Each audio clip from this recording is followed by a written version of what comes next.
Chapter 1. Your time to shine, map reader. Where to? The bus's engine rumbled underneath Claire's feet. Dorran sat in the driver's seat next to her. He smiled, his dark eyes warm.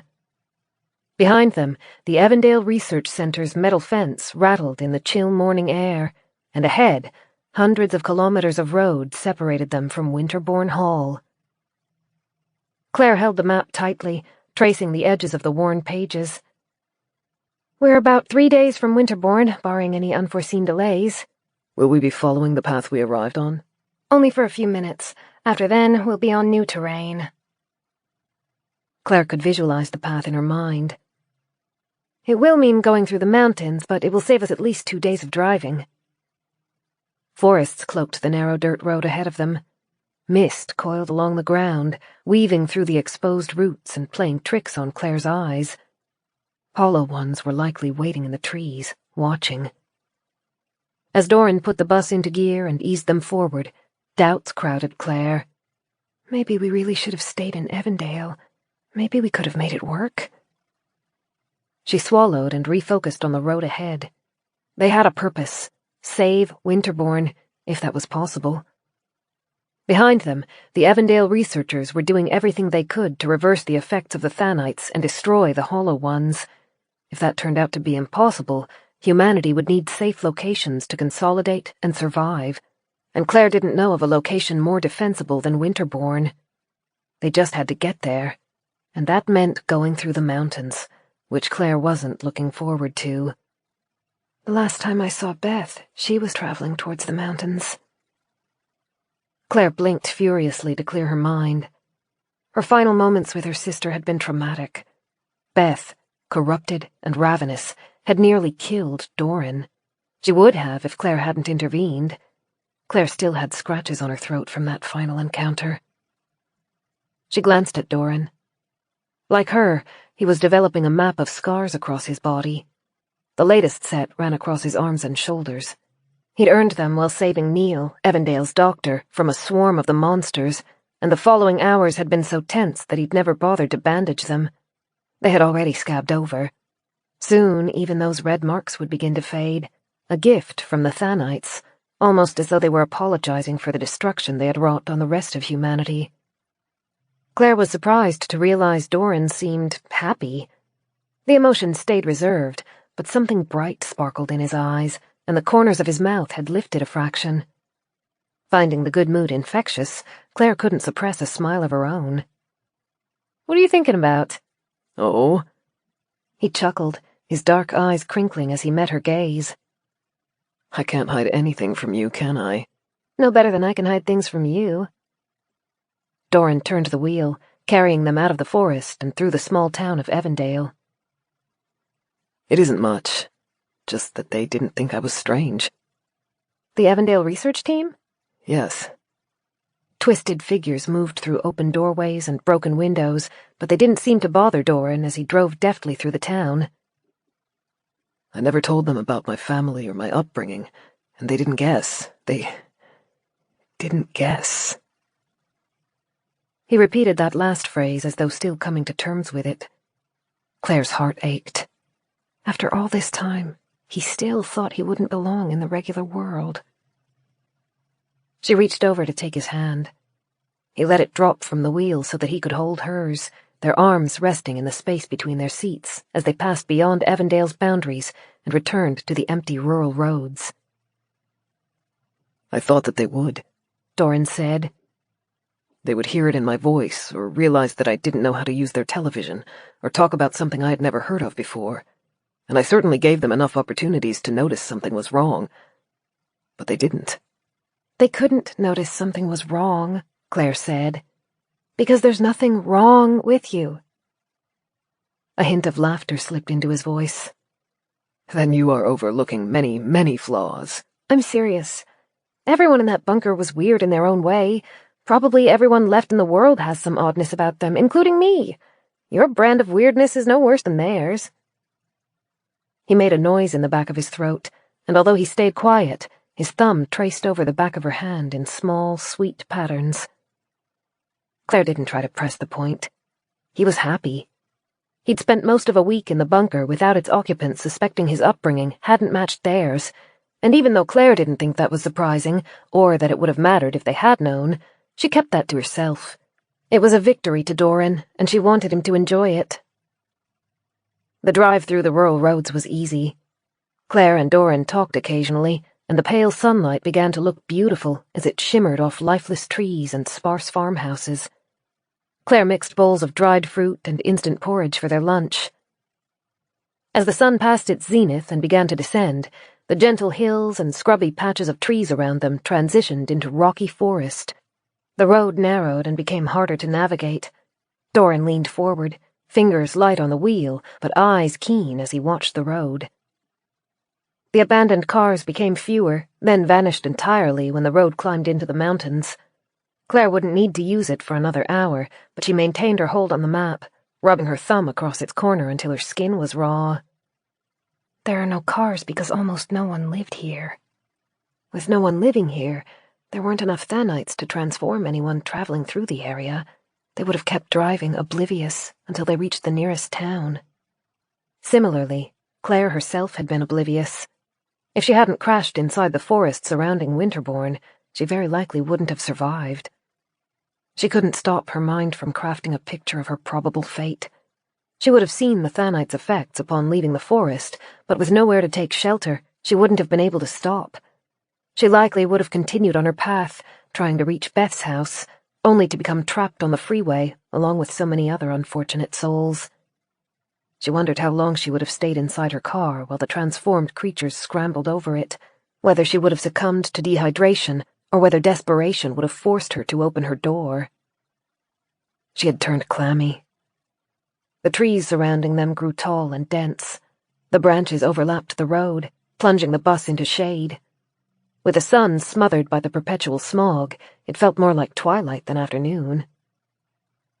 Just because there had been no humans in the mountains to be transformed into hollows didn't mean the roads were safe. The creatures traveled, sometimes long distances in search of food. They liked dark, cool areas, just like the thick trees provided. Claire's attention flicked towards every trace of motion, a bobbing branch, a falling leaf, or a shadow that might have held eyes. Dorran no longer drove with leisurely patience, but kept a steady pace. Hollows would be attracted to the noise of the engine. The faster they passed through the region, the safer they would be. Can you tell me what the road up ahead looks like? Dorran's voice was just as gentle as ever, but Claire still scrambled for the map. The road stays bendy for a while, then straightens as it travels over the mountain for about 40 kilometers. After that, we're back into easier terrain. She had worked out their path earlier that day. Their journey from Winterbourne to the Research Institute had been a deep curve. The trip to Beth's house, followed by a detour to the city, had more than tripled the distance to be traveled. By cutting across the mountains, they could shave days off their journey. She hated the way the mountain felt, though, as though she didn't belong there, as though she were a guest in a foreign land. It won't last long. 1 hour, 2 tops, then we'll be out the other side and heading towards Winterbourne. Dorran's eyes darted to her before reaffixing on the road. The path is straight? Yeah. Claire caught herself.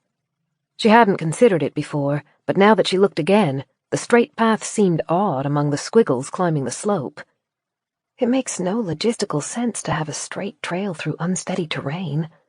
Unless... Oh. It's a tunnel, she said, her mouth suddenly dry. Dorran chewed on that for a moment without slowing the bus. Are there any other routes around? Claire flipped through the map, scanning page after page. Her heart quickened, pumping a nauseating dread through her veins. We would have to drive around the range. How far is that? Far?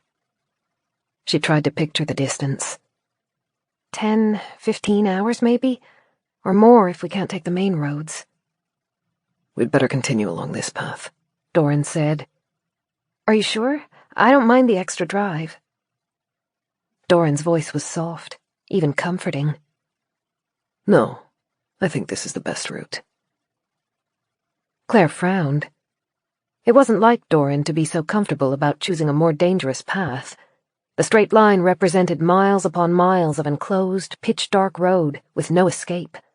Just the thought left her cold. She tilted her head back to see the reflection in her side mirror. Strange, gangly shapes followed the path behind them. She tried to count the creatures, but there were too many glinting eyes weaving over and across each other to keep track of. It's not a choice. We can't go back. There's not even room to turn around before they catch up. Dorran had seen them too. He took her hand and squeezed it before returning to the wheel. Don't be afraid. We'll be fine. She needed Dorran to be right, because they had no option except to find out. Warning signs lined the road, cautioning about tight bends without guardrails and turns only wide enough for a single vehicle. The path wove wildly, and Dorran's lips set in a thin line of concentration as he fought to keep enough speed to move up the slope while still handling the narrow bends. Something chattered near the back of the bus. The vehicle stuttered as an unseen force pulled on it. Don't be afraid. Dorran applied more pressure to the gas pedal. The bus surged forward, and the weight disappeared. Claire forced herself to breathe through her nose, taking deep, slow breaths that wouldn't let her hyperventilate. Perspiration dotted Dorran's forehead. He didn't try to wipe it away, not even when it trickled towards his eyes. His attention was wholly absorbed by the path ahead. Then, suddenly, the road turned towards the mountainside. A gaping hole had been carved into the massive grey rocks. More warning signs flashed past too quickly for Claire to read. Dorran turned on the headlights as the bus lurched into the tunnel's opening. Chapter 2. Claire clutched the map, her knuckles white. She didn't need it, wouldn't need it for more than an hour, until the road deposited them back into the fields on the other side of the mountains, but she held on to it like a lifeline. Glass light casings glittered across the ceiling, but the tunnel's power was gone, and the arched passageway was desperately black. The sunlight flowing through the entrance faded within seconds, until the only illumination came from the headlights forming two jostling circles ahead of them. Claire didn't like it. The high beams didn't reach as far as she thought they should have. They revealed patches of the pavement, perfectly straight and seemingly endless. Its diffusion brushed across the ceiling, enough to flash off anything reflective and to tease the shadows in between. But at the speed Dorran was driving, the lights weren't reaching far enough to show any obstacles and still leave enough time to brake. Please, please let the tunnel be empty. Claire knew that hope was thin. The tunnel's perfect darkness and moist chill would make it an ideal home for the hollows, even more so than the forest. But the lights skimmed across meter after meter of ground, and still they were undisturbed. The bus began to slow. Claire finally tore her eyes off the road to glance at Dorran. His brows were low, casting heavy shadows across his eyes. "What's wrong?" Claire whispered, even though there was no risk her voice would attract attention when the engine could accomplish the job first. They are not following us any longer. Claire twisted to see the side mirror. When Dorran tapped the brakes, red light flowed across the tunnel behind them. It was empty. Claire's stomach turned. She faced the path ahead again, trying to ignore the prickles growing across her arms. "You weren't driving fast enough to lose them, were you?" No. They could keep up. He flexed his fingers on the wheel. They followed us into the tunnel for a while. Then they stopped, almost as though they had been spooked, and turned away.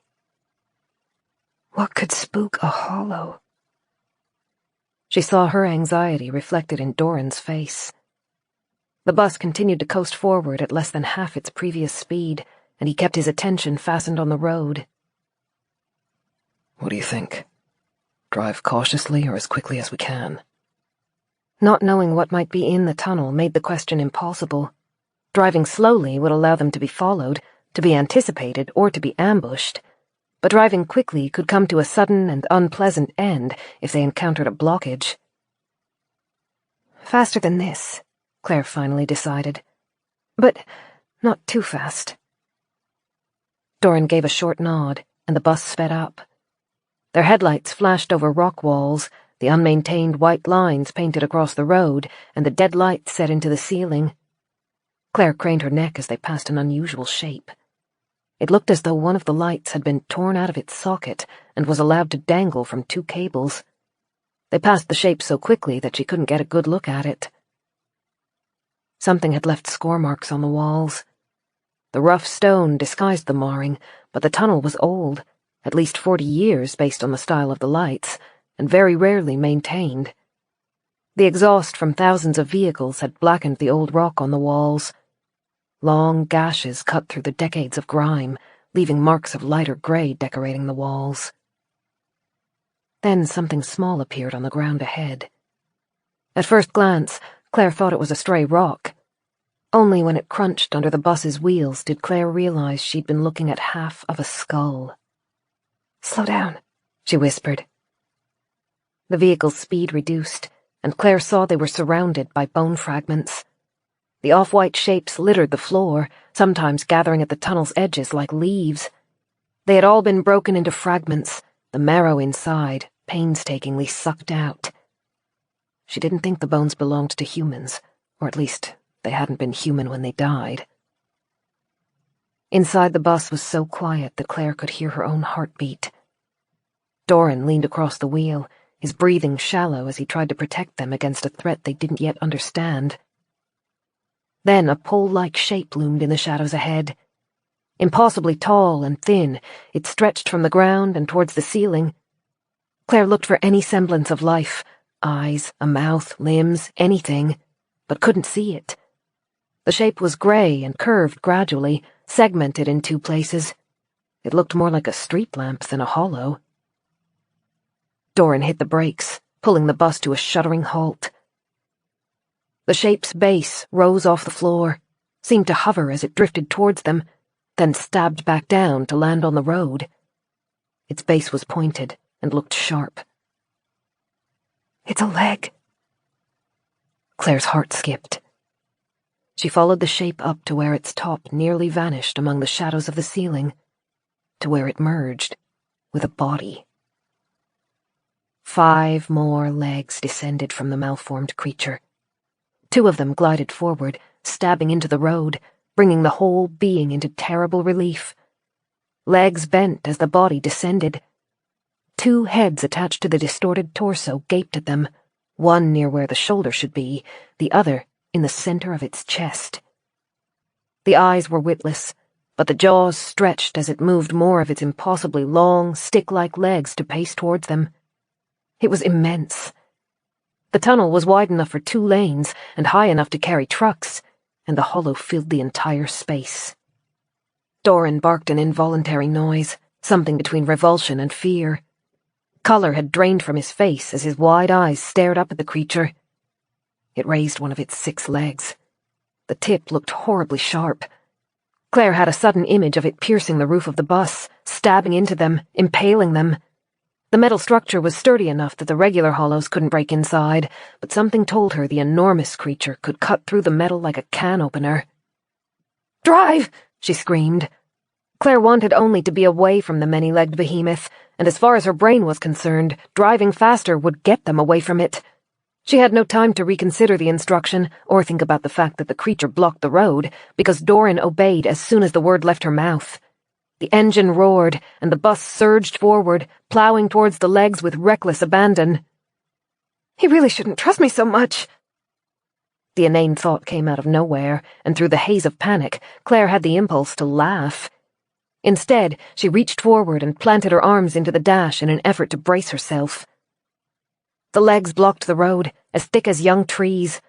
Clare knew they had to be made of bone, though, and bone could be fragile if hit hard enough. The raised leg aimed towards them and began to descend. The bus lurched as Dorran threw the wheel. Rubber screeched as they spun, and the limbs stabbed into the place they would have been. A small crater appeared in the concrete as the sharpened tip impacted it.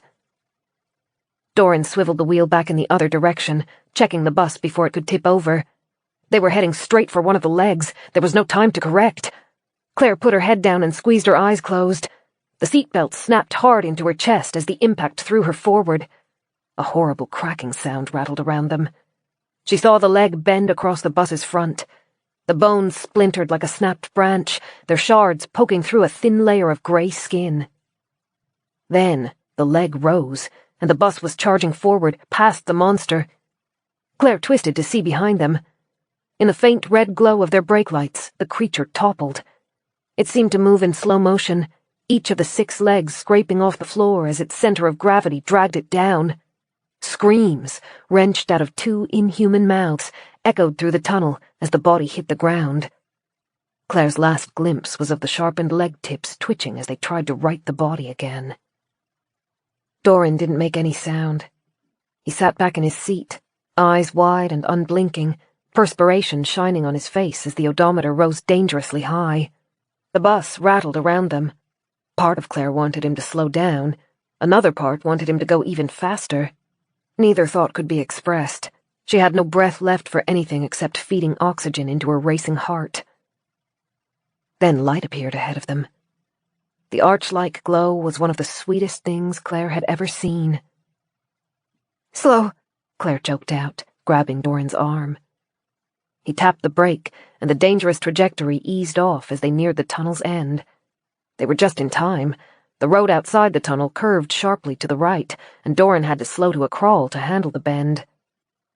Then they were descending the mountain, once again surrounded by trees and light. The tunnel felt like a feverish nightmare, as though Claire had lost consciousness for 20 minutes before opening her eyes again, as though it couldn't possibly have been real. But the bus's front held a new, deep dent, their memento from the creature's spider-like leg. Dorran and Claire didn't speak as they descended the mountain. Dorran's pulse jumped in his throat, and Claire let him focus on navigating the twisting roads. There was no chance to stop. Hollows had heard them coming and appeared through the trees. Soon, a new collection of the monsters darted through the shadows behind them, trying to catch up to the bus. Dorran kept the pace aggressive. Within another 15 minutes, the path eased out into the foothills, and the trees cleared. Most of the hollows gave up as they lost their cover. The few persistent ones were soon lost as the open road allowed more speed. Dorran drove until they reached a gentle hill with views of the land around them. Then he pulled onto the side of the road and parked the bus. He turned to her and ran a hand over her neck. "Are you all right?" "Yeah, I'm good." Her voice shook despite her best efforts. Dorran exhaled, his shoulders dropping. "Stay here and keep warm. I'll check there isn't any damage to the engine." He brushed past her, opening the door, and a gust of cold air coiled over Claire. She shivered, then watched through the cracked front window as Dorran wrenched the hood up. He wasn't dressed for the cold. He wore only a shirt and light coat. Claire retreated deeper into the bus, looking through the clothing stored in the baskets above the seats. She found 2 jackets and 2 scarves, then swaddled one set around herself before opening the door and leaping out. As Claire approached, Dorran lifted his head and smiled at the sight of the jacket. "Ah, thank you." She helped him pull the coat on, then tugged on the collar until he bent and let her wrap the scarf around his neck. "How's it looking?" "Not too bad, considering. It's a hardy beast." Claire hung to his side as she watched him feel around the engine. The minibus had hit trees, been through water, and now survived impact with the creature in the tunnel. The metal front had been twisted so badly that the hood didn't shut properly. She silently thanked the bus for holding on for so long. Dorran's long fingers felt across the metal, searching for leaks or damage. He was moving slowly, and his eyes seemed distant. "Are you all right?" Claire asked. "Yes, of course." He shot her a quick smile. Claire knew him too well to think it was genuine. "You listened to me when I told you to drive," Claire said. His glance seemed surprised. "Of course I did. I trust you." "You shouldn't have. It was terrible advice. We got lucky, and that's the only reason we're still alive." The laughter that had threatened her in the tunnel suddenly poured out, gasping and thin. Claire clamped her lips shut to cut it off early. Dorran bent forward as he searched her face. "I will always trust your advice. It has saved us more often than I can remember. You have good instincts." Next time my instincts tell us to drive toward the living nightmare, feel free to ignore me. He laughed, and after a second, Claire joined in. The ache in her chest lessened. Icy wind whistled across them, pulling on their coats and tangling Claire's hair as Dorran continued working through the engine. Then Dorran voiced the question they were both thinking. What was that? It was a hollow, Claire said. It had to be, but the others all looked at least vaguely human. You could see traces of what they used to be, but that... She pictured the malformed torso growing 2 heads and the 6 enormous legs that held it suspended in the air. The others were afraid of it, Dorran said. That was why they wouldn't follow us into the tunnel. There were bones everywhere, mostly hollow bones, I think. It was eating them. That's something other hollows don't do either. Claire shook her head. I mean, they will, sometimes, if they're trapped in an enclosed place like a room or a car. In the wild, though, they mostly just ignore each other. But that thing... It almost seemed to be waiting for prey. Claire nodded. She could picture it lurking in the dark, suspended on those impossibly long legs as it waited for hollows to enter its domain. The bones had all been picked over a dozen times, the marrow sucked out before the fragments were finally discarded. In a world that felt miles from rational, Claire hadn't realized how much she relied on rationality to cope. She knew the hollows' rules. She knew what they looked like and what they were capable of. Now they had encountered something that ignored all established principles, and Claire was back to feeling as helpless and vulnerable as she had been on the day she discovered the world had ended. This is okay, Dorran said, shutting the hood as securely as the twisted metal would allow. He took Claire's hand, infusing some confidence into his voice. We'll be fine. Chapter 3. Claire took over driving in the afternoon to give Dorran a break. He made an excellent assistant, keeping her cup full and bringing her snacks at regular intervals. They didn't talk about the spider-like hollow again. Still, it stayed in Claire's mind, and she guessed it was still in Dorran's, too. They held to the most rural roads, which lengthened their trip but kept them away from large towns. Twice, Claire had to backtrack when fallen trees or broken bridges interrupted their route. The sun dipped towards the horizon. They discussed stopping, but Dorran thought they could safely continue through the night, and Claire agreed. Stopping created its own risks. They paused for a final break before sundown to stretch their legs and refuel the bus. Then Claire filled thermoses full of coffee while Dorran served dinner, and they prepared to drive through the night. Vivid colors splashed across the hazy horizon, then faded. Stars appeared. They passed a sedan moving in the opposite direction and exchanged a wave with the driver. Claire was glad to see it. After a day with the roads to themselves, the car reminded her that they weren't alone in the world. Dorran noticed Claire was tired before she realized it. He rested a hand on her shoulder. Time to switch over. Do you think you can sleep while I drive? Sure. She coasted the bus to a halt, its lights splashing across the long, weedy grass that flourished in that region. Dorran took over her seat. He waited until Claire settled into the makeshift bed at the back of the bus, then began moving again, keeping the speed steady and gentle. Claire lay awake, staring at the boarded-over window beside her bed. The bus's rocking motions were exhausting, and the motor's purr lulled her towards sleep. When she turned her head to the left, she could see Dorran, the edges of his features pulled out of the blackness by the glow from the dashboard. The light almost seemed to be flickering over him, as though it came from a fire. He must have felt her eyes, because he turned his head slightly to look at her. Go back to sleep, Claire. A languid smile spread across his face. She loved seeing him smile. She would never get enough of it. Claire smiled back. Then the muscles in her face seized up. Something loomed out of the darkness ahead of them.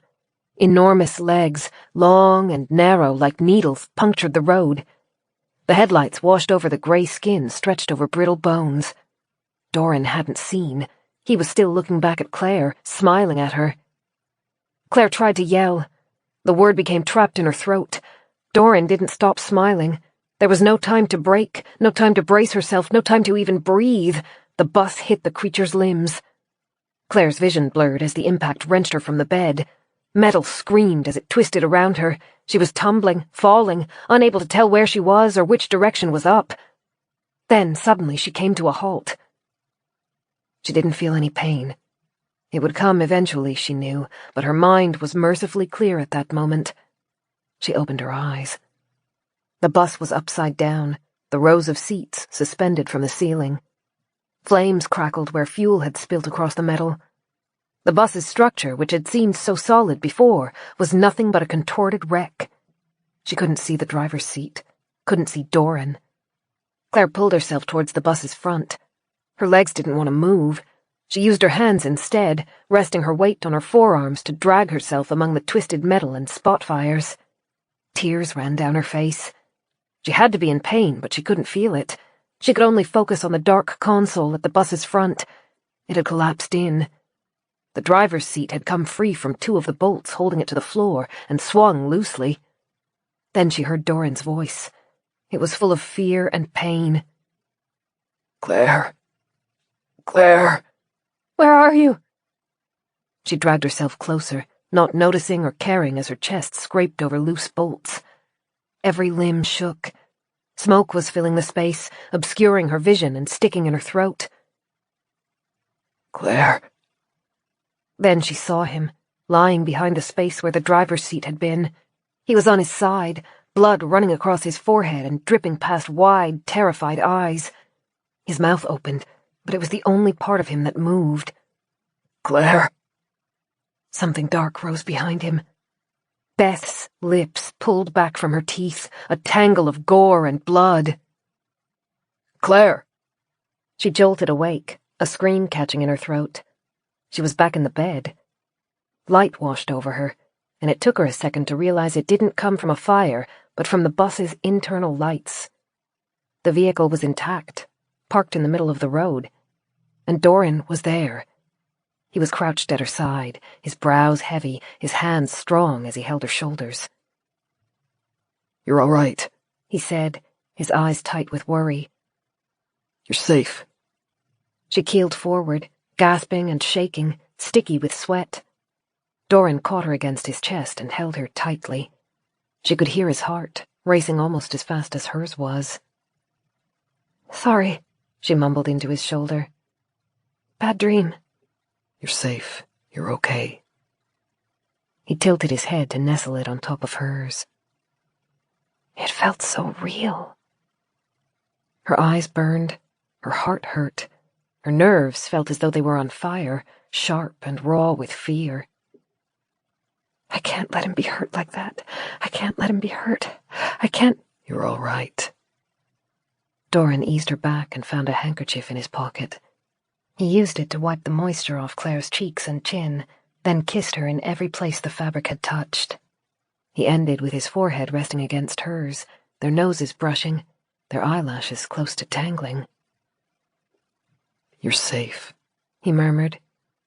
There's nothing to be afraid of now. I can't let him be hurt, but I already did.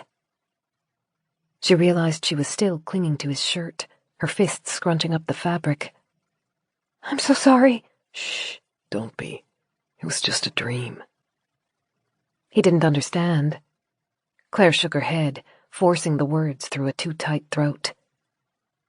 I'm sorry for leading you into the tunnel.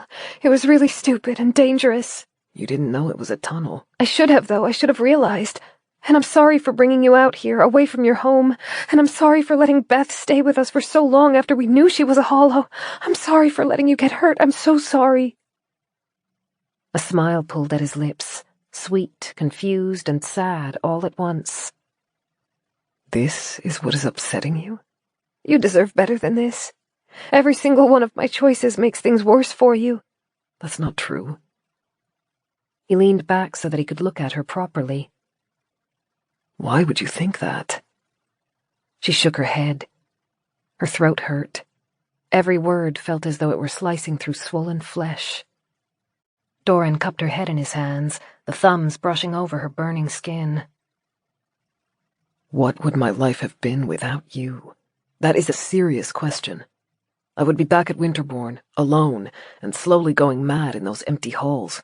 Or worse, I would be back under my mother's control. She shook her head again. Dorran smiled. The time I have spent with you has been challenging, frightening in some places, and even occasionally horrible, but it has also been exhilarating and full of hope and joy. I cannot remember ever feeling as alive as I feel with you. So believe me, I will take 1,000 misadventures with you over a month alone. An admission tumbled out of her, leaving her vulnerable, raw and frightened. I don't want to lose you. And you won't. He bent forward to steal a kiss. I am going to repeat something you told me some time ago. You are stuck with me now. Strangled laughter escaped her. Dorran's hands roved over her chin and neck, then down her arms, rubbing warmth and feeling back into her. Come and sit up the front with me. I can watch you better there and wake you sooner if your dreams turn bad. You shouldn't have to. I want to. He kept hold of her hands as he coaxed her out of the bed. He'd left the bus's engine running. Bright golden lights washed over the road ahead. Remembering the sight of the monster's legs interrupting the asphalt, she shuddered. Dorran responded by pulling blankets down from the upper compartments and wrapping them around Claire's shoulder. She let him fuss over her, just enjoying his proximity. Her nerves were still raw, and when he pressed a water bottle into her hands, she had to clench it to stop her fingers from shaking.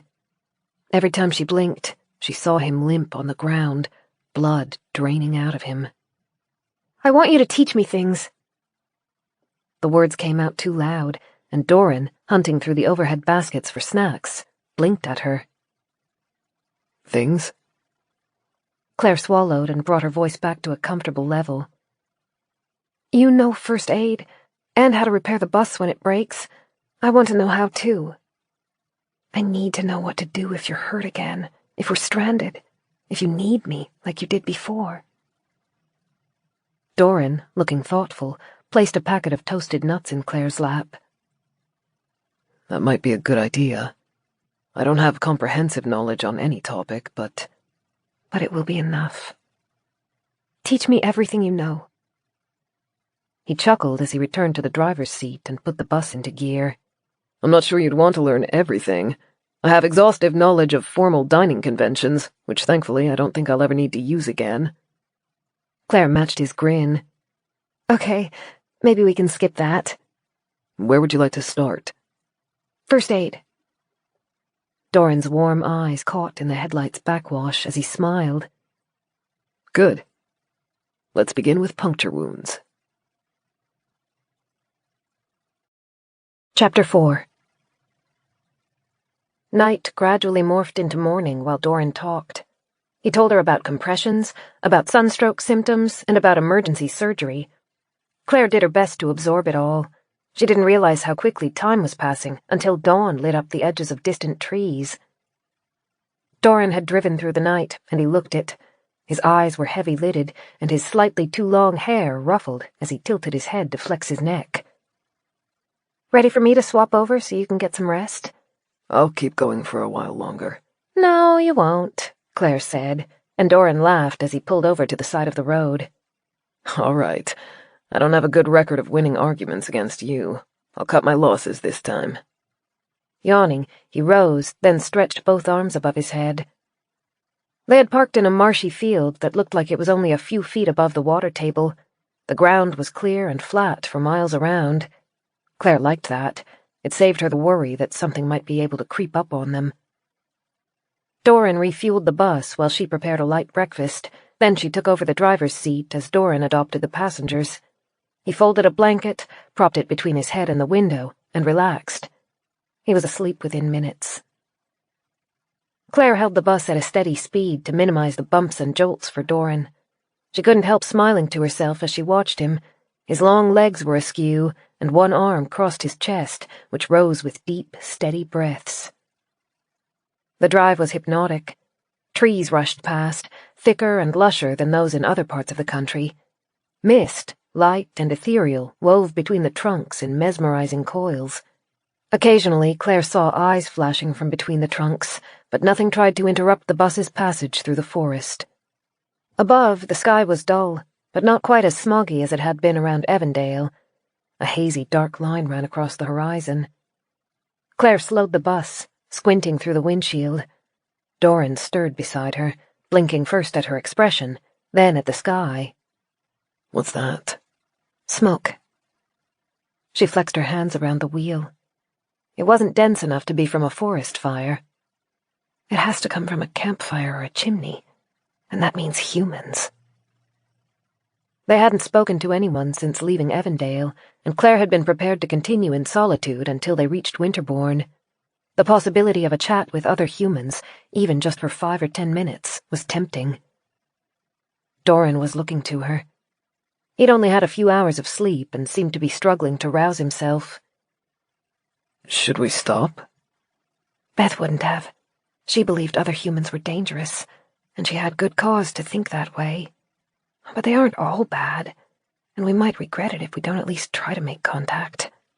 She chewed on her thumbnail as she weighed the risks. "Do we need any supplies?" "We are low on fuel," Dorran said. "We should have enough to get us to Winterbourne, but not much extra, and it seems prudent to gather more while it is still possible." If fuel is growing as scarce as Beth said it would be, they might be reluctant to trade. We don't have much of value except for food, and we can't really spare that. "True. But maybe they could give us advice on the best places to search, and we can share what we know, too." Good call. Clare saw motion out of the corner of her eye and pushed their bus back up to speed. No one except us and the Evandale team know about the Thanites yet. They might have information to help us, too. It could even be a safe haven. "Will we take a chance, then?" Dorran asked. "I'm game if you are." "All right, let's see if we can find our way there." The road curved gently, weaving between shallow hills. There were no crossroads, but every few kilometers they passed a gate edging a dirt road or a fenced-in patch of cleared land. There were no houses in sight. Clare guessed the area had to be remote enough that anyone living there would have escaped the Thanites' mutations. Will it be a house? A campsite? They must know that anyone traveling through would see the smoke, so hopefully they won't mind visitors. The smoke came from the road's right and didn't seem too far away. She slowed their pace as she hunted for a way to reach it. As it turned out, the side path advertised itself. An old metal gate had been left open, tied to a tree by lashes of rope so that the wind couldn't blow it shut. A wooden sign had been attached, with a pond blue title hand-painted on it, Mother Gum's Nest. And then, in smaller text that seemed to have been added hastily, Weary Travelers Welcome. Mother Gum? Clare smiled despite herself. Odd name. "At least she's not hostile to guests." Dorran tucked the blanket underneath his seat, then ran his fingers through his hair in an effort to make it more presentable. He ended up looking even more disheveled. Clare loved it. The road became narrow and bumpy, and Clare gripped the wheel more tightly to brace against being shaken. Trees and shrubs grew on either side of the road, so close that their branches scraped across the bus's sides. The sun felt muted. It was only allowed through the canopy in scraps and flecks, like confetti caught in the mist. Clare tried to see where they were headed, but the road kept moving in erratic curves, hiding the trail ahead. The path seemed well used, if a little neglected, but she managed to avoid the worst of the potholes. All of a sudden, the road straightened, and Clare found herself facing a wall made of wood. Mother Gum's Nest had been such a charming name that the blockade gave Clare a sense of cognitive dissonance. Built at least 12 feet high, it was more than a simple fence. Its surface was covered with poles pointing outwards and angled downwards. Their ends had been sharpened into spikes. They glistened, almost as though they were wet. They've been waxed, Clare realized. If a hollow tries to climb them, they'll slide back down. Constructing it must have been a Herculean effort. The wall wound away to either side, curving gradually before the ends disappeared from sight, sheltering the unseen home. Clare saw no way to get inside. Dorran made a faint noise of unease. He leaned forward in the seat, his expression dark as he surveyed the structure. Clare took his hand, a silent confirmation that she was feeling the same misgivings as he was. "Perhaps we should keep driving," Dorran said. Clare was about to agree when motion ahead silenced her. A section of the wall slid aside, creating a gap in the structure. Through it, Clare caught a glimpse of a clearing. She rested her hand over the gear stick, ready to shift into reverse at the first sign of danger. The gate shuddered away from them until the opening was wide enough for their bus to fit through. Then a figure stepped into the opening. Tall and thin, he brought up instant memories of the stretched hollows Clare had seen. But the man was very much human. His face was pink from the effort of opening the gate, and he stood with human uneasiness. He looked young, early 20s at most, Clare thought. Baggy, dirty clothes hung loose on him. Sweat stains marked the singlet's sides, and the grease on his jeans was noticeable. His limp hair needed both a cut and a wash. It was not the sort of welcome Clare had expected from Mother Gum's nest. She looked at Dorran again, waiting for his reaction. He worked his jaw, his eyes narrowed, but didn't make a noise. The gormless man lifted an arm, the hand flapping as he beckoned them forward. Then he stepped aside, granting them passage inside. Dorran's inhale sounded uncomfortably tight. "Should we?" Clare hated the idea of the gate shutting behind them, blocking a possible escape. But they were being welcomed into what she assumed had to be a safe haven. And isn't it worth the risk if these strangers can help us? The man stepped back into view, eyebrows squeezing together to crease his forehead. He waved again, more urgently this time. He didn't like leaving the gate open. Clare couldn't blame him. Dorran made a soft noise in the back of his throat, then gave her a stiff nod. They coasted through the opening. Almost as soon as they were inside, the man was back at the gate, pushing furiously to roll it across mud-clotted tracks and close it. The space inside the fence was big enough to hold a small village. 3 buildings stood about, all made of wood and seemingly constructed by hand. One looked as though it might have been a small meeting hall. Plain fabric curtains had been pulled over the windows. Another of the buildings looked a lot like a worn-down, broken version of the sheds behind Winterbourne. The 3rd building was unmistakably a house. A column of thick smoke rose from its oversized chimney. The house looked like a jigsaw puzzle put together incorrectly. 3.5 stories, it had rooms and verandas jutting out at odd angles, and in some places, age-bowed support beams held up expansions that looked as though they shouldn't have been possible. More than a dozen cars and vans in various states of roadworthiness were scattered about the field. Some looked like they might have been there for a decade and were little more than rusted shells. Others were more recent, and some even had modifications for the stillness, like Dorran and Clare's minibus. Clare drove slowly, creeping along the dirt path towards the main house. Figures were appearing between the buildings, more young men and several young women, all with the same tall, thin appearance, all wearing old, grimy clothes. Clare couldn't tell if they looked similar because they were dressed alike and all had long, straight hair, or whether they were actually related. She was leaning towards the latter. Adam's apples stood out on their throats, and their eyes were almost universally deep in their skulls, leaving thick lids hanging over them. We shouldn't have come here. It was too late to turn around, though. The gate had shut behind them, but Clare's instincts were screaming. Her mind leapt to their choices for defense. They still had axes, knives, and implements for bludgeoning. She had killed plenty of hollows, but murdering another human was a different matter. The fear in the back of her throat tasted like a thick, bitter ooze. Dorran's breathing was quick and shallow. The door to the main house groaned open. The hinges were audible, even inside the bus. Clare squinted to see the figure in the doorway's gloom. Chapter 5. An old, wizened woman stood there. She would have only come up to Clare's shoulders, even though Clare herself wasn't especially tall. Her long, pure white hair had been braided tidily, and the thick plait ran over her shoulder and down to her waist. The skin around her eyes crinkled as she smiled, and she lifted a hand in a cheerful wave. She looks nice. Some of the fear ebbed. Clare relaxed her grip on the wheel and pulled the bus to a halt near the house. Dorran kept his attention moving between the elderly woman and the young adults who watched sullenly from the buildings surrounding them. Stay alert. Be prepared to run if things turn sour. She gave a short nod and took a small blade from where they stored it beside the driver's seat, tucking it into her pocket as insurance. Then she pressed the button to open the bus's door.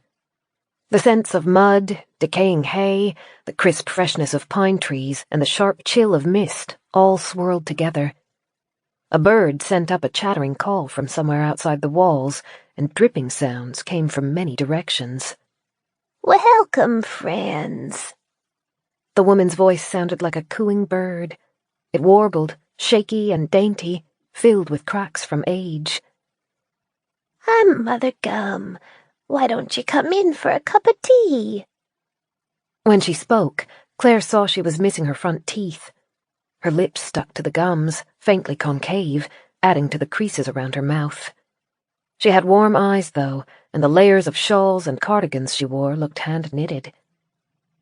Mother Gum turned and shuffled back into the cottage. The door, not entirely straight, began to glide closed. Claire hurried to catch it and hold it open. Inside the house was cozier than she would have thought. Bunches of drying herbs hung across the walls. An odd assortment of china and crockery in at least a dozen different patterns was stacked on hand-carved shelves. A large fur rug covered most of the floor ahead of a rough wooden table where Mother Gum was setting out 3 mismatched cups. "Have you driven far, lovelies?" she asked. Claire squinted as she stepped inside. A fire kept the room warm, though the chimney must have been choked. A thin haze of smoke tickled her throat. "Away, yeah." "You look it." Mother Gum winked.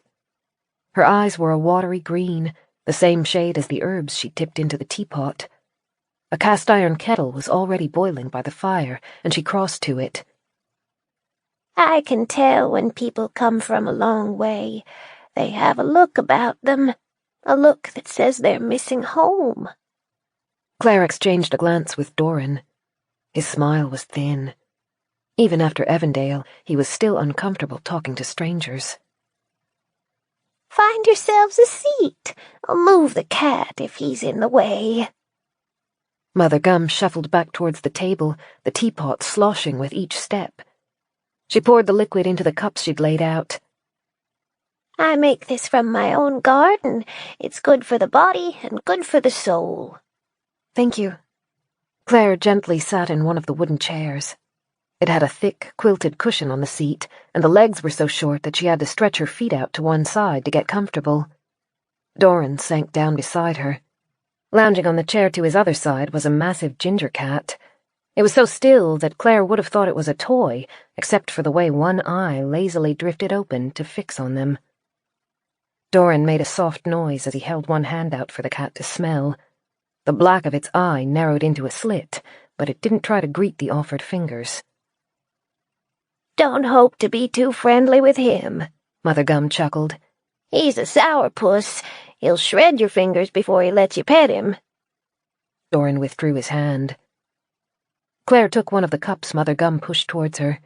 Steam rose off the swirling green liquid, carrying the faint scent of herbs and flowers. She wrapped her fingers around it to keep them warm. "I hope it's okay to stop. We saw the sign." "Of course, my lovely." Mother Gum took her own seat, her lips puckering as she smiled. "I welcome all visitors. It's the only way we'll make it out of this dark time." "That's very kind. It's nice to talk to another person." Claire glanced at Dorran, who remained quiet, letting her take the lead in the conversation. "I noticed some other people outside. Are they family?" "Oh, yes.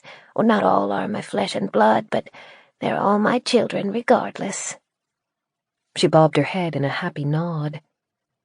"My daughter says I have a compulsion to take in strays, both the animal and human kinds. People who weren't well liked by the rest of the world, but who just need some love." "They're lucky." "We all are. There's nothing better than family, and my family is very good." Claire glanced at the teacup. Beth would have cautioned her about accepting food from strangers, but as she watched, Mother Gum lifted her own cup to her lips. She's nice, and I can't survive by being as hostile as Beth was. Claire sipped the tea. It made her throat tingle and had an unpleasantly earthy taste. She tried not to cough. How many live with you? Nearly 20 now. It is such a blessing. Claire tried to hide her surprise. 20 is a lot. They must have found a way to get enough food for everyone. I didn't see any farms inside the compound. Mother Gum blinked, then laughed. Silly me. You'd probably like some biscuits with your tea. Luckily for you, I baked some just this morning. Dorran tried his drink. His expression remained perfectly passive, but as Mother Gum turned to look at the cabinet behind them, he grimaced. He carefully leaned over the ginger cat to empty his teacup into the potted plants on the windowsill. Then he sat back, lips pressed tightly together. Claire bit down on her laughter as Mother Gum turned back to them, carrying a metal tin. Here, my special biscuits. Take some. Thank you, I'm fine, Dorran murmured as Mother Gum shook the tin under his face. Evidently, the tea had been more than enough for him. Claire took one to be polite, but they smelled like grass. She placed hers on her saucer and hoped it wouldn't be too rude if she left without sampling it. Mother Gum pulled her shawl higher around her shoulders as she reclined in her seat, a biscuit perched on the edge of her own saucer. Where did you come from, darlings? Avondale, and that's actually part of the reason why we stopped here. Briefly, Claire told Mother Gum about the Thanites, the medical nanobot invention that had been designed to treat disease but had gone rogue, how it had lived in the air and upon activation had infected human hosts and indiscriminately grown stem cells that caused drastic mutations. She finished by saying, "There are scientists who think they can treat it. They think that destructing the Thanites will kill the Hollows. If you have a radio, I can give you the frequency to listen for updates." I'd like that. Mother Gum had listened patiently to the story, though Claire wasn't sure how much she had understood. The gentle, unchanging smile reminded Claire of the way her Aunt Marnie had smiled when Claire talked about technology. She liked being part of the conversation, but the intricacies were beyond her. Claire cleared her throat. Even though the house held an intimate atmosphere with just her, Dorran, Mother Gum, and the cat, she couldn't shake the memory of the surly children outside, who appeared almost too tall and thin. I hope it's okay to ask, but has anyone here changed at all? Started to grow things, I mean? She recalled the blank stares that seemed to hold echoes of the Hollows' incomprehension, their arms held limply at their sides, their sullen features. The infection might not have been severe enough to strip their humanity immediately, but Beth was proof that it would continue to degrade a person with each passing day. She didn't want to imagine the sweet Mother Gum being torn apart by the brood she loved. Mother Gum only chuckled, though. Oh, don't you worry, my pretty. My children aren't like those monsters outside. They don't like strangers, and they don't like letting new people into our home, but they're all good souls deep down. But Claire took a gulp of the tea to buy herself seconds. But if they're changing at all... You worry so much. Mother Gum reached across the table and patted Claire's hand. You're a sweet girl, but my children are all right. I only had 8 to begin with. They were all away, working in the farms or hunting in the forest on the day it happened. Some were more than an hour away. When they returned late that night, they told me about the things they had seen, and I said we need to close the gate, and we won't be going back out for a while. The others, the ones I didn't bring into the world myself, they came later. Visitors who were trying to run from the outside, who were lost and scared, and who just needed a place to stay. It is so hard to turn anyone away. Oh. Claire let herself relax again. The Thanites' density had been controlled by how many people lived in an area. Cities had been swarmed with them, rural areas not so much. 8 people spread across kilometers would still have gotten a dose of the Thanites, but probably not much more than Claire herself had. Our fence keeps us safe. Mother Gum continued. And my children know how to kill the strange ones before they grow close. They only really come at night. It is secure here, a good home. Are you doing okay for food? Claire asked. Oh, yes. We have a garden behind the shed. We eat well. Good. What about you, my lovely? Where are you heading? Home. She and Dorran had made a point of keeping Winterbourne's location a secret. Even though they wanted to open it up to outsiders once it was stabilized, they couldn't risk raids or hungry visitors before the garden was established and the defenses were in place. Another couple of days from here. Do you need any bits and bobs for the trip? The watery eyes blinked dozily. Oh. They had come with the hope of finding fuel, but seeing how basic Mother Gum's home was, Claire didn't feel comfortable asking. She swallowed. We're all right. I mean, if you know anywhere nearby that might have petrol, that would be a big help. Don't worry about that, my sweet. We have petrol here. Take a few cartons. Are you sure? She looked between Dorran and Mother Gum. You probably need it yourself. Not since we can't travel to the farms. Mother Gum flapped a hand to wave away her concerns. There's nothing we need fuel for except the tractors. You'll be able to use it, and this way it won't go bad. Oh, thank you so much. It would really be a huge help. Claire felt strangely giddy. She grinned at Dorran, but his smile was brief. Henry will take you. Mother Gum twisted in her seat to face the door. Henry! One of the gormless young adults appeared in the doorway. His hair hung to his shoulders, greasy and limp, and he didn't return any of their smiles. He's a sweet boy, Mother Gum said to Claire. Henry, take our new friends to the shed and fetch them some fuel. You know where it is. He turned and disappeared outside without waiting for them. Thank you so much, Claire repeated, standing. The chair's awkward height had cut off part of the circulation to her legs, and she had to catch herself on the table's edge. Dorran gave the orange cat a wide berth as he accompanied Claire to the door. I'll pack you some biscuits for the rest of your drive, Mother Gum said. She folded her hands in front of herself, beaming. Make sure you pick them up before you leave. Chapter 6. Henry had nearly disappeared around the building's corner, and Claire hurried to catch up with him. More faces watched her from the weed-choked yard. What an odd family. How did so many people end up living here?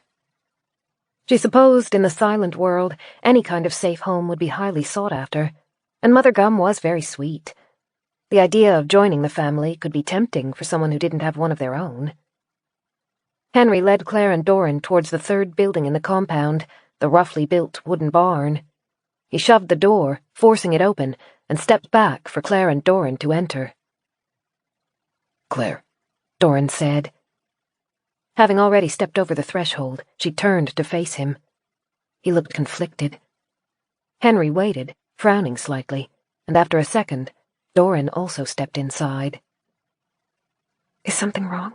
Claire whispered. He shook his head.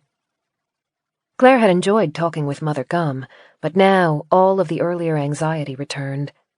Something was bothering Dorran, and she knew better than to doubt his instincts. She kept close to his side as Henry stepped around them, moving towards the back wall. A thick, unpleasant scent filled the shed. A mix of spilt oil, decaying hay, and rotting food, Claire thought. She pressed her sleeve over her nose and tried to breathe through her mouth. It was strong enough to make her dizzy. There was no light in the shed. She relied on the hazy glow from the open door to see the contents. Beams and benches, sackcloths, barrels, machines, nests of shadow and dust. Henry didn't seem bothered, at least. He stopped at the back wall and pointed towards metal cans stacked on a shelf. We shouldn't take them all. No matter what Mother Gum says, she might need some, but one or two, that would buy us the time we need. Claire stumbled over the uneven floor as she moved towards the cases. She caught herself against the wall and chuckled. Bit dark in here, huh? Henry's lips twitched. in a smile or a grimace, Clare couldn't tell.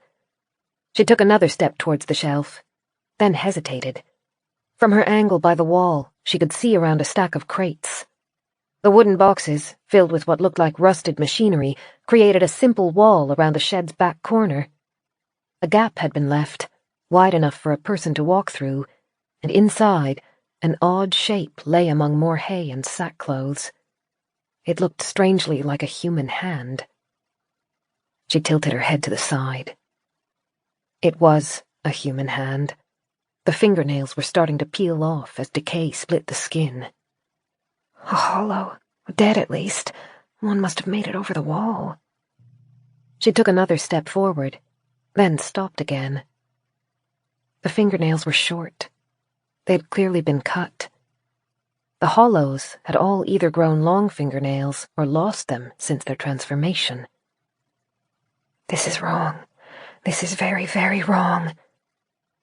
Clare turned towards Henry. She barely had the chance to open her mouth. Dorran hit her side. Clare's world spun as he pulled her down and pinned her to the floor. Her nostrils were filled with the scent of hay, dust, and rotting flesh. She heard the smack of an axe hitting the wood above them, but it took a beat to recognize what it was. Dorran was already up. He grappled with Henry, gripping the axe's handle, the weapon suspended over their heads. Clare rolled onto her side. She felt dazed, as though the fall had knocked something loose in her mind. Everything seemed to be happening too fast. She couldn't make sense of it. 2 more men were running towards them, crude weapons in their hands, their thin hair haloed by the light coming from the open shed door. Bloodless lips were pulled back from teeth as their earlier apathy vanished. Dorran disengaged from Henry to dodge a pickaxe aimed for his knees. He leapt back, putting himself between the men and Clare. Get up! Fight! Dorran needs you! Clare searched for a weapon, and found none.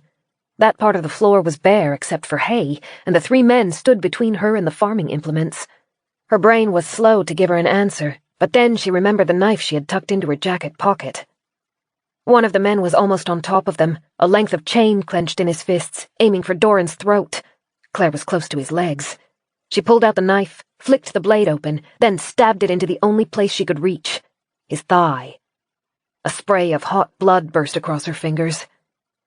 Sickening horror latched onto Clare. In the moment, she had forgotten they were fighting real, living humans. The blood slicked her palm, and she lost her grip on the knife as the man staggered back, the blade still embedded. He released a choked, gurgling scream as he hit the blockade of crates, knocking them over and exposing the shed's back corner. Bodies had been heaped there. Men and women of all ages were in different stages of decomposition. The temperatures had been cold enough to slow the rot, leaving grey skin to fester. Limbs were tangled in unnatural angles. One head faced the ceiling, lips open in a sigh of surprise. Hazy eyes gazed at the rafters. Her throat had been cut, and the ragged line of flesh ran from under one ear to the other.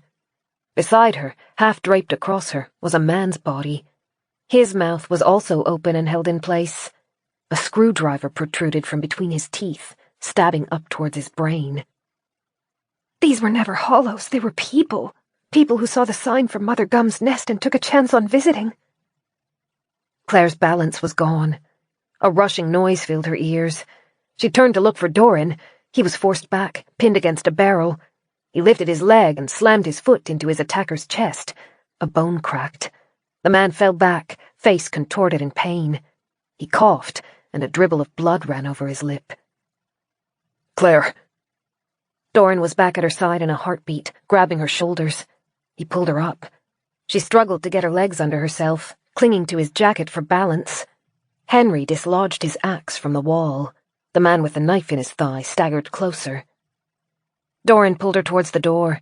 She ran with him, desperate to be out of the killing shed, away from the collection of bodies. A spit of rain hit her cheek as they made it outside. Dorran swung sharply, slamming the shed's door behind them before catching Clare's hand and leading her forward. Ahead was Mother Gum's house, and just beyond that would be their bus. All of the cars scattered about the compound. I think we just met their owners. Tears burned Clare's eyes as she dragged in ragged breaths. They skidded in the cold mud as they ran for their escape. As they came out near the house's front, Clare saw Mother Gum waiting for them on the porch. Her hair was gone. Instead of the soft, downy white, her head was covered with roughly cut grey stubble. She held her old hair in one hand, the plait bundled up so that it wouldn't drag on the ground. A wig. Without the softening hair, it was starkly obvious that the rosy cheeks were rouge and the watery green eyes held a spark of severity. She faced their bus, watching as her children unloaded the supplies, a routine she had undoubtedly watched many times before. A rumble grew in Dorran's chest, escaping him as a furious snarl. Mother Gum swung towards them, her mouth puckering with anger and shock. She leapt back with unexpected agility, away from Dorran's path. He wasn't aiming for her, though. He was moving towards the 4 men and women carrying boxes out of the bus. This time, the element of surprise was on their side. The 2 women scattered. One man dropped his burden and lifted his fists. The other hesitated, torn between running and fighting. Dorran's fist snapped past the first man's defenses, connecting with his jaw and dropping him to the ground. That made the second man's choice for him. He turned and fled towards the hall. "Drive!" Dorran barked. He forced metal into Claire's hand, then he ran past her, disappearing around the bus. Chapter 7.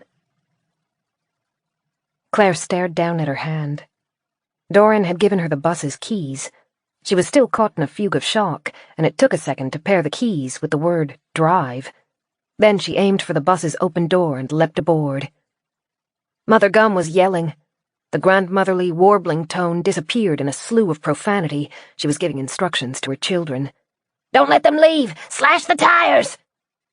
Claire struggled to get the key into the ignition. Adrenaline roared through her, but it felt muted, as though all of the noises and sensations were coming through a veil. She didn't know where Dorran had gone, and it frightened her that he was no longer with her. The engine clicked over and came to life. She put the bus into gear and leaned onto the accelerator, her motions coming more from muscle memory than conscious thought.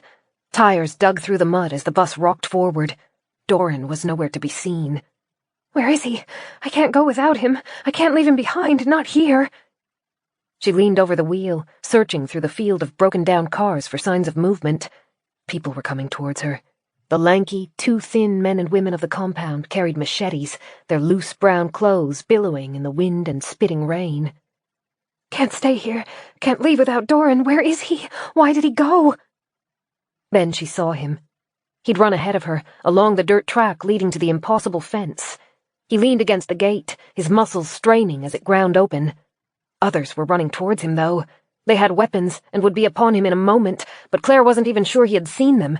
His head was down as he forced the gate open with painstaking effort. She pushed onto the accelerator, dragging energy out of the sluggish bus. One of the men leapt out of the way. What do I do? Her reflexes felt blunted, her mind full of cotton. She didn't know if she should slow down or go faster. She needed to get Dorran onto the bus, but if she slowed down, the others would catch up to her. The gate was just barely wide enough for the vehicle to fit through, but Dorran continued to strain against it, and he was in her path. In a burst of blind panic, Claire hit the brakes. The momentum was immense. The bus wouldn't slow in time. She was aimed right for Dorran's back. He moved at the last second, darting to the side. The bus rocketed through the open gate. She felt something snag on its side and bit her lip as she leaned forward to see into the mirrors. Dorran had caught onto the plyboard nailed to the windows. He had his feet pressed against the bus's side, shoulders hunched as he held onto the vehicle. Claire hit the button to open the doors. They were slowing, the brakes finally stopping their mad rush downhill, and Dorran leaned into the momentum as he slipped forward, neatly stepping through the open door. He was breathing heavily, his eyes full of fire as he looked behind them. "Faster," he said. She put pressure on the accelerator. The open door nearly clipped a tree as the bus picked up speed. Dorran wrenched it closed, then stood beside her, legs braced to balance against the rocking motion. The road ahead was blurry. Claire tried to navigate, but she wasn't reacting with enough dexterity. The bus's other side scraped a tree, wrenching a branch loose in an explosion of splinters. I can't... Even her words felt faltering. Dorran came up beside her, a gentle hand on her arm. "I can drive." The changeover was faster than Claire had thought possible. She slid out of the seat while Dorran held the wheel, and in a second he had taken her place. The engine rumbled as he pushed it to move faster. Claire caught herself on the passenger seat and dropped into it, then looked in the side mirror. 3 of the gaunt youths were running in the bus's wake, but they were already disappearing into the distance. As she watched, they slowed to a staggering halt, lips peeled back in angry, fearful grimaces. Dorran braked suddenly as the bus burst out of the forested area and back onto the main road. He wrenched the wheel, coaxing the minibus around to face the setting sun, but before they had travelled more than a dozen meters, he braked again. Claire opened her mouth to ask what he was doing, but the sudden direction changes left her dizzy and sick. She clung to her seat, one hand braced on the window, as Dorran put the bus into reverse. He adjusted their angle using the side mirrors and backed into the hand-painted wooden sign. Mother Gum's Nest, weary travelers welcome, bowed under the pressure from their bus's rear, then cracked and collapsed into the mud. I know they'll just put it back up, he grumbled, but at least this way I feel better. Claire cracked a smile. Dorran ran the bus's rear wheels over the sign before turning back to the road. The path was mostly straight, and he allowed the bus to creep up to an aggressive pace as they sped away from the compound. For a moment, Claire's head was full of the roar of motion and Dorran's ragged breaths. They seemed too loud, deafening. The palm she pressed to the window was slick with sweat. Then Dorran spoke. I should have known better than to stop. I'm sorry for putting you in so much danger. She wanted to tell him it was all right, that she'd been lured in just as much as he had, but the words wouldn't come. She shook her head instead. The air was too hot. It choked in her throat before it could reach her lungs. Dorran glanced at her, and his expression drew tight. Claire, are you hurt? No. No. The bus began to slow. Real alarm was growing in Dorran's eyes. You're white. What happened? Did one of those people hurt you? I can't breathe. Her stomach was burning. Her lungs ached. She shook her head as a drip of perspiration ran down her cheek. Pull over. Need air. The bus was already coasting to a halt on the road's shoulder. Dorran put it in park, but didn't turn off the engine as he opened the door for her. Claire rose and tried to climb out. The cold air felt good on her face. She leaned into it and realized a second too late that she was falling. Dorran barked her name as he caught her before she could hit the ground. His voice sounded as though it had echoed down a long tunnel. He carefully lowered her to sit on the bus's step, then his hand moved across her forehead and her neck. He took a sharp breath. The tea. She drugged it.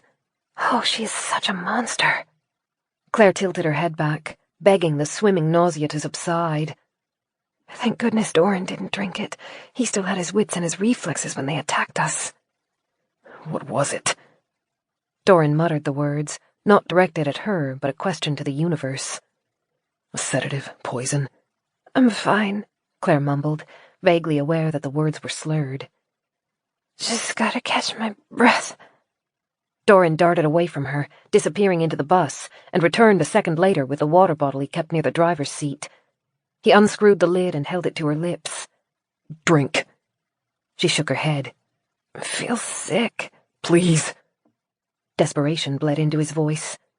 You have to drink. Reluctantly, she swallowed the water. It tasted off, and her body wanted to reject the liquid. She managed to swallow 3 mouthfuls before she keeled over, violently sick. Good, good. Dorran held her with one arm across her chest, the other rubbing her back. Get it out. Claire hung off him, gasping, sweat sticking her clothes to her skin. She tried to straighten, but her stomach muscles contracted again, forcing her back down. The sickness didn't stop until bile burned her throat and her body had no more energy to move. Dorran gave her the last few spoonfuls of water from the bottle to help wash her mouth out. Then he half-guided, half-carried her back into the bus. Bed or chair? His voice was beautifully soft compared to the roaring noise in Claire's ears. She squinted, trying to think. The back of the bus was dark, almost unpleasantly so. Lights danced across her eyes. To her disoriented mind, they looked like ghosts. Chair. Her throat burned, her stomach muscles ached, and her legs were uncoordinated. Dorran lowered her into the chair and adjusted its back so that Claire was half reclined in it. He buckled her seatbelt, fetched a blanket from the bed, and draped it over her. Her mouth still tasted foul, but her nausea had finally passed, and a deep thirst had risen. Water? Dorran's hand ran over her shoulders, a comforting caress. He didn't move to fetch her a drink, though. He only stood beside her, facing the bus's insides, a horrible grimness haunting his features. Claire tilted her head back. Her vision swam, and it took her a moment to see the racks above the seats. The bundles of clothes and blankets were still in their place, but the jugs of water and food were gone, leaving row upon row of empty shelf space. Oh! She closed her eyes and dropped her head back. That woman! This is why she invites people into her compound. With hollows in the fields, her family can no longer farm, so they lure people to them with the smoke and the sign, drug them until they can't resist, kill them and take their stores. The hand on her shoulder squeezed. Then Dorran spoke, his voice hoarse. I will find you water. Just rest, my darling. Chapter 8. Claire drifted through a surreal series of dreams.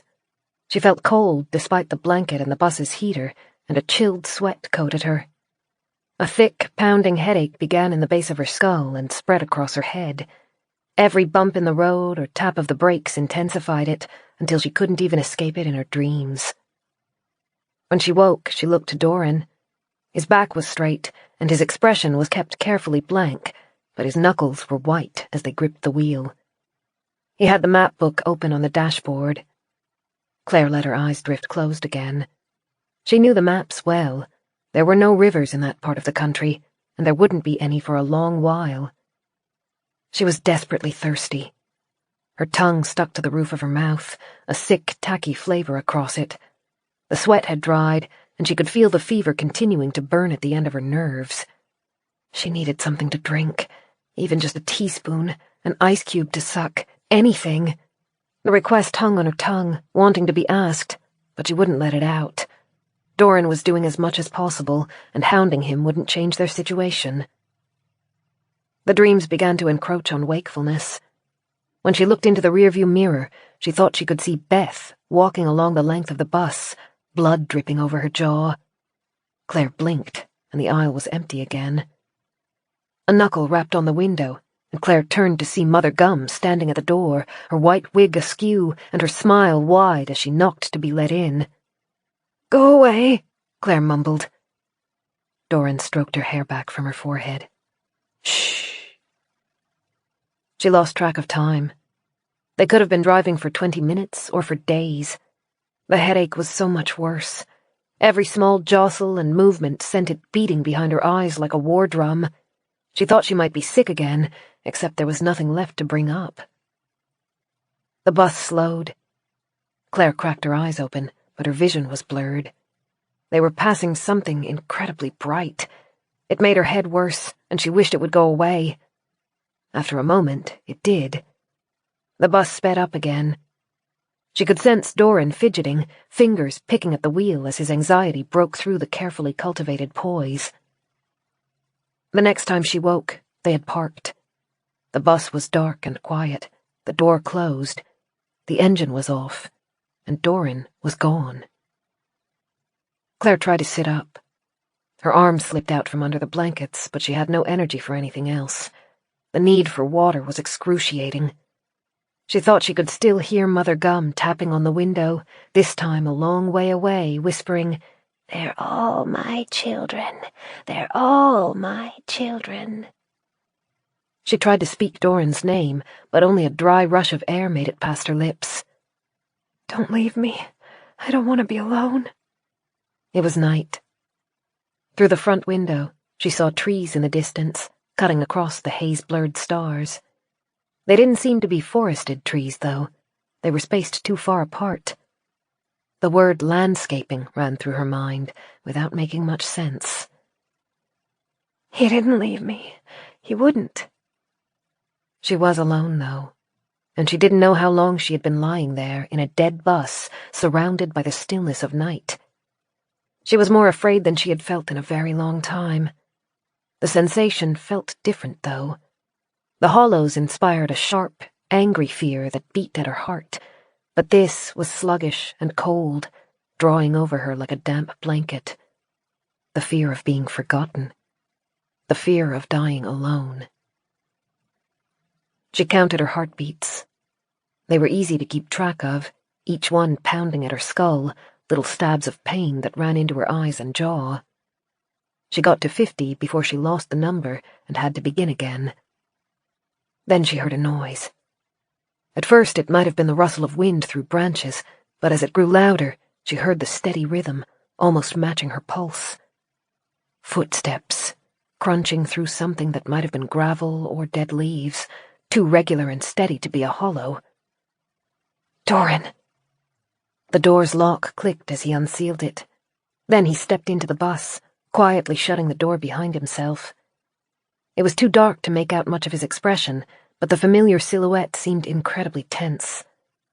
He looked towards her, but glanced away quickly. She tried to reach towards him. He didn't respond or even meet her eyes. Instead, he turned away and paced the bus's length in 8 long, quick steps. Doesn't he want to be near me? He had never been short in his affection before. The rejection burned in tandem with the lingering fever. Dorran stopped at the other end of the bus, where Clare couldn't see him. She could still hear him, though. His breaths came quickly. They were too rough and uneven to have come from exertion. He was on the edge of hyperventilating. Dorran took a stuttered inhale and held it. In 8 more quick steps, he was back at the bus's front. He still wouldn't look at Clare as he took the driver's seat. This new angle let her see his features better, though. They were tight, his eyebrows heavy, his lips pressed together, a muscle leaping in his jaw. The creases around his eyes were painful to see. Guilt. He wouldn't look at her because he was ashamed. Clare tried to lift her hand, but couldn't move it. She wanted to tell him it was all right, that she didn't blame him. His eyes were fixed resolutely ahead, though. The key turned in the ignition. The bus's lights flicked on. He was bathed in the backwash of the headlamps. Blood ran from his shoulder and arm, saturating the fabric of his shirt. He hadn't tried to bandage them. Instead, he used the injured arm to put the bus into drive and pulled back onto the road. Dorran? It came out as a rasping breath. His eyes met hers, then were averted again in a flash. I am sorry, my darling. They had to be driving along a well-maintained road. It was too smooth to be anything rural. Through the windshield, Clare saw more of the trees she'd glimpsed before, as well as infrequent peaked roofs. Houses. He was trying to find bottled water in houses. She ran her eyes across the bloody marks again. He'd tried to go in alone, and with no light besides what the moon could provide. I'm so sorry. He needed her badly. She was supposed to help him, care for him, and love him. That was what she'd promised. Now her very presence was crushing him into desperation. If she'd just been more wary, if she'd just asked to pass by Mother Gum's nest, if she'd just tipped the tea out like he had. His fingers shook, clenched around the wheel. He glanced at the dashboard, towards the fuel gauge. Some awful resolution seemed to form inside of him. His eyebrows flinched down further. Then he turned the wheel sharply, the bus's tires scraping as he made a U-turn. Then their speed picked up, a racing, rattling pace that couldn't have been safe. Dorran had a plan, and he didn't seem to like it. Breathing hurt. Movement hurt. Clare couldn't even make it stop. The thumping in her head was worse, breaking her ability to think, consuming her consciousness into its agonizing rhythm.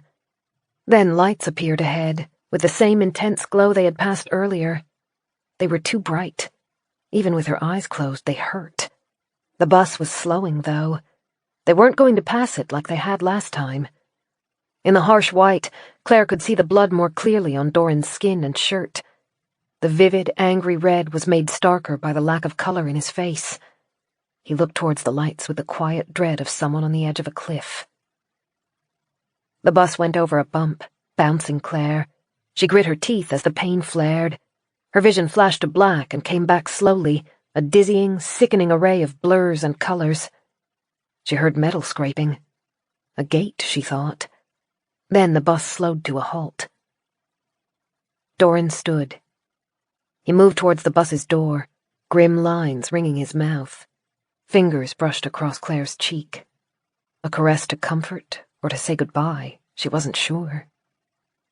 Then the door opened, and Dorran stepped out. Through the light and pain, Claire was aware of approaching footsteps.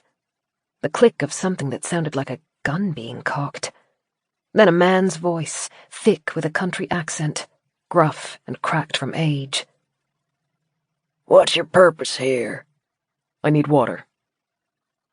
Dorran's voice was steady and moderated, but Claire could still hear how desperately tight it was. "I have clothes and blankets to trade."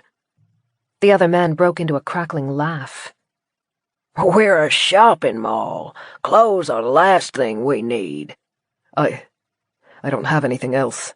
Please, you can take as much of it as you want. I need water, whatever it takes." The man sighed. "Calm down, son. We're not in the business of sending people away to die, no matter how little they have. Here." The bus rocked as weight moved into it. Then cold plastic touched Claire's lips, and Dorran was whispering, "Drink, Claire." She opened her mouth. After craving water so badly, the fulfillment was shockingly unpleasant. The water stung the cracks in her throat and increased the taste of tacky saliva.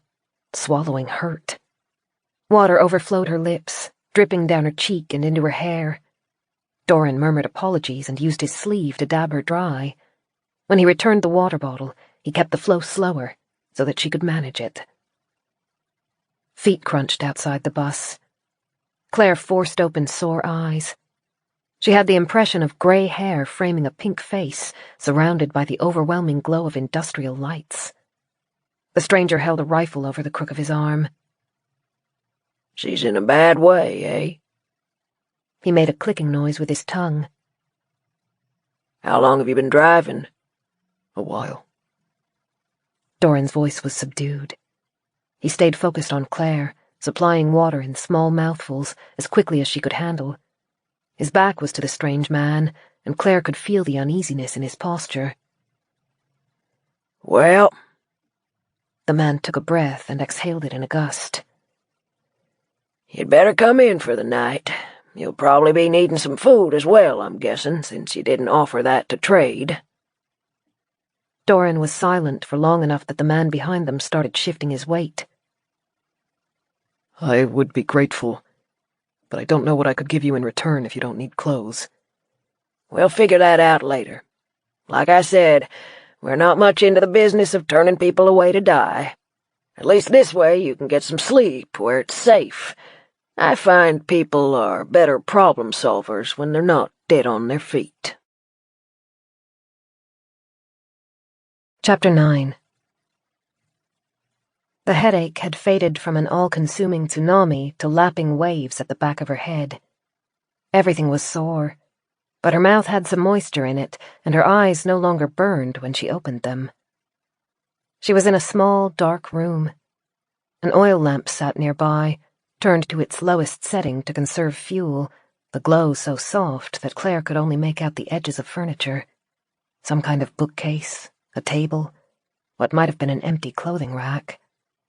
The floor was concrete, but a plush rug had been laid out in the room's center, its fibers ruffled from foot traffic.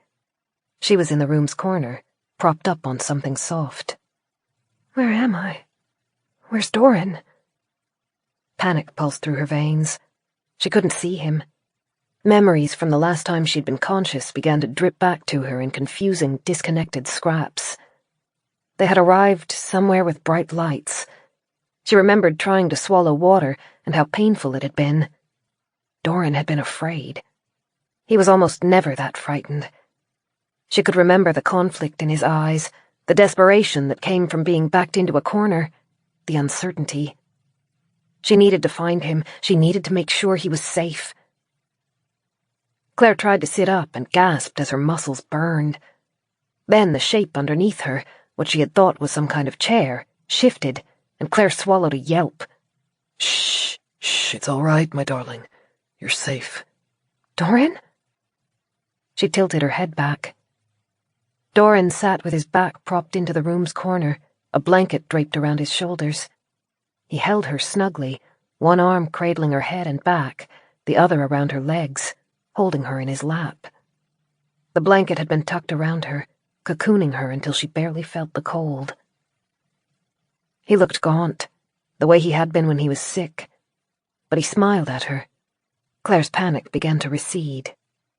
"Are you okay?" Yes, and you will be too. He slipped the arm out from under her legs and reached for the bottle of water next to them. They were on a mattress. A set of pillows was stacked beside them, along with a folded set of sheets. Dorran held the bottle up for her. The thirst was no longer all-consuming, but Claire still drank. This time her throat handled it better. She took as much as she thought she could without becoming sick. Dorran exhaled as he set aside the half-empty bottle. "Where are we?" Claire asked. At one of the safe havens. We'll be all right. For now, just rest. She was comfortable in Dorran's arms. She'd noticed that before. No matter how he arranged her, they always seemed to fit together, like two perfectly matched puzzle pieces. She was tempted to close her eyes and fall back to sleep, but instead, she stretched her legs to shake some life into herself. She didn't know how long she'd been out, but Dorran looked exhausted. "You can put me down if you're tired." He pretended to consider that for a moment.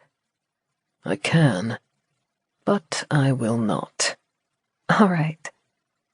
She chuckled and rested her hand against a patch of bare skin at his shirt's collar. The blanket slipped from around his shoulders, and she caught a glimpse of red underneath. Claire frowned, memories falling back into place. He'd tried to find water in a house, but one of the monsters had been inside. She didn't know how bad the injuries might be. "You're hurt." It's all right, my darling. Just rest. She pulled herself out of his arms so that she could sit at his side. When she tugged at the blanket, Dorran grimaced as the shirt peeled away from raw skin. Claire felt her heart plummet. "Hasn't this been dressed?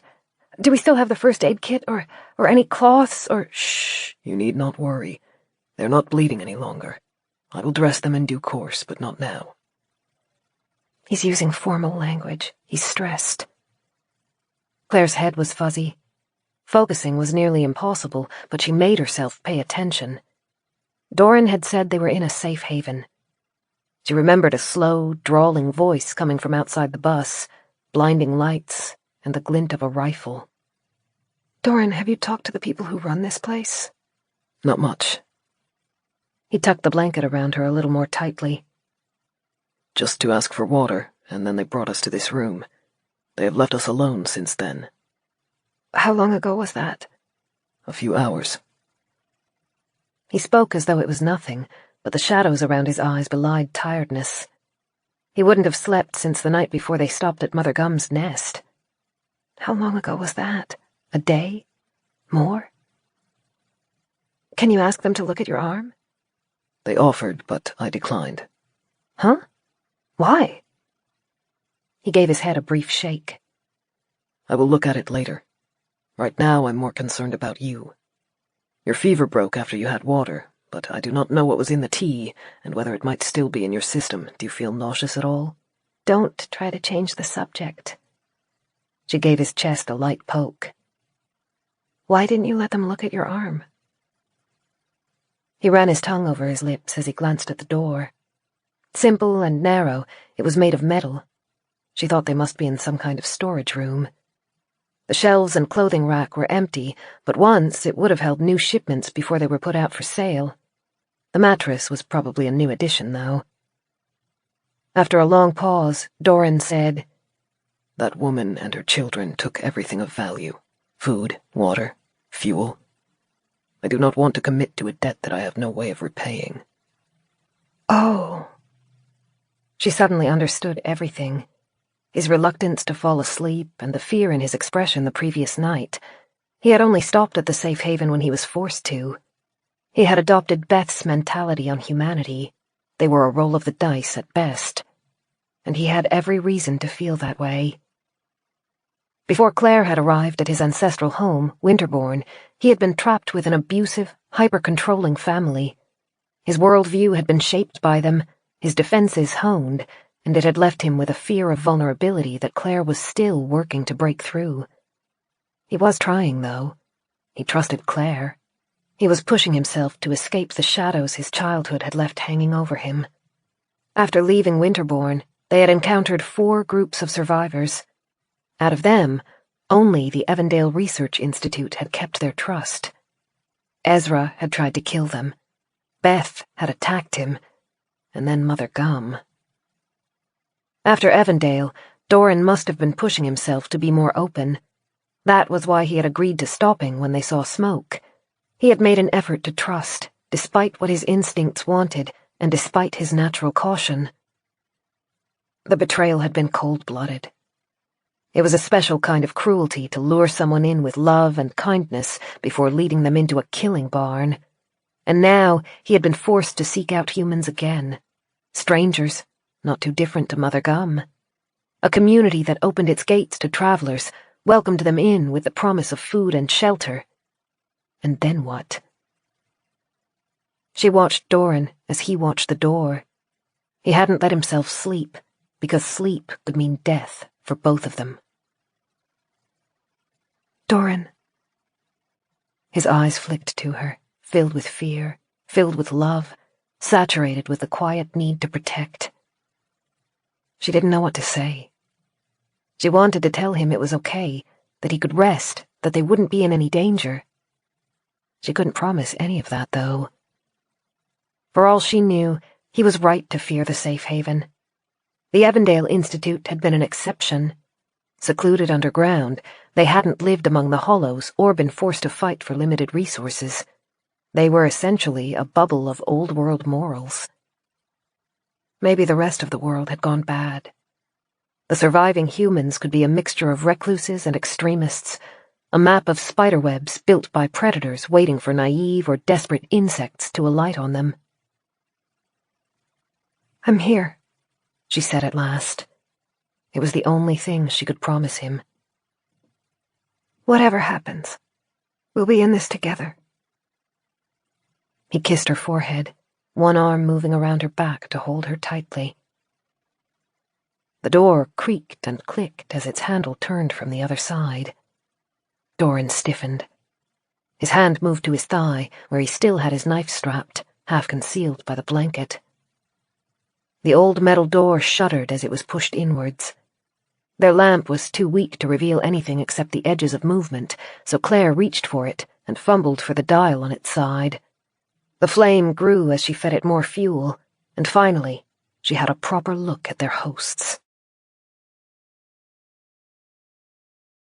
Chapter 10. The man entered first. He was old in a wiry, tough kind of way. Creases ran around heavy-lidded eyes, and long, loose grey hair and a shaggy beard framed his face. Claire's first impression was of a lion's mane. He continued to hold his shotgun over one flannel-clad arm, its barrels pointed towards the floor. "Heard you talking," the man said, the country drawl thick and slow like a stagnated river. "Figured you'd be ready for some food." As Clare and Dorran stood, a woman entered behind the man, carrying a tray with 2 bowls of stew and cups of tea balanced on it. She could have been the man's twin, except she was a little smaller and a little thinner. Creases ran over her features, and they bunched up when she smiled. Steel-grey hair cascaded down to the middle of her back, and her outfit was so similar to her companion's that it could have been planned. They were old, but in a completely different way to Mother Gum. That woman's facade had been sweetness and softness, gossamer hair and rosy cheeks. This couple had been weathered. There was no softness, just muscles from a lifetime of physical work. With their hair and flowing clothes, Clare was struck with the impression that they might have emerged from the 60s with ideologies that followed them for the remainder of their lives. "It has beef in it," the woman said, and a hint of motherliness slipped into her voice. "I figure you could do with some."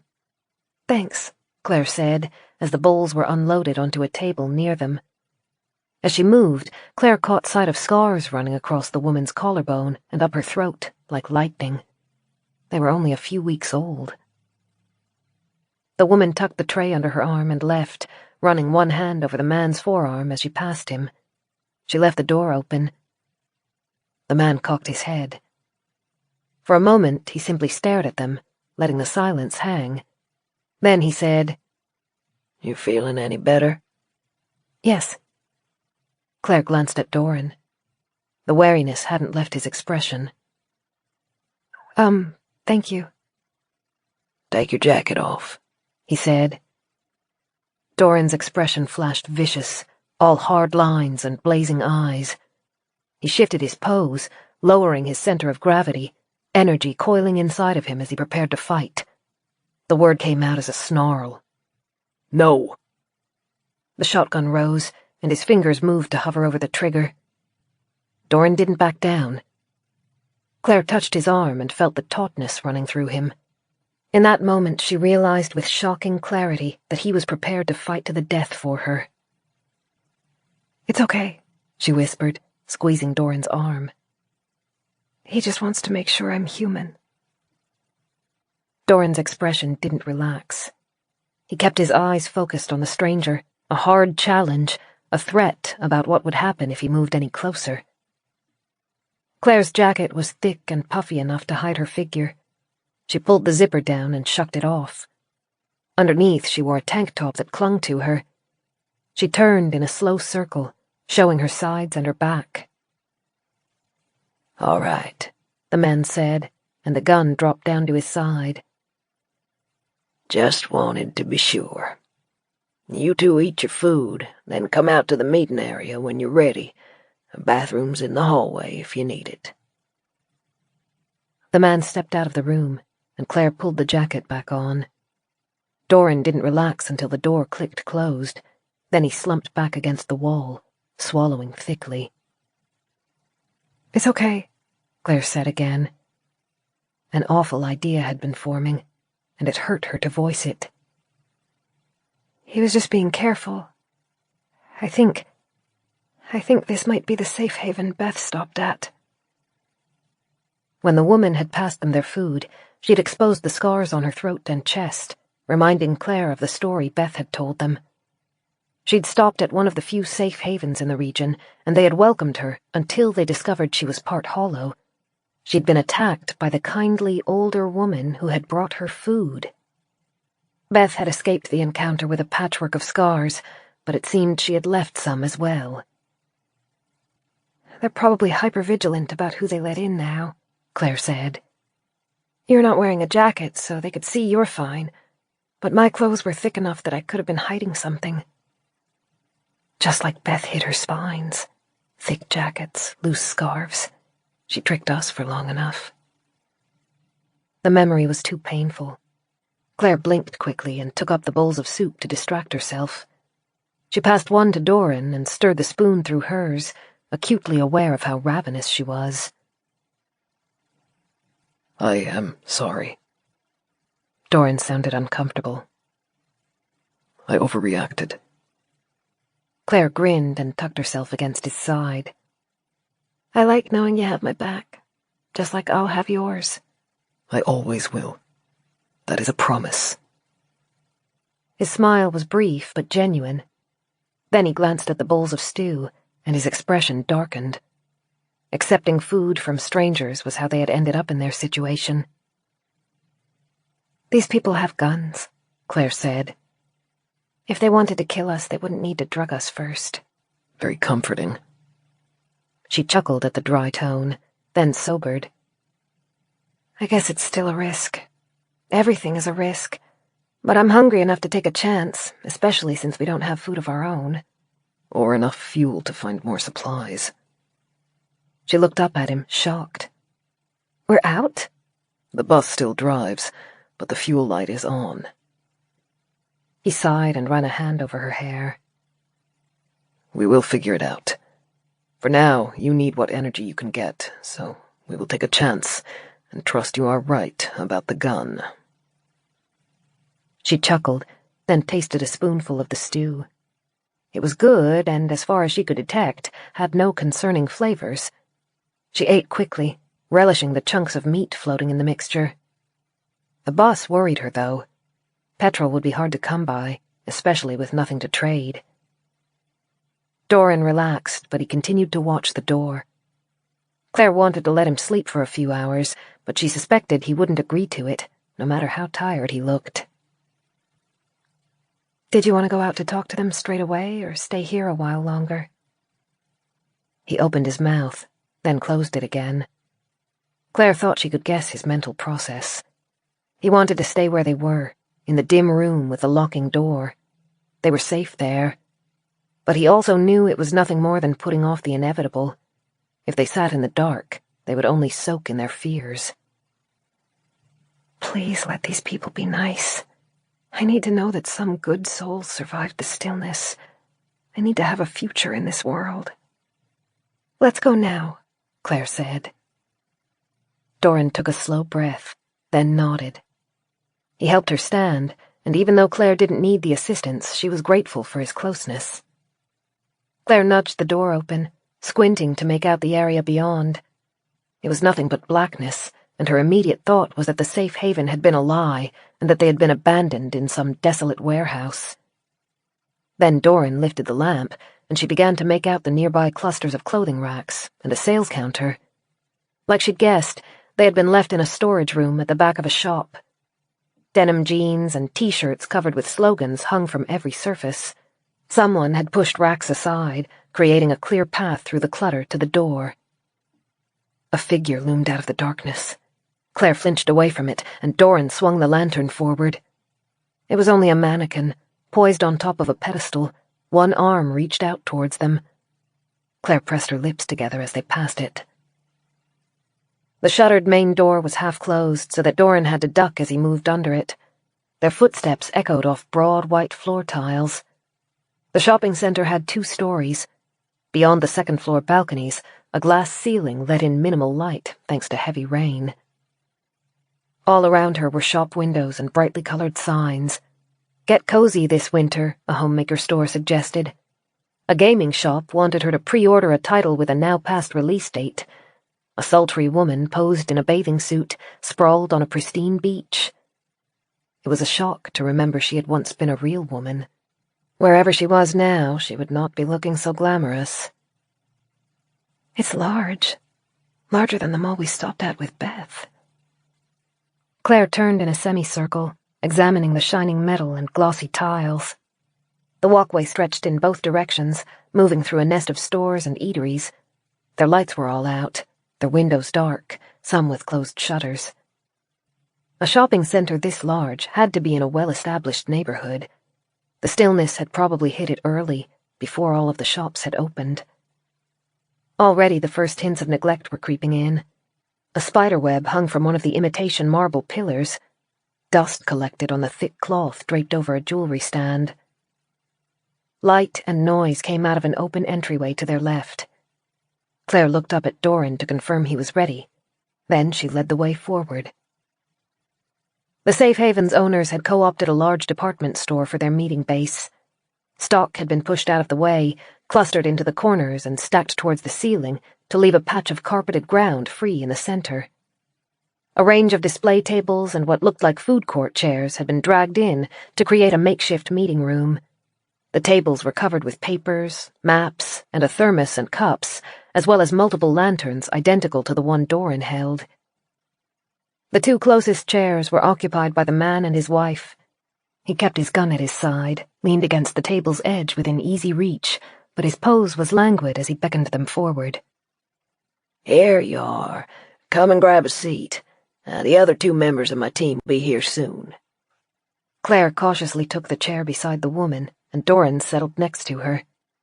The woman leaned forward to fill 2 new cups from the thermos. As she did, the man fixed them with a stare and said, John. And that's my wife, Patience. Patty, she said, in a softer and more melodic voice than her husband's. Welcome to West Hope. Chapter 11. The lamplight flickered over the paper-strewn table. In the distance, Something echoed. Noise seemed to travel strangely in the empty shopping center. Claire tried not to let her uneasiness show. She was struggling to get a read on either of their hosts. They had been generous in their actions, the bed, the food, and the drinks. But the way John kept his gun beside him, and the way Patty never turned her back toward them, kept Claire on edge. Dorran was still and quiet, watching her cues, the way he did whenever they met strangers. She was faintly aware that one of his hands was poised over the knife strapped to his side, though. She hoped it wouldn't come down to having to fight their way out of the safe haven. She had no idea how she would even find the exit, or how many other people might be living in the unlit halls. We have to at least try to make this work. Show some goodwill. I'm Claire, and this is Dorran, Claire said. It's nice to meet you. Thank you for letting us into your home. John shrugged. Couldn't have turned you away. You looked half dead. How are you doing, anyway? Better, thanks. She still felt shaky, and a headache lingered at the back of her skull, but both sensations were ebbing. Probably got a dehydration hangover. That'll pass. And anyway, I'm not sure we could call this place a house, let alone a home. We used to live on a farmstead, Patty said, placing a cup each at Dorran and Claire's sides. A note of fondness grew in John's voice. We built that beauty ourselves. 12 acres, trees on every horizon. We had goats that kept the lawn trimmed for us. He puffed out a breath that ruffled his beard, and the fondness evaporated. Had to leave it behind, indefensible. This place is all corporate coldness, but at least it's kept the hollows out. Claire wrapped her fingers around the mug. Dorran didn't lift his hand from his knife. This is a safe haven, right? Claire asked. Are you in charge? Yes, and yes, I suppose. West Hope. Patty and I founded it with a couple other souls who are no longer with us. People come and go, but we're always here, keeping it running for anyone who needs it. People like Hex and Alden, come on in, you two. Claire twitched as she suddenly realized two figures had appeared in the doorway. The young woman had short, shockingly blue hair, and the middle-aged man was tall despite his hunched posture. The woman, Hex, moved forward first, narrowed eyes on Claire. You checked her? Yep. Her eyebrows twitched downwards. Are you sure? I'm sure enough, John drawled, tapping the table. She's as human as you and me. Come and get your seat. Claire and, Dorran, was it? These two are on the committee with me. Between the four of us, we figure out how to keep this place running. Claire nodded. Hex's frown stayed fixed in place as she dropped into a chair. She looked like she might be even younger than Claire. Although the roots were starting to show, they weren't long enough to have grown for more than a week. She must have raided the shopping mall for hair dye. It felt bizarre that there were still people with enough security and free time to spend hours on cosmetics, but in a strange way, it was also comforting. The man was even more of an enigma. He struck Claire as the sort of person who would become embedded in middle management, competent enough to be promoted, but without the charisma or ruthlessness that would get him to the upper levels. His whole face seemed heavy, his eyes drooping at their edges like a basset hound's, and he looked displaced in his navy jumper with a tie tucked under its collar. Is Dorran your real name? His voice was missing the inflection it needed to sound truly alive. Claire answered on Dorran's behalf, feeling oddly defensive. Yes, it's a family name. Okay. It quickly became clear he wasn't trying to needle Dorran as he turned to the woman at his side. Guess you're still alone on this movement to adopt New World names, Eugenia. Hex's cheeks lost their color. Her gaze fixed on him, filled with unspeakable threats. John raised one weathered hand, eyes closed as he seemingly fought to hold on to his patience. Let's give that topic a rest for today, especially in front of our guests. Who shouldn't even be here. Hex spat the words at him. Patty moved around the table, dropping off 2 new mugs for Hex and Alden, her voice sweet.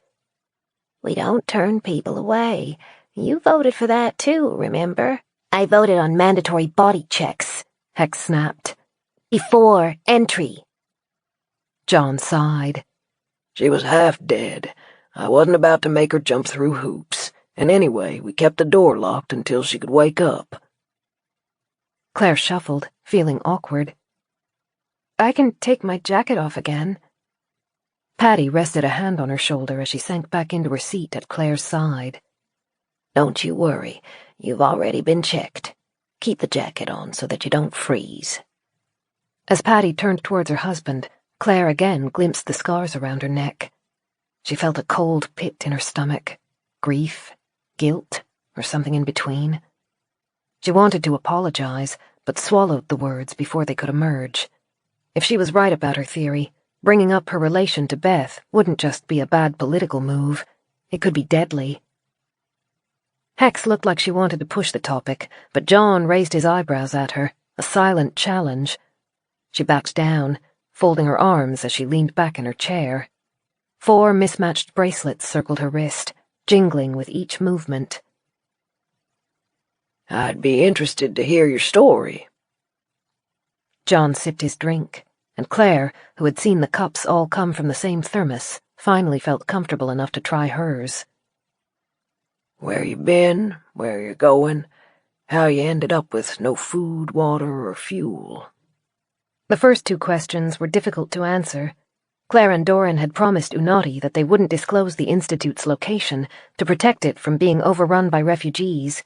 They wanted to keep their destination a secret for the same reason. The greenhouse was only large enough to support the 2 of them at that time. She looked to Dorran for his approval, then answered the 3rd question. We were doing okay for supplies until yesterday. We saw smoke from a fireplace and stopped. It was a really bad decision. They stole almost everything we had. Hex leaned forward in her seat, suddenly interested. Where was this? I don't remember much after it happened. Dorran? 6 hours to the south. He murmured. Claire nodded. It was called Mother Gum's Nest. We know about them. The lines around John's mouth tightened. Old woman and a group of youths she calls her children, holed up inside a wooden fortress. People go into there, but not many come out. Claire's heart sank. Yeah, that was her. Did you go inside the fortress? What did you see? Hex asked. There were 3 buildings. The woman, Mother Gum, gave us some tea in her home. She seemed sweet. She was being generous, too. She said she had fuel we could take because they had no use for it. She sent us to get it from the barn with one of her children. Was there anyone trapped there? Hex asked. Anyone alive? Claire swallowed and shook her head. I'm sorry. When you go to the barn, they kill you. There was something in the tea, some kind of poison that made it hard to think or react. A sedative, I believe. Dorran frowned at the table, reluctant to make eye contact as he forced himself to speak. I avoided having any, but it hit Claire badly, and then I had no water left to give her. Patty ran a hand over her face. Those poor souls. Hex turned to John, her eyes blazing. We have to do something. My answer stays the same. There's nothing to be done except to warn people. How many she got? How many more? Hex turned back to Claire. She keeps changing her name once she realizes we're warning people, always something familial that preys on emotions. It's Mother Gum now, a cottage for lost children last week. Grandmother Goose before that. She's like one of those mantises that pretends to be a flower to lure its prey in. Claire's mouth twisted. She's sick. She's a witch, that's what she is. Hex switched back to John. We've got to purge that place. He sighed. It's a fortress. I'm not sending my people on a suicide mission. I'll go myself. A couple of Molotov cocktails would do the trick. You'd be shot before you even got close enough to throw one. Hex heaved back in her chair, its metal legs scraping over the floor. Blotches of color had appeared on her pale cheeks as she refolded her arms. For a moment, the meeting room was quiet. Alden scratched pale stubble on his chin, then said blandly, "It's a bad situation." Understatement, Hex scoffed. Patty rocked her mug on the table, swirling the contents. She seemed almost apologetic. We knew about her before the stillness. Her fortress was a few hours' drive from our homestead. She was just called Annabelle back then. She said she ran a camp for wayward teens, but it was widely known that it was closer to a cult. Back then, she would have her followers work the fields around her property. Since that is no longer safe, she seems to have turned to luring and attacking anyone who passes by. Oh. Claire thought back to the high wooden walls. They had been greased to keep hollows out. She hadn't actually considered that the walls had been constructed before the stillness, but looking back, that seemed obvious. They had been too high and stretched too far to be built in a day or two. Those people she calls her children? Hex lifted her eyebrows. Half of them don't even want to be there, but they know what happens if they try to dissent. And they think they don't have any choice, you know? They can't talk anymore. Claire frowned. What do you mean? She cuts their tongues out, stops them talking to each other, and now, I guess, it stops them from warning any visitors. The witch took a very literal approach to stopping gossip. Claire shook her head, remembering how sullen and unhappy Henry had appeared as he led them to the shed. She felt painfully grateful to have escaped, but her mind and heart ached as she thought of everyone else who had not been so lucky. Hex's mouth twisted into a snarl. If we don't do anything to stop her, we're just as bad as her. John scratched the side of his nose with a chipped fingernail. We've been over this so many times, it's exhausting. We have a job here, an important job. People need safe havens to stop, to heal, to learn about the road ahead. How many lives have we saved by being here? Hex mumbled something that Claire couldn't quite catch. We fight the witch, chances are we die trying to bring her down. Then no one can be helped. It's not right, Hex said, but there was a note of defeat in her voice. John drained his cup, then passed it to Patty, who rose to refill it. We have a job here, he repeated. You want to help people? You help me keep the lights on and the shelves full of food, and maybe don't throw a fit if I occasionally bring people in without checking them. Hex lifted her middle finger towards him. If you're accepting feedback, you could tone down the edginess, Alden said. Blue hair doesn't make you cool. The finger swiveled in his direction. He shrugged sloped shoulders, unconcerned, as he sipped his coffee. As much as I would enjoy it, this meeting isn't about Eugenia's real name or her fashion choices, John said, mildly ignoring the finger as it turned on him again. Or the fact that she was a small-town checkout girl before the stillness, Alden added. There were now 2 fingers, one waving in each direction. No, we have guests. John sighed, stretching, before turning to sit sideways on the chair and draping one arm over its back. Here's the situation. They need supplies. They don't have much of anything to trade, and we should figure out what we're going to do about that. Claire swallowed. She'd begun to relax, lulled by the banter between Hex and her companions. They seemed to know each other well, like a family that exchanged barbs every evening over dinner, but never with any real malice behind them. She'd almost forgotten about her own situation. She looked at Dorran and was surprised. He rested both arms on the table ahead of himself, away from the knife, attentive to the conversation, but no longer wary of it. He doesn't think we're in danger any longer. Claire had learned to trust Dorran's instincts. He always deferred to Claire when they had to speak to strangers, but Claire knew that between the 2 of them, he was more skilled at picking up on subtle cues. His mother's treatment towards him had ensured that. Claire did her best to trust him again then. We're low on everything. They took our water, food, and petrol. We still have clothes and blankets, though. Hex pulled a face. We've got more than we'll ever need of that. There are 112 stores in this shopping center. Out of them, 62 are either clothing or homewares. She recited the numbers so easily. This isn't the first time she's had this conversation. West Hope is a sanctuary, John drawled. We don't turn away anyone who is in need. If you're starving, we feed you. If you're hurt, we'll give you medical treatment. And when you move on, we advise on the road ahead and do what we can to give you a solid shot out there. But we also have to look out for our own survival. You understand? More than 60 souls live here full-time, and we can't give away our food if it means our own will starve. I understand, Claire said. Patty spoke, her voice soft and a little sad. That's especially true for the fuel. It's getting harder and harder to find, and fewer people want to trade it. But it keeps the parking lot lights on, and those lights are the only things stopping the hollows from swallowing us. West Hope can't last forever, Alden said. We all know that. John nodded.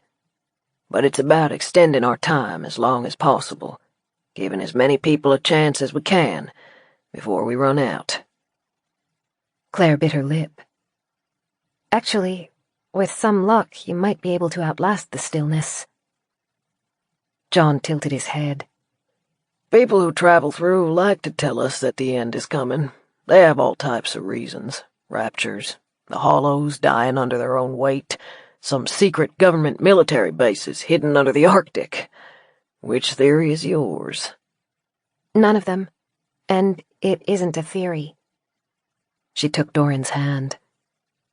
We know how the stillness began, and we've met people who are working to make it end. All right, I'll admit I'm intrigued. John chuckled. Any time a new soul comes through, we like to hear their story. It's how we know what's out there, who's surviving, what tricks and tactics are working, and it sounds like you have a hell of a story. Let's hear it. Okay, Claire said. But first, you said you give medical treatment, and Dorran's hurt. Chapter 12. Patty brought a first aid kit out of the room's corner while Alden boiled a kettle. Claire tugged the blanket off from around Dorran's shoulders and began unbuttoning his shirt. It's fine.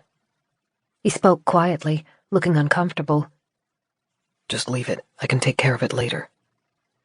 She narrowed her eyes at him as she undid more buttons. He just sighed. Patty returned with the first aid kit and shook her head as she saw the shirt. They've torn through it. May as well cut it off. It's not like it can be salvaged at this point. She passed Claire a pair of scissors, pushed stacks of paper aside, and laid out utensils on the table.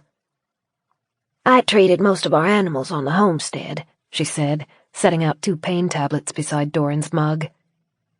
It's not quite the same as working on humans, but it's enough. Claire cut through the shirt with painstaking care. She felt guilty for letting Dorran sit like that for so long. Shreds of cloth had become tangled in with dry blood. The matted mess ran across his shoulder and upper arm, near the old wound, where Beth had bitten him. She should have asked for someone to look at it as soon as they entered the meeting room. It must have been hurting him, no matter how well he hid it. He flinched as she pulled the fabric out. Fresh blood began to ooze. Claire swallowed, feeling sick. It's really fine. Dorran spoke calmly, even as perspiration shone on his forehead. They're not deep enough to require stitches. They are, Patty said. You'll also need some antibiotics. Hollow bites don't seem especially prone to infection, thankfully, but you'd still be courting sepsis if you don't take it. Dorran shook his head. They would be a waste now. Save them. Claire, would you like to explain? Yeah. She shuffled back to make room for Patty, who drew her seat up to Dorran's side, dampened a cloth in the boiling water, and began to wash the dried blood away from the bite marks. Claire licked her lips, trying to center her thoughts. It was the second time she'd told the story. Like when she'd shared it with Mother Gum, she avoided revealing that she and Dorran had experienced Ezra's experiments firsthand. She also omitted any trace of Beth. Unlike with Mother Gum, Claire had her companion's undivided curiosity. Hex leaned forward, chewing on her thumbnail, eyes bright and keen. Alden was unreadable with his drooping features and lackluster expression, but his eyes remained on her as she talked. John occasionally interrupted with questions. Claire finished her story with, "So we left the USB with the people at the Research Institute, who will be activating the code as soon as they can make sure it's safe. It might be a few weeks, or it might be longer, but they know how precious time is. I don't think they'll leave it too long. If you can keep the safe haven open until then, you won't have to risk moving the survivors here to a more remote area." Huh. John continued to watch her as he mulled over the story. Hex's rapt attention had morphed into disappointment, and now her eyebrows were pulled low under her blue fringe. "She's making it up." John held up a hand. Well, now hold on, Hex. "No, there's no way she's telling the truth. Nanobots and underground bunkers. It's about on par with that guy who said the Aztec god of death was punishing the world. I mean..." She shrugged at Claire. "It's a nice story, full of hope, but come on." John shrugged. Possibly. Possibly not. Extraordinary situations can require extraordinary explanations. Hex switched her attention between Claire and John. "What? You actually believe them?" Sure, he said. I'm more inclined to than not. Alden lifted a finger to catch attention. I can't see much of a reason for them to lie. If it's a delusion, it's affected both of them equally, and if it's a lie, what do they get out of it? John shrugged. Either way, it doesn't change our plans. We keep West Hope running as long as possible. If this code is real, and if it works, we'll know about it when it happens. But we don't bank on it. "What do we do now?" Claire asked. She couldn't stop fidgeting, but kept her hands in her lap, where they wouldn't be as visible. "Our bus is low on fuel, probably not enough to get us somewhere with more." No, Alden agreed. the cars and houses around here have been pretty well emptied of their stores. "We don't do loans, either," Hex added. "Too much of a risk you won't ever come back." "Does that mean we just have to stay here?" Afraid that isn't doable either, Dove. John sighed. We have a rule at West Hope. If you're capable of surviving out there, you have to move on.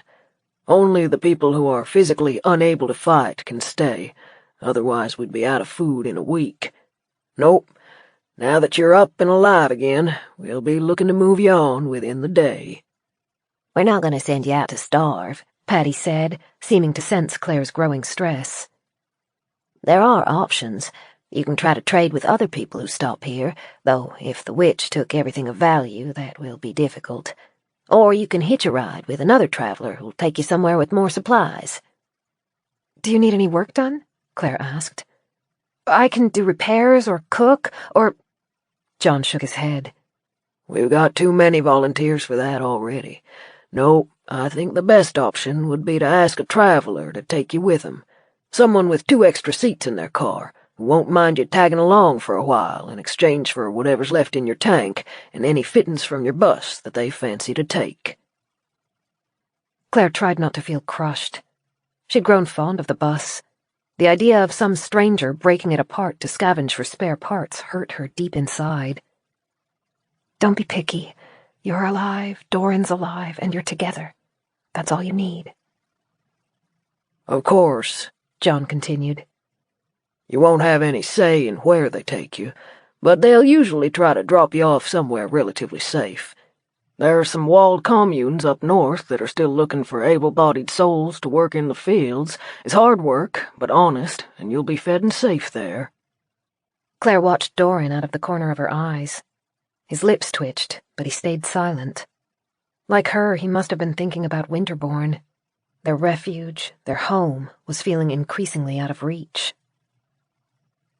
John swallowed the last of his coffee and set the mug aside.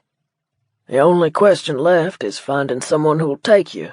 You both seem respectable sorts, so it shouldn't be too hard. Most people are decent about this sort of thing, and we usually have a couple of cars pass through each day. Sometimes they don't stop long. I'd recommend taking anything you want to keep out of your bus and storing it with you. You can stay in the room we put you in, and we'll come and get you when we've found your ride. All right?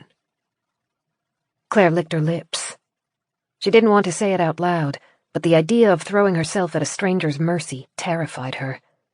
It sounded like they wouldn't even have a choice of who they left with. Once they were away from the safe haven, the strangers could ditch them at the side of the road without repercussions. John says most people are decent. Most, not all. It was a roll of the dice, and they would have no choice about where they ended up, either. Claire tried to picture the communes John was talking about. She liked nature and she liked gardening, but the phrase working in the fields conjured up a very different emotion. It would be long hours of repetitive labor. They would most likely have to share a bunk with other individuals, working only for food and shelter, nothing more. Dorran reached out and touched her hand. In a reversal of their usual roles, he spoke when she couldn't. We are grateful for all that you have done and continue to do for us. Pardon me for asking, but is there any other alternative? A way in which we could keep our bus? We had a destination in mind before we arrived here, somewhere with sentimental value. It would be difficult to give up on it. I feel for you, kids, I do. John scratched a hand through his mane of hair. If I had a way to give you some of our fuel without hurting our own, I would. But fact is, you're not the first to ask, and you won't be the last. This council voted on a set of rules to keep us from bleeding ourselves dry. You get food and water while you're here, medical attention, and anything else that's necessary to keep you alive. But as long as you're capable of surviving in the stillness, you have to move on to make room for someone else. Understood. Thank you. Dorran met Claire's eyes. His were full of a quiet sadness, a wordless apology. He regretted ever being lured in by the trail of chimney smoke. She did too. Hang on. Hex leaned forward, tapping her fingertip onto the table. She fixed Dorran with a hard stare. There might be another way. Have you fought many hollows? Yes. Successfully? His lips twitched up. I wouldn't be here otherwise. Right, that was a stupid question. What I mean is, can you fight them, not just react to them? Can you face a nest of the beasts and charge in? I can do that. And you're not squeamish about gore? You don't faint at the sight of blood or anything? Dorran wordlessly tilted his head toward his arm, where Patty was tying off the bandages. Yeah, okay, another stupid question.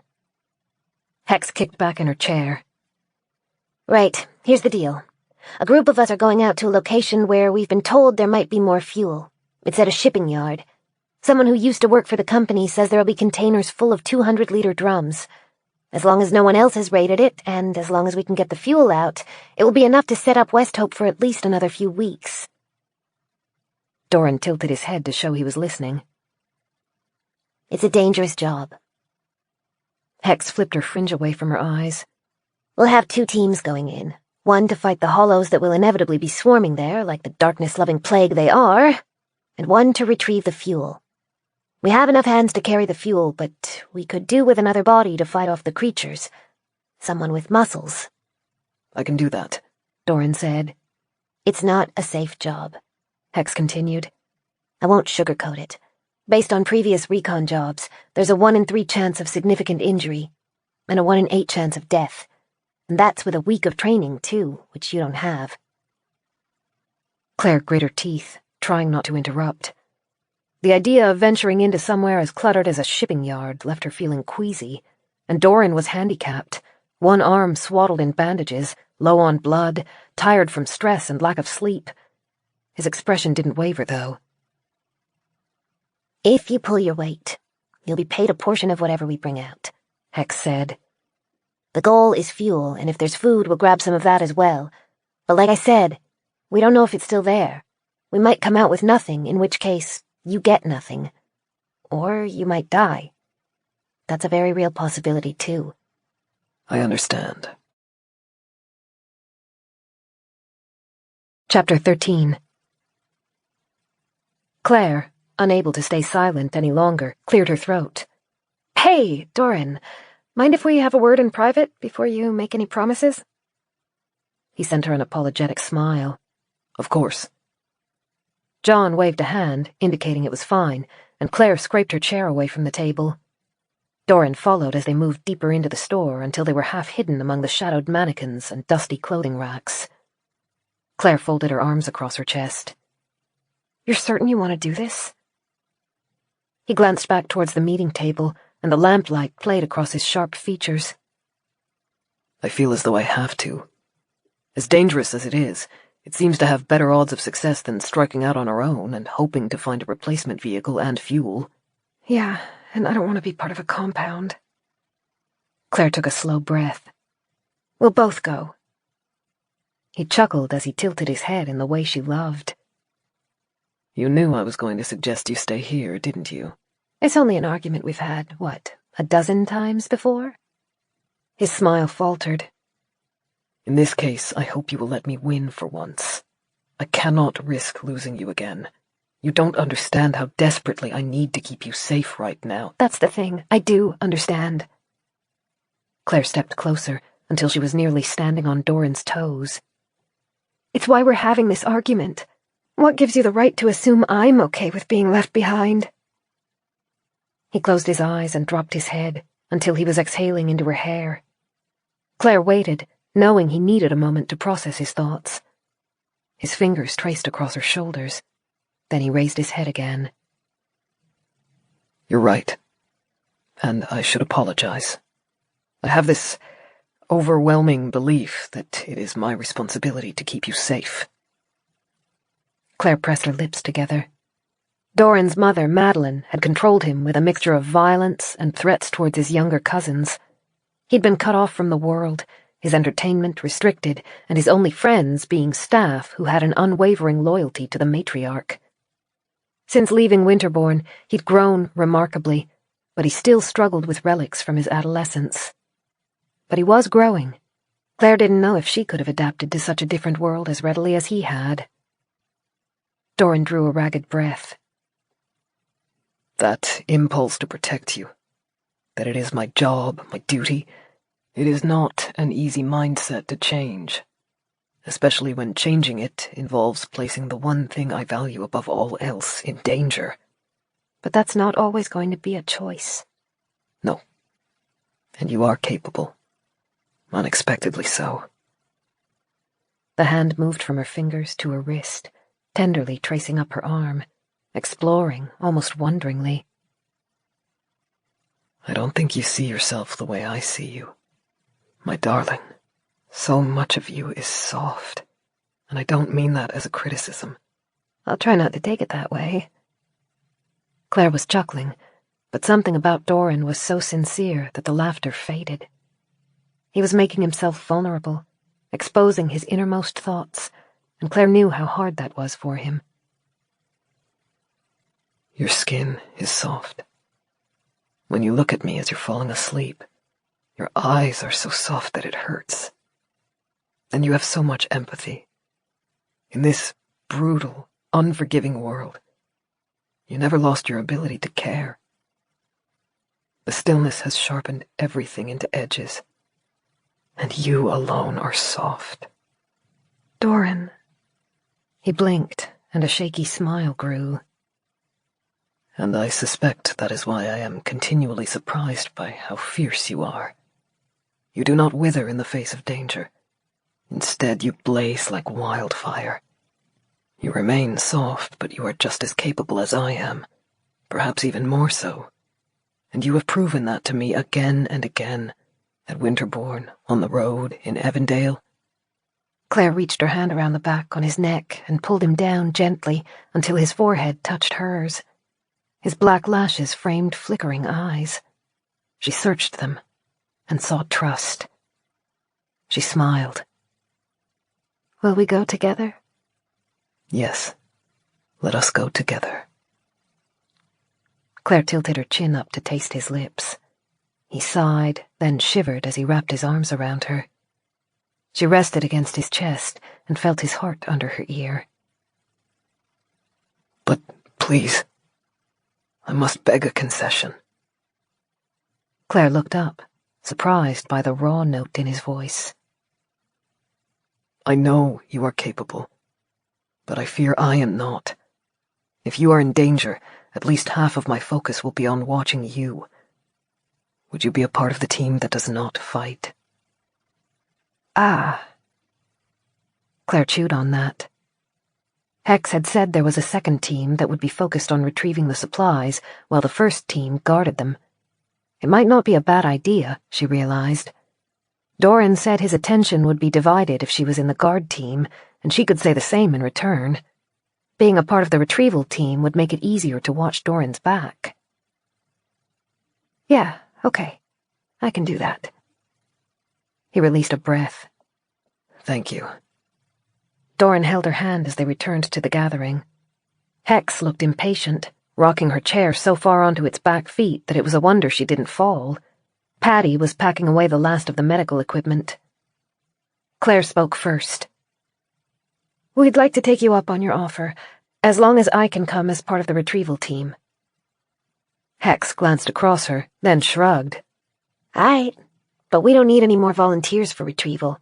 I'll let you come, but if you're not a part of the guard segment, you'll still only get one portion of the loot. That's fair. We'll be leaving once the sun rises in about 5 hours. John stood. Get some food and rest before then. We'll brief you on the drive there. And Dorran, Hex is running the defensive group. You'll follow her instructions to the letter. Dorran nodded, first to John, then to Hex. Claire tried not to let her surprise show. The girl looked young, and although she talked with confidence, it had struck her as false bravado. John and Patience made sense as council members, and even Alden looked as though he had enough experience to make calculated choices. Hex, still a teen, seemed to be the odd person out, but she was clearly more than a token member.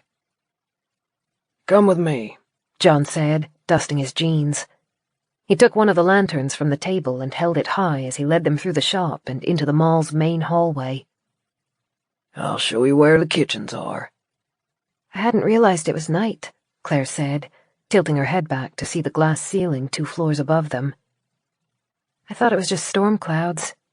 They can be hard to tell apart sometimes, John agreed. Especially since West Hope never sleeps. We need guards to watch the perimeter, especially at night. And those guards need food and water and backups to replace worn-out equipment, so those parts of the haven have to run constantly. We work on 12-hour rotations. Their feet made empty ringing noises with each step. Claire spoke, just to break the awful noise. Even so, I hope the others on the council didn't have to wake up just for our sake. Oh, nah. The 4 of us are constantly on, just grabbing a few hours of sleep when we can. Hex and Alden have been up for a few hours already, preparing for the raid. Claire tried to poke around the source of her curiosity without sounding rude. Did you know them before the stillness? Nope. A lopsided grin developed, showing rows of molars with stains around their roots. They're not what you'd expect on a council, are they? No, Claire admitted. Patience and I founded West Hope, which meant we made the choices about how it ran, and we've always been of the mindset that power has to be earned. Lots of people know how to say the right thing and play the political game, and that might have been fine in an office, but the new world isn't so forgiving. We picked our council members because they truly deserved it. Claire wanted to ask more, but they had arrived at thick sheets of black plastic draped from the ceiling, like a curtain, to form a temporary wall. At first glance, Claire had assumed it was a dead end, but now that they were closer, she could hear noises coming from the other side. John moved forward first, sweeping an arm out to force a gap through the sheets of plastic, and all of Claire's previous questions died on her tongue. They had reached the food court. The atrium formed a circle of fast food stores, their lights all dead, ringing around chairs, tables, and live palm trees in planter boxes. Above, a massive domed roof looked into the night sky. The shopping center had felt near empty up until then, but as she stared across the scene, she realized West Hope was more alive than she could have ever imagined. Chapter 14. Figured the center court made the most sense for a food hall, since it has all the implements already, John said mildly. By the time Patty and I arrived here, the meat had mostly gone rotten, but there were still boxes and boxes of long-life food in the cold rooms. Claire couldn't take her eyes off the occupants.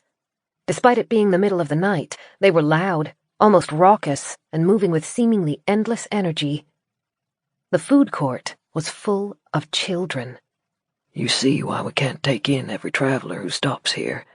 Why we have to keep West Hope open as long as possible. Claire nodded, unable to find her voice. The children weren't alone at West Hope. In among them, watching over their play and holding young babies, were a mix of elderly men and women. John's words came back to her. If you're capable of surviving out there, you have to move on. Those who weren't strong enough or fast enough to fight stayed behind and cared for the children. John indicated a sandwich shop counter. 2 older women stood behind it, crushing tinned tomatoes and scooping them into pots. They smiled when John approached. "We're after some food for our visitors," John said. "Something with meat in it. They have a long day ahead of themselves." The shorter one, who had tightly cropped grey hair and moles dotting her face, ladled 3 generous portions of the stew into ceramic bowls and passed them over the counter. Clare and Dorran took theirs with muted thanks, then followed John towards one of the tables. Claire couldn't keep her eyes off the activity around her. As they sat in the hard plastic chairs, she asked, "Do these children have family?" Some do. Not all. John stirred his stew, nudging around portions of tinned carrots and beef. Here is safer than being on the road, so some parents will leave their children with us. They come back every few days or weeks, bringing scavenged food and petrol to help out and to visit their kids. Sometimes they don't come back at all. That's always hard. Claire pictured how it must be for a child, waiting for their parents to return, counting off the days, clinging to hope, even when it ran thin. Others lost their family before they came to us. Some parents would barricade them in wardrobes, hide them in basements, just do anything they could to keep them safe, and strangers would find them while looking for supplies in the home. They know we take in children, so they bring them to us. The sounds around her were still happy, but now Claire could detect the undercurrent of loss, grief, and confusion contained in the room. She put her spoon back into the bowl, her appetite vanishing as her stomach turned to ice. John's smile was thin-lipped. There are a lot of remarkable stories that pass through this safe haven, and a lot of sad ones as well. If this world recovers, it will be a very different one to what existed before. We do our best for these kids. The ones without families are looked after by our caretakers. He nodded towards the elderly men and women who watched over the children. We give them love and food and shelter and safety. It's the best we can do. That's all any of us can manage, the best we can do. Go on, John said. Eat. You'll feel better for it. Claire tasted her stew. It was lukewarm, but the center court was heated, so Claire didn't mind. It still hurt to swallow, so she spoke to distract herself. It must be a challenge to manage this place. Oh, it sure is. That's why we have the council. It's a constant balance of compromise. The council votes on what's worth it and what isn't. He pointed to the lights above. The center court stays lit. There are too many children here who are afraid of the dark, so we keep the lights on for them. But the lights in the hallways and stores have been disconnected to save power. Because you have to keep the outside lights on, Claire said. Exactly. Giant glass doors, glass windows. If too many hollows cross the parking lot, they could break through, no question. The lights keep most of them away, though. The stragglers who are hungry enough to approach are dealt with by the snipers before they can build up. You have the heating on, too. John sighed. Yeah, that was a tough one. Heating uses up more juice than the lights, can you believe? And this thing is 2 floors, and warmth escapes through the ceiling faster than I'd like. But when the snows set in, it becomes too cold to do anything. Too cold to stand guard, too cold to prepare food. The kids start crying. We start worrying about spreading infections. So the heat stays on constantly, keeping us a few degrees below comfortable, but warm enough that we can function. A girl bumped Claire's chair as she ran past, chasing one of the dogs, her giggles infectious. Claire managed a smile. I guess the animals are another compromise. Yep. A lot of food goes to those pets. But they're worth it.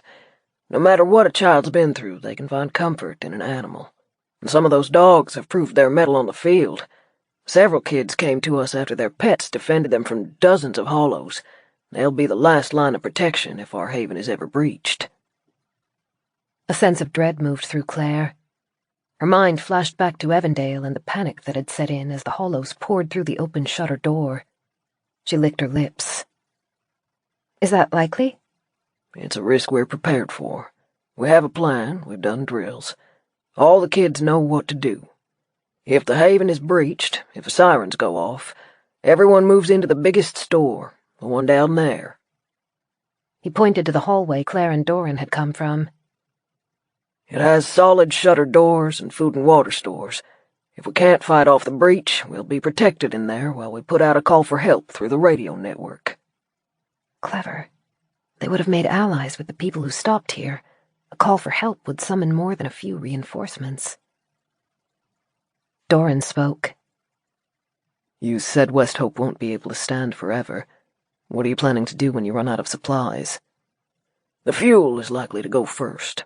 When it does, West Hope won't stand a chance against the Horde, not unless we figure out some kind of new defense, or the Hollows are killed, like you say. When that happens, we have buses and cars on standby to move our population somewhere else.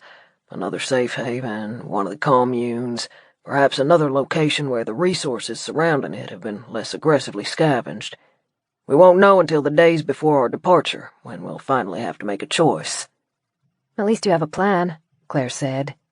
Yes, though I'll be sad when we leave this place. John turned his eyes towards the glass panels lining the domed roof. It's the only safe haven in this region, and without it, traversing the area will become much riskier. Still, we can only do as much as we can do, and hope for the best. The conversation lapsed, and for a moment, Claire was surrounded by the sounds of their scraping spoons and the chattering children nearby. A girl screamed as she was caught in a game of tag. A dog, overexcited, released a gruff, booming bark. Then Claire returned to a question that had been hanging over her, the mystery of the council. You said Hex and Alden were promoted because of what they'd done. That's right. John leaned back, bowl held in one hand. We met Alden the day after the stillness happened, when things were still chaos. Patience and I were trying to find somewhere safe to go, but the roads were blocked, and we'd been funneled onto a major freeway. Not a great place to be, as I'm sure you've figured out. It was a mix of cars that had been there when the stillness occurred, and survivors who were trying to get into the city to look for lost family, or simply just trying to get somewhere safe, like us. Something had gone down ahead on the road. Cars were piled up, most were on fire, and the people, the ones who were human, were all just trying to get past, even if it meant shoving cars out of the way. There were still hollows lurking about, most of them disoriented and staying away from the fire, but still dangerous enough if you became stuck. And in amongst it all, there was one man who was trying to get into a car. Alden? Yep. The car's roof was crushed. The driver was dead, I could see that straight away, blood sprayed all over the windshield. But there were 2 children in the back seat, and Alden was reaching through the open window to pull them out. He was the only one who was even trying. But the fires were out of control. The fuel tank of the car next to him exploded, and this ball of flames just engulfed him. It was bad. I think I might have screamed. And he staggered away from the car, carrying this little boy in his arms. John lifted his own hands, mimicking the motion. You saw the burns on his face. It was so much worse at the time. His skin, it was melting off of him. I don't think he could even see properly, but he saw us. We were the only ones who had stopped, who were even paying attention to him. He staggered to us, and when Patience opened the door, he passed the boy to her. And then he turned around and walked straight back into the fire. Back to get the second child. Oh, Claire moaned. I thought, this is the caliber of man I want with us. When he came back, we pulled him into the car with us, bandaged him as best we could. He didn't speak for 2 full days. We thought he was going to die, but he pulled through. He even got his vision back, most of it anyway. And when he came back, the first thing he asked about were the children. John lifted a hand and pointed to a boy and a girl sitting in the duck-duck-goose circle. Old, faded burn marks ran along the boy's neck. And that's why he's on the council. Because he'll put other people ahead of himself, every time. Wow. Claire thought of the man who had appeared so mild-mannered, almost sleepy. She had a new respect for him. And what about Hex? John chuckled toothily. Hex is a whole other kettle of fish. You'll be working with her at the shipyard, and I suspect you'll find out her deal for yourselves. Speaking of, if you've eaten your fill, I'd recommend you get some sleep. It's a long trip there, and the more energy you have, the better your chances. Chapter 15. Morning came faster than Claire would have liked. Early light filtered through the glass ceiling. The thousands of tiles and store windows glittered in a sedated kind of way, as though the shopping center itself was only just beginning to wake. Voices and laughter came from the food court. Heavy cardboard boxes slammed into the floor as supplies were ferried about. Claire passed a greasy, dust-covered man speaking to patients and caught a fragment of the conversation. Been driving since Tuesday. Will 12 packs of batteries be enough for a night here? She and Dorran pushed through the thick plastic drapes to the center court. They were running on just 4 hours of sleep, but it was hard not to feel the electric trepidation thrumming through the safe haven. The sudden barrage of motion and noises was overwhelming. A toddler screamed, hands clasped over a bruised knee as an older couple hurried to help him. 2 of the guards, older men wearing rifles slung across their backs, yelled over the commotion while they waited in line for food. A thermos boiled in the background, punctuated by shrieks, clattering crockery, laughter, and scraping chairs. Tables had been lined up to support 3 pots of rich soup, and servers doled out portions into styrofoam cups and distributed buttered bread to the recon teams. It was hearty food, meant to give them energy through the day. Hex flitted amongst them, easily identifiable by her blue hair, her lips moving as she counted heads. "It's busier than I expected," Claire said. There was too much movement to get an accurate number, but she thought there were at least 30 people gathered. Dorran nodded as he accepted a cup of soup. He still looked tired, and his hair was rumpled and damp from a shower. Claire moved closer to put her arm against his, and he leaned into her. "Oi, recon teams! Sun's up, that means we're moving out!" Hex yelled. "Eat on the road!" Hex had been borderline abrasive the night before, but her demeanor had changed that morning. She wasn't short-tempered or snappy, but her movements and voice were infused with intense purpose. Focused, Claire thought. She'd smeared lines of grey war paint on her cheeks, an effect that would have been comedic in any other situation. They moved towards what would have been an entrance to the shopping center before the stillness. Massive glass doors, which would have once been motion-activated, had been boarded over with thick pieces of wood and reinforced with heavy furniture. The group aimed for the fire door at the side, the only part of the entryway that hadn't been blockaded. Hex shoved it open and led the way outside. Mist clung to the scene.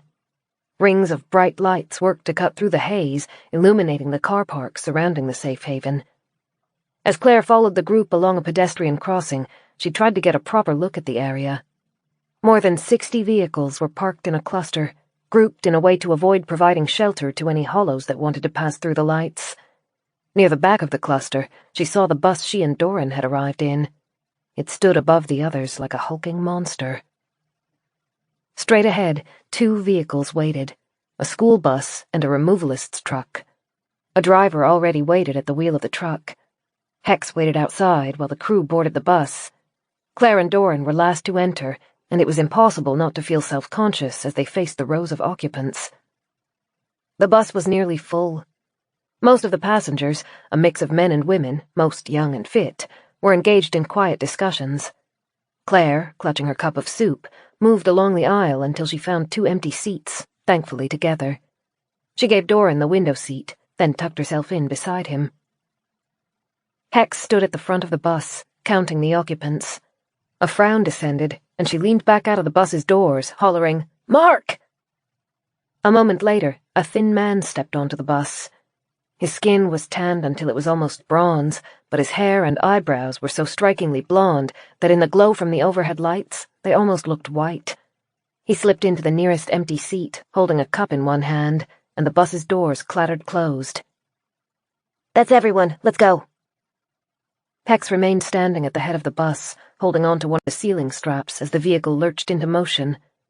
A rumbling noise started behind them as the truck came to life. The bus's occupants fell silent. Claire leaned across Dorran to see outside. Mist swirled around them as the bus coasted through the parking lot. The illumination strengthened and waned as they passed under each lamp. Then they rocked over a speed bump and cruised out of the shopping center's boundary. The bus's headlamps turned on as the mall's lights faded behind them. Something hit the bus's side, not far from where Clare and Dorran sat. Then the vehicle rocked as another 2 impacts collided with the opposite side. Claire, her throat tight, found Dorran's hand. He squeezed it. A hollow one screamed. After another impact, and then another, the bus picked up speed, and the hissing, chattering noises faded into the distance. The bus turned onto a main road. Debris and cars had been shoveled out of the path, piled up in gutters and sidewalks. The shopping mall was surrounded by smaller businesses, accountants, takeaway stores, and hairdressers. Within a few minutes, they gave way to residential lots. The road curved gently, and the driver navigated it faster than Claire would have felt comfortable with.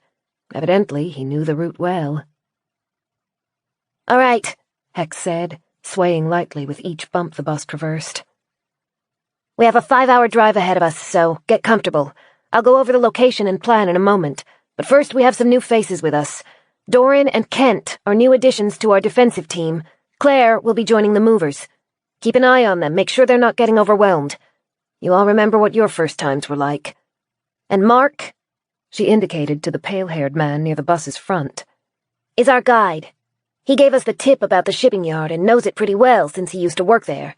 He won't be joining us for the raid, but he'll give us directions on where to go." Mark drained the last of the soup from his cup, sullen eyes scanning the crowd. He didn't look too enthused about going back to his old place of business. Claire wondered if he dreaded what he might find there. His old co-workers, maybe some of them friends, horrifically transformed. "We know the shipping container we're after," Hex continued. "It's dark blue and fairly old, so the paint might be discolored. Its identification number ends in 4148, and there's a logo on the side that looks like this." She held up a sheet of paper with a hand-drawn image of a wave-like design inside a circle. She kept the paper still, waiting until every person on the bus had examined it, then refolded the sheet and fitted it back inside her pocket. "Mark says this was a bi-monthly delivery. It should have been unloaded from the ship the day before the stillness hit, and usually spent a couple of days in the loading dock before a truck picked it up. We know the area it's likely to be in, but not its exact location, so there might be a bit of hunting involved." Claire lifted her cup and swallowed some of the stew, trying to be discreet while all eyes were fixed on Hex. The bus's wheels shuddered as it took a corner a little too fast, but Hex seemed to be expecting it and held her composure as the bus rocked around her. Claire wondered how often she had been on missions like this. She was so young that she looked like a child playing at war, but she spoke with conviction. "We have our 2 snipers, Bill and Charlene. As soon as we arrive, our first action is to get them into some kind of high position that the Hollows will struggle to reach, maybe on top of a shipping container. Hopefully we won't need them, but if we do, they'll provide coverage from the sky. Bill was in the army and Charlene hunted deer for a living, so they're pretty damn good at what they do. But as you know, when you make a noise, every Hollow that can hear it will come to check it out.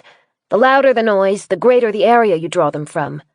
A gunshot will bring in everyone in a 2-kilometer radius, which obviously is not what we want to happen. They'll be a last resort only." Tires screeched as the bus slowed to navigate an obstacle. 2 more heavy thuds came from the left-hand side as Hollows threw themselves at the vehicle. Claire flinched, but Hex barely paid attention to them as the bus picked up speed again. We have our 2 teams, the movers and the guards. You might be tempted to help out someone on the other team if you think they're having a tough time, but trust me, everything goes more smoothly if you focus on your own job. Movers, stick in a tight group. You'll be following me. We'll go through the shipping yard in some kind of logical pattern as we look for our container. Once we find it, we'll break it open, check it has what we need. Then your job is to move as much back to the truck as quickly as you can. The fuel should be stored in barrels, and they'll be heavy, so you might want to roll them. Hold your formation at all costs. If someone falls behind, we wait for them to catch up. Don't rush ahead, no matter how bold you're feeling. Remember, anyone on the fringe is going to be picked off first. Tightly packed townhouses had given way to single-story residential homes. Speckled sunbeams flitted through the old trees, painting stripes across the asphalt and bricks. Resentful eyes watched them from the shadows, but the hollows seemed less willing to attack. The bus began to slow to a more moderate speed. Hex continued. Guards, you'll do whatever it takes to keep the movers safe. They'll have weapons, but remember, most of them aren't fighters. You'll form a circle around the movers. Keep an even gap between yourselves. Avoid the temptation to cluster. Go at the mover's pace, no matter how slow it is, and don't ever let your guard down. Dorran sat still, gripping his empty cup, intent as he listened to his instructions. If you notice a mover having trouble with their load, don't try to help them. Hollows will see an exposed back and jump you, and then no one has a good day. Let the movers do their thing while you focus on yours, keeping them safe. Hollows can come from above, not just the sides, so stay alert. Hex took a deep breath, then let it out slowly. We're very likely to be swarmed at some point. That's when the hollows just pour out of every nook like cockroaches in a feeding frenzy. When that happens, I'll yell, "Defend!" That's your cue to drop everything and clump together. Movers, bundle in close to each other. Guards, tighten your circle around them. You should be standing shoulder to shoulder, face outwards, hold your position, and slash at anything that comes near. It's going to be hell. You'll feel like you're being smothered, like the hollows will never end and you'll be crushed under the weight of them, but you must hold your position because it won't last forever. Eventually, they'll run out, and you won't have anything left to stab at, and you can pick yourselves up and keep moving. Claire felt nauseated. She glanced at Dorran. If he was afraid, he hid it well. Once we have the first load of supplies back into the truck, we'll take a second to regroup. If anyone is seriously hurt, they'll be sent to stay in the bus. Then we head out again. We keep making trips until the supply is gone or the truck is full or I call it quits. Hex fell silent. The rumble of wheels on rough road suddenly changed pitch, becoming smoother and quieter, and Claire glanced through the window. They were passing over a massive bridge. Below, a series of highways wove perpendicular to them, all choked. Claire caught a flash of a bone-thin arm that must have been at least 2 meters long, reaching out of a window and grasping futilely up towards them. Then the overpass coasted down again, back to ground level, and the grinding noise resumed. Claire glanced behind them to check the truck was still following, and she saw its headlights bobbing through the rear window. You all know how to fight hollows by now, so I'm not going to teach you to suck eggs. Just remember, no two are made the same. Some have multiple spines. Some can have their heads turned into a pulp without dying. Don't take anything for granted. I find decapitation pretty effective, but you do whatever works for you. Hex pointed at the blonde man sitting at the front. Part of Mark's deal was that he would stay on the bus. If you're injured during the recon, you'll be joining him. Don't open the doors under any circumstances. If you're quiet, there's a good chance you won't be bothered. But if you are, just avoid the windows and try not to make any noise. We'll be back soon enough, just sit tight. Mark raised a finger, wiggling it slightly to catch attention. Hex broke off, eyebrows quirked. Something wrong? Just wondering what we do if the driver gets eaten. He paused to drink the last of his stew. Do we just get stranded at the shipping yard because the keys are down some hollow's gut? Hex sighed. Well, we are going to be trying to stop anyone from dying, but yeah, this is a risk we've dealt with before. The keys stay in the vehicle's ignitions. Hollows aren't smart enough to try to steal them, and it helps with a quick getaway. Mark nodded, evidently satisfied. Hex shifted her weight as she turned her attention back to the crew. The most effective defense against hollows is not being noticed, so we'll try to do that for as long as possible. That means keeping quiet. Even if we're attacked, keep the noise levels down. No war cries, please and thank you. The snipers are instructed not to fire unless they absolutely have to. If we're very, very lucky, we might get through this without drawing much notice. If you forget everything else I've said, I want you to remember these 3 key rules. Hex held up a finger. 1. Follow my instructions immediately and without argument. I will be doing what's best for you and everyone else involved. If you think you know better, tough luck. Do what I say. A second finger went up. 2. Do not break formation. I cannot drill this in deeply enough. Do not break your damn formation. Another finger. 3. Nobody's being left behind. We don't do any of that sacrificing crap that you might hear about at other safe havens. We're not leaving until everyone is on the bus or confirmed dead, so don't go ballistic if you're separated from the group. Just hold your position as best you can. We'll come and find you. She lifted her chin, meeting every set of eyes, her expression full of hard lines and unspoken challenges. Everyone understand? Yes, they chorused. No one's going to argue? Another chorus. No. Good. I'll give you a warning half an hour before we arrive. We've a while to go yet, so try to relax. Save your adrenaline for when you need it. Chapter 16. Claire stacked Dorran's empty cup in hers, then tucked them under her seat. He slipped his arm around her, pulling her close, and kissed the top of her head. Claire took a stuttering breath, her insides a mess of hope and anxiety. Ahead, Hex slid into the seat beside the driver. Legs propped up and arms folded, she watched the road. Gradually, muffled discussions resumed, breaking the silence.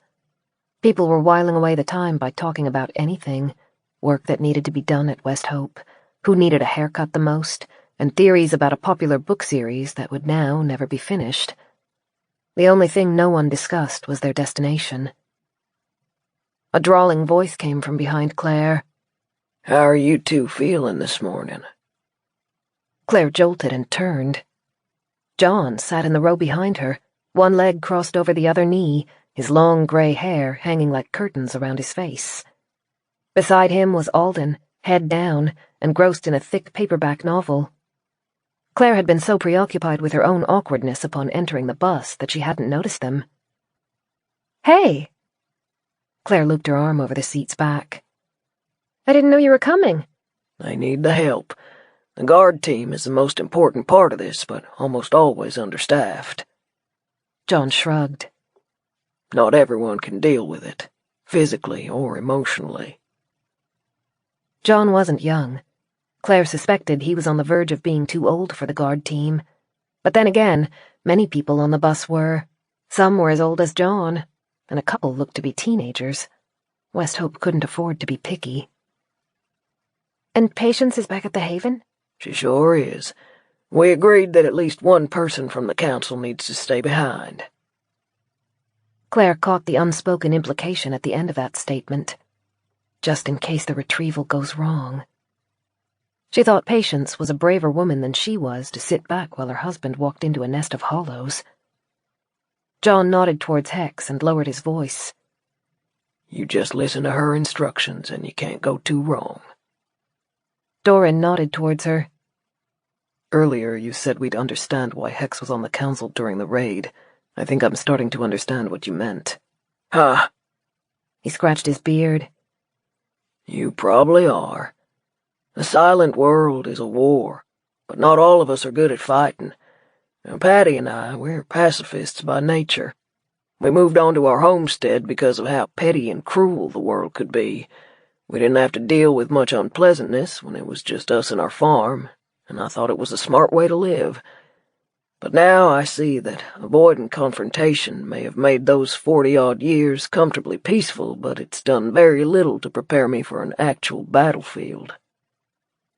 Claire thought she could see where he was going. You're not good at strategizing or fighting, but Hex is. You got it in one. A checkout girl named Eugenia from a small town. Doesn't seem like a likely war hero, but she has more guts and grit than many of the adult men I've met. Out of the 4 of us on the council, she's the only one who's any good at being aggressive." She's big into the psychology side of fighting, too, Alden said.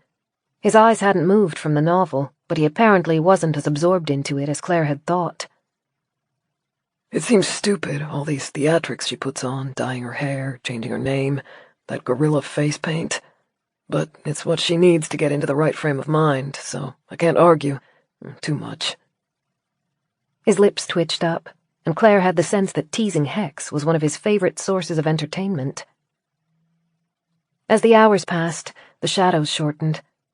Claire had become used to spending days in her own vehicle, but the school bus was a very different experience. The seats weren't quite as comfortable as she would have liked, and the constant chatter around her left her on edge. An hour out from the shipping docks, they parked in the center of what had once been a community park. The 2 snipers, Bill and Charlene, sat on the bus roof and kept a lookout while people relieved themselves behind bushes. As they filed back onto the bus, they were handed granola bars and bottles of water. Hex set up the speakers to play music. Another psychology tactic, Alden murmured under his breath. To psych us up, I suppose. Claire knew he was right. The music wasn't for distraction. The songs had all been chosen carefully. The first few were about standing up for noble causes, songs of justice and hope. The energy began to build with the following songs, growing louder and wilder as they drew closer to the shipping yard. For the last part of the journey, when the bus had to slow to a crawl and use the metal plow on its front to shovel abandoned cars out of its path, the songs were full-on war anthems. The music worked. Claire could feel adrenaline running through her, the desire to fight, to be brave. Dorran was practiced at keeping still, but she could feel restlessness simmering under the surface. Hex turned off the music, then stood, feet braced against the bus's rocks and jolts. 10 minutes out. Get your weapons. Heavy defense for the guards, light defense for the movers. Dorran turned to Claire, alarm flashing through his eyes. I didn't bring any. "Weapons are stored overhead," John said. He took a hair tie out of his pocket and used his fingers to scrape his locks into a ponytail. "If people have a favorite, they can bring their own. Otherwise, we supply them." Sure enough, the bus became a hive of energy and movement as people stood and sorted through the racks above their heads. Down came machetes, hatchets, pikes, meat cleavers, and even a pair of garden shears. "Best to get something long-range for your main weapon and a smaller knife for backup," John suggested. Claire moved out of the way as Dorran picked out his own weapon. He chose a hatchet, something that he had experience using, and tucked a kitchen knife into his jacket pocket. Claire picked out a hunting knife and fastened it around her waist. One of the passengers moved along the bus, passing out handmade helmets of leather padding and wire mesh, forearm and shin guards, gloves, and thick scarves to the guard team. Dorran took his, and Claire helped him strap the forearm guards on. "Do you feel ready?" she asked. I do. He took her hand, but the grip was shaky. Claire kissed his hand, one finger at a time, then held it against her cheek. "Be safe." I will. Warm breath ghosted over her neck as he leaned close. You do the same. Don't take risks. I'll watch your back. 2 minutes, Hex called. Beneath the war paint, her cheeks looked pale. Remember the golden rules. Listen to me. Don't break formation. No one gets left behind. The movers didn't have anywhere near as much protection. Claire had been given a thick scarf and gloves. She guessed the lighter burden was to help mobility and visibility, since she wasn't supposed to have to fight. It still seemed painfully risky to leave so much of herself exposed. The bus rocked as it struggled over a fallen branch. Through the windshield, Claire glimpsed a distant concrete building surrounded by blocky, irregular towers. The view was cloaked in mist, further dampening the haze-choked sun and turning the scene into something closer to twilight. Then the headlights went out, and the scene disappeared from sight. Hex lowered her voice. Keep the volume down. Remember, the longer we can go without drawing attention, the faster we can complete this job. Dorran pulled his gloves on. They were thick and leather, and Clare prayed they would be enough to keep him safe from the endless teeth. The bus moved into an empty patch of concrete, and the engine cut out. Stay safe, Dorran whispered, and kissed her a final time before pulling his helmet on. I love you. Chapter 17. The guards stepped out of the bus first, easy to identify by their bulky armor and long weapons. The movers followed, most of them with a knife or a crowbar strapped to their backs, but otherwise dressed lightly. Clare tied her scarf around her throat as she followed her team. Mark, the only soul left on the bus, watched them with mild eyes as they filed past him.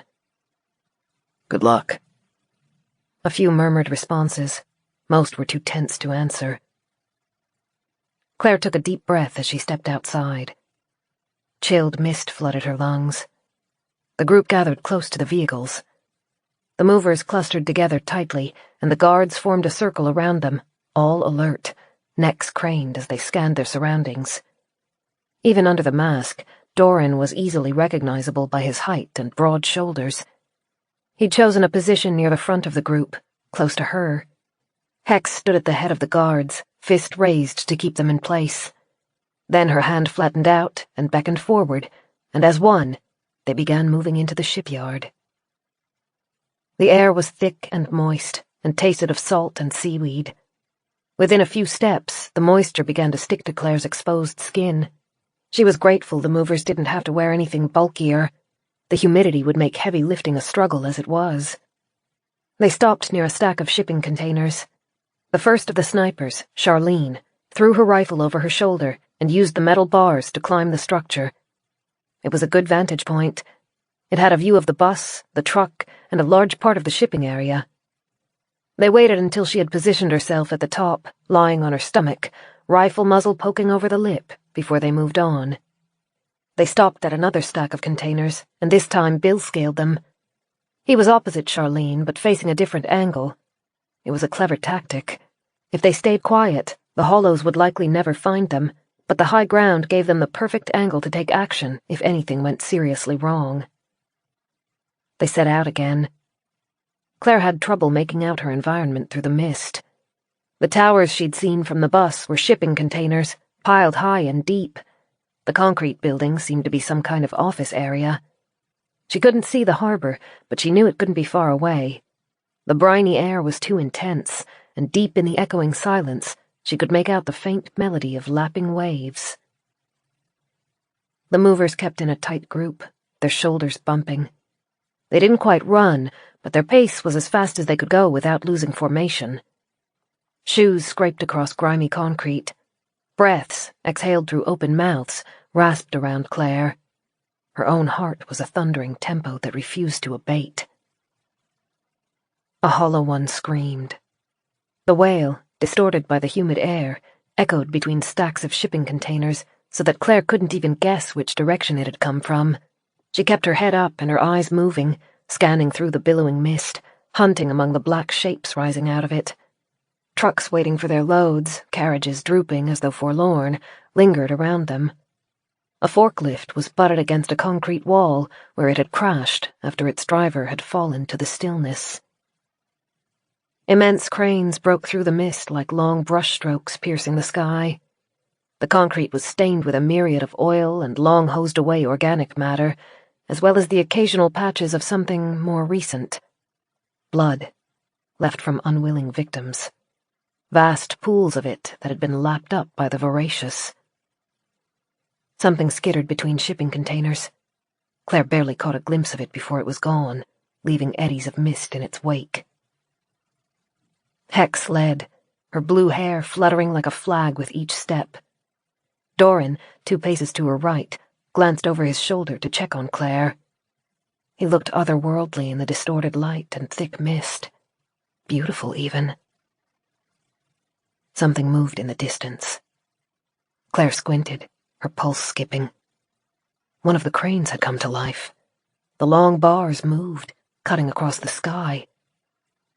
Impossible. Not a crane, an immense hollow. Tall enough to tower over the highest container stacks, its limbs were elongated into stilts, like a cousin of the creature from the tunnel. Its outline blurred by the mist, it had posed among the cranes, almost indistinguishable until it rocked into motion. Claire opened her mouth to whisper a warning, but she wasn't the only one who'd seen. A man to her right cried out, his voice choked. "Look!" Murmurs ran through the others. Some of the movers stopped, and the guards backed up to maintain their circle around them. "Quiet!"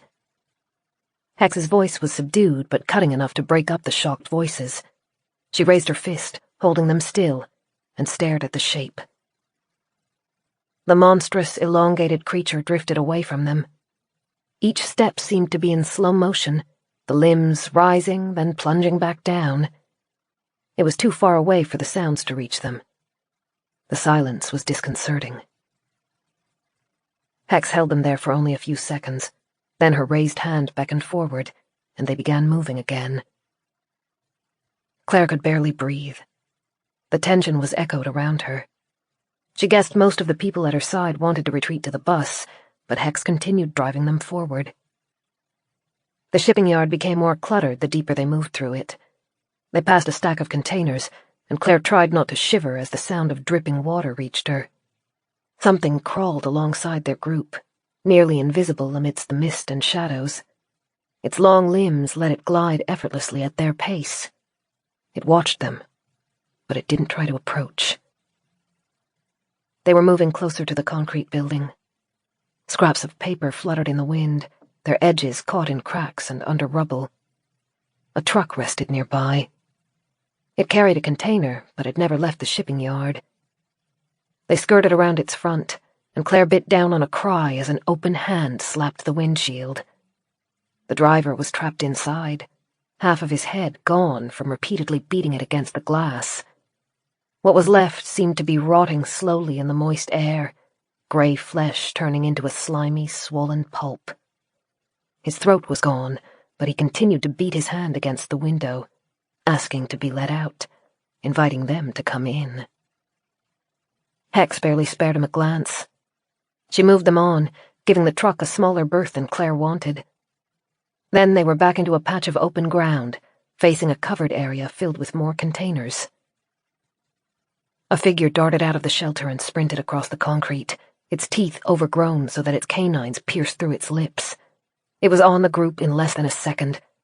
The two closest guards stepped forward, and with a pair of muffled whicks, the hollow fell dead to the ground. Hex showed no reaction. Her focus was on the covered area. Screams ran from the dock, some close, some distant, bouncing from a dozen directions. Hex motioned, and the three foremost guards turned on their flashlights. Cool yellow beams cut into the mist and highlighted circles across the containers. They were a mosaic of colors: iron reds, dull grays, faded greens, and every shade of blue. Hex wove them between the stacks, focused on the dark blue specimens, until the torches could pick up the logo on the side or the identification number painted on the corner. Two more streaks of motion came from behind them. Claire felt it before she heard it. She turned, hand moving towards the knife in her belt, but the guards reacted first. The closest hollow dropped, its head cleaved in two. The second one shied back, jaws working, a hissing, angry chatter bubbling out of it. One of the guards switched her pose, moving her weapon-bearing arm behind herself and extending her non-dominant hand. She pulled her sleeve back to expose a strip of skin. The hollow responded to the offer, lunging forward again. The creature made it to within a foot of her before being cleaved down beside its companion. Claire released a held breath and pulled the scarf a little tighter around her throat. The group resumed moving. Hex held her weapon, a wickedly sharp cleaver, in one hand and a torch in the other. With each step, the light swept across the floor, across the ceiling, and across the shipping containers in a smooth arc. It caught on dozens of round, glinting eyes. The hollows perched all around them, clinging to the walls and the metal bars supporting the roof. They turned a corner, moving even deeper into the maze. The rows of containers were endless. They found one with the right logo, but the wrong numbers. They moved onwards. A hollow pushed his way out from a crevice, trying to slink towards the group without being seen. It was quickly dispatched. They moved on. The claustrophobia was grinding on Claire. The damp air made her feel as though she were drowning. The narrow passageways, the muffled chattering that had haunted her nightmares, the grinding tension. She was ready to snap. Then, Hex pulled them to a halt. They had found another shipping container with the same logo. The lights danced over the number sequence. Claire sucked in a sharp breath. It ended in 4148. Hex waved two of the movers forward. The massive metal doors groaned painfully as they swung open. A gust of cold, stale air washed over them. The three torch beams intersected as they bobbed over the crate's contents. Bright red drums with silver lids were stacked inside. Hex turned back to them. She didn't speak, but her grin was all Claire needed to see. They had what they'd come for. Chapter 18. The guards adjusted themselves into a semicircle, allowing the movers inside the shipping container. Claire stepped forward with the others, hyper-aware of Dorran's eyes on her as she passed inside. The metal drums came up to Claire's waist and were heavier than she was. She joined another woman in trying to pull one out. The barrel scraped against the metal floor. Claire grimaced at the noise. Some of the other movers were debating in quiet voices, trying to find the best way to shift the barrels. Hex leapt inside the container, beckoning them together. There's no way to do it silently. Just tip them over and roll them out. Claire nodded. Then she and her companion pulled their barrel onto its side. Even with both of them trying to brace it, the impact upon metal created a horrific ringing noise. More bangs came from around her as more barrels were tipped. The container shuddered with each one, jangling Claire's teeth and making her palms sweat. She tried to push the barrel on her own. It was too heavy. The woman who had helped her tip it bent at her side, shoving, and between the two of them, they rolled the barrel out of the container. Hex lit a flare. Bright red hissing sparks exploded out of its end as she tossed it onto the ground to mark the location. They moved back towards the outdoors area, through the maze of containers.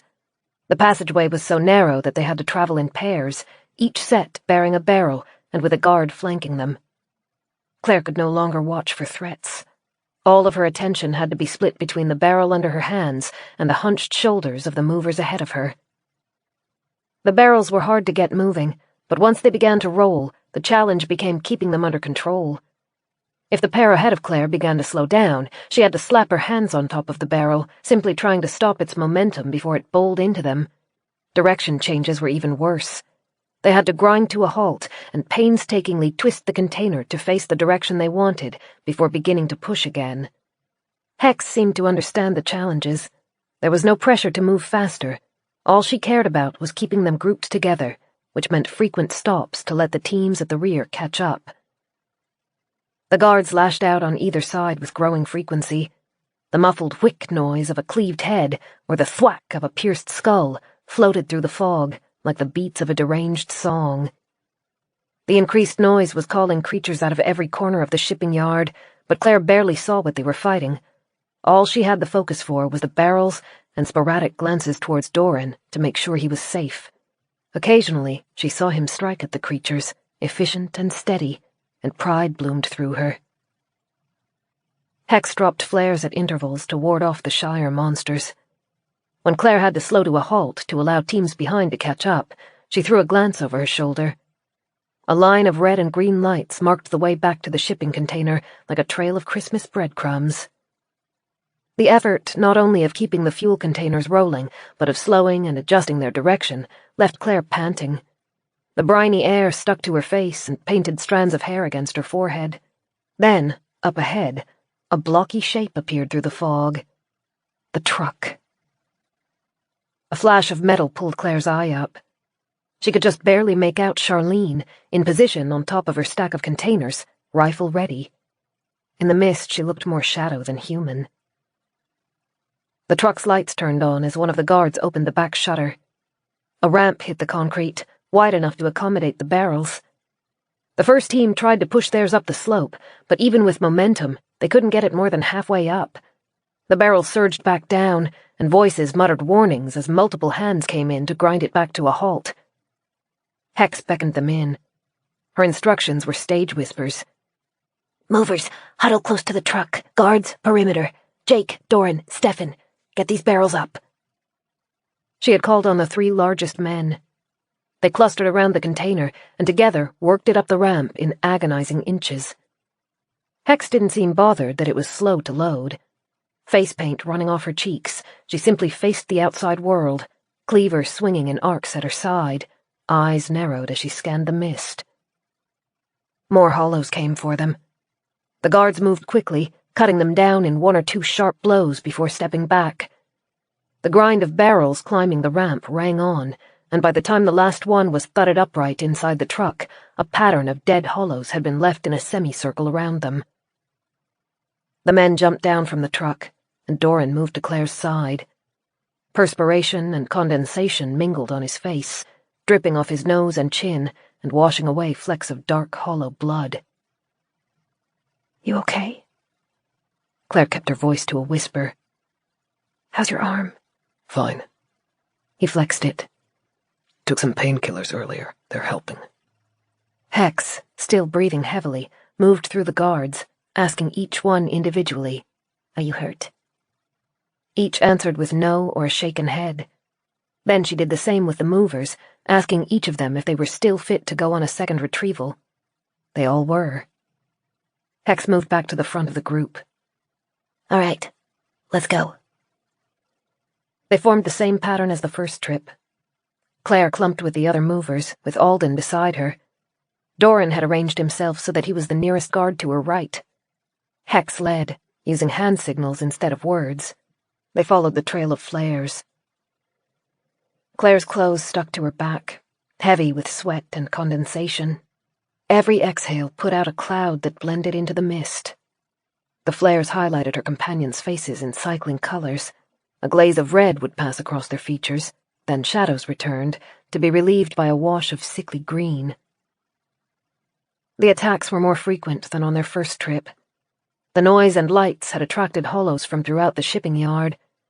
Most chose to bide their time, lurking in narrow crevices and looming over them from perches on the concrete building and container stacks. Their jaws would open as the group passed. Hisses and barely audible chatters rose and dropped in waves. 1 or 2 would lunge forward at a time, overeager, quickly knocked down. Then they were back into the sheltered area, the claustrophobic hallways painted in harsh, glowing shades. A hollow howled. Tapping fingers and scabbed feet pounded across the containers and metal walls. The group turned the corner and faced their container. Hex held them back from entering, one hand raised as the flashlights turned to focus inside the container. 2 hollows had crept inside while they were gone. The creatures, hairless and their jaws open in silent screams, scuttled out of the light. 4 members of the guard team moved in to dispatch them, then stepped back out to allow the movers in. Claire held her breath as she approached one of the fuel drums. The dead hollows had been left where they fell, one with its skull cracked in half like an egg. Its fingers still twitched. She tried not to look at it as she helped a man overturn a barrel and roll it outside. They made it back to the open concrete area, but this time Claire had trouble keeping her focus on the barrel.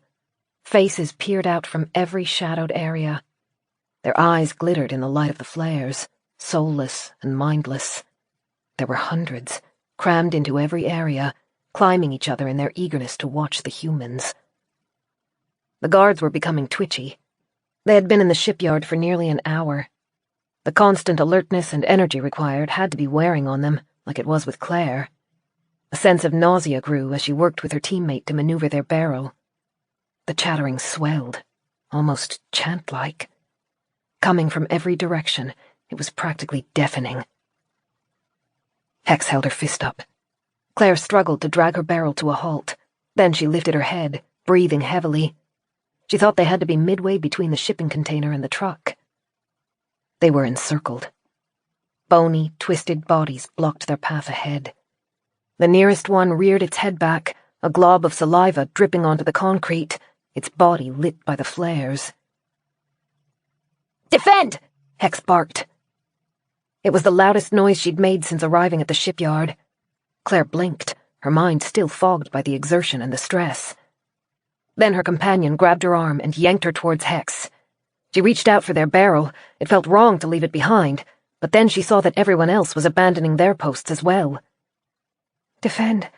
That's the command. We're about to be swarmed. She stumbled forward, tripping over her own feet, but hands were on her back, Dorran's, she thought, pushing her into the group of movers clustered behind Hex. The guards turned, backing up, creating a tight circle around them. Body heat radiated over her, and damp breaths filled her ears as the guards stood shoulder to shoulder. Dorran was positioned immediately ahead of her, his back to her, his too long hair framed by the flare's light. They made their formation just in time. Hollows lurched forward, not just one or two at a time, but in the dozens. Long arms grasped towards them. Claire flinched as a spray of blood speckled her cheek. A limb dropped near her feet, still spasming. The noise was horrific, screams and wails, noises of hunger, anger, and boiling frustration. Wet hacking sounds split through the cries. Claire felt for the knife at her side and drew it. Most of the other movers had their own weapons at the ready. She couldn't see much of the fray, just the backs surrounding her, flexing muscles, arms rising and falling as the hollows bobbed around them. Dorran had to be tired, but he fought with harsh precision, efficient, unyielding. Blood began to run across the ground, seeping towards Claire's feet. She was too tightly packed to avoid it. Someone behind her seemed to be hyperventilating. The screams and howls grew louder. The claustrophobia was worse. An impulse to run hit Claire hard. She turned her head, looking for a way out, and her stomach lurched as she realized just how surrounded they were. They were an island in a sea of hollows. Elongated limbs, skeletal heads, flashing eyes. They spread as far as Claire could see. There was nowhere to escape to, no way out. "Hold your formation!" Hex yelled. Claire could barely hear her above the cacophony. She swallowed, damp hands clutching the knife. She said it will pass. She said we just have to hold out long enough. It felt like a lie. There were too many creatures surrounding them, too many teeth, not enough guards. Something large moved through the crowd. At least 10 feet tall, it loomed above the other hollows. Limbs swiveled in the low light. So many limbs. A human head perched on top of the expanded torso.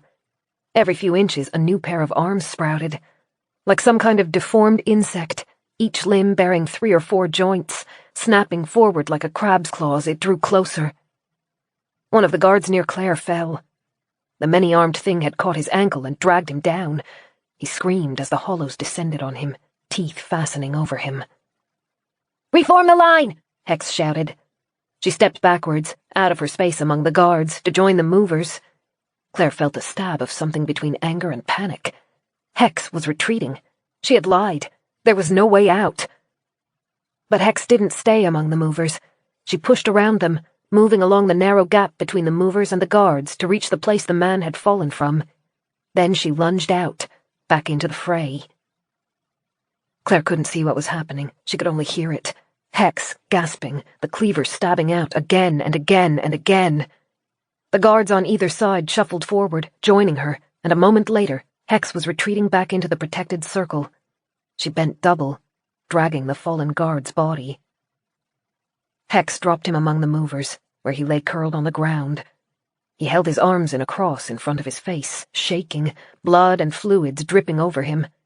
The armor on his arms and legs were in tatters. Alden dragged his scarf off as he knelt at the man's side, examined him, then pressed the fabric to a wound on his throat. Claire wanted to help, but there was no room for her to reach him. The guard's circle had contracted with one of their number missing. She was being jostled in front and from behind. "Watch out for the big one," Hex called. "He goes for your ankles." The many-armed hollow had retreated a few paces. It moved through the swarm, its swollen jaw working, arms twitching erratically. 2 of them had been turned to bleeding stumps. There were many more to replace them. It let its smaller brethren swarm forward, while it waited, watching, looking for a weak spot along the line. They can't keep this up. The breathing around her had devolved to ragged gasps. Dorran was starting to lose focus. His movements were still sharp, but his reactions were growing delayed. "Hold your positions!" Hex yelled. The many-limbed one moved forward again. Arms shot out, aiming for the man to Dorran's left. He countered, only to have his wrist caught by another hand. Dorran swiped out to cut his neighbor free. He severed the Hollow's arm, but 3 more hands had snaked out where he couldn't see them. They fastened on his scarf, his shoulder, and his head, dragging him forward, pulling him into the horde. "No!" Claire moved before her mind could catch up. She darted into the gap Dorran had left, knife held at the ready, hunting for human skin among the thrashing sea of grey. "Hold!" Hex's scream contained panic. The many-limbed creature hadn't stopped with Dorran. It had created a gap in the wall of guards and grabbed at individuals indiscriminately. Men and women screamed as they were pulled to the ground, the circle picked apart, the movers exposed. Claire didn't stop to watch. She was focused on the man ahead of her. Dorran struggled to right himself, thrashing under the weight of bodies and arms pinning him to the ground. He was exhausted and disoriented. Claire's knife sank into clammy flesh. A smaller Hollow had been scrabbling to get through Dorran's leg guard, and it turned to hiss at Claire.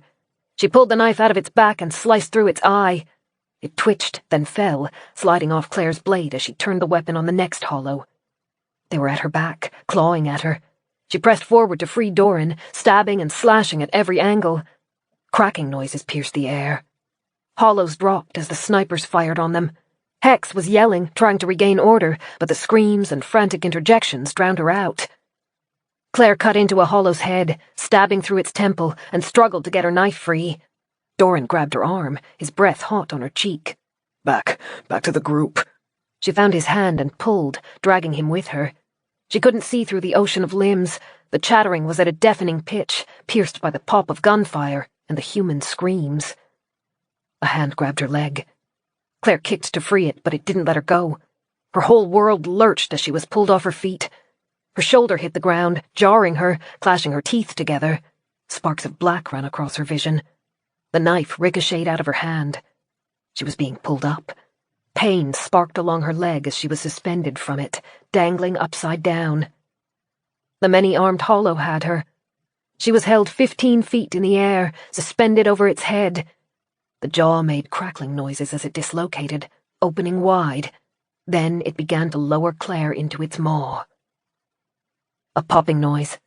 Claire didn't see the bullet enter the Hollow's head, but a spray of blood burst out from the side of its skull. The eyes swiveled, then turned glassy. The hand holding her became boneless, and suddenly she and the many-limbed Hollow were plunging towards the concrete. She had just enough time to lift her arms over her head in a futile attempt to shield herself. She waited for the impact, the burst of pain across her skull, and the sensation of her head breaking open and her spine shattering. Instead, the impact came from her side. A blow that knocked her sideways, tumbling her, grabbing her, all in the one motion. A familiar smell. Large hands wrapping around her back and her head to shield her. Dorran. They hit the ground hard, tumbling and rolling, the concrete scraping across Claire's shoulder. The pain was all superficial, though, no broken bones. She held on to Dorran as they came to a halt. He laid her back onto the ground, eyes wild as he pulled back far enough to see her. A shaking hand ran over her face, then her chest, checking her for injuries. Then he looked up, and his lips pulled back from his teeth in a snarl. He pulled Claire back to his chest and lifted her. The motion shook her as he ran, pushing past the snatching, scratching Hollow limbs. The guns continued to pop. The harsh snapping noises cut down the bodies surrounding them. Then they were at the circle. Guards parted to allow Dorran through. He knelt, placing Claire on the ground with the other movers. Within the circle, a half-dozen casualties were being tended to, cloths tied around wounds, jackets draped over their torsos. Alden was among the injured. His cheeks were white as a woman staunched a gash on his forearm. "All right?" Dorran's voice was breathless and ragged. Claire wanted to ask him the same, but her own tongue refused to work. She just nodded. Dorran said, "I need a weapon." 3 of the movers held out their blades. He took the largest one, and before Claire could catch the breath to object, he turned back towards the Hollows and rejoined the circle of guards. Claire pressed a hand to her throat, willing herself not to be sick. Aches and stinging pains dotted her body from a myriad of scrapes. The adrenaline hit of following Dorran had been brutal, and as it faded, it left her shaking and clammy. But the onslaught still continued. Somehow, Hex had managed to reform the circle after the many-limbed creature had broken it. With members missing, they no longer stood shoulder to shoulder, but they continued to fight, and the horde was growing thinner, Claire thought. The snipers were cutting down bodies before they could even reach the guards. It no longer felt as if they were being pressed in at all sides. Then the hollows began to balk. It was like watching a wave wash out. One hollow shied away, then the creatures surrounding it picked up on its reluctance and hesitated as well. They backed up.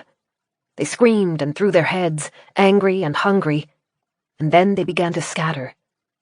In the span of just 15 seconds, the field was clear. The guards were slow to lower their weapons. It felt almost too good to be true, as though it were some kind of trick. The overwhelming noise dropped to silence. The sniper rifles became quiet. Hex moved first, tucking her machete into her belt. She was painted red, the liquid matting her hair and saturating her clothes. She didn't seem to notice the dark blood dripping across her teeth as she smiled. That's it. We're out of the woods. Chapter 19.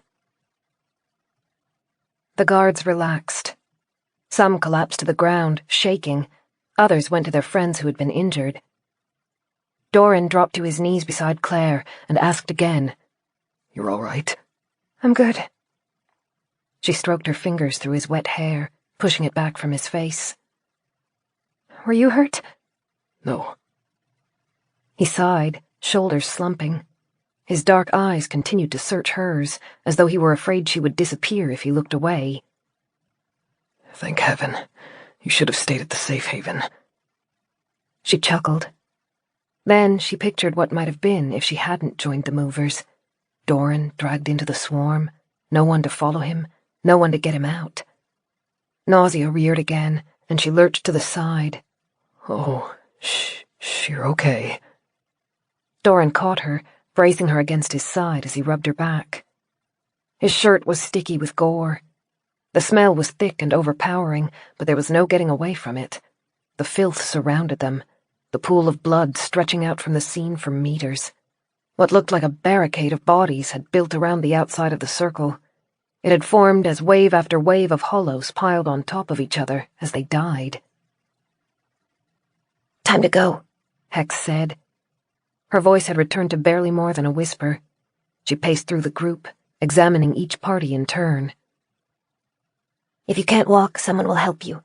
Movers, return to your barrels. Guards, look for an injured party to assist or an unattended barrel to push. Claire stared at her. After all of that, we're expected to pick up right where we left off? Yep, Hex said, speaking as though she'd heard Claire's thoughts. The response was directed at half of the group, though, who all stared at her incredulously. We went through that to get this fuel, and the Hollows spent all of their energy on that swarm. We'll have a few moments of peace, and we should take advantage of it.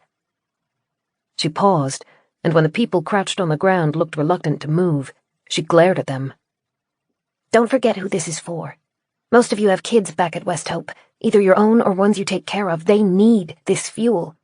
Each barrel we bring back buys them another few days of safety. Don't try to tell me it's not worth it. People started moving. Claire nodded to Dorran, telling him it was okay to let her go. Then she pulled herself to her feet alongside them.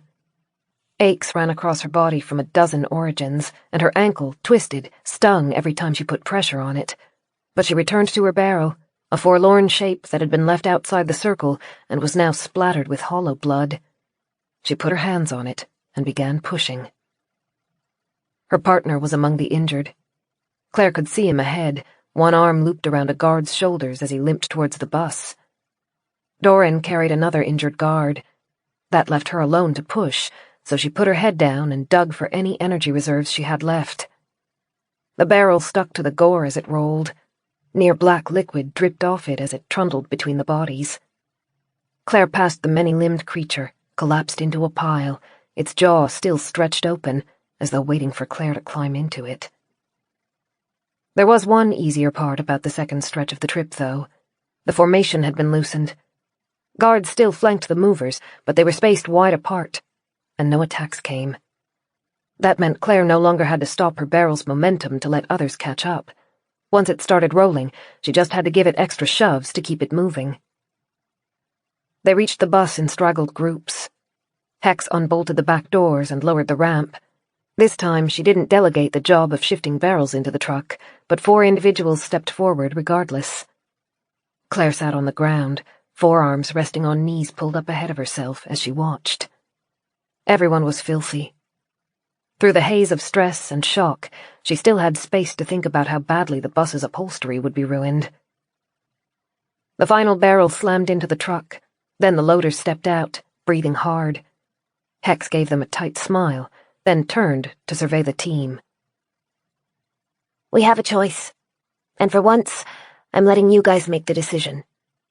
We can either get into the bus and go home right now, or head back out there for a final raid. A few scoffing laughs echoed from the group, and Hex raised her hand. Hear me out on this. Any hollows that wanted a bite of us made their move during the swarm, and they're pretty much all dead now. If we make a final trip, our path will be largely clear, just a few stragglers, if that. She patted the bus's side. And one more trip would be enough to get the last of the barrels. That buys us extra time before we have to make another raid. The participants glanced among each other. No one laughed anymore. But... Hex took a deep breath and let it out. That was brutal. So if you guys just want to go home, yeah, we can go home. It's your call. Raise of hands for people who are ready to leave. A few hands twitched, but none were lifted. Hex nodded. And a raise of hands for anyone who's ready to go get the final batch. This time, most of the group responded. Claire looked at Dorran, and he met her eyes. She saw her own question reflected back at her. She gave a shaky smile, and they both raised their hands. A faint glow of pride lit up Hex's face. She nodded. All right, then that's what we'll do. Anyone who's injured is staying in the bus, and anyone who doesn't feel physically capable can sit with them. Let's get them inside first. Out of the 6 injured parties, 4 of them were deemed too far gone to participate in the final raid. They were helped onto the bus, arranged into seats near the back with blankets and cushions to keep them comfortable, and given strong painkillers and bottles of water. Alden was among them, a scarf wrapped tightly around a gash on his forearm. He gave Claire a thin smile as she passed him. As she tried to step out of the bus, Hex held out a finger to stop her. You're staying. Huh? Dorran had been following her, and Claire looked up at him for support. I'm not hurt. I'm good for a final trip. No, you're not. Hex raised her eyebrows, an expression that didn't welcome argument. You're limping. Don't think I didn't notice. That makes you a liability. It's not bad, she lied. It ached, but at least she could still walk. On top of that, you disobeyed the golden rule. You broke formation. Yeah, because that freakish arm thing broke our formation first. Hex looked as though she were trying not to laugh. And if it was on our team, it would have been put on timeout as well. I laid out my terms before this started. Break any of the 3 golden rules, you're out of the raid. No exceptions. Now sit down and chill. We'll be back soon enough. Claire looked back at Dorran, begging him to take her side. He bit his lip, half apologetic, half relieved. I'll be back soon. Traitor, Claire grumbled. He kissed her cheek as he stepped past her. Be good. Drink water. Try to sleep if you can. Claire sighed as he stepped back out into the concrete lot. Mist swirled around the group as it shifted back into its formation, guards ringing the movers. The shape was a little more wonky than it had been on the first journey. Exhaustion weighed them all down. Hex had promised this final trip would be safer, but Claire still felt the squeeze of anxiety at seeing Dorran go. Nothing was guaranteed in the silent world, especially not safety. I called him a traitor. A sudden rush of fear squeezed through Claire's insides, turning her mouth dry. What kind of goodbye is that? What if that's the last thing he ever hears me say? She pushed the bus door open, leaning through the gap into the mist-choked air, and called in a stage whisper, Dorran, I love you! A smile lit his face as he turned. He pressed his hand to his heart, then extended it out towards her. She had his love in return. "Aw," a voice drawled. "How sweet." Claire jolted. She'd almost forgotten about Mark. The bronze-tanned, blonde-haired man lounged in a seat near the front of the bus. Unlike the rest of them, he was unsullied by that night's journey. Claire was coated in drying sweat, hollow blood, and grime. Every time she moved, she felt how gritty her skin was. By comparison, Mark was pristine, a leather jacket casually draped over his back, his high cheekbones and two blonde hair almost glowing. She closed the door a little more sharply than she intended and cleared her throat. "It's been a rough couple of hours." "It looks like it." One eyebrow quirked as he glanced her up and down. "Not so cute anymore, are you?" Jerk. Claire turned away, intending to join the 4 other teammates at the back of the bus. Hey, hey, Mark called, laughter in his voice. "Come back. I was just joking." "I'm not in the mood." Mark turned around to rest one elbow over the back of the chair. His grin was lopsided. "I just want to know how the raid went. Did you guys get enough fuel?" "Yeah." She paused partway down the bus, one hand resting on the back of a seat. "They're making one last trip." "Ah, I was wondering. So they'll be done soon." How can he be so impatient when he's got the cushiest position out of all of us? Claire sank into the seat opposite Alden. The man's drooping face twitched into a thin smile. He looked dazed, probably a mix of shock and medication. He held the injured arm close to his chest and leaned at an angle, back towards the window, head propped up on a cushion. Claire didn't expect him to stay awake for long. Mark stared out of the window for a moment. Then he stood and stretched. Claire narrowed her eyes at him as he approached the bus's door. "What are you doing?" "I need a bathroom break." He waved her away. "Don't worry your head about it." "We're not supposed to open the door. Hex said—" "Are you really listening to her?" Mark chuckled again. "She's a kid. Chill. I know how to handle hollows if any pop up." The door clattered as it opened, and a moment later, Mark had disappeared into the fog, slamming the door behind himself. Claire sighed and reclined back in her seat. Her companions were all quiet, sinking into the painless sleep that the drugs afforded them. The atmosphere in the bus improved vastly after Mark left, but she still felt frustrated with his disregard for all of their safety. Even if the hollows had been weeded out by the swarm, having a human meandering around alone was still likely to draw them in. Claire had earned herself a time-out for a less idiotic infraction. She closed her eyes and tried to relax. Her thoughts turned to Dorran. She hoped he was keeping safe, that he wasn't too hampered by tiredness and scrapes. All this for fuel. Who would have thought it would end up being valuable enough to trade lives for? Claire's eyes popped open. Anxiety coalesced like a slime on her tongue. Mark had come as a guide, even though the convoy had no trouble finding or accessing the shipping grounds. He had specifically asked where the keys were kept during the raids, and his only questions to Claire had been whether the team was on their final trip and whether they had retrieved much fuel. They had. Enough to make a man very wealthy in the new world. Claire bolted out of her seat as an engine rumbled. She threw the door open and stared into the fog. The bus's headlights cut through the shadows. A silhouetted figure poised in the driver's seat, leaning forward, focused. No, he can't. He can't. Claire's mouth was dry. Her fingers were turning numb. Her companions on the bus were all drugged. Even if she could call the rest of the team back, Mark would be gone before they managed to reach the bus. She could run to the truck, but he would have locked the doors. She turned, looking along the route he would need to follow. A narrow gate allowed exit from the yard. If I can block it, I can trap him. The machinery and debris scattered about the shipyard would be too heavy to move. The truck's engine changed as it was put into gear. Claire's eyes landed on the bus's driver's seat. Yes, that would work. She leapt for the padded chair. The keys were in the ignition, as Hex had said they would be. She wrenched them, threw the bus into drive, and hit the accelerator. Wheels screeched. The bus lurched forward, and one of the injured in the rear seats grunted. Mark had a head start, but Claire was closer to the gates. She barreled forward, reckless, turning the wheel to plant the bus in front of the exit. The truck's brakes screamed. Headlights flashed in her face, and Claire raised her hand to shield her eyes. The impact jarred her. She doubled over, preparing for the stab of metal and glass. But none came. She looked around her fingers. The truck had hit the bus hard enough to scrape it sideways and crack the driver's side window, but its brakes had saved Claire from any more serious damage. Just outside the driver's side window, feet away from her, Mark sat stiffly in the truck's carriage, white-knuckled hands clutching the wheel. A refracted glow from his headlights pulled out unnatural contours on his face. His teeth peeled back into a grimace. Then he switched the bus into reverse. Is there another exit?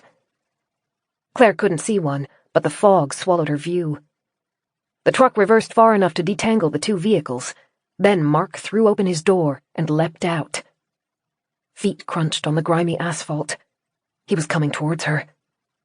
Locks! Locks! Claire felt across the dashboard, heart hammering. The controls were unfamiliar, and the truck's headlights bathed over her, blinding her. The bus's door was wrenched open. Mark pulled himself on board. What the hell do you think you're doing? A fleck of spittle hit his lower jaw. The weapons were in the baskets above the seats, out of reach. Mark was blocking the door. The injured in the back of the bus stirred, disoriented but sluggish. Claire did the only thing she could think of. She pressed the horn, leaning on it. The noise blared across the foggy shipping yard. Pain spiked across her head. Mark's fingers caught a fistful of her hair, dragging her out of her seat. She gasped as she hit the bus floor. Her legs scrambled for purchase as she tried to right herself. A fist hit her stomach, starving her of air and making her curl over. Mark didn't stop. He dragged her by her hair to the door and hauled her out. Her thighs hit the steps, then he threw her onto the concrete. Claire rolled over. She couldn't breathe, could barely think, but she knew she couldn't let him get back onto the bus. She threw out a hand and snagged Mark's pant leg, pulling him back. He stumbled, then kicked her, leaving a vicious red boot imprint on her forearm. Then he leapt up the step. The door slammed. A second later, the engine roared. Claire struggled to breathe. Footsteps pounded in the distance. The bus reversed, pulling away to clear the gate. The tires ground close to Claire, and she scrambled back to avoid them. Hex's voice called, unintelligible. They were still too far away. Mark had heard them, though. Claire could see his pale face leaned over the dashboard, peering through the windshield. Perspiration sparkled in his frosty hair. His teeth ground as he glanced from the truck to the road ahead. He didn't have enough time to exit the bus and climb back into the truck, but the road ahead was clear. He could take the bus and escape with his life. The engine roared, and the wheels screeched as he turned towards freedom. Then the bus jolted and ground to a halt. Claire staggered to her feet, and through the window she saw Alden grappling with Mark. He'd engaged the stop brake. One arm was looped around Mark's throat, trying to drag him out of the driver's seat, but Alden was drugged, injured, and tired. Mark's fist connected with his stomach and ribs again and again, until Alden crumpled to the floor. "What in the hell?" Hex called, no longer trying to keep it to a stage whisper. A crack pierced the cold air. Claire flinched. The engine's revs fell to silent. A hole had appeared in the windshield, tiny spiderweb cracks spiraling out from it. Mark sat stiffly in the driver's seat, eyes wide as they stared in shock at the wheel.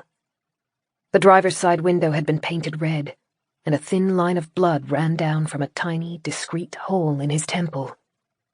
Hex stumbled to a halt beside Claire, panting. She repeated her question, this time in tones of stunned resignation. "Oh, what in the hell?" Chapter 20. Claire lay on one of the bus seats with a jacket draped over her body, her head in Dorran's lap. He stroked her hair tenderly, seemingly unbothered by the grime. His other hand rested on her shoulder, just firmly enough that Claire knew he still hadn't fully relaxed. She'd been offered painkillers. She'd refused them. She still didn't feel safe enough to fall into a daze. They were waiting for the last few barrels of fuel to be loaded in the truck. Dorran hadn't volunteered to help, and no one had asked him to. They understood that he needed to be close to Claire. Alden had been laid in the aisle, with a blanket draped over him as he breathed in raspy gulps of air. To Claire's right, Charlene, one of the snipers, had curled herself towards the window, facing away from the rest of them. Her counterpart, Bill, sat with one hand simply resting on her shoulder.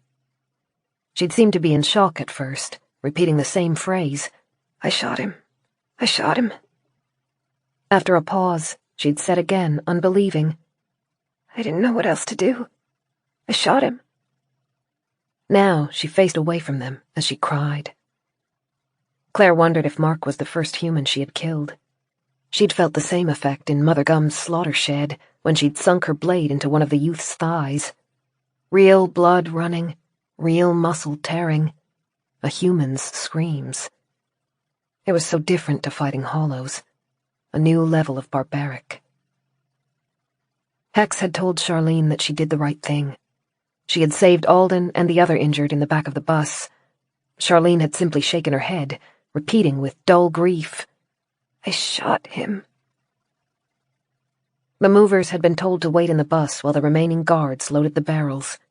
Cushions, jackets, and spare blankets had been brought in to make them comfortable. The driver's side window and dashboard had been wiped off with a scarf, though the smell still lingered. Claire did not envy the bus's driver, tasked with sitting in a seat still warm from a dead man. Mark's body had been wrapped in a blanket and moved into the back of the truck, where he was tucked between the barrels of fuel he'd lost his life for. Hex had insisted on bringing his body back. "We bury people," she'd said. "We don't leave them to get eaten by hollows. It doesn't matter what they did in life. Someday in the future, a mother or a nephew or a grandchild might want to visit his grave. So we bury him." They couldn't do the same for the 3 other souls who had been lost during the swarm. During the last trip to retrieve fuel, Hex had looked for any remaining traces of them, but there was no life in amongst the piles of dead creatures. The hollows were beginning to creep back in, emboldened by the noise. There were injuries. Almost none of the guards had gotten away without tears in their armor, and many of the movers were scraped, bitten, and bruised. But the circular defensive formation had worked. Even when it broke, when the many-legged creature had torn one side out, it had done enough to hold them together until they could regroup. And in return, they had the fuel. A lot of it. The barrels made thumping noises as they were piled into the truck. The shutter rattled as it was closed, and Claire raised her head to watch the remaining men and women climb onto the bus. Hex boarded last, shutting the door behind her. Instead of walking around Alden like the others had, she sat beside his head and tossed the hatchet aside. She settled cross-legged, then gazed across the rows of volunteers. "I'm proud of you all." Her voice was weary, and her face was still streaked with drying blood. Very little light made its way through the cloud cover, but Claire could still see the dragging tiredness on all of their expressions.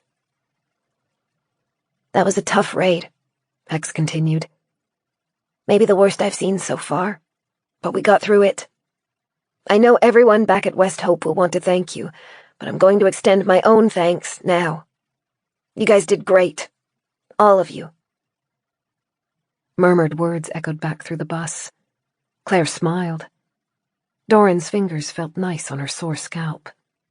She didn't need to be fussed over, but he refused to let her up, and Claire wasn't going to argue. She felt safe there, close to Dorran, her tension being brushed away with careful, steady caresses, her bruises and cuts temporarily forgotten. "Let's go home, yeah?" Hex nodded to the driver. The engine came to life, and the headlights washed over the foggy shipping yard. Hex looked down at Alden, then gave his shiny forehead a pat. "You nearly got yourself killed back there, idiot." He managed a broken chuckle. "No, you're the idiot. Ugh, I can do better than that." "Yeah, not really at the peak of your game, are you? I'll give you a deferment. You can insult me properly when we're back home." Brakes screamed. The bus, barely outside the shipping yard's gate, shuddered to a halt, and Hex's head snapped up. "Talk to me." "It's back." The driver's face had turned pale. His eyes, wide and glazed, stared into the distance. Claire pulled herself up to get a clearer view of the windshield, and her heart missed a beat. Enormous, towering legs drifted through the mist. The creature, its body suspended so high that it vanished into the gloom, traveled towards them with ponderous intensity, each step moving it closer, faster than they could drive, faster than they could outrun. "Lights!" Hex hissed. The driver turned off the engine, and the bus's insides descended into shadows. Claire's shoulder ached as Dorran's hand held her there. She could scarcely breathe. Every face inside the bus was turned towards the monster. Taller than the cranes in the shipping yard, it paced closer, bearing down on them. "We can't run. We can't stay here." A drop of gritty sweat ran into Claire's eyes, but she didn't dare blink. Hex remained crouched on the bus floor, her tense expression only just visible in the gloom, one hand poised in the air as a signal for silence. She was hoping they could go unnoticed if they held still. Claire wished she could believe that would work. The monster was upon them. One of its immense legs stabbed into the concrete less than 10 meters ahead of them. Cracks ran through the ground as the sharpened tip pierced it. The leg traveled up, disappearing into the fog and the gloom. Another limb drifted forward, swooping towards them, its tip just barely traveling over the bus's roof. Claire turned. Through the back window, she saw the limb stab down behind them, just inside the shipping yard's bounds. The monster's body had to be suspended directly above them. Not a soul in the bus moved. Dorran's hold on Claire was tighter, crushing. The leg ahead of them quivered, then rose, skimming over the bus's top, inches away from clipping them. The monster was continuing on, pacing into the shipping yard. Why? It must have seen us. It could have easily broken into the bus. Why did it spare us? An awful noise rose from the fog behind them. Crunching, chewing noises. The sounds were muffled but unmistakable. Claire closed her eyes. That's why. We're nothing compared to the feast we created.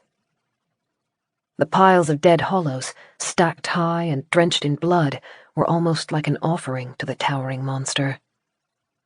Claire could barely make out shapes through the briny fog. Long, pole-like limbs were spread wide as the malformed, many-mouthed body dipped down to eat. "Go," Hex whispered. "No lights. Keep the engine quiet, but go." The bus's engine purred to life. The distant creature's body rose into the air, and Claire thought she saw shapes drop from its mouths, arms and legs tumbling back to the concrete below. It stared at them for a beat. Then the head descended again, intent on the easier meal.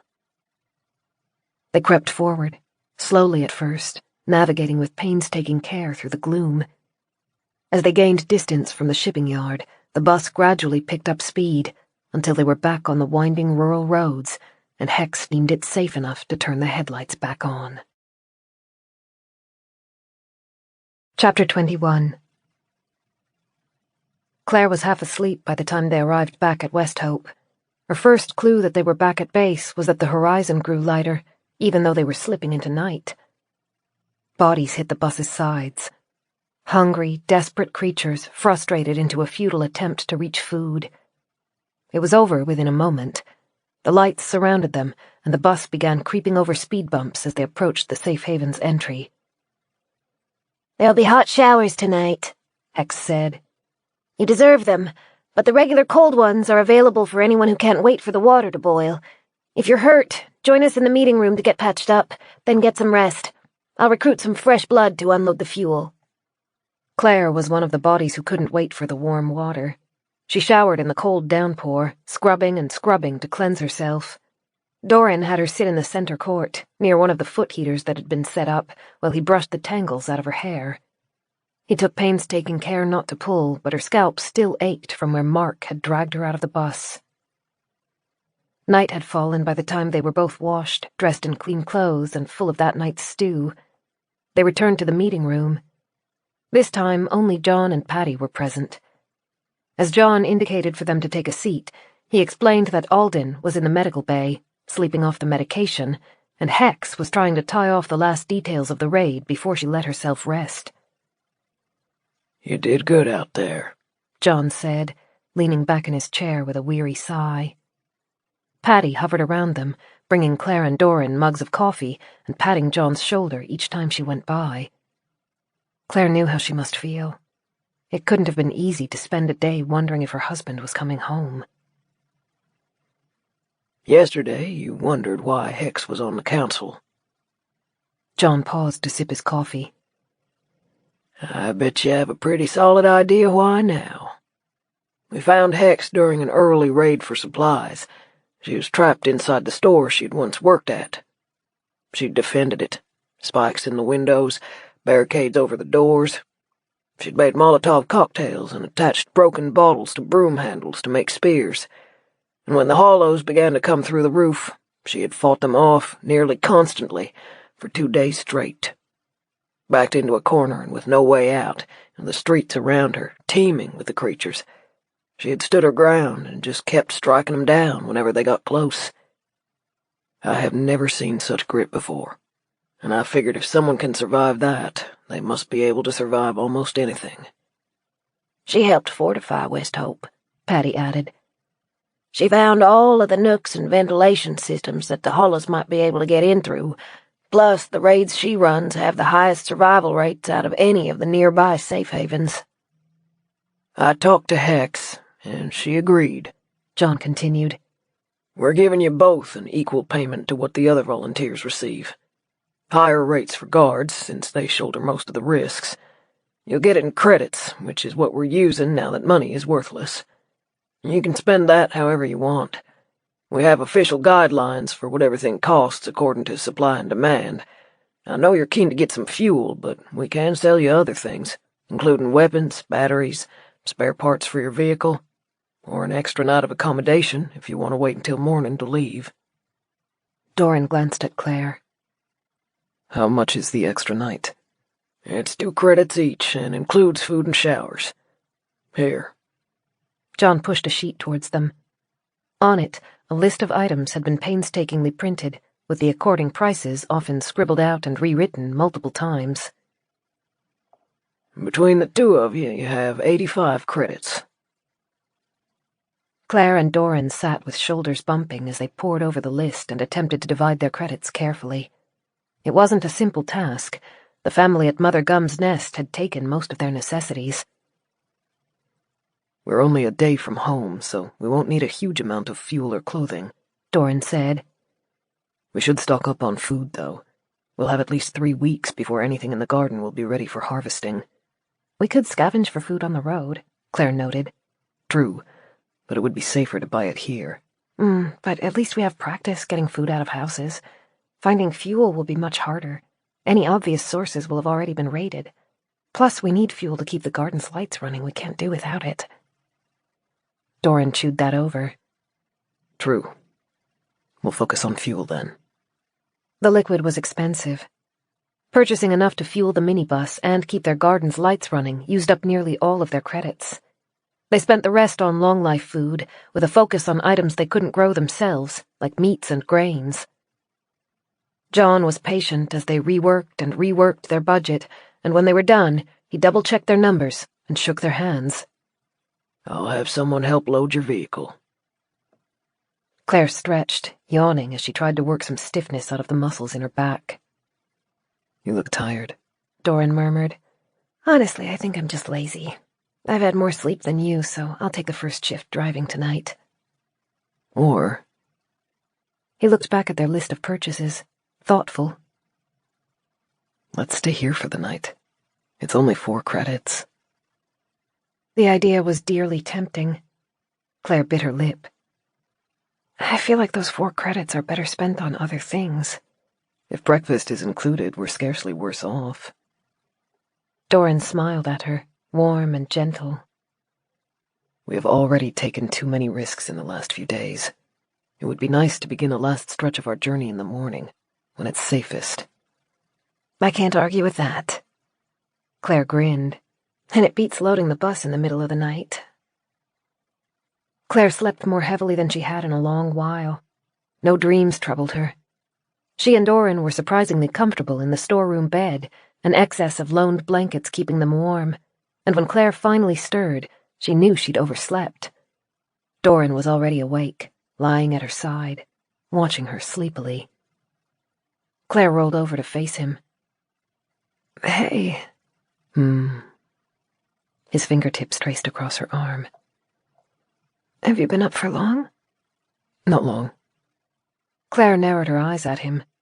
She was starting to get good at telling when he was lying. Dorran grinned in return, and within a moment they were both chuckling. Claire wasn't even sure why. It was like some euphoria had been released after the tension from the previous day, and once she started laughing, she couldn't stop. Finally, collecting herself, she asked, "What time is it?" If I trust the clock on that wall, 11. 11? She sat up and brushed her fingers through her hair to get it back in some kind of order. "I've gone and wasted half the day." You needed to rest. If it makes you feel any better, West Hope runs on a flexible time schedule. Some people would consider this very early morning. Claire snorted.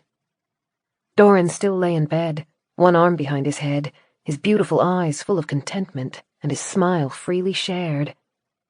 Claire thought she could spend the rest of the day there, just soaking in his happiness and enjoying his company, but the road wouldn't get any shorter. She patted his chest and rolled out of bed. We'd better get some breakfast before we leave. And... Dorran caught her hesitation. Claire cleared her throat. It's just something I've been thinking. We're expecting the Avondale team will activate the code and end the stillness, but we don't know when that will happen or if the code will even work. The fuel we got yesterday will keep West Hope's lights on for a few more weeks, but then they'll need to look for more, and it's getting harder to find. And eventually there won't be enough, and the lights will have to be shut off. West Hope will be forced to find a new location. Dorran rose gracefully and encircled one arm around Claire's waist. I think I know what you're thinking. They discussed it while brushing their teeth, approaching at the issue from every angle and making sure they weren't about to do something they might regret. By the time they found John in the meeting room, Dorran held a small slip of paper in his hand. He passed it to John. If West Hope needs a new base to settle in, this is an option.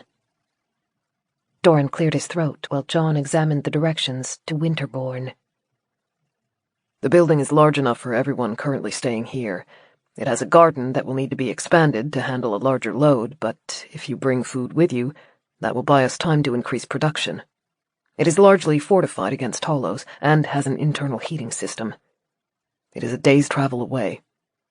Currently, only Claire and I will be staying there, but if you become desperate, it is an option. John's grey mane of hair rustled as he shook his head. His lower lip poked out, a thoughtful expression, and he sounded touched as he said, I appreciate this. I really do. Dorran dipped his head. And please, one final thing. Keep that private.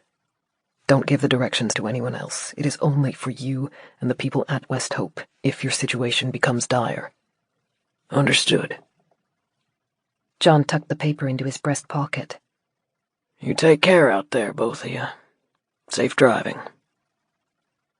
They had their last meal at West Hope before stepping outside. The ubiquitous fog was still present, but the day was warmer and brighter than normal, and several of the parking lot lights had been shut off as they were no longer needed. The air tasted crisp and fresh, and Claire stretched her back, appreciating the touch of sun on her skin. Their supplies had been set aside for them in a loading bay. 2 men helped Dorran and Claire cart it to their bus, cartons of fuel, boxes of food, a new first aid kit, and a radio. Claire refueled the bus while their supplies were stacked inside, and by the time she stepped back and realized there was nothing else to be done, she'd already started to miss West Hope. It was rougher than Avondale had been, with fewer comforts, a frontier settlement that welcomed strangers with a healthy dose of caution, but even that was something special in the silent world.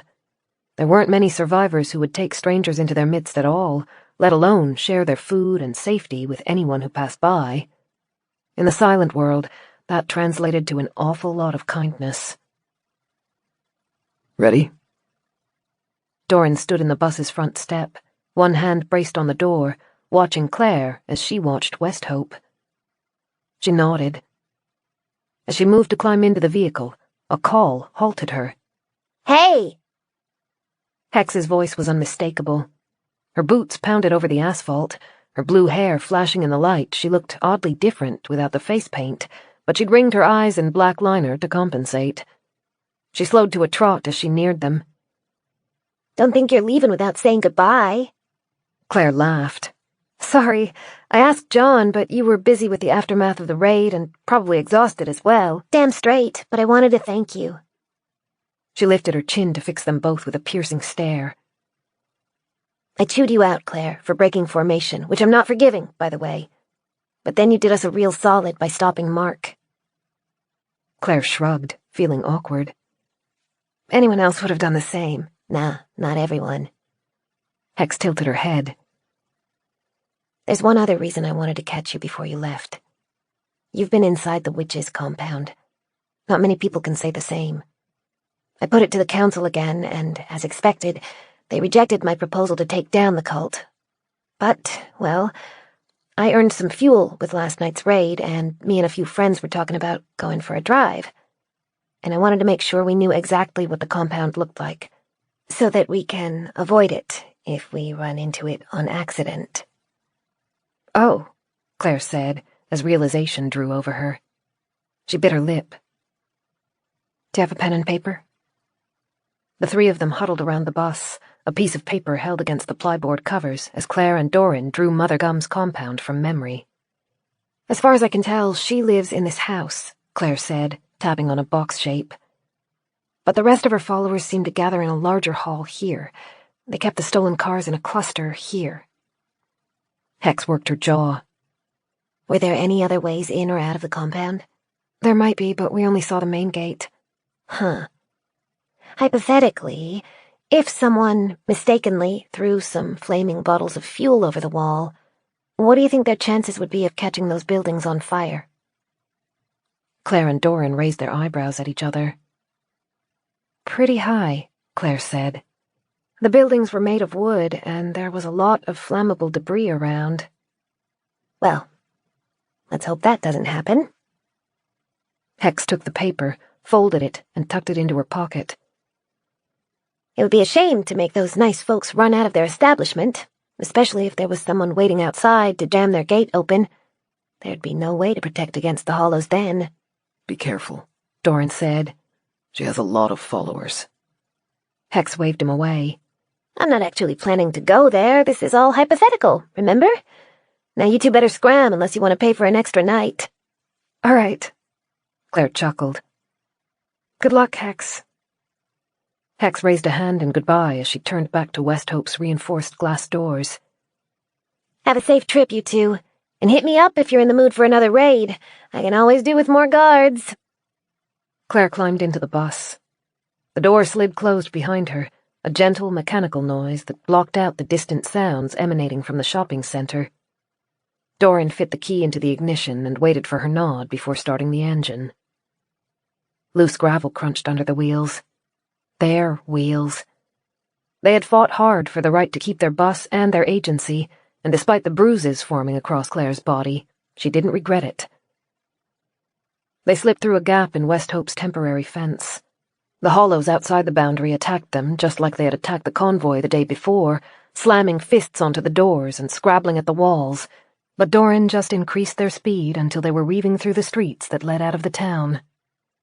Westhope's lights took a long time to disappear, fading gradually until the buildings blocked them from sight. Claire turned her eyes forward, towards Winterbourne.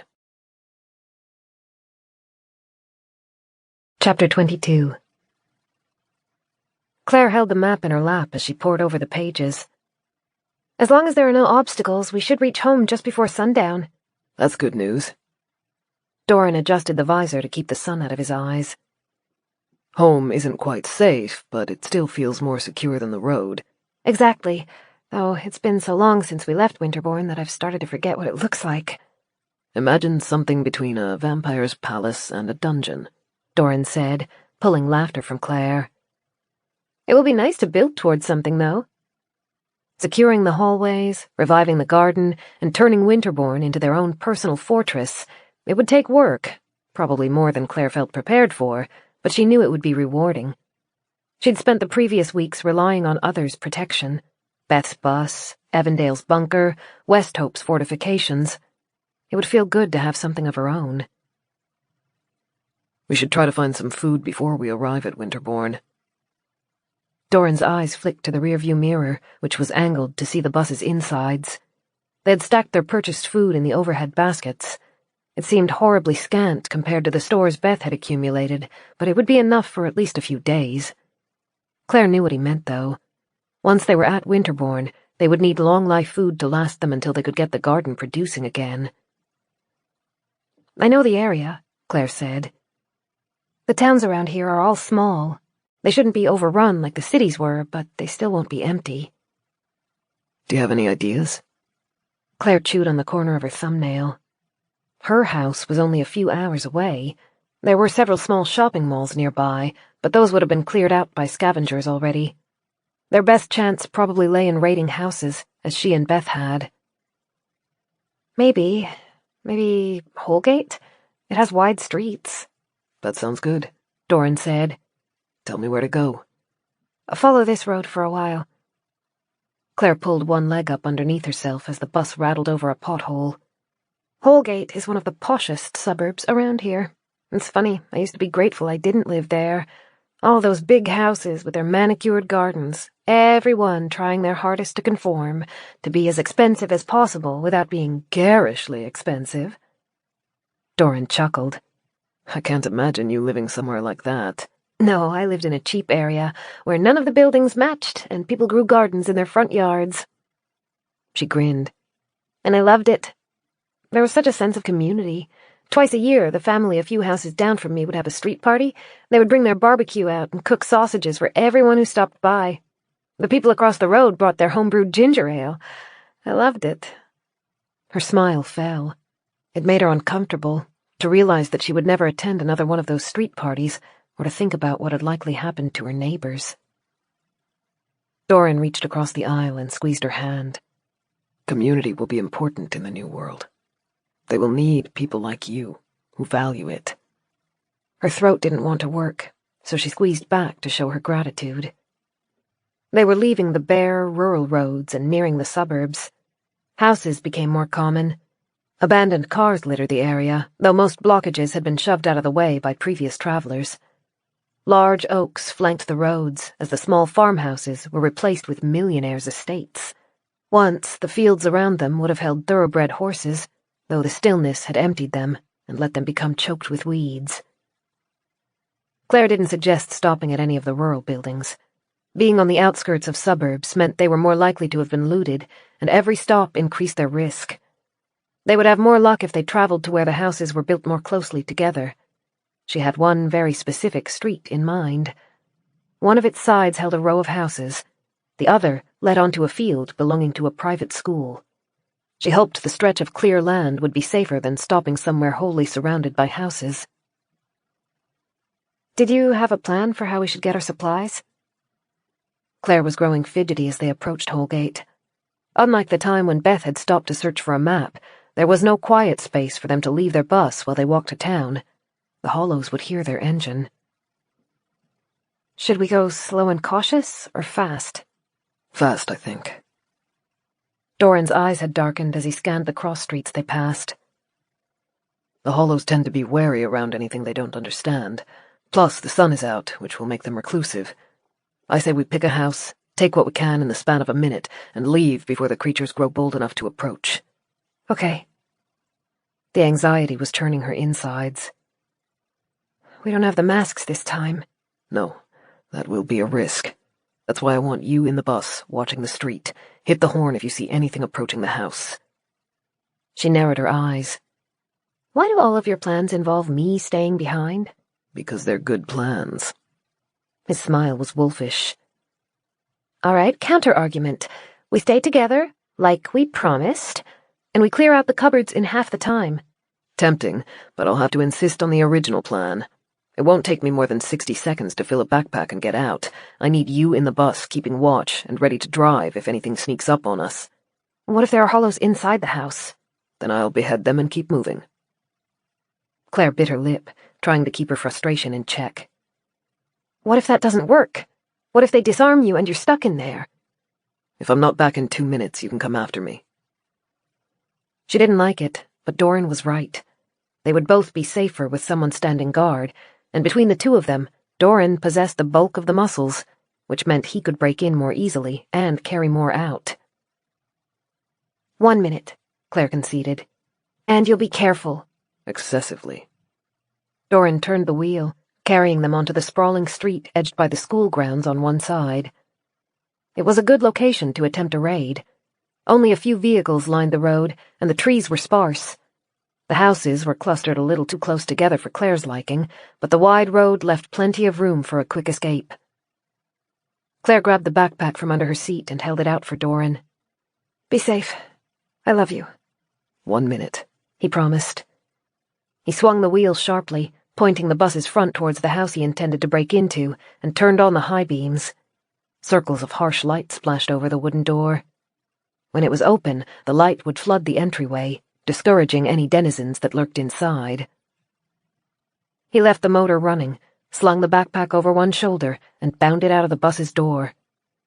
Clare slid into the driver's seat and rested one hand over the wheel, ready to press on the horn if she saw anything approaching. Dorran was already at the front door. He smashed it open and disappeared inside. Clare ran her attention from the houses to the banks of cars lining the street. One, in the distance, still held a hollow inside of it. The woman's skull had been broken like a ripe melon that had been dropped. She faced Clare, beating her smashed face against the gore-smudged windows. Clare swallowed thickly and kept her eyes moving.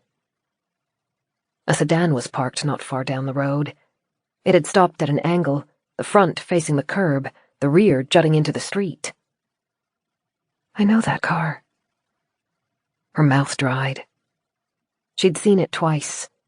Once they'd passed it on the road, but the second, more vivid memory came from when the driver pulled up beside their bus and risked his safety to help Clare.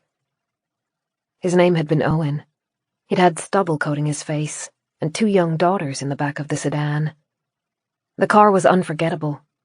A fresh, curved mark scarred the hood. Clare's heart felt ready to burst. From her angle, she couldn't see inside the tinted windows, but the vehicle was uncomfortably still. You have a job to do. Focus. She forced her eyes away from the sedan. Figures crept through the gaps between nearby houses, not yet bold enough to step into the light, but closer than Clare would have liked. She couldn't tell how many seconds had passed. It felt like an eternity, more than a minute at least, and Dorran still hadn't returned. Bitter fear coated her tongue.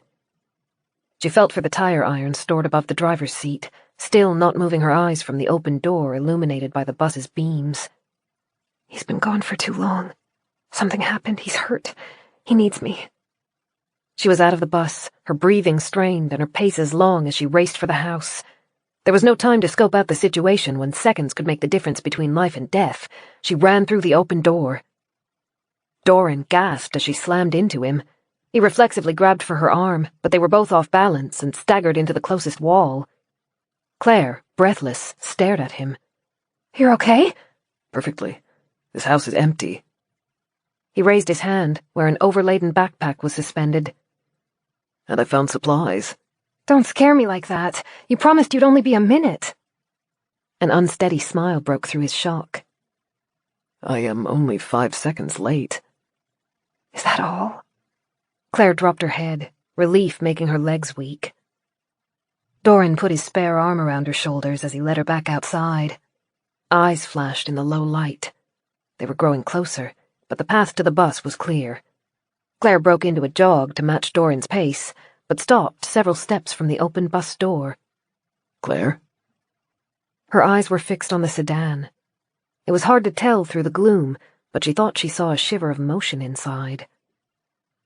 Dorran hesitated, one foot on the bus's step, eyebrows low with concern. Clare, what's wrong? Wait in the bus. I'll only be a second. She had to see. She had to be sure. The car seemed painfully quiet. Its lights were dead and its engine silent, just as void and lonely as the rest of the vehicles lining the street. She moved towards it, her breath shallow and her heart fast. The back tire had been wrecked. the rubber halfway torn off. Something white was still embedded in the material. A tooth, Clare thought. The car had been driven off the road, or perhaps it had been at a stop when the occupants were attacked, Owen risking the houses just like Dorran had, searching for supplies. A scattering of small leaves lay across the car's roof. They twitched in the wind, threatening to tumble off. Heavier twigs lay between them. The car had been dormant for at least a day or two. Clare's mouth was dry. She was nearly at the driver's window. One of the doors was bent. It had been pulled closed, but the metal around the window was twisted by unforgiving hands, leaving a gap. A small black fly crawled out, then spiraled into the air. No. No, please, no. Specks of blood painted the inside of the window, obscuring the shapes beyond. Flies hummed, reveling in their feast. No, not them. She reached for the door's handle. Her pulse rushed in her ears, drowning out every other sound. The handle was cool under her fingertips. Another fly crawled out of the broken door. Clare pulled and felt the subtle click as the door's latch disengaged. Her mind screamed at her to leave, to walk away, but her heart had to know. She had to be certain. She pulled, and the door rocked open. An ashen, decaying limb flopped out. A head rocked backwards, mouth gaping open. Empty eye sockets, their contents liquefied by bacteria and consumed by flies, stared towards Clare. The corpse had died against the door, scrambling to get out. Clare pressed the back of her hand against her mouth. The rushing in her ears was louder. It's a hollow. She sucked in a breath, and the air whistled painfully in her throat. The body had decayed far enough that at first glance it had passed as a human corpse, but it still bore the unmistakable signs. The skull had almost no hair, the body was naked, and the fingers that had scrabbled at the door before death had cracked 2 long nails. A kitchen knife was embedded under its chin, cutting deep enough into the throat to expose the spine. The hollow had died before the Thanites could repair the damage. Clare pressed a hand against the car's roof to keep herself steady. Several tins had been left in the car's floor, but they had been opened and emptied, and flies now feasted on the remnants. Clare saw a small white box, the painkillers she had given Owen. The box's lid hung open, and a strip of metal poked out. The little alcoves that held the pills were all empty. She held her breath to lean over the hollow and look into the back seats. They were empty. The ring that had hung from the rearview mirror was gone. Clare stepped back and closed her eyes as gratitude ran through her. They had left the car voluntarily. There'd been enough time to gather their most valuable supplies. Most likely, the hollow they had killed had torn the tire and pulled them off the road, and they had been forced to move to a different vehicle. She hoped they were still out there, still safe, in their search for a permanent residence. Clare! She barely had time to jolt at the booming voice. Then Dorran's hands were on her, pulling her away from the car. The rushing in her ears was subsiding. Another noise was encroaching. The low, hissing chatter of air pushed through a damaged throat. Oh! Clare was lifted off her feet. She yelped, clutching at Dorran's jacket. He held her tightly as he carried her away from the sedan. She glanced back at it and saw a twisted creature dragging itself across the street towards it. The hollow had lost both of its legs and used its hands to scrape its naked torso across the asphalt. The jaw shivered as it hissed at them, already at the door Clare had just been standing in. Dorran bounded up the bus's step and dropped Clare into the passenger seat. Then he reached back outside. The backpack, the one he had brought into the house in their search for supplies, had been left near the front wheel. He pulled it in, then slammed the door behind them. Sorry, Clare managed. Sorry, I should have been watching more closely. We're okay. In the muted light of the bus's interior, shadows cut hard lines across his features. He seemed paler than normal. It didn't get you, so we're okay. Was that... Owen's car. Clare had already told Dorran about the man who had repaired their bus while he was unconscious, and he nodded, recognizing the name. He wasn't there. Thank heaven. Dorran sank into the driver's seat and turned the key. Broken fingers began digging at the bus's walls, but he pulled away from the curb before the creatures could get a proper grip. Wherever he is, we'll hope he's still safe. Chapter 23. With a soft powdering of snow capping its shingles and window casings, Winterbourne looked beautiful. Claire leaned forward in her seat to see better as their bus rolled out from the cover of the pine forest. Insipid sunlight glinted off 100 dark windows. The field around the mansion was empty, except for the lines of decorative shrubs spaced across the front court. As they passed the groundskeeper's cottage, Claire glanced at her companion. Dorran's expression was unreadable. She knew he had to be feeling a lot at the sight of his home. He'd wanted to return, but she was also aware that the bad memories outweighed the good.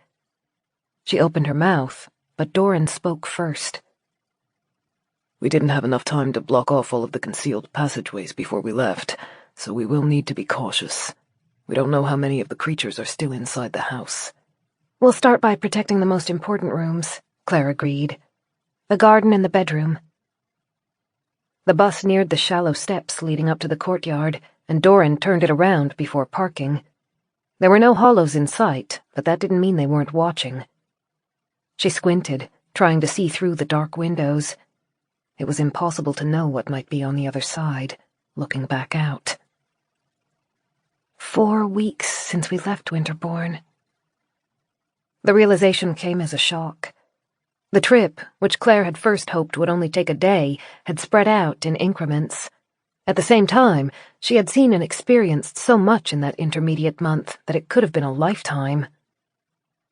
Dorran parked. As the engine's rumble died, a perfect silence filled the bus. Neither of them moved, but simply stared up at the building. It was vast, once home to dozens of family and hundreds of staff. 3 floors housed countless rooms and twisting passageways that Claire was still unfamiliar with. She struggled to understand the emotions running through her. There was dread, but there was also the faintly warm sensation of seeing an old friend again.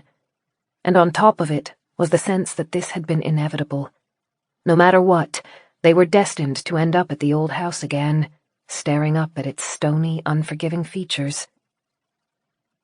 Dorran's voice was only a little shaky.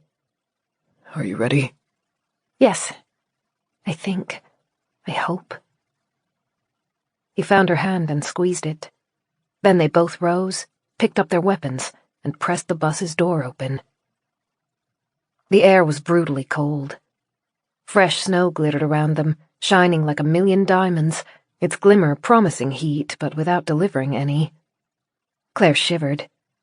She patted the bus's door as she left, a final thank you for carrying them as far as it had. Dorran's boots crunched into the snow covering the entryway's lowest step. Claire kept close to his side, the crowbar clutched in her fist as they ascended towards the front door. To their right was the pond alongside the building. A thin layer of ice coated it, and through that, Claire thought she could see a head, its eyes bulging as they stared up towards the sky, mouth opened in a voiceless scream. One of the hollows Dorran had lured into the lake. She swallowed and turned away. The doors were closed, like she and Dorran had left them. They weren't locked, though. Old, tired hinges complained as they turned. As the door swung inwards, a beam of light entered through the opening and spread across the tile foyer, up the dark wood paneling, and over the staircase leading to the upper floors. The stench was overwhelming. Claire squinted against the musty, sickly, rotting scent of hollows. Ah, Dorran said. His grip on Claire's hand tightened. Ahead of them, in the foyer's center, an effigy had been built out of bones. Femurs, skulls, ribs, and pelvic bones had been stacked over each other, tied together with strings of human hair to create a statue nearly 10 feet high. 3 skulls had been bound together for the head. Angular limbs ran out from the waist, not unlike a smaller version of the spider monster they had passed in the tunnel. Something, blood probably, had been used to paint the effigy in messy, irregular strokes of brown. Claire moved closer to Dorran so that he could feel her warmth at his side. It wasn't hard to guess what the hideous construction represented. Did they create it as a tribute to her? Was their loyalty really so strong that they wanted to memorialize her, even though she was no longer controlling them? Claire didn't like to think about the alternative, that Dorran's mother, Madeline Morthern, had survived, or that she had commissioned the statue herself to preside over the house's foyer. That couldn't be possible. Claire had forced the fire poker through Madeline's skull herself. The woman was dead. She couldn't hurt them any longer. Except she can. Even if she's gone, her memory is still here. Not just in the statue, but in the house, in every pore of this building. The awful blankness had fallen over Dorran's features. She remembered the expression all too well from her first days at Winterbourne, when he had been withdrawn so deeply into himself that Claire had struggled to get any kind of reading on him. "She's dead," Claire said. Dorran's eyes flicked down to meet hers before returning to the statue. He nodded, but the bleak panic in his eyes made her heart ache for him. His hand was clammy. Claire tugged on it, pulling him away. "Let's go to the garden first. I want to see what we're working with." Finally, he turned away from the bones. The garden had always been a sanctuary for him, and now it would be a way to focus them both. The food in their bus wouldn't last forever. They needed to know whether the hastily constructed watering and heating system had survived their absence, or whether they would need to venture back into the town for food.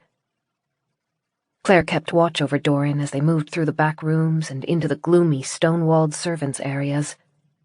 Some presents returned to him as the effigy vanished behind them. He glanced over the rooms they passed.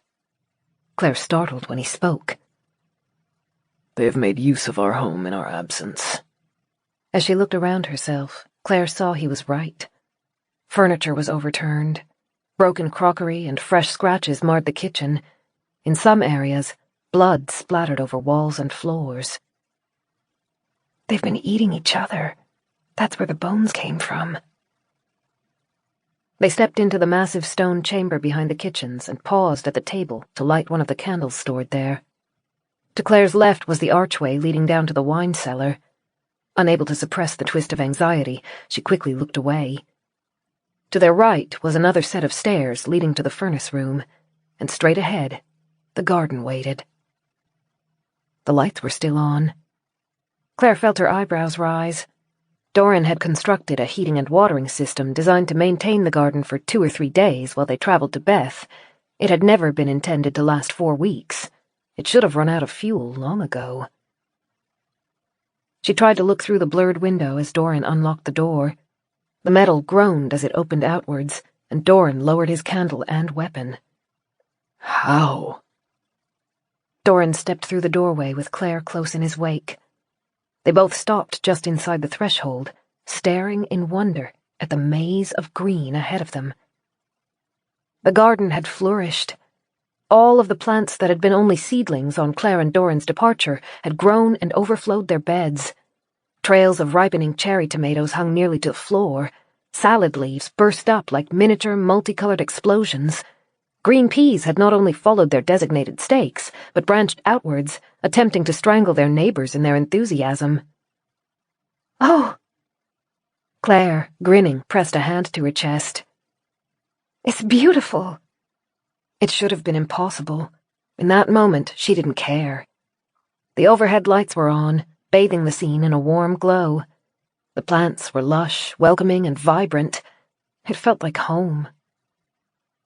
Dorran moved forward to explore between the garden beds. Without human intervention, the plants had grown as they pleased, turning into something that looked more like a jungle than a garden. Claire ran her fingertips across a crop of spinach as she looked over the riot of green. They had more than enough to keep her and Dorran fed. It wasn't as sophisticated as Johann's garden in the Research Institute, and they didn't have any crops to mill into bread or turn into tofu. Still, it was earthy, rich, and fresh, and Claire loved it. Dorran turned back to her. His earlier stress had evaporated. He grinned as he lifted a twirling tendril to show her a pumpkin flower. "It will need some work," he said, laughing. I don't think there will be any way to get the tomatoes onto their trellises without snapping the branches, but It lived. It thrived. that it did. He returned to her and kissed her deeply. I think we will be just fine, my darling. Claire rested her forehead against Dorran's chest. The organic smell of the garden had expunged the lingering scent of hollows. The room was warm, the lights were bright, and she felt safe. She would be happy to live there, she thought. Heavy footsteps thumped along a hallway above them. The staggering gait seemed to lurch drunkenly. It only lasted a second, then fell silent. Dorran kept his arms around Claire, but he had tensed. He dropped his head to rest it on top of Claire's, then inhaled deeply, seeming to brace himself. We have to secure the house, he said. Chapter 24. We should choose one priority room, Dorran said. Claire led the way out of the garden, and he locked the door behind them. Somewhere with food, running water, and warmth. The upstairs bedroom? That's what I was thinking. As long as the hollows left it untouched, at least. We'll go there first, see if we can secure it, then consider our next move. His glance was tense. Stay behind me. If we're confronted, retreat instead of engage. She pressed him into a brief hug. I remember. I need you to be safe above all else. You know I will be. He matched her smile. Sorry. I worry. Yeah, I do as well. They turned towards the hallway. The upstairs rooms were silent. Claire didn't trust the quiet, though. The stench in the house was too strong and fresh for how little confrontation they had encountered. She took up the candle holder in one hand and the crowbar in her other and shadowed Dorran as he led her back into the foyer. A wooden support beam to Claire's left creaked, and she swung towards it, but Dorran didn't flinch. He'd lived in the house long enough to know which noises came from the building's age and which were foreign. They entered the foyer from the back. Light shone through the snow-caked windows, breaking through gaps in the statue's bones and hair lashings. Dorran spared the statue only a glance before skirting around it to reach the stairs. Dust had coated most surfaces in their absence. When Claire first arrived at Winterbourne, the building had been nearly pristine, having recently been tended by dozens of maids. They had left their duties behind along with their humanity, though. The dark wooden railings had seen their shine dampened, and the gilded frames around the paintings were coated with a thin layer of grey, much like snow had coated the building. They reached the top of the second flight of stairs. Claire had made this journey often enough to remember it. Ahead, partway along the dim hall, was their bedroom. If she continued onwards, the passageway branched into 4, each terminating in a window overlooking the fields surrounding Winterbourne. She and Dorran stood at the top of the stairs just long enough to listen for noise. Then they began moving forward. A sigh echoed from behind them. Claire turned, and the candle flickered from the sudden motion. She stretched it ahead of herself, willing it to pierce through the shadows clustering around the passageway's innumerable side tables and display cases. She could have sworn Winterbourne hadn't been this dark when she and Dorran left. They closed the curtains, she realized. At the end of the hallways were windows, but the thick cloth shades had been drawn down to block them. She wondered how much they had used the building in her and Dorran's absence. Maybe they had treated it like their own castle, sleeping in the beds, crawling through the rooms, staring out of the windows once night fell. Maybe the hallways had been full of them right up until the bus's engine cut through the cold air. The building was perfect for them, dark and closed and cold. Dorran held the hatchet at his side, the pose deceptively relaxed. Claire could feel the energy in his muscles, carefully contained, poised to move at the slightest provocation. His other hand grazed Claire's shoulder, not quite holding her, but ready to pull her away from some unseen threat. Behind him, in the hallway that led to their room, movement caught Claire's eye. One of the panels in the wall slid out. An arm moved through it, long, as thin as a stick, and tipped with claw-like fingers. She barely had time to draw a breath. The hollow lunged out of the opening with incredible speed. Its movements were silent except for the muffled click of its bones grinding against each other. An elongated head stretched farther as the jaw opened, aiming at Dorran's back. Clare lunged, breaking out from under his hand and pushing him aside as she put her crowbar between the hollow's maw and Dorran. The teeth clashed around the metal with a noise that made Clare flinch. She shoved back, pushing the monster away. It released the crowbar, and Clare angled the point at the monster's head. She thrust forward. Pain shot into her hands and along her arms as she used brute force to break through its skull. The hollow stood for a second, hanging off the end of the crowbar, one eye bulging and the other sunk into its skull. Then it dropped, its weight dragging the crowbar down until the angle let it slide off with a sluicing noise. The candle threatened to die, then stabilized. Clare looked behind herself. Dorran stood a pace away, panting, his hatchet bloodied. A dead hollow lay at his feet. Behind it, a second compartment in the hall had opened just a few paces behind where Clare had stood. They cornered us. An ambush. The noise we heard was designed to lure us up here. Clare met Dorran's eyes and saw the same realization flash through his. Then his gaze shifted, and he yelled, "Behind you!" She could hear the clatter of teeth coming from her back, but she couldn't look towards it. A second hollow crept out of the doorway behind Dorran, followed closely by a third. We can't stay here. We're pinned from both sides. Continue to the room or retreat? Both directions were filled with the creatures. The bedroom was closest, but there was no certainty that it hadn't been tampered with. Clare made a snap decision. Follow! She charged along the hallway towards their bedroom. 3 hollows blocked her way, one still wearing the scraps of its maid uniform. Clare swung at the closest one, slamming the metal into its skull. The bones along her arm reverberated with the impact. Dorran closed in behind her, slashing with fierce precision, decapitating the remaining 2 monsters. Still more poured out of the concealed hallway, but they were already past it, racing for the door. "Keys!" Dorran barked. Clare dropped the crowbar as he tossed the keyring to her. The candle guttered as wax spilt off it, but the flame held. Dorran faced the oncoming swarm, feet planted, center of gravity low, teeth bared. Clare bent over the door, fighting to fit the right key into the hole. The first hollow's head tumbled past her legs. The 2 creatures behind it balked, backtracking from the blade, slowing the swarm. The lock clicked open. Clare yelled Dorran's name as she darted inside. He backed through the opening, weapon held at the ready, and Clare slammed the door behind him. Fingernails scraped across the wood as Clare put her shoulder against it and fumbled for the lock. Metal clicked as it turned, sealing them inside, and she stepped back, panting. Dorran turned in a slow circle, examining their environment. "All right?"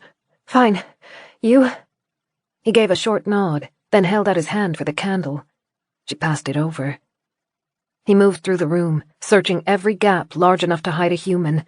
The wardrobes, the bathroom, the space under the bed, and behind the thick red curtains flanking tall, narrow windows.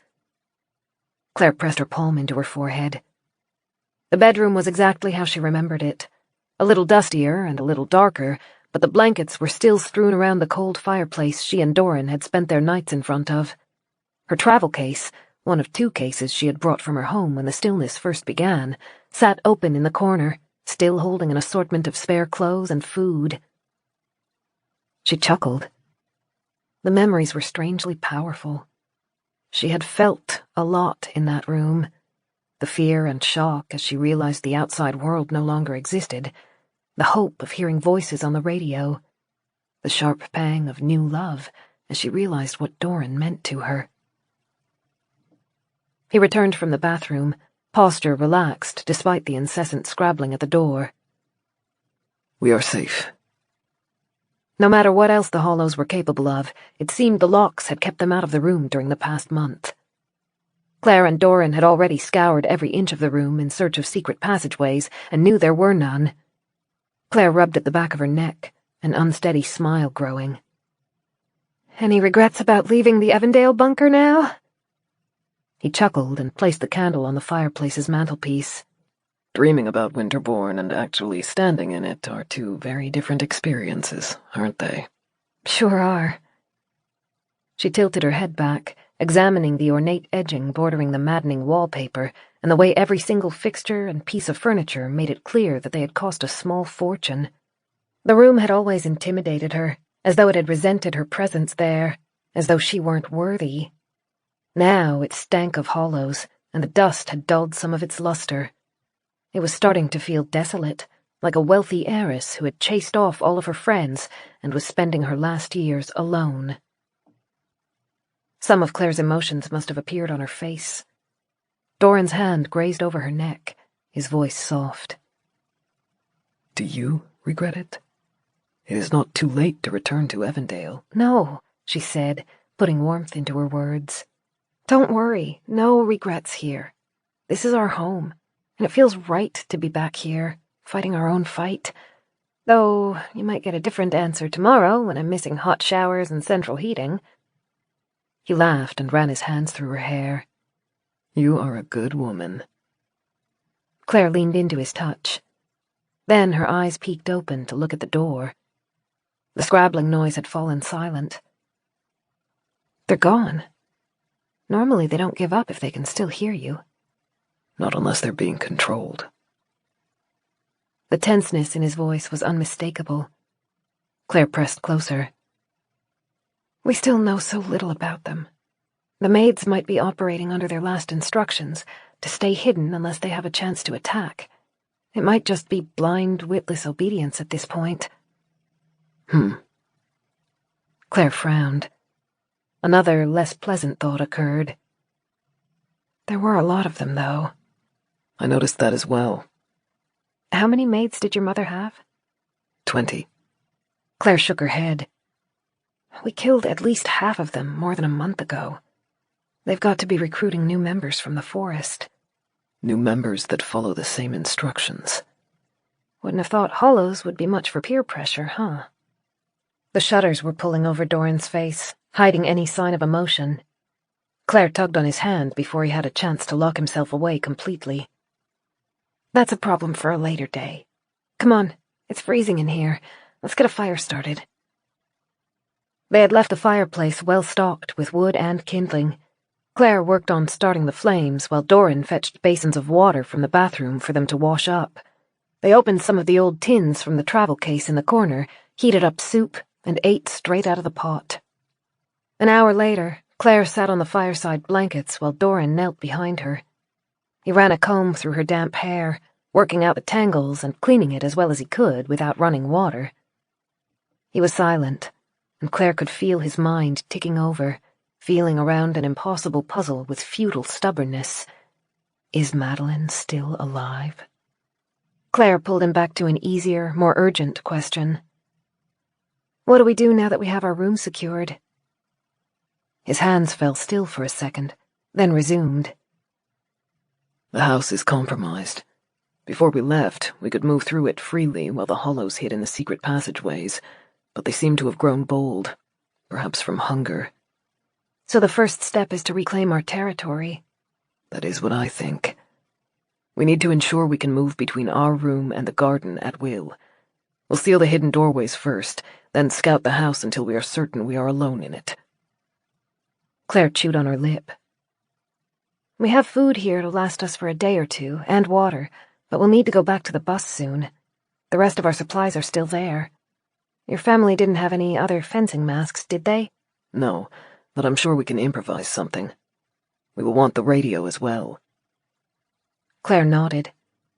Evandale Research Center's leader, Unati, had implied it might take some time before they were ready to trial the cure, but she would broadcast a warning in advance of deployment. Claire couldn't guess how long it might take the team to ensure the code was safe for humans, but it would help to be ready for it, whenever it was. We'll need some way to move through the building, Claire said. The furnace will need stocking, and we'll need to visit the garden daily. His fingertips grazed along the back of her head, and she shivered. That can all wait until tomorrow. You are tired, and the night is black.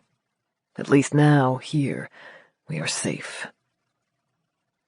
The windows set into the wall looked out over the fields and the forest, ringing the estate. A hollow screamed in the distance, the note rising into a painful screech before breaking. The echoes lingered, seemingly trapped in the frozen air. Chapter 25. Clare woke slowly. The fire had burnt down to embers, but it was still too early to see much outside of the golden glow. A face stared out at her from behind the fire. Beth's face. She grinned, her eyes as lifeless as her smile. Fear pulsed through Clare, but a second later, the emotion was gone.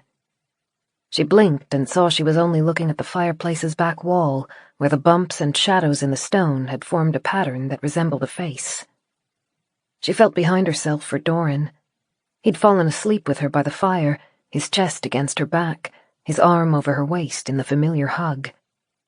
Her back was cold, though. Her hand only touched air and empty blankets. Clare rolled over to face the room. With the fire near dead and their candle extinguished, she had to squint through the moonlight drifting through the gauzy curtains. It ghosted across the furniture and ran up the walls in irregular streaks. The shadows were so deep, it took her a moment to find Dorran. He stood, facing the door, arms at his sides, head tilted as though listening to something that came through the gap between the top of the door and its frame. "Dorran?" She crawled out of bed, reaching for him. He glanced at her. Go back to sleep. Clare didn't like the way he was whispering.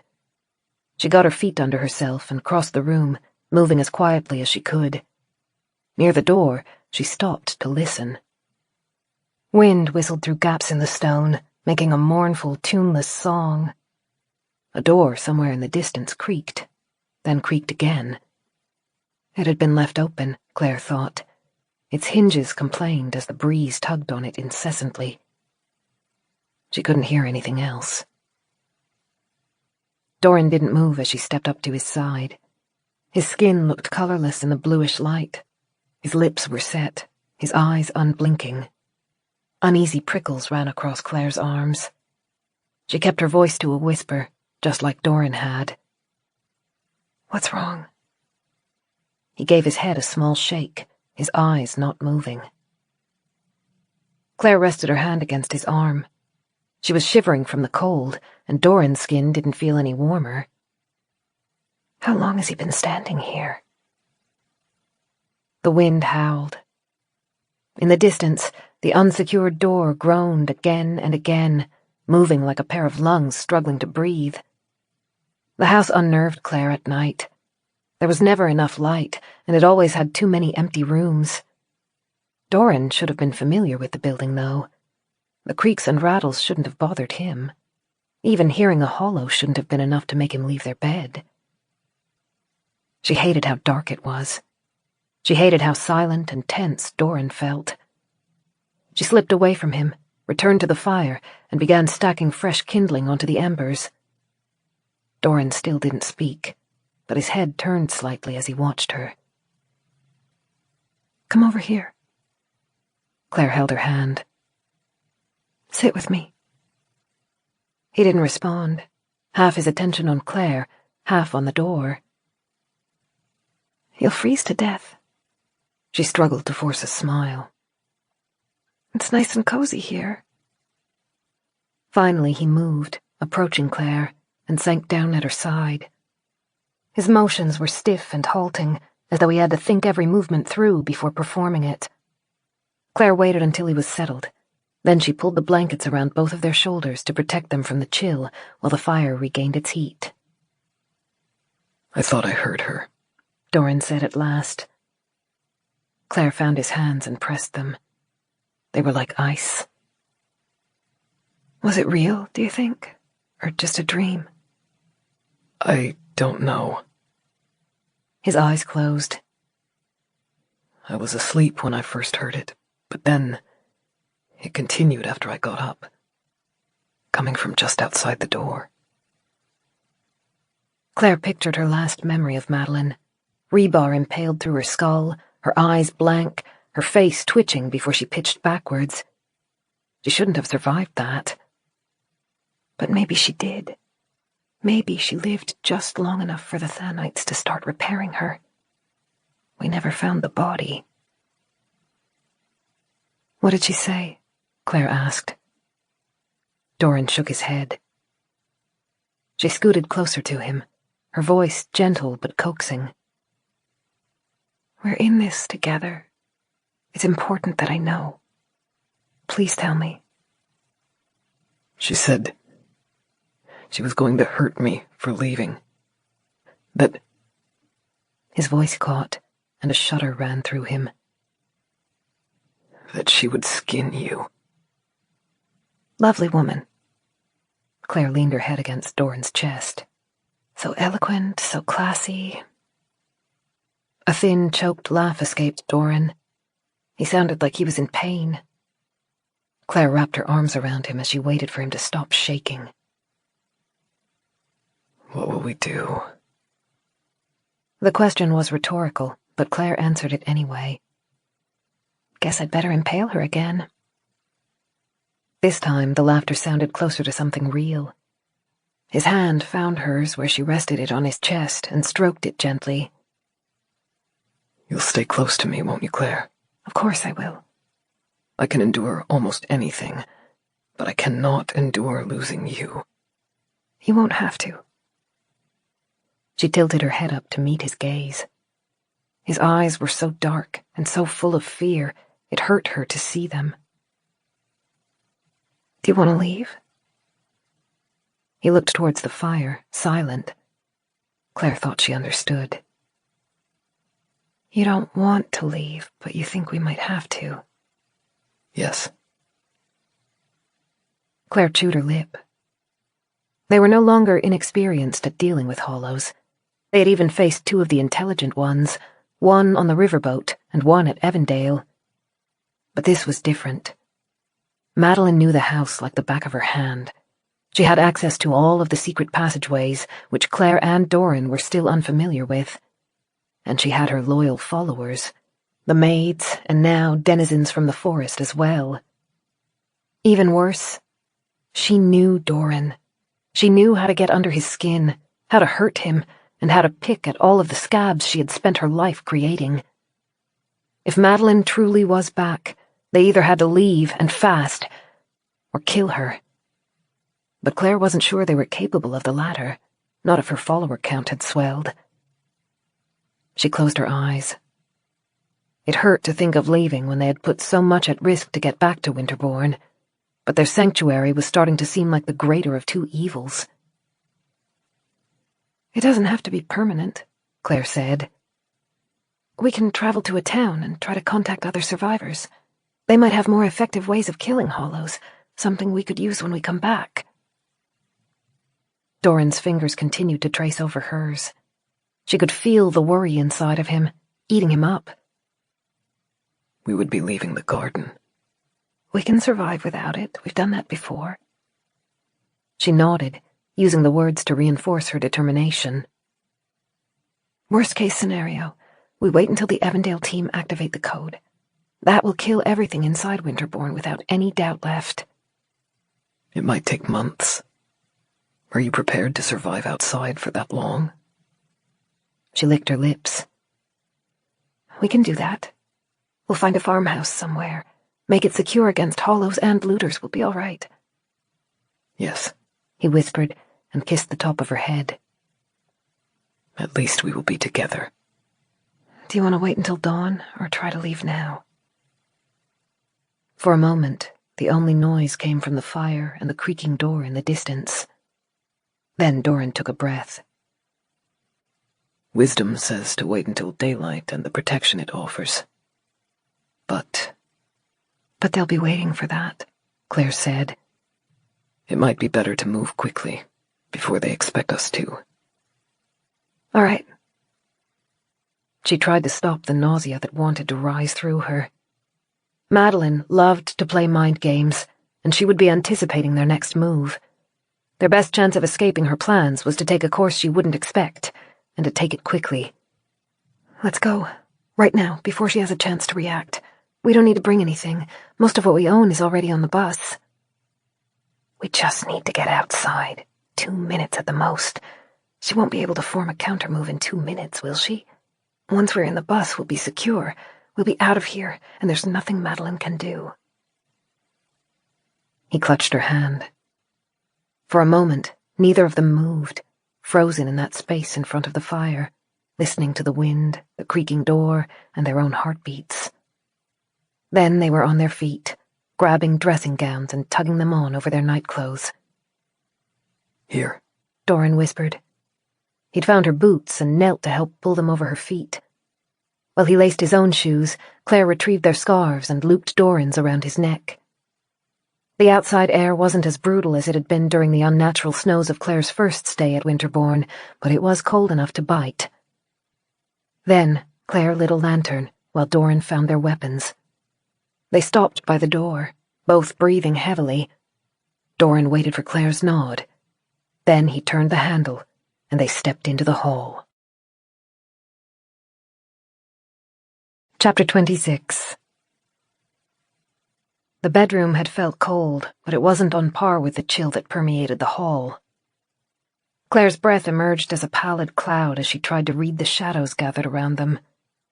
A tall shape loomed to their left. Clare gripped her crowbar, but the shape was only the door leading to the secret passageways. It hung open. A bitter, musty smell floated out, but nothing moved inside the darkness. Dorran nodded towards the stairs. Clare lifted her lantern as she matched Dorran's pace. Floorboards creaked under Clare's feet, no matter how soft she tried to keep them. The house hadn't been this noisy last time she was here, she was sure. The cold was warping it. Something twisted stood at the top of the stairs. As the flickering light grew closer, then it darted away. Clare could have almost believed it was a retreating shadow, except for the way its eyes had flashed as it turned. They were at the stairs. Neither of them hesitated as they moved downwards, taking the steps 2 at a time. Speed was vital. They might have the advantage of surprise for only a few seconds. Moonlight lit the lowest steps and the foyer's tiles. Clare focused on it, feeling how close they were to the door, how close they were to escape. The retreat might sting, but the bus meant safety, and that was something they couldn't afford to reject. Her boots created echoes as they hit the tile floor. Dorran craned his neck, searching the darkness around them as they crossed the space. Moonlight ran across the hideous effigy, its arms spread, its presence overwhelming. The 3 skulls stitched together to form the head seemed to be watching them. Something chattered in the distance, then abruptly fell silent. They were at the door. Dorran grasped the heavy bronze handle and pulled. Wood groaned as it rocked inwards, and a gust of snow-bearing air flowed around them. Clare huffed out a quick, tight breath in response to the cold, but she leaned into it. Only a few shallow steps separated them from the courtyard and the bus. She was halfway down them before she felt Dorran's hesitation. He'd stopped mid-step, his face contracting in shock. Clare followed his gaze towards the bus. At first glance, it had looked no different to when they had left it. The metal front was twisted, the glass cracked, and the wheels were muddy. Frost had settled across the bus's side, and someone had scraped away the white to create stark, messy letters. I knew you would come home. The painful creaking noise of an open door repeated, and Clare realized it was coming from the bus's hood. The metal hatch was open and bobbed in the wind, releasing a piercing whine. Dark shapes like rocks were scattered across the ground in front of the bus. Light snowfall had nearly completely obscured them, but Clare recognized metal. Engine parts, disassembled and scattered. Her heart dropped. Oh. Dorran took her arm and pulled her closer to himself. They descended the steps and approached the bus. He pushed the metal up from the engine and muttered under his breath. The space was nothing but a tangle of broken wires and disconnected pipes. Can you repair it? Clare asked. I don't know. He used his boot to scuff snow off one of the metal lumps on the ground. I don't think so. They were thorough. Clare stepped back from him, squinting through the darkened glass of the bus. There could be an ambush waiting for them. She could barely make out the nearest few seats. Holding the lantern close, she approached the door and pushed on the handle. The door slid open limply. Clare climbed the step, lantern raised to light the rows of seats. Worry laced Dorran's voice. Claire, be careful. It's okay. It's empty. The lantern's light caught on the lines of metal and covered glass. The unmistakable stench of hollows invaded the inside of the bus, but not strongly enough to make Claire retreat. The creatures had been through the inside of the bus, she suspected, pawing over their supplies and tapping at the windows, but they had left. More surprisingly, they hadn't touched any of the clothing or food baskets. Claire stepped back outside, shivering. Dorran crouched between the discarded parts of the motor, his expression dark. He shook his head at Claire's look. They punctured holes through them. It will need a new motor. Damn it, Claire hissed. She glanced back at the house. The curtains in one of the windows swayed, as though something had raced past it, disturbing the heavy fabric.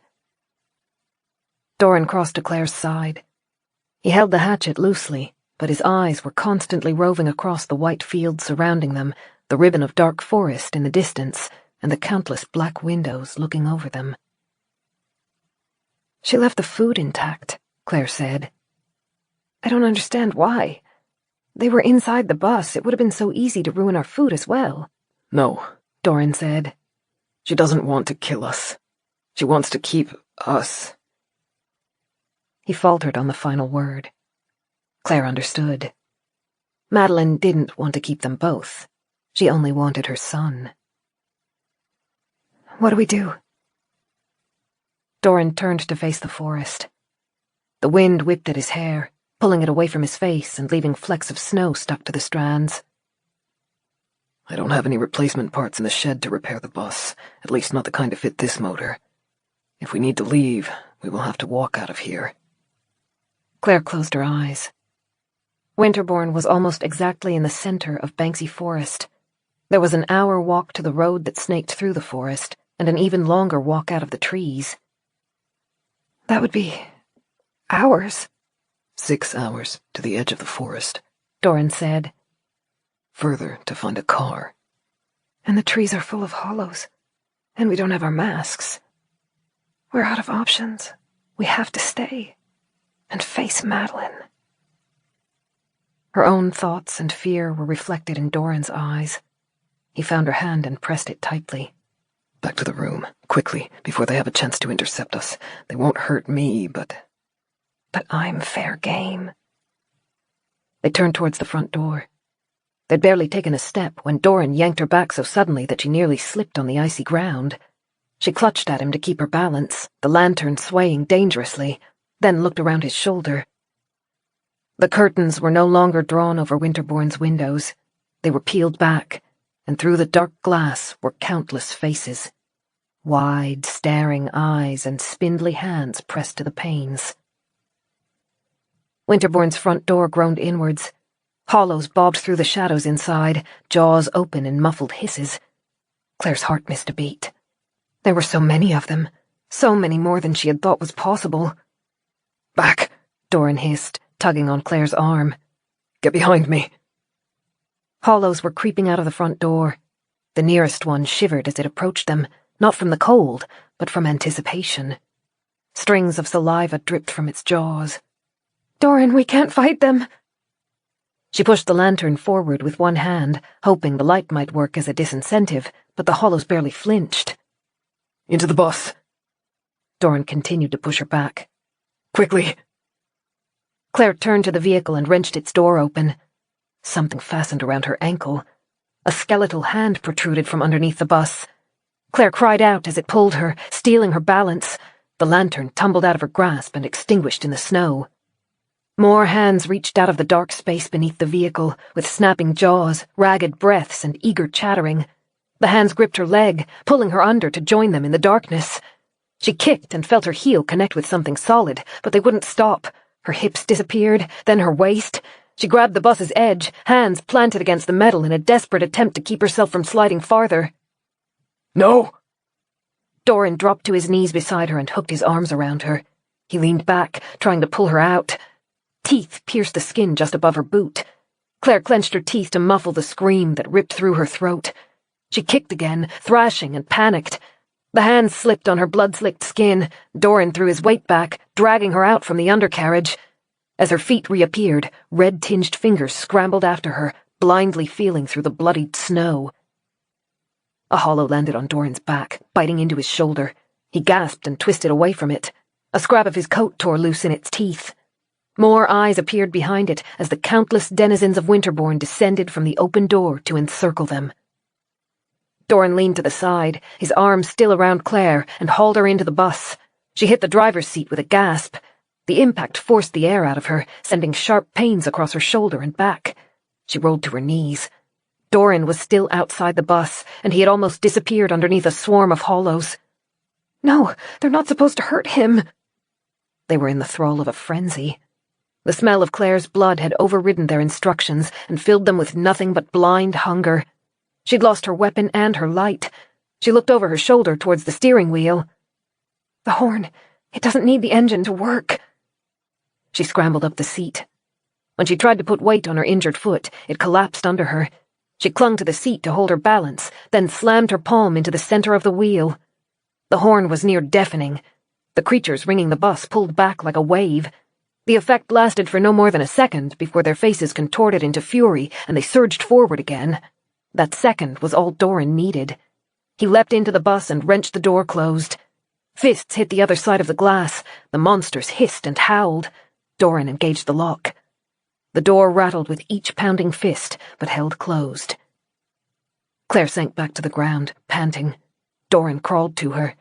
His hands reached for her leg, hovering over the bloodied skin without touching. Oh, Clare, no. I'm okay.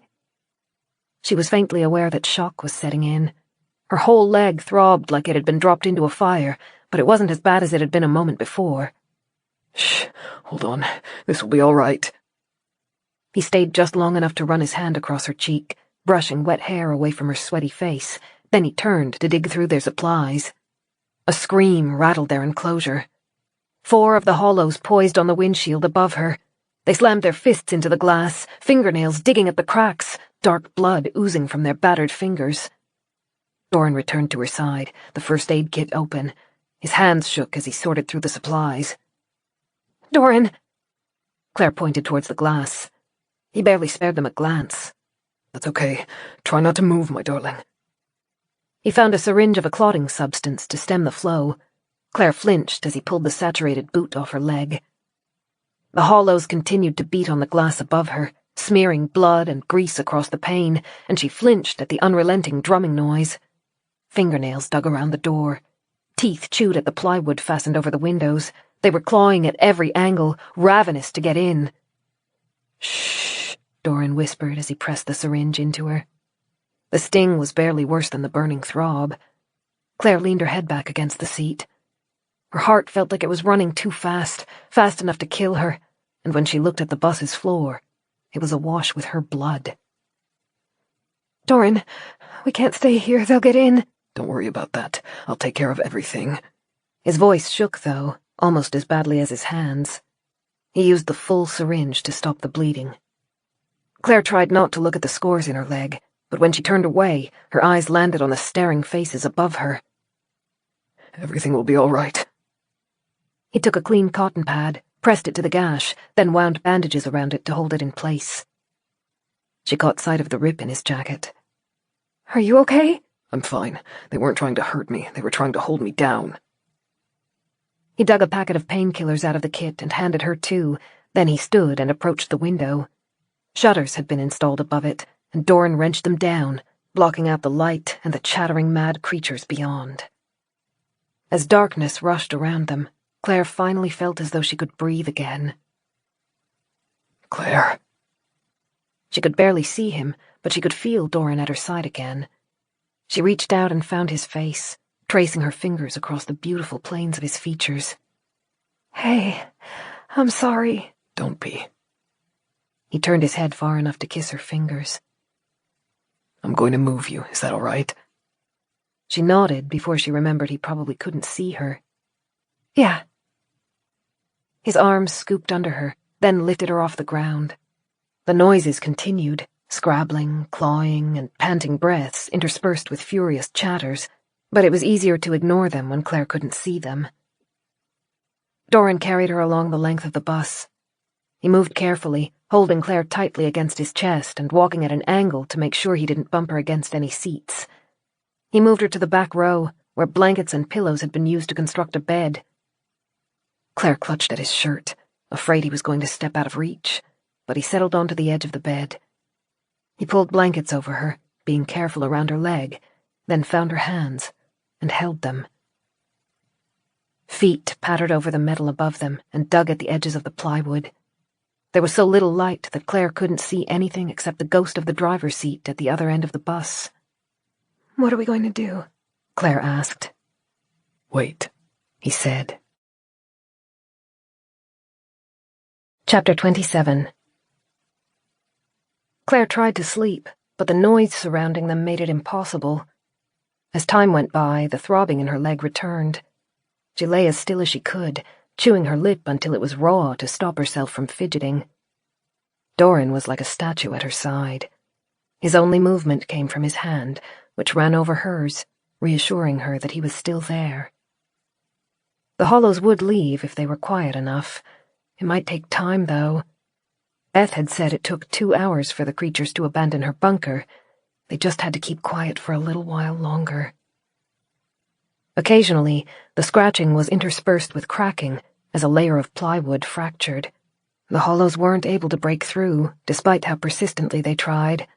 They roved across the bus, probing at any sign of weakness. The scrape of nails against metal was unbearable. Her need to move became stronger with each passing moment. "Just a little longer. They'll lose interest soon." Every time the thought passed through her mind, it was quickly followed up with, "And then what?" She'd known Hollows were living in Winterbourne, but she'd never expected there to be so many. She should have been more prepared, though. Even without Madeline, Winterbourne was an attractive home for them, darker than the forest and full of the tunnels and crevices they liked. And the price they paid for their home came in the form of obedience to its mistress. They weren't perfectly under her control. They had attacked Dorran when the scent of blood put them into a frenzy, but they were operating under Madeline's intelligence, with Madeline's plan in mind. That led to an awful thought. Maybe they weren't attacking the bus on instinct, but under instructions, which meant they would never give up. She swallowed around the lump in her throat. "How long have we been here now? 2 hours? 3? She wanted to ask Dorran, but she couldn't afford to break the silence. Not just yet. Not until they were certain it wouldn't work. That hope grew thinner as minutes ticked by. Dorran continued to stroke her hand, but he seemed distracted. The darkness began to lessen. Gradually, the bluish hue that slipped under the shutters and caught on the driver's seat changed to an orange glow. Clare realized she was able to see the edge of Dorran's face, his strong nose, his eyelashes, and his lips set tight.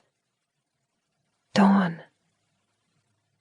His silhouette turned to look at her.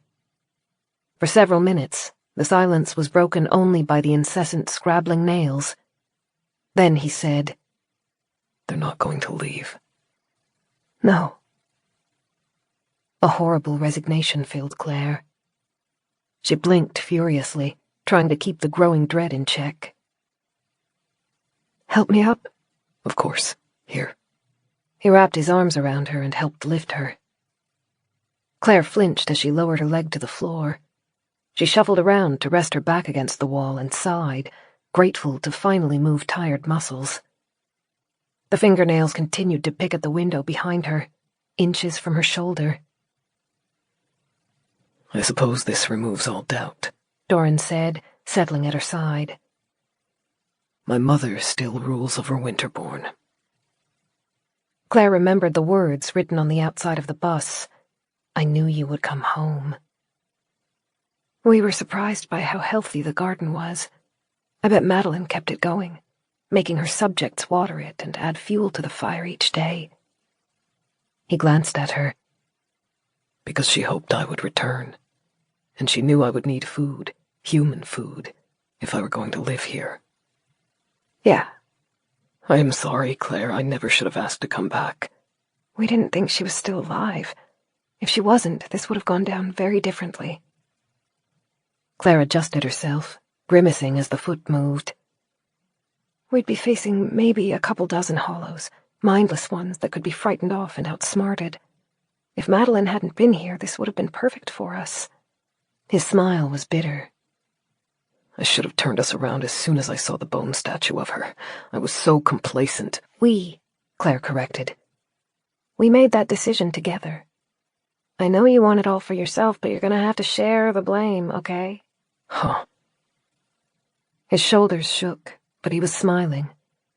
Guilt had been one of his mother's favorite weapons, and for all of his progress in the outside world, Winterbourne was trying to drag him back into his old self-loathing mentality. Claire was powerless over a lot of what Madeline did to them, but that, at least, was one thing she could fight. They sat, shoulders touching, watching the sliver of light coming from under the shutters as it brightened. What do we do now?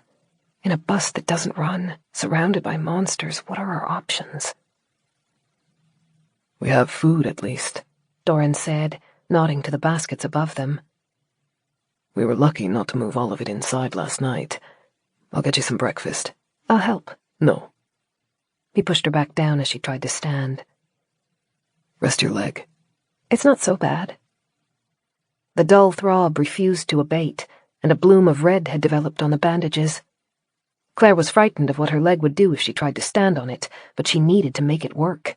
Their odds were so poor already, she couldn't afford to be a liability.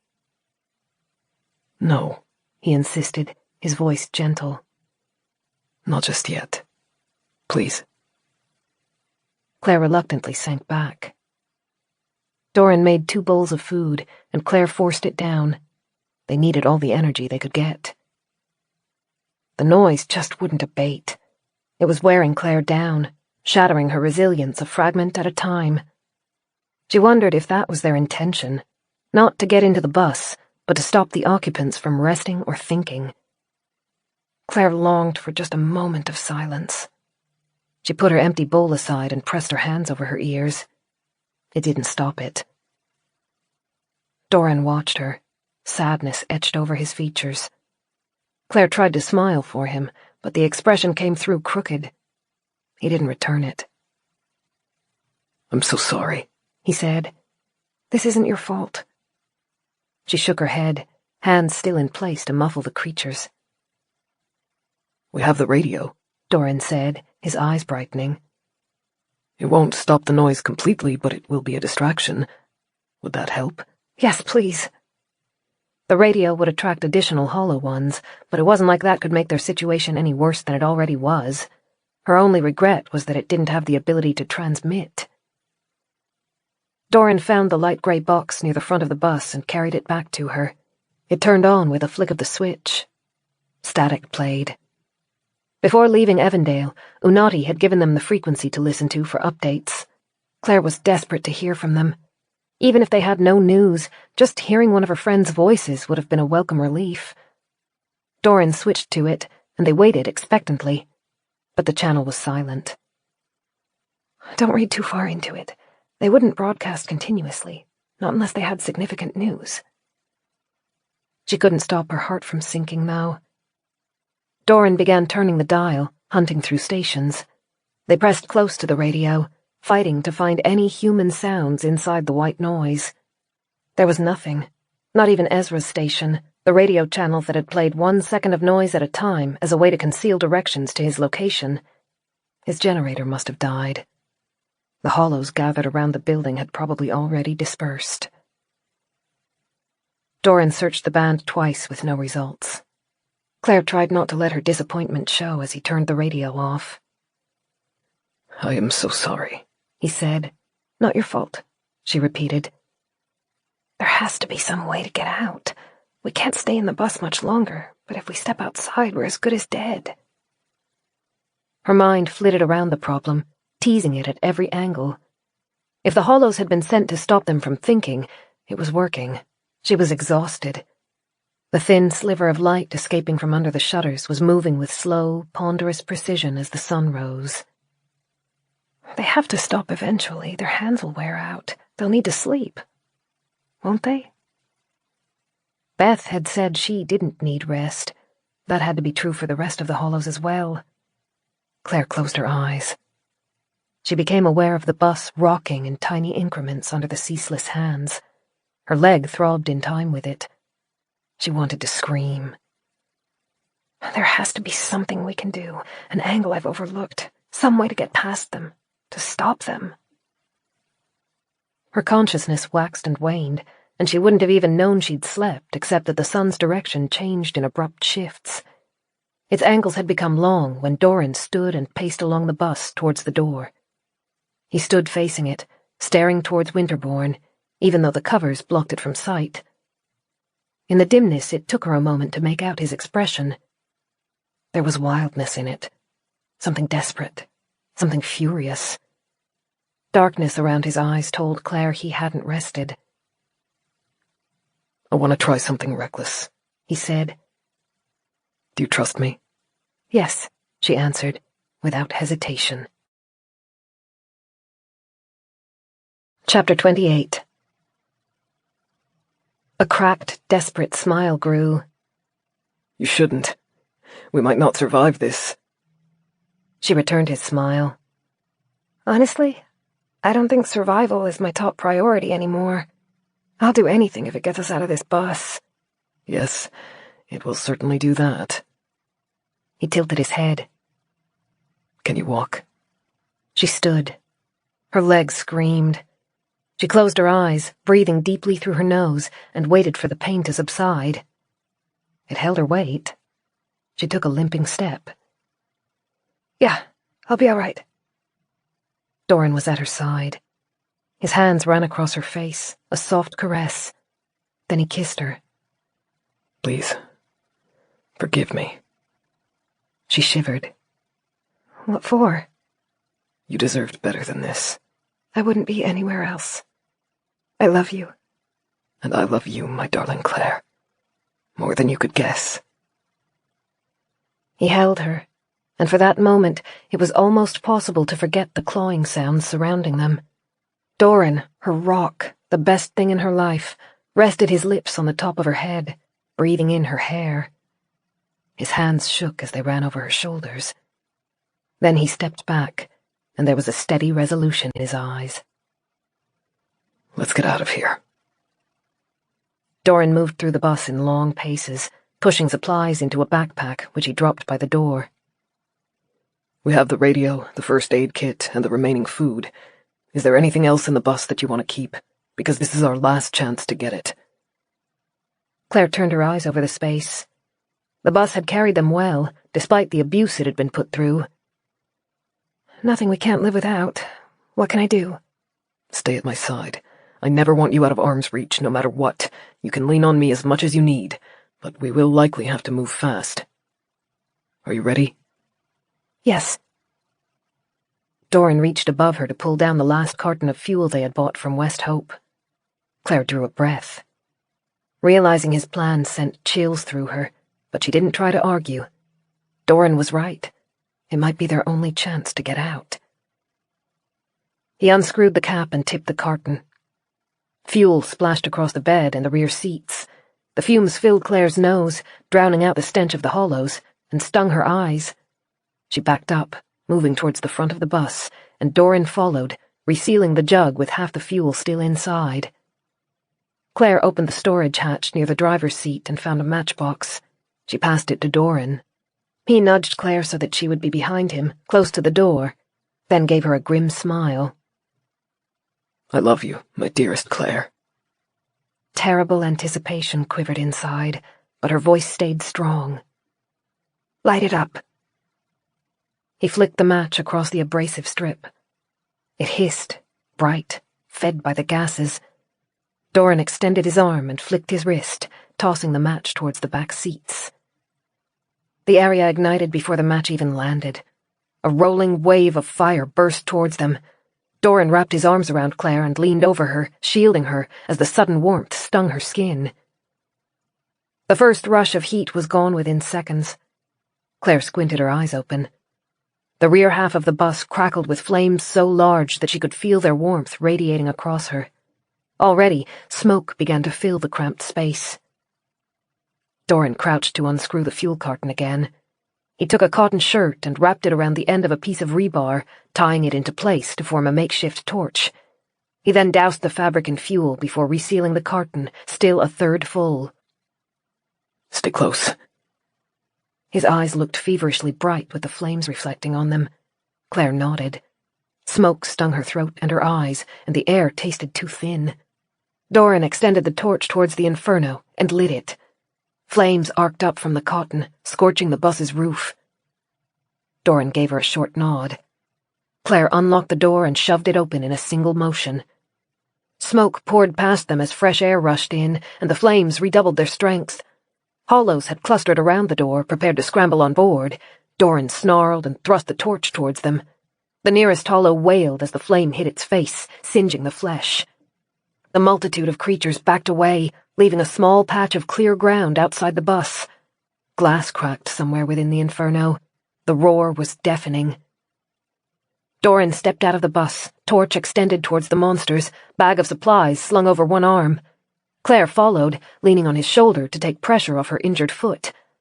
The fire was already spilling out of the windows, scorching the plywood and sending a pillar of black towards the sky.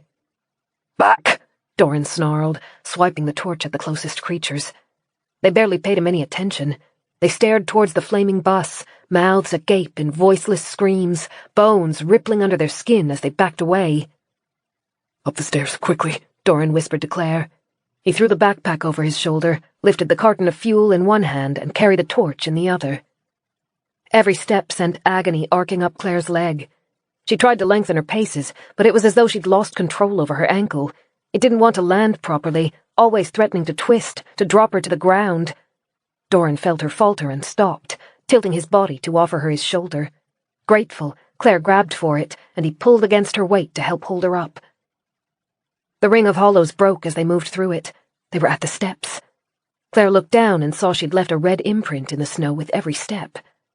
She tried to move faster and staggered. Dorran waited for her to tighten her hold on him, then pulled her upright. The doorway loomed open ahead of them. Behind, the hollows skittered, racing with frantic energy, their howls rising into the cooling night air. An explosion rocked them.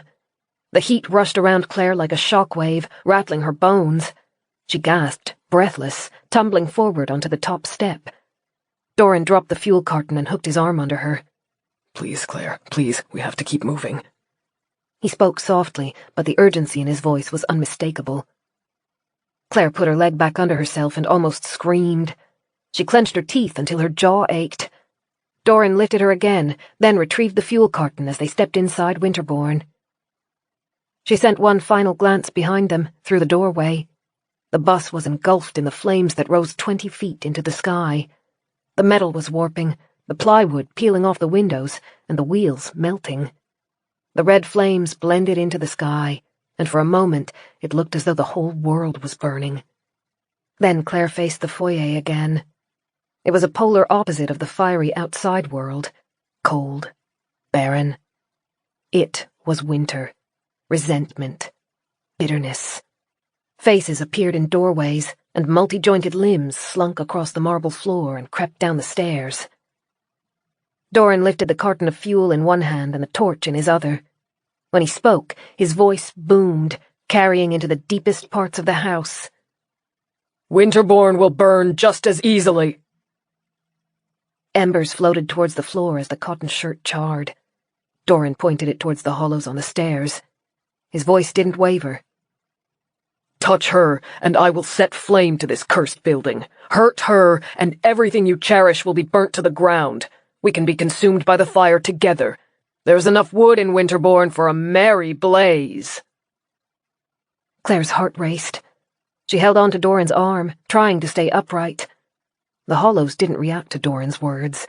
They continued to creep closer, their naked bodies and hairless heads shining in his light.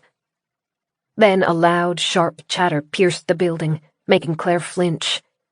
Dorran shuddered under her hand. The hollows dropped their heads, eyes blinking rapidly as though in fear of a blow. Then, as one, they began creeping backwards into the darkness. That was her. Madeline. Dorran's expression was tight and pained. He'd heard his mother's voice in the bestial scream. We have to move quickly before she can change her mind. Claire nodded. The stairs were daunting. The second floor looked impossibly high above them, and her leg was a tangle of searing pain. Dorran tucked the fuel under his arm, still holding the torch, and slid his other arm under Claire's shoulders. He pulled her up, carrying most of her weight as they moved towards the stairs. Claire closed her eyes for the climb, relying on Dorran to keep her moving. The pain was spreading through her body, threatening to steal her consciousness. She focused on their goal. They were so close to safety. It didn't matter how little strength she had once she was in the room. She just had to hold on for then. They reached the third floor. Claire opened her eyes again. Hollows lined the hallway.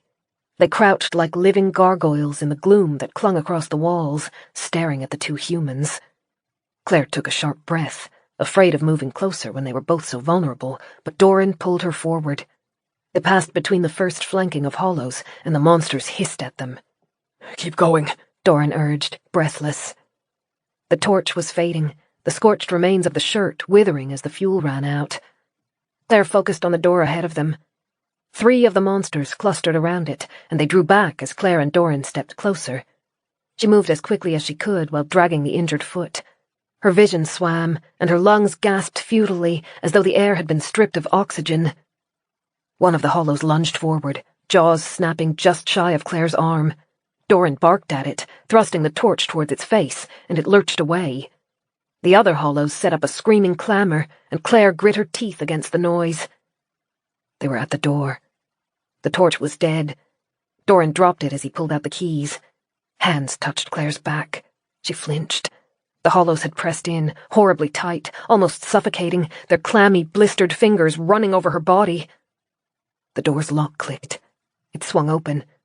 Dorran moved Claire through and slammed the door on the prying fingers. The lock clicked shut. Claire felt her grip on Dorran's arm weakening, and a stuttered, relieved chuckle escaped her before she slid to the floor. Chapter 29. Dorran caught her. He threw the carton of fuel aside, then one hand went around the back of Claire's head to keep it stable. She dragged in a shuddering breath, trying to fight the dizziness and sickness that threatened, and smiled. "We did it." We did. He smiled back, but the expression faded as he looked down at her leg. His eyes darkened as he carefully touched the bandages. They were soaked in red. Oh, Claire, hold on. He lifted her and moved her onto the bed. Claire grimaced as her leg turned, but she was just grateful to get her weight off it. The dizziness was fading, and she pushed herself up onto her elbows as Dorran dropped the backpack beside them and hunted through it. "I can't believe that worked," she said. Lay down. He pressed her shoulder lightly, his attention still fixed on her leg, but Claire didn't budge. As he began unwrapping the soaked bandages, he said, "It was a risky gamble. We were lucky that my mother values her home as much as she does." Claire flinched as the wet bandages peeled off her leg. Dorran muttered unhappily, then pulled out the box of painkillers. "This must have hurt you badly. I am so sorry." "It was worth it to get out of the bus." Exhaustion might have distorted her emotions, but Claire couldn't stop grinning. Huh. Dorran rose and disappeared into the bathroom. When he returned, he had a glass of water for her. Claire swallowed the tablets. The cold water felt good on her smoke-scratched throat. "Madeline must really love this house." Dorran laid out his equipment, clean towels, surgical needle and thread, water and fresh bandages, before speaking. "It's a chess game. My mother is not reckless. She can sit with an unpleasant situation for weeks or even months if it means she ultimately gets what she wants. If she were more given to being ruled by emotions, we likely wouldn't have made it past the foyer, but she still thinks she can turn this into the outcome she most desires." "She wants you to stay here willingly," Claire said. His glance was full of anxiety. "Yes, I threatened to take everything she sought, the house and my own life. She's allowing you to live to appease me for now, but it will not be a permanent concession." "No, of course it wouldn't be." Claire bit the inside of her cheek as the needle dipped into her torn skin.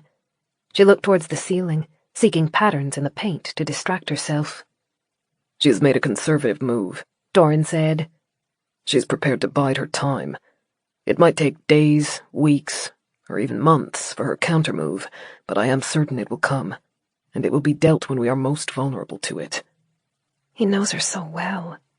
That's from a lifetime of dealing with her mind games, trying to guess her motives and having to protect himself against her schemes. I'm sorry your family sucks, Claire said. Dorran looked up, surprised, then began chuckling.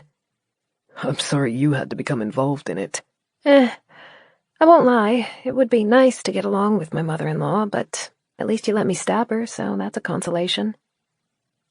Dorran sat back on his heels, shaking with laughter. It took a moment for him to subside. Oh, I am glad you are with me. You can make anything bearable.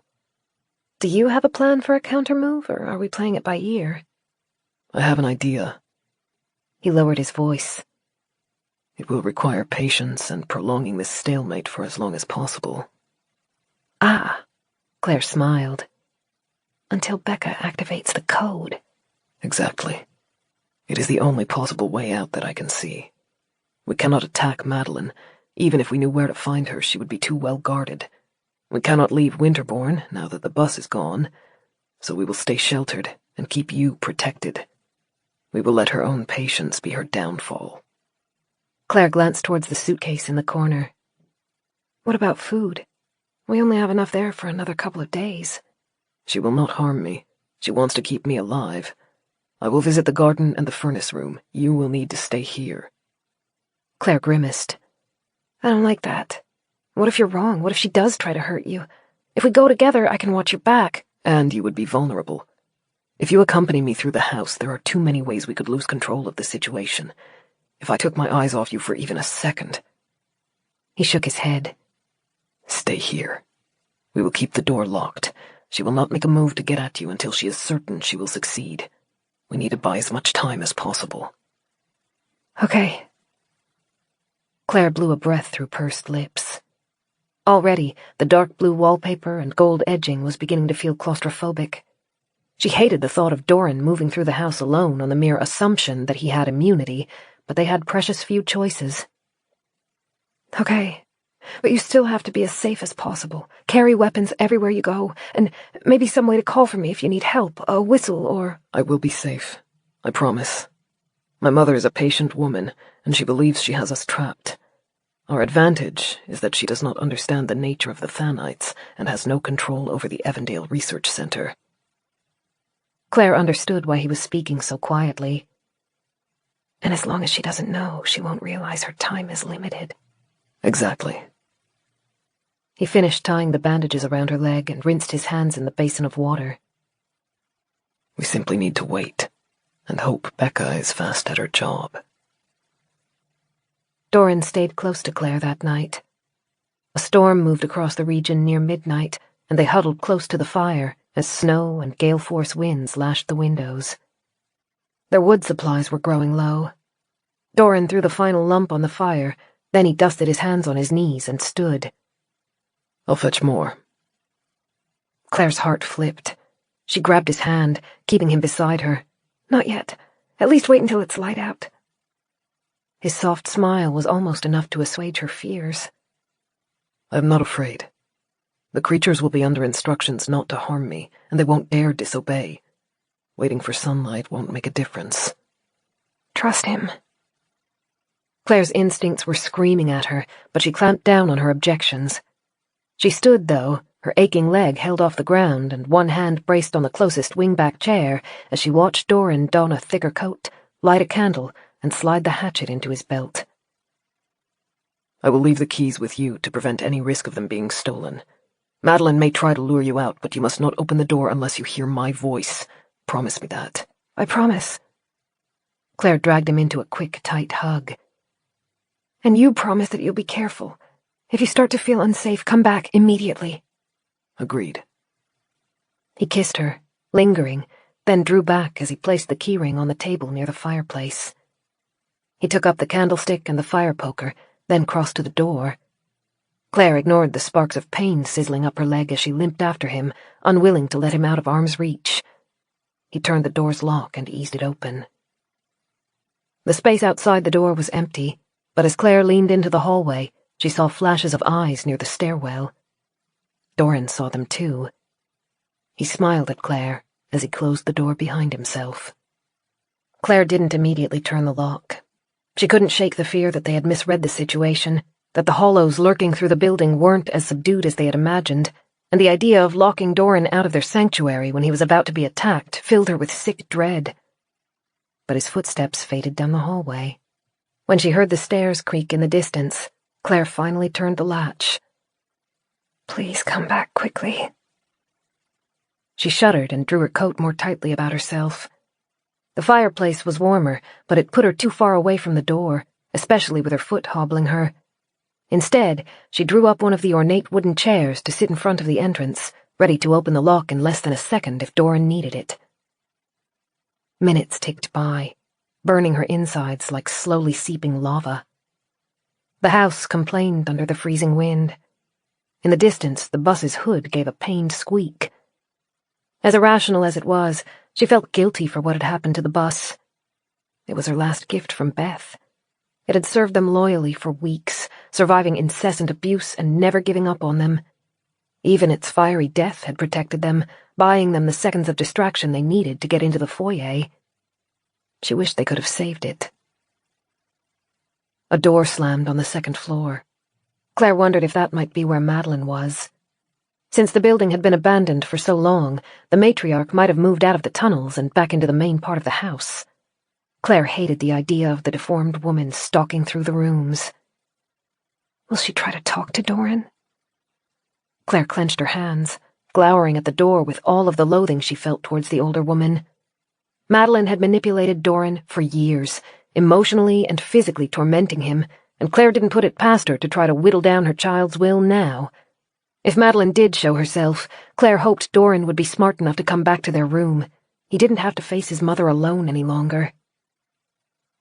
The clock's ticks counted down the passing minutes. The anxious, angry fire in Claire's stomach cooled into thick fear. The journey to the basement and its stores of firewood wasn't short, but Dorran still shouldn't have taken so long. Madeline confronted him, or he's become trapped, or the hollows attacked after all and he can't get back here. He's hurt and he can't even call for help. Footsteps approached along the hallway. Claire drew a sharp breath and rose. She reached towards the lock, but didn't turn it, waiting for Dorran to call. He knocked. 4 sharp raps that made the wood under Claire's fingertips tremble. She bit her lip, the anxious prickles spreading across her shoulder blades and making them itch. Dorran, is that you? He knocked again, more urgently this time. It's not him, part of her mind said. The other half retorted, but what if it is? He could have been hurt. She imagined him in the hallway, leaning against the door, shaking and voiceless, his throat ripped away, his mouth torn up, trying to call to her but unable to. Her hand moved to the lock and touched the cold metal. She itched to turn it, and it took effort to hold her fingers still. Dorran, I need to know it's you. She thought she could hear him breathing. It was thick and wet, not the sound of a healthy throat, not the sound of the Dorran she loved. Her fingers twitched. She forced them still. Her voice cracked. Speak to me. Help me. Claire stepped back from the door. She was shaking, nauseous. Her world felt like it was tipping over. She forced herself back into the seat and clasped her hands in her lap so that she wouldn't be tempted to reach towards the door's lock again. The voice wasn't Dorran's. It played like a broken record, a memory of human words, spoken without feeling or awareness. 4 more knocks shook the door. Then the voice came again, reedy and unnatural, playing on a loop. Help me. Help me. Help me. Help me. Claire closed her eyes and bowed her head, fighting the urge to cry. The clock above the fireplace continued to count down the seconds. Dorran had been gone for nearly half an hour. Chapter 30. The voice outside the door grew louder with each echo. Help me. Help me. The words were punctuated by the fist, beating in a steady tempo, hard enough to make the frame around the door tremble. Then, all at once, it was joined by a dozen other fists. They not only beat the door, but pounded along the length of the wall. Claire clenched her hands together. They were slippery with cold perspiration. Then, abruptly, the fists fell silent. The voice croaked one final rendition of its song. Help me? Then it faded away. The hallway was silent. Claire turned her burning eyes towards the ceiling. She struggled to remain silent, afraid that any noise might bring the creatures back. The charred hood of the bus creaked as the wind tugged at it. The fire popped behind her. The gale continued to dig at Winterbourne's loose shingles and claw its way through gaps in the stone. It was gradually transitioning into a blizzard. The house's noises were suddenly interrupted by approaching footsteps. Claire reflexively recoiled from the noise, but it was different to the sounds from before. Faster, heavier, more regular. Knuckles rapped against the door in a soft, quick tempo. And then Dorran called. "Hello, Claire, it's me." She leapt out of her seat, flinching as she put weight on her leg, and turned the latch. Dorran pushed open the door with his back and stepped into the room. He carried a stack of firewood under his arm and a rough cotton bag over his shoulder. He shoved the door closed behind himself, and his smile faded as he saw her.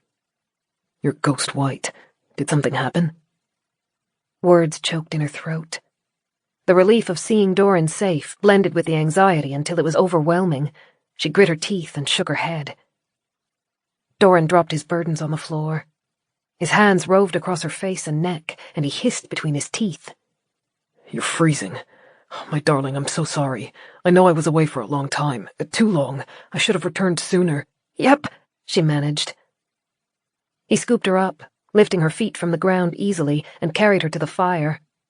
Claire was too emotionally fatigued to argue against it. He settled them into the seat, one arm around her back to hold her. "What happened?" She told him about the hollows that had tried to mimic him. He scowled at the flames, jaw working. "I knew she would try to manipulate us, but I hadn't expected it to begin so soon. I am sorry. It should have been a shorter trip. I should have guessed they were trying to distract me." Claire searched his dark eyes. What? What did they do?" "After I refueled the garden's furnace and gathered wood for our own fire, I stopped to check on the garden. The tap had been turned on, flooding the floor." "Why?" "That's what I wondered." Dorran shook his head.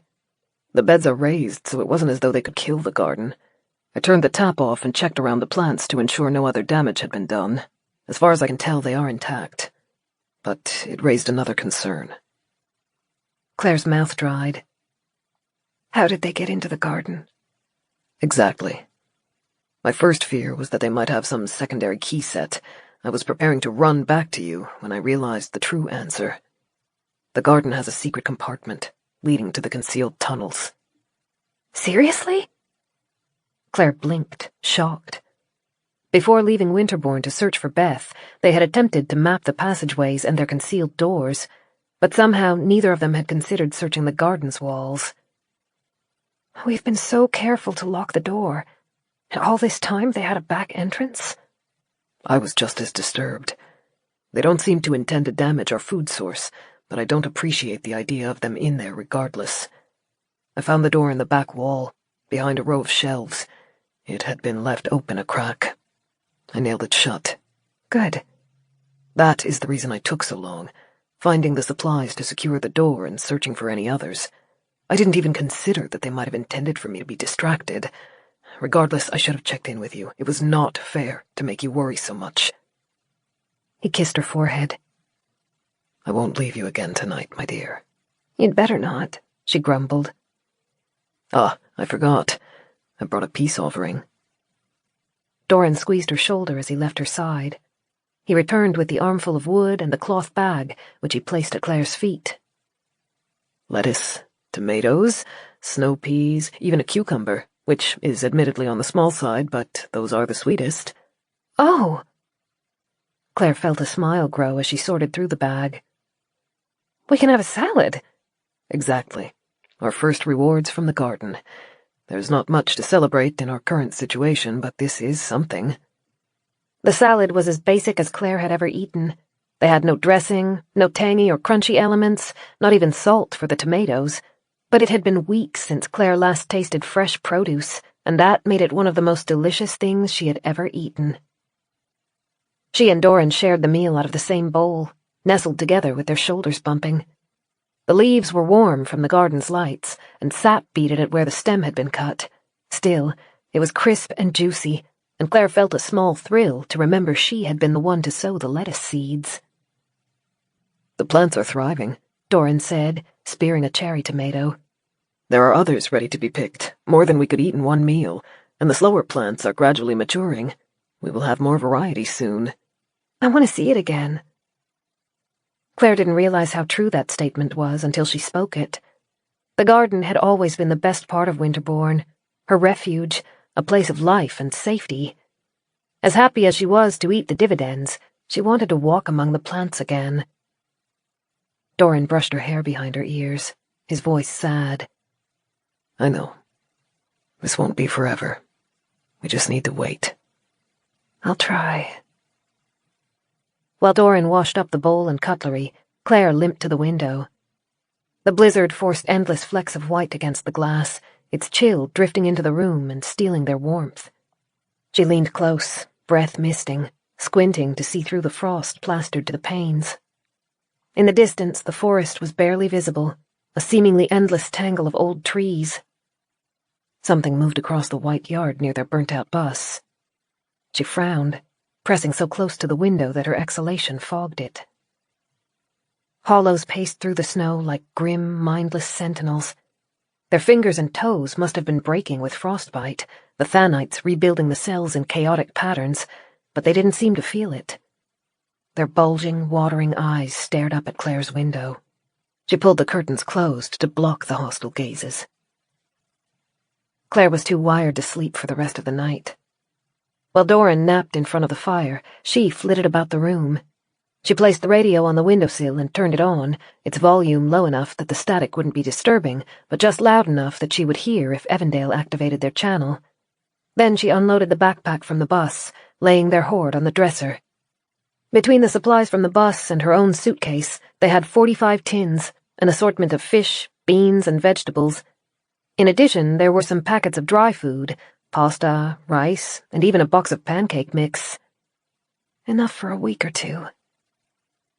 Clare ran her hand over the back of her neck. Dorran stirred by the fire, his eyebrows pulling together as some dream turned sour. Clare approached and knelt to run her fingers through his hair. He relaxed. We'll have to rely on the garden heavily and only use the tinned food as a last resort. Before, we had the bus to search for more supplies. Now, everything we need to survive has to come from Winterbourne. She shivered and added a fresh log to the fire before pulling her knees up under her chin.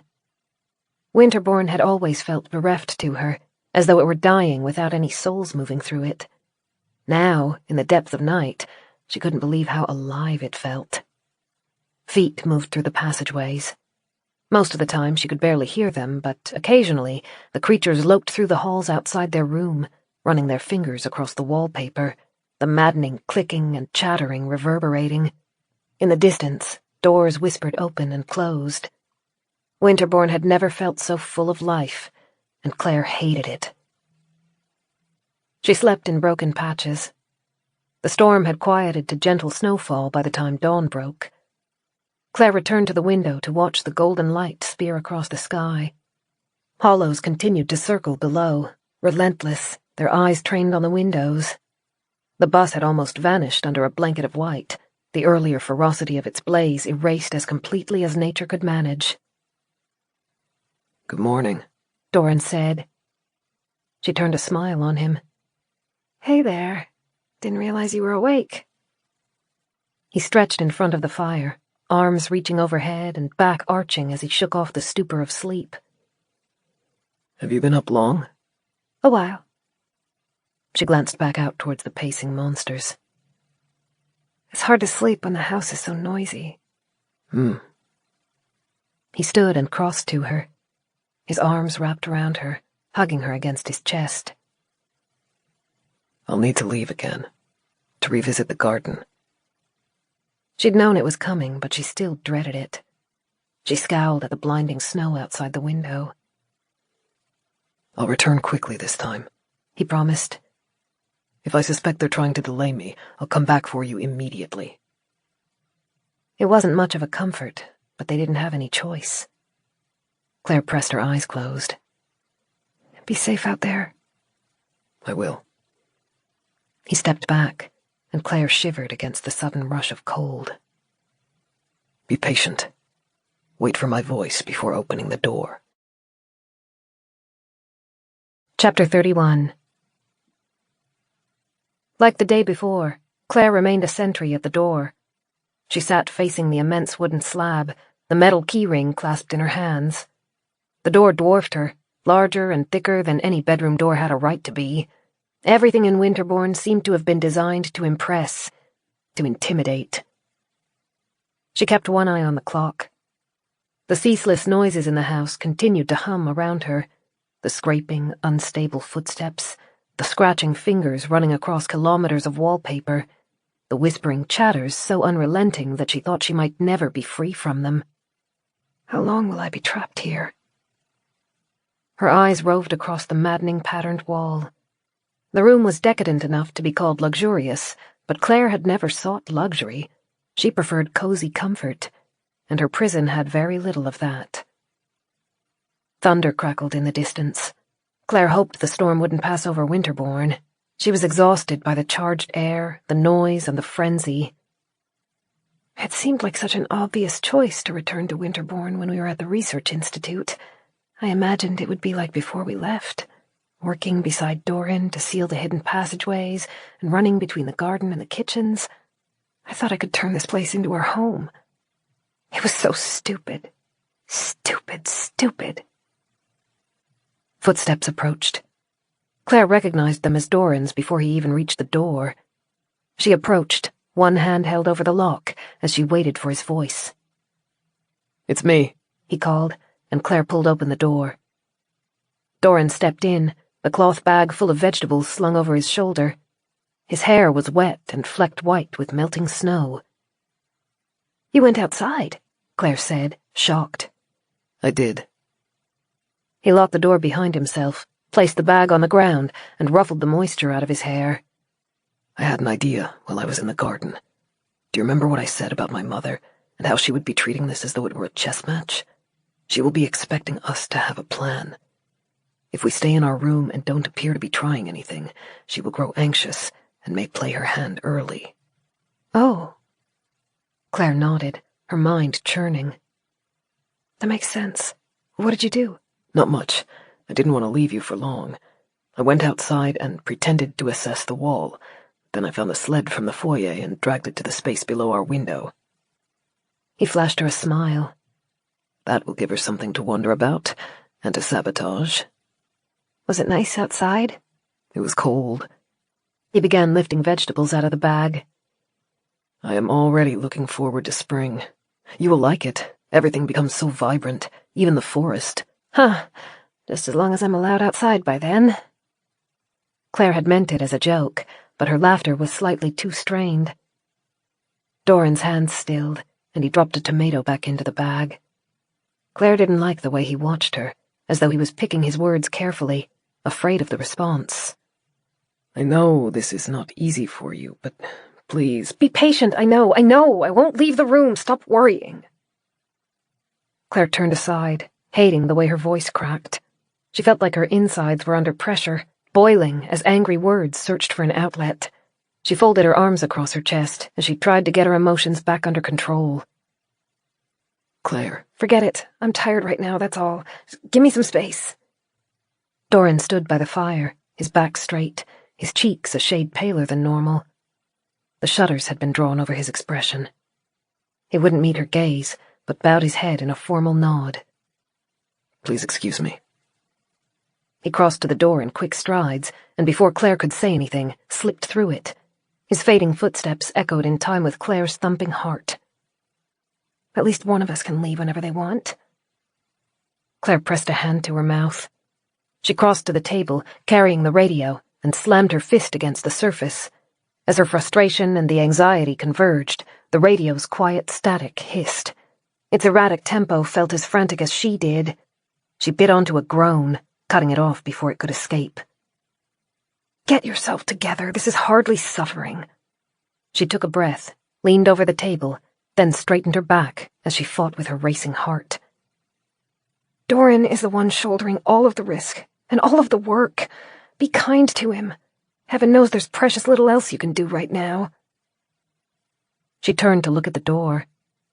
The anger faded like a coal dropped into chilled water. Dorran was uncomfortable with volatile moods. He'd learned to fear them after a lifetime around his mother. Clare had tripped his natural defenses, and it had driven him away, out into the house, the situation that was the most dangerous to him. For a wild second, she imagined running after Dorran. He moved through the house so easily, it seemed insane that she couldn't even take 20 steps in it. Clare struggled with the impulse before sinking into the seat facing the door. The risk was too great. Her hands shook. Her mind felt scattered, and she struggled to pull it back together. A pit of guilt grew in her stomach. She owed Dorran everything. He was doing his best to keep her safe. He was tired, pushed beyond his comfort, hounded by stress and uncertainty. And Clare, the one person he was supposed to be able to rely on above everything else, had turned on him. Clare swiped her hand across her eyes, which were growing wet. She prayed Dorran would keep his cool, that he wouldn't take any risks or do anything dangerous. "How long until he comes back?" He didn't seem to feel the danger as acutely as Clare did, not unless he was doing a good job of hiding it. He could easily spend the rest of the day away from her. There was an excess of space in Winterbourne, and plenty of rooms with their own locking doors. For that matter, he could decide to spend the night in a different room. It was possible he wouldn't return for days. Clare doubled over, feeling queasy. But almost as fast as the fear hit, it dissipated. Dorran wouldn't do that. She knew him too well. He hadn't left her when she turned cold on him after stopping at Marnie's house. He hadn't left her when the phantoms in Winterbourne caused her to doubt her own mind. He hadn't left when Beth tried to push him out of their group. He would be back before the day was over. "I don't ever want him to dread returning here. This should be the one place he feels safest." She would be better, warmer. She still had a lot to be grateful for.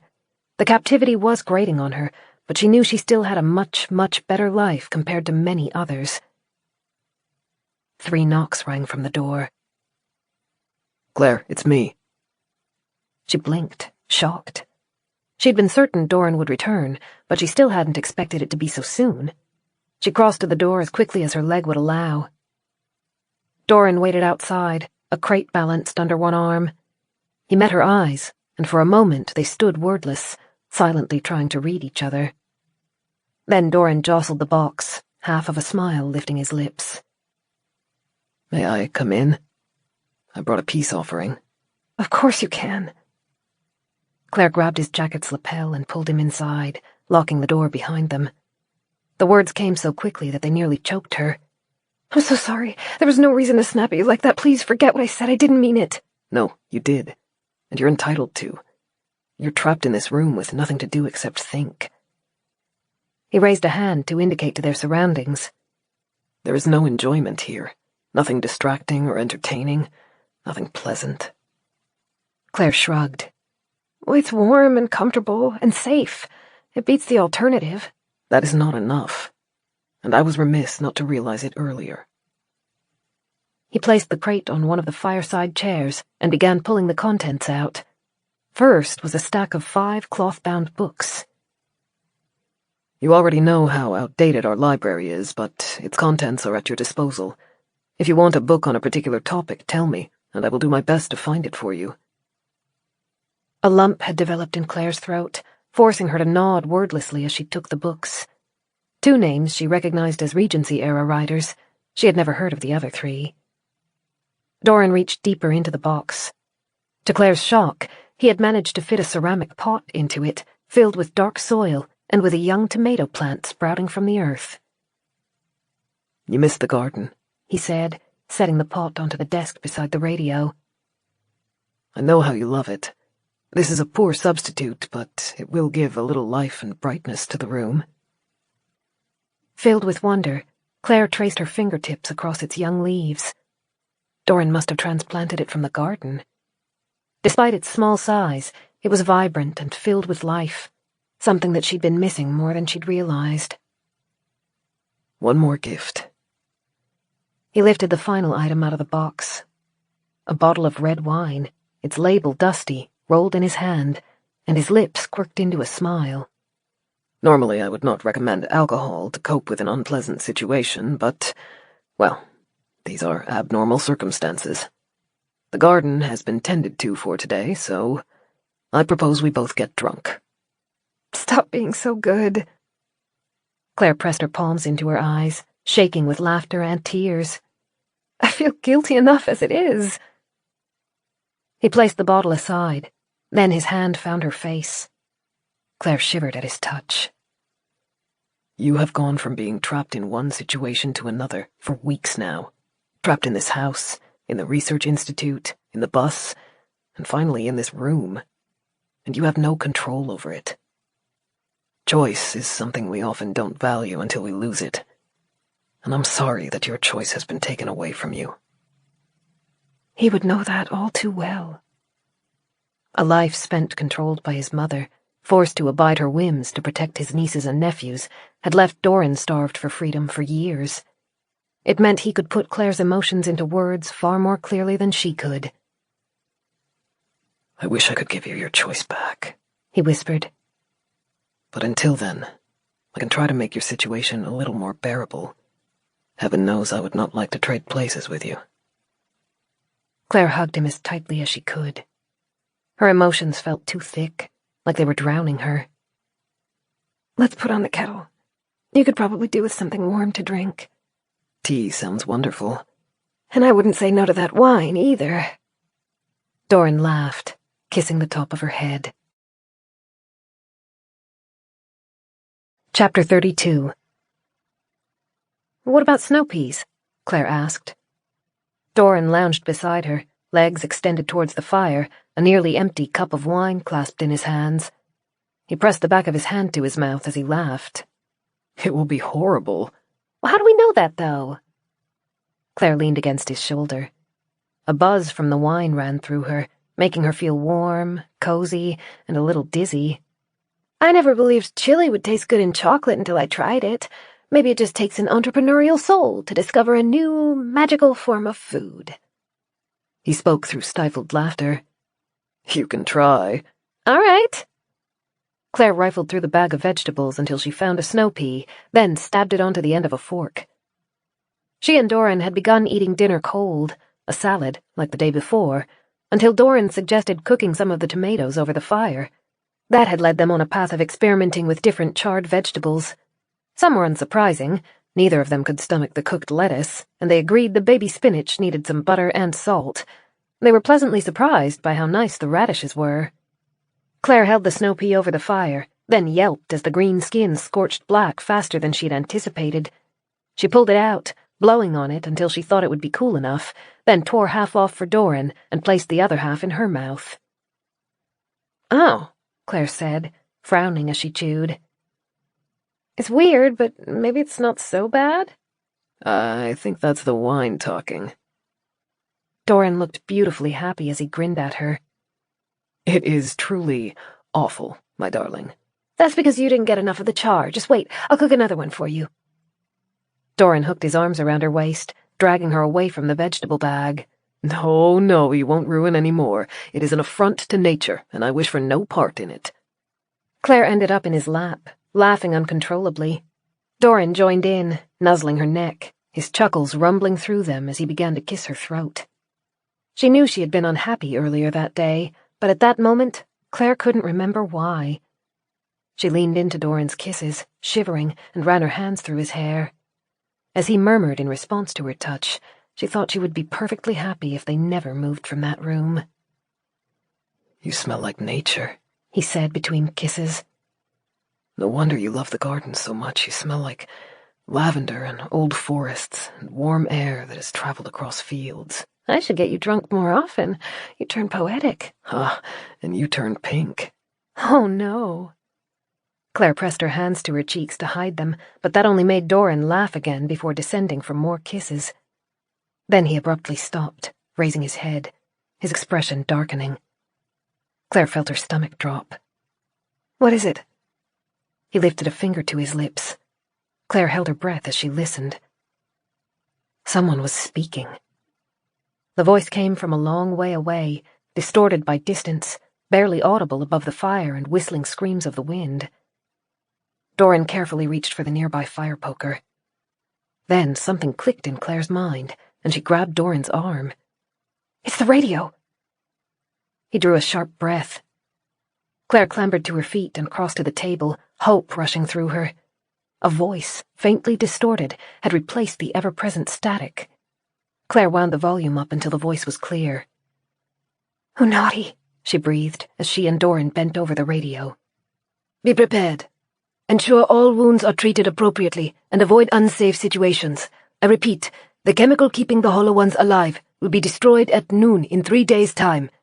If successful, all Hollows will be eliminated. The destruction of this chemical may impact your health and reduce your ability to recover from injuries. We encourage you to be prepared. Ensure all wounds are treated appropriately and avoid unsafe situations. Spread the word. She's keeping it simple.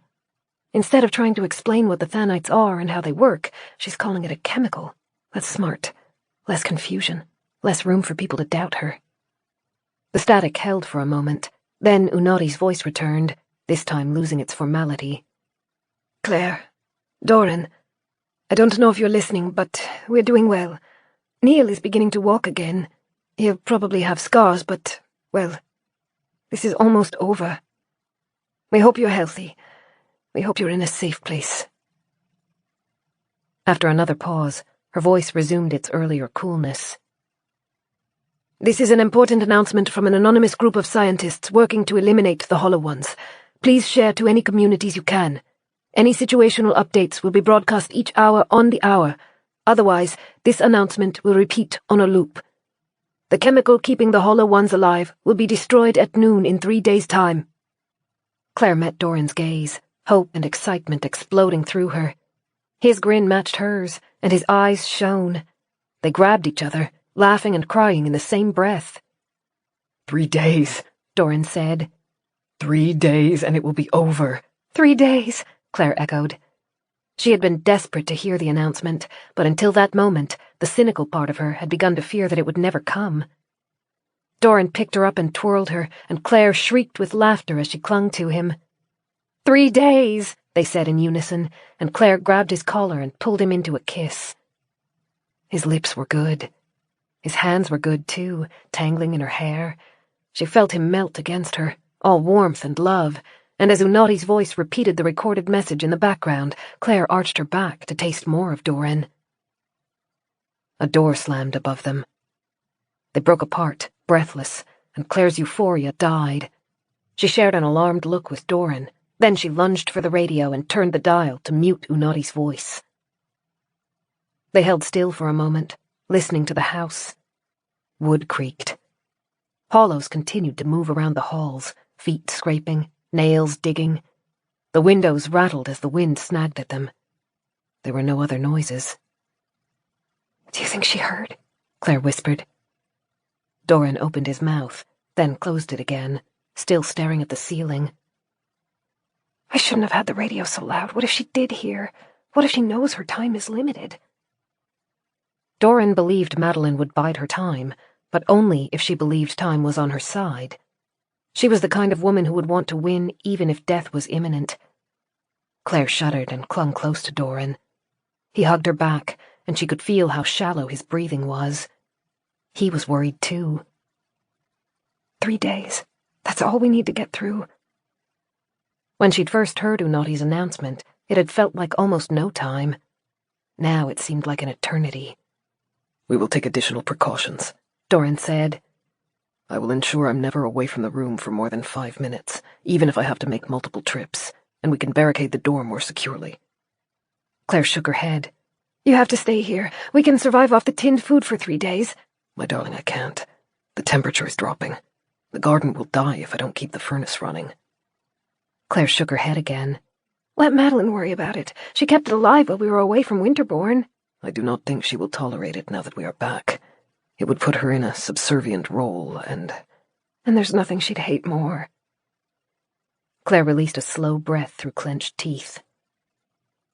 Dorran turned his gaze from the door to the windows. When he spoke, he seemed to be fighting to keep his voice even. It will be all right. We can come up with a way to distract her. Perhaps we can pretend we plan to walk to the nearest town in 4 days' time and have her concentrate her energy on foiling that. Claire felt sick. She wanted to believe Dorran, but she could hear through the confidence in his voice. He wasn't certain distractions would work. Madeline was smart. She was not the kind of woman who took things at face value or relied on a single plan. But they had no alternatives. Dorran was right. He needed to continue visiting the garden. Even just 1 day of cold could kill the plants, and without transport away from Winterbourne, they couldn't risk losing their only ongoing source of food. Relenting felt like sacrificing something valuable, but Claire swallowed, her throat aching. All right. Chapter 33. Claire napped through that afternoon, catching up on missing sleep from the night before. Her dreams were scattered and anxious. Dorran had promised not to leave while she was asleep, but every time she woke, Claire still had to search for him before her heart fell back to a healthier rate. He was never far away, either relaxing beside her, reading a book on the nearest chair, or staring towards the door, his eyes sharp and jaw tense. The last time she woke, she caught Dorran looking at her. He smiled, but Claire could see how forced it was. He had heard something outside. She sat up, her back aching and her head foggy from sleep. Dorran moved to put the kettle over the fire, brushing a hand over her head as he passed her. Everything okay? Claire asked. Of course. He smiled again, but it still lacked the natural ease Claire had grown to love. He laid out their 2 mugs on the fire hearth while the water heated, and Claire pulled her knees up under her chin. What's it like out there, when you go to the garden and the library? Do the hollows avoid you, or do you see them? Dorran faced the fire, and although he was clearly trying to keep his expression neutral, the flames highlighted the tenseness in it. I see them sometimes. How often? When he didn't immediately answer, Claire shuffled closer to him and rested one hand on his arm. He still wouldn't look at her. I'd rather know. They line the hallways, Dorran admitted. Every corner, and beside every door. They watch me, but they never try to touch me. Claire shuddered. She imagined walking through the hallways.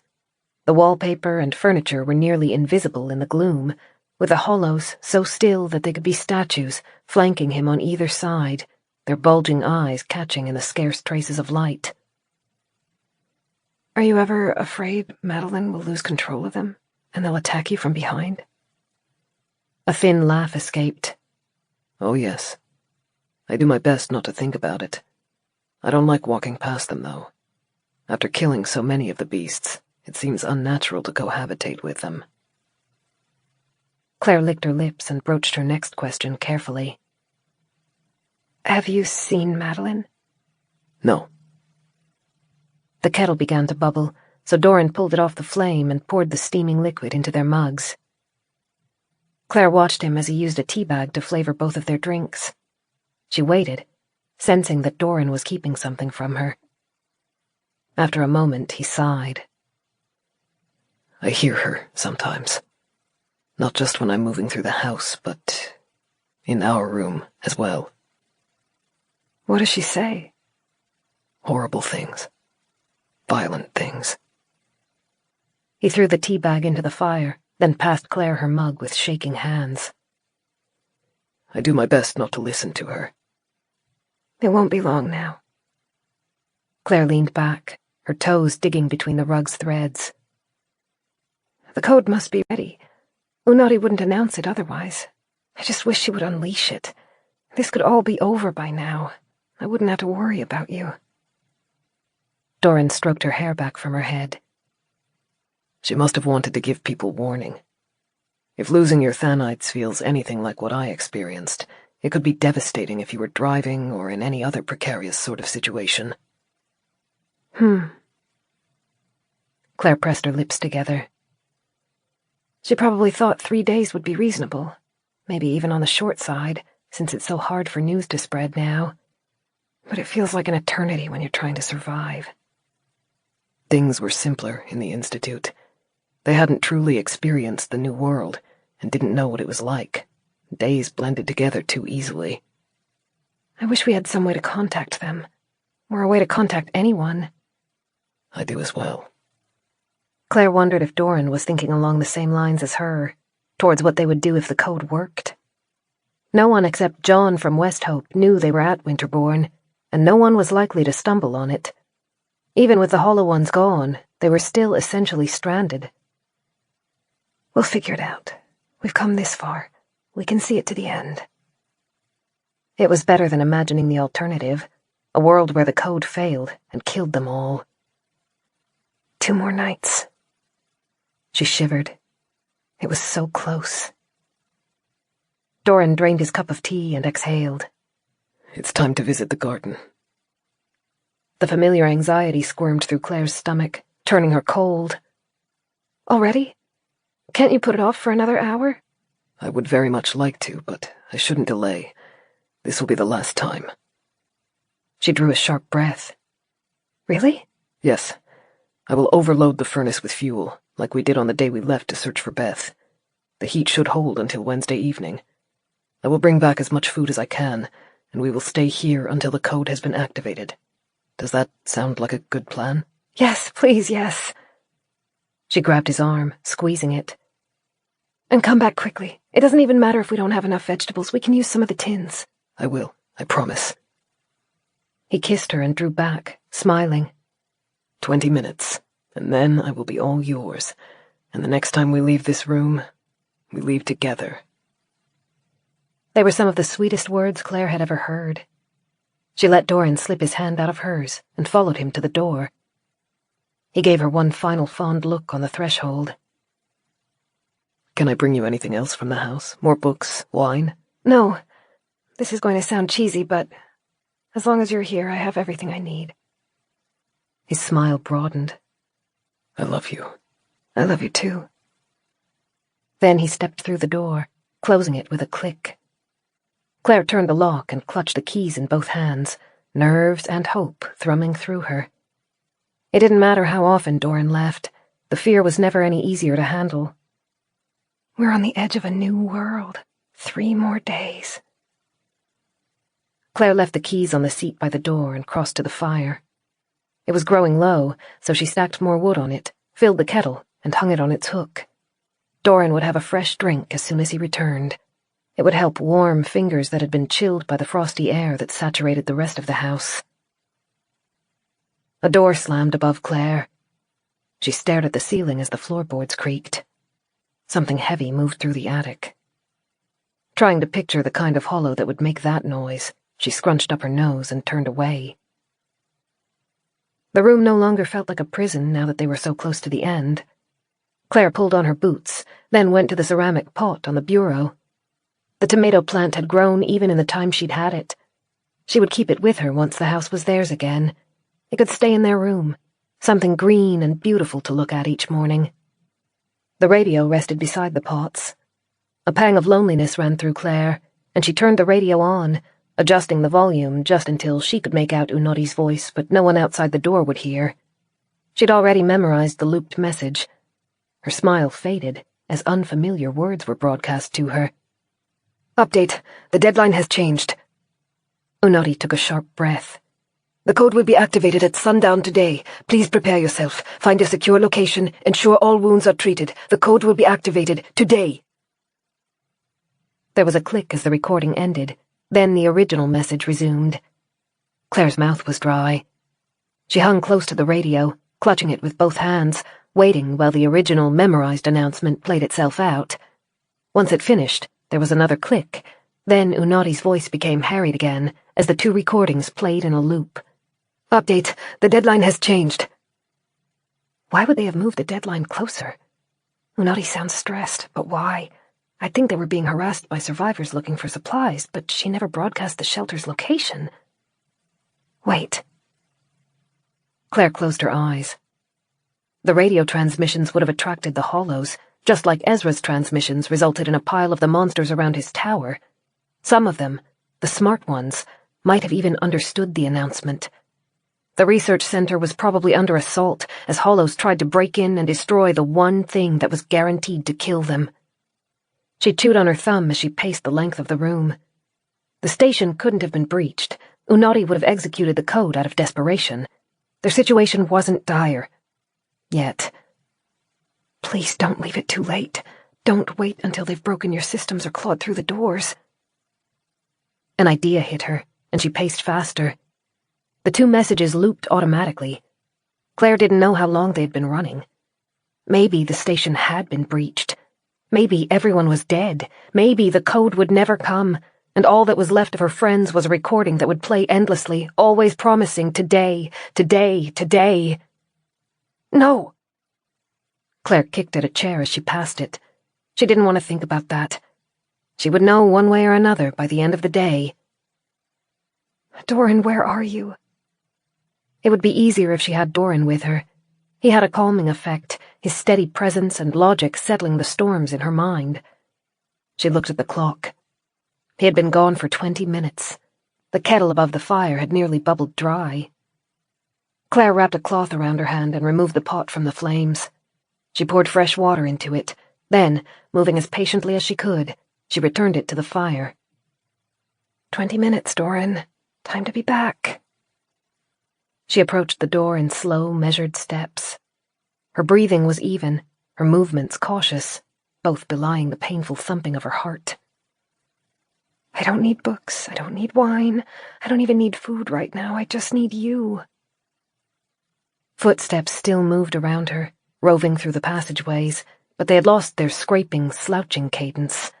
Now they beat faster, almost eagerly, the teeth chattering as they raced through the house.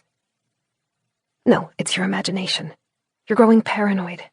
This is fine, it's only been 22 minutes. Dorran will be back any second. Just wait.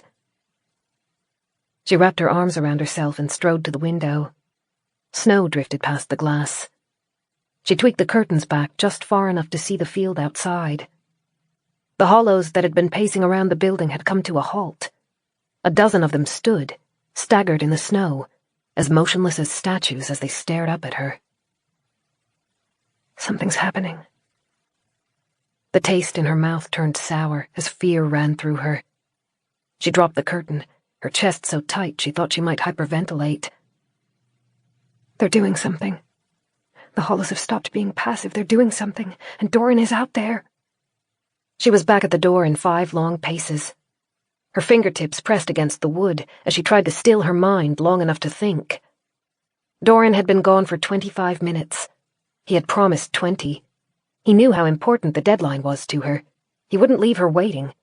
Not willingly. I can't leave the room. That was the one thing we agreed on. I have to stay here. But Dorran had thought he was safe in Winterbourne. Claire had struggled to believe it as readily, but she had trusted him. Now that trust was crumbling. He's strong. He's smart. If he's in trouble, he can either get himself out, or the trouble is so bad that there's very little I could do to help. She knew it was true, but that made it no easier to stand at the door. She and Dorran had always faced their challenges together. Claire was prepared to hurt. She was prepared to struggle. She was even prepared to die. The only thing she couldn't conceive of was being left alone in the new world.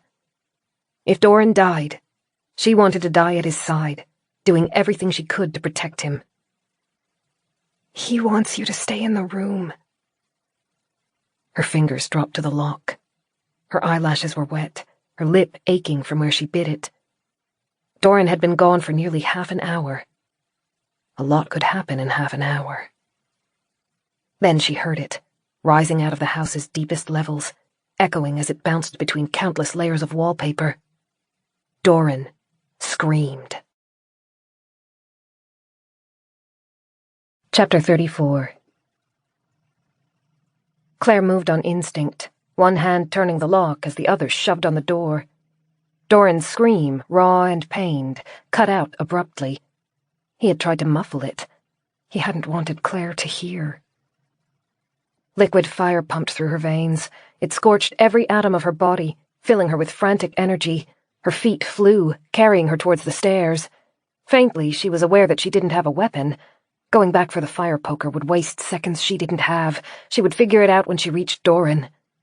Glinting eyes stared out at her from the shadows. The hallway was lined with hollows. Claire barely spared them a glance. She didn't have time to fight them. They didn't try to stop her. She reached the stairs, grabbed the railing, and swung herself around. The foyer was almost pitch black. The windows had been shuttered. If Dorran had lit candles on his way to the garden, they had been extinguished. Claire took the stairs 3 at a time, risking a twisted ankle with each step, breath catching in her throat as she raced to find Dorran. Pain arced through the cuts in her leg, but she pushed it to the back of her mind. She hit the foyer's tiles and kept moving. Something immense loomed out of the darkness. Claire skidded as she tried to avoid its clutching hands. It wasn't moving, though. It was only the statue constructed from bones. Claire ducked under the outstretched arms. Dorran, where are you? To her right were the house's living areas, the dining room, the library, the ballroom, and the drawing rooms. They had scarcely been used since the stillness. Straight ahead and down a hallway were the doors leading to the house's staff areas, the kitchens, the garden, the furnace room, and the cellar. Claire's heart pulsed unevenly. She dreaded visiting those lower levels. They were the farthest from safety, the most inhospitable, and the darkest. But that was where she was most likely to find Dorran. Creatures watched her as she moved along the hallway. They pressed their backs to the walls, maws open, eyes swiveling without blinking as they followed her progress. She passed the kitchens. Claire didn't expect to find him there, but she still had to be sure. She pushed open the doors, shivering as the freezing air rolled around her. The benches, ovens, and utensils were all shrouded in darkness, untouched for weeks. Claire was prepared to leave when she glimpsed the knife block near the door. It would be better than nothing. She grasped the largest handle, pulling out a long metal blade. She held the knife at her side as she followed the passageway to its end, where it led into the stone chamber. The garden's lights flowed out through the door's small window. The glow landed across something made of cloth lying on the stone floor. Claire approached it, her heart in her throat. It was the bag that Dorran had used to gather produce. Vegetables had fallen from it, tomatoes and cucumbers scattering across the dusty floor. To her right was the door to the furnace room. Claire glanced at it but didn't approach. Madeline wouldn't have taken Dorran there. The furnace room was where she had lost to him the last time they had crossed paths. She would want this new confrontation to happen on her own terms, somewhere dark, somewhere quiet. Claire's eyes drifted towards the stone archway to her left. It led to the cellar, and anxious prickles crawled across Claire's back. She hated that room more than any other in Winterbourne. Of course that was where Madeline would choose. Dorran had said it himself. She will wait until we are at our most vulnerable. She fought to strike a match and light one of the candles on the table by the wall. Every wasted second pulled on her, fraying her and filling her with horror about what it might be costing. But there was no light in the cellar, and stepping into it blind would be suicide. The candle caught. Its tiny flame struggled in the cold air, but grew slowly as the wax warmed. Claire lifted its holder and turned towards the wine cellar. The opening stretched like a screaming mouth, black and toothless, threatening to drag her inside. She forced her legs to move faster than they wanted to. The house was cold to begin with, but the chill rolling out of the cellar was intense. Claire grit her teeth as she passed the threshold and began to climb the worn stone steps that led to the lowest level. Please, Dorran, please be all right. I'm coming. The stones were damp. Claire's foot slipped on one.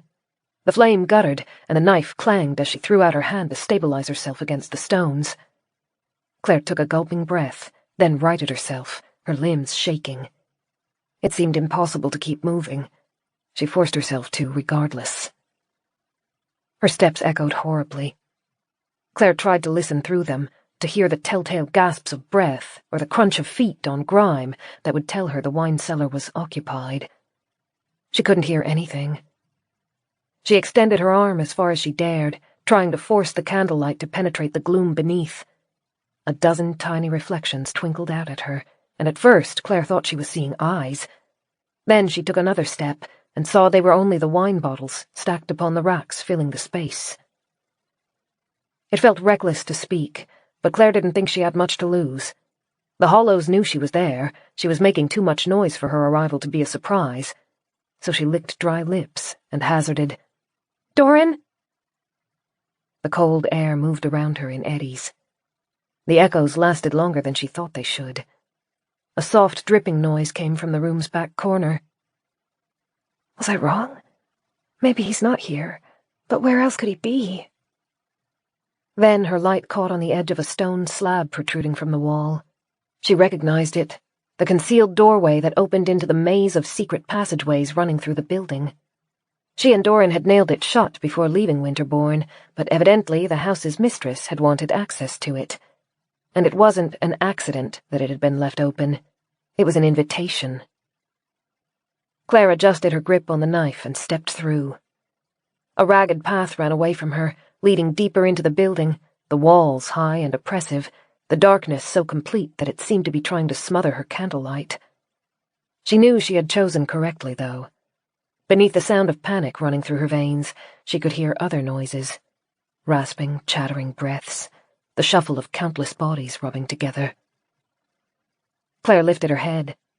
Above her, hollows clung to the passageway's ceiling, their teeth bared in silent snarls, their awful spindly fingers and toes locked to any roughness in the rocks, the greasy remnants of hair hanging near enough to Clare's head that the stench made her gag. Clare froze, shudders running along her spine, shoulders hunching as she tried to sink away from the creatures.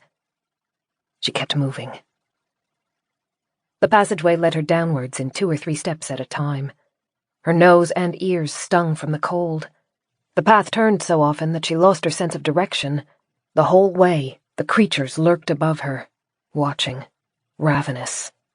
Drops of saliva hit the stone floor before her feet. Then the walls disappeared up ahead, and Clare knew where she was. She was stepping into the chamber she had been dragged to on her first encounter with Madeline. The matriarch seemed to favor the cathedral-like room hewn out of bedrock as her court. Clare pushed forward, racing her own terror, afraid of what she would find in the room, but unable to survive, not knowing. As she moved faster, the candle's glow spread over more of the stone floor, catching on the rows of eyes filling the space, running up the jagged walls. And there was Dorran. He appeared at the edge of her dome of light, kneeling, his hands behind his back. A wash of blood ran across his right cheek. Clare's heart skipped. "Dorran!" He lifted his head, teeth clenched and eyes wide. "No, Clare, no!" Motion arced towards her. Clare slashed at it and felt cool blood splash across her forearm as she severed digits. Another creature was already at her back. She twisted, driving her knife into its throat. The flame guttered, then died. Blind, Clare found herself fighting against an enemy that could see in the dark. She turned to her hearing, relying on the sounds of scabbed feet scraping across the floor and gurgling, gasping breaths. Overgrown nails slashed at her arm, sending hot pain through it. Clare stabbed towards the creature, but the knife touched only air. She stepped back and gasped as something brushed her shoulder. It was only the wall. Clare pressed her back to it, eyes wide and blind as she stared into the abyss, knife held ahead of herself. Then a voice croaked from near the back of the cavern. "Bring her, my darlings." Clammy hands fastened over Clare's arms and legs.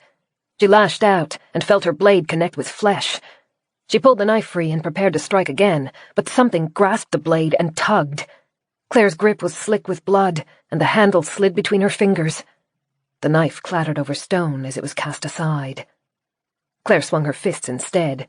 She hit 2 of the creatures and reeled her arm back for a third before bony fingers looped around it.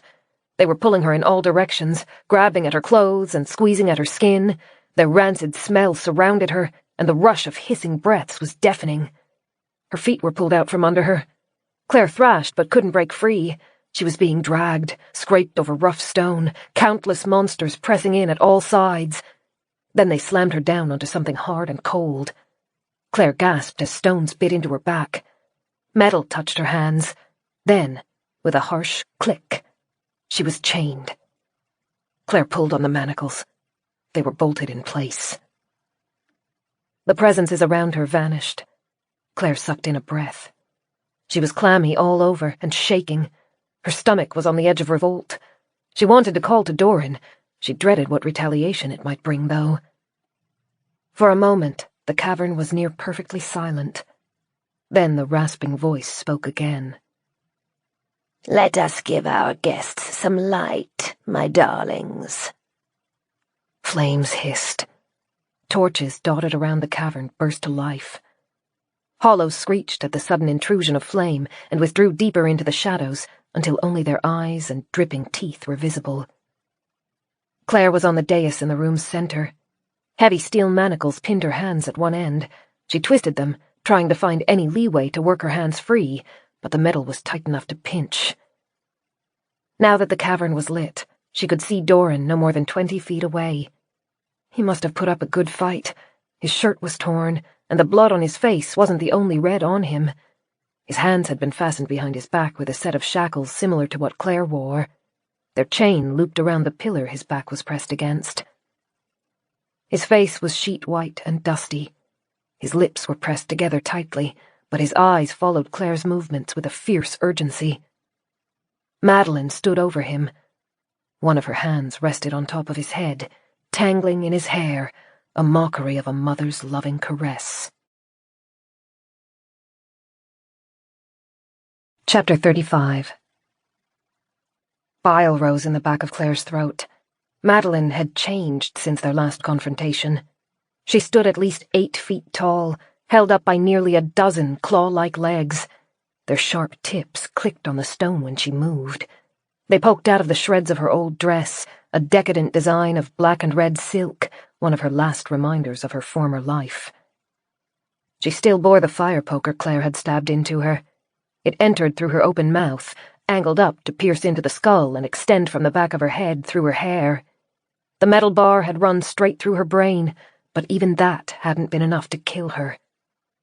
The Thanites had worked furiously to repair her, but the results were sickening. Flesh had filled her mouth, surrounding the metal and trying to fuse with it. Large, bony growths protruded from each side of her skull, each bearing 2 swollen, skin-covered circles and a lopsided mouth. Claire pictured the statue in the foyer. The 3 skulls used to represent the head had not been an artistic choice. Madeline appeared to be growing additional faces on either side of the original. Claire's gaze ran down the woman's body. Red gashes marred her flesh, crisscrossing her throat, arms, and what was visible of her torso. Claire's first thought was that she'd been injured, but the gashes seemed too clean and straight for that. Then the skin around them quivered. Madeline drew a breath to speak. As the 2 new mouths on either side of her defunct original opened, so did the gashes across her body, revealing rows of teeth embedded in her flesh. "I told you she would come if you screamed." One of her claw-like legs reached out and tapped Dorran's arm. He flinched, jaw clenched, sweat beading over his forehead. The skin Madeline had touched was an angry red. She burned him. That's how she made him cry out. Horror was replaced by a rush of fury. Claire pulled on her shackles, jarring her shoulder as she tried to wrench free. Heat filled her stomach and turned the edges of her vision black. Madeline's hand ran through Dorran's hair, ruffling it, then forced his head down before she stepped away. "You made a mistake to think I would not hurt you. I admit I have been overly lenient in the past. A mother's love knows no bounds, and in too many cases it stilled my hand when harsher punishments were deserved. And look what it has done for you. You are weak, foolish, spoiled." Madeline took a deep breath, her back lengthening with a horrible crackling noise. All of the imitation mouths across her body fluttered, attempting to draw breath as well. "I am afraid we will have to work harder to correct your ill-suited tendencies. I doubt you will enjoy it, but things that are good for you are rarely enjoyable." A flash of movement caught Claire's attention. Something small fell from the ceiling and hit the ground near Dorran. The cavern was still too dim for Claire to see it clearly, but it looked like a shard of rock. She glanced up. The ceiling was covered with the creatures, their bodies moving lithely as they crept over the stone. Madeline's claws were carrying her closer to Claire. She laced her hands ahead of herself, the fingers triple-jointed, but somehow still elegant. Finally, Dorran spoke. The words were raspy and pained. "Don't touch her." Madeline began to circle the dais. Claire tried to pull away, to keep her distance from the woman, but the manacles kept her fixed. One of Madeline's long hands reached out and caressed over Claire's back. She shuddered. "You received a message," Madeline said, looking at Dorran over Claire's body. Her heavy-lidded red eyes watched him impassively. "Someone claims to be capable of killing my darlings. You will put a stop to it." Dorran's lips pressed in a hard line. Madeline lifted her eyebrows, then she reached out and pinched Claire's forearm between her nails. "Don't!" Dorran snarled. He pulled at his chains. "I don't have any control over it. There is nothing I can do to stop it." "That is a lie." Madeline pinched Claire harder, and she gasped, fighting the urge to writhe. "That woman used your names. She knows you. She will listen to you if you contact her." Madeline released Claire, and she slumped, breathing heavily. The second message, half forgotten in the panic of losing Dorran, resurfaced. "The deadline has been moved to today. Madeline doesn't know that. Madeline thinks she still has time." Just go along with it," Claire called. She met Dorran's eyes, trying to share what she knew without words. "If we can get through this, if we can just survive for a few hours." Dorran's whole body shook. His eyes flicked from Claire to his mother, and when he spoke, the words were carefully measured. "I have no way to contact them. No radio, and no phone." Madeline exhaled deeply, her eyes closing for a moment, as though she needed to collect her patience. Her fingertips pressed together in a steeple, and when she opened her eyes, her voice was sweet, as though she were speaking to a child. "You are giving me excuses. Did I ask for excuses?" "Just give him time," Claire said, again shooting Dorran a meaningful look. "Time, Dorran, that's all we need. Buy us some time." "Yes." Dorran's words were halting. "I will figure it out. I will find a way." "How?" Madeline asked. "Give me details." His mouth opened, but he didn't speak. He was struggling, Claire knew, caught between fear of his mother and fear of what consequences a single wrong move could create. He was gripped by panic, barely conscious of anything except a fight-or-flight response, and unable to follow either impulse. Madeline's hand landed on Claire's head, forcing it down onto the stone. "And this is why we brought your friend here. Motivation." The chains clattered as Dorran pulled on them, muscles straining underneath his torn shirt, desperation flashing in his eyes. "Do anything to me, but if you harm her, I swear I will never give you what you want." Madeline's hand released its pressure, but it didn't leave Claire's head. It stroked through her hair, the two long nails snagging at tangles. "I know you are fond of her. That is your weakness manifesting as attachment to someone who indulges your vices. Once I wanted the opportunity to kill her, but not any longer. You care for her too much. She will be far more valuable alive." "Don't touch her," Dorran said, a vicious edge entering his voice. "She will be your motivation to behave."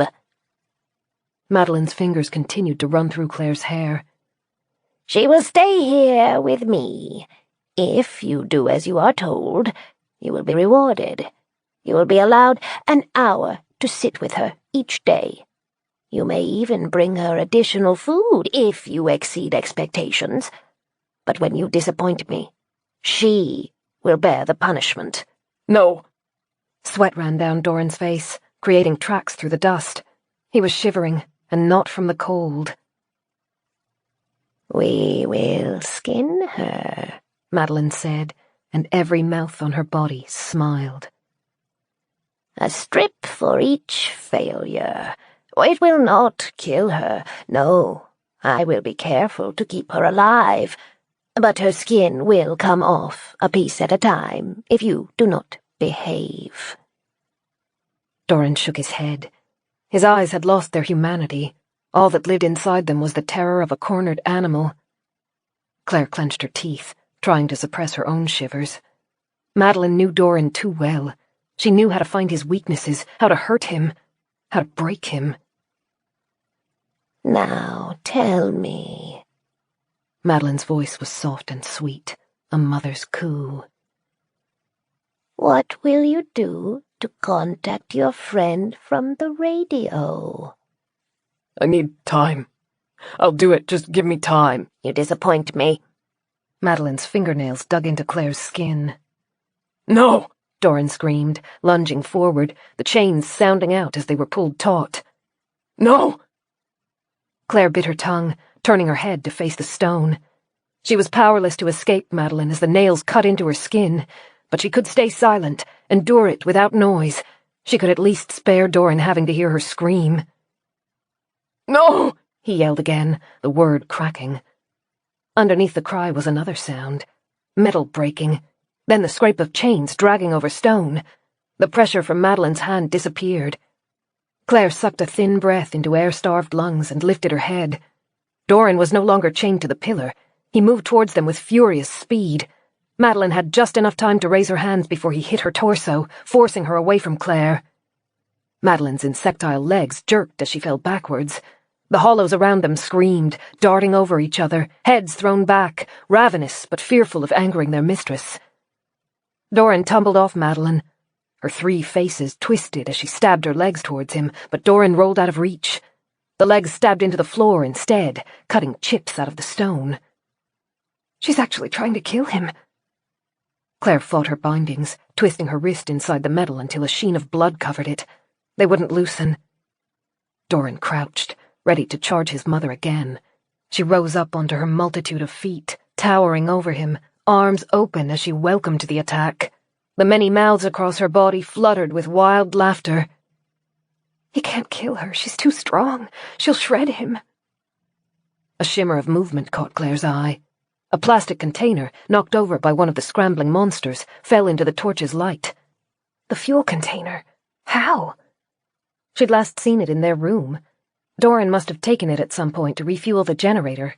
He would have had it on him when he was attacked, and the Hollows brought it when they dragged him down to Madeline's lair. Claire didn't know if it still had fuel in it, but it was the one thing that could give them a chance. Dorran! Claire rose as high as the manacles would let her. Over there! He followed the direction of her nod, and his eyes lit up as he saw the container. Madeline struck again. Dorran leapt to the side, and the sharp claws scraped across his shoulder. He didn't stop moving, though, but raced past the dais to reach the fuel. Madeline's mouths quivered as her voice boomed. Catch him! The Hollows swarmed Dorran. Claire sucked in a sharp breath as he and the fuel container disappeared under a pile of grey limbs. He needed a distraction, even just a second's worth. Claire screamed, making the note as loud and piercing as she could. Dozens of hollow heads swiveled to stare at her. Open jaws worked. Then Dorran lurched out of their pile, heaving the fuel container upwards so that its liquid would splash through the open top. He'd aimed for the nearest torch. Fire billowed up from the trail of fuel and filled the cavern with dancing reds and golds. Claire finally got a sense of the scope of the hollow infestation. There had to be hundreds of them. Clinging to the walls, scuttling across the ceiling, they were a grisly tangle of excess limbs and overgrown skin. Still more stared through doorways in the stone walls. They all faced the fire, eyes unblinking, maws twisted in miserable howls. Catch him! Madeline screamed. Dorran lowered the container's opening towards the flames licking across the ground.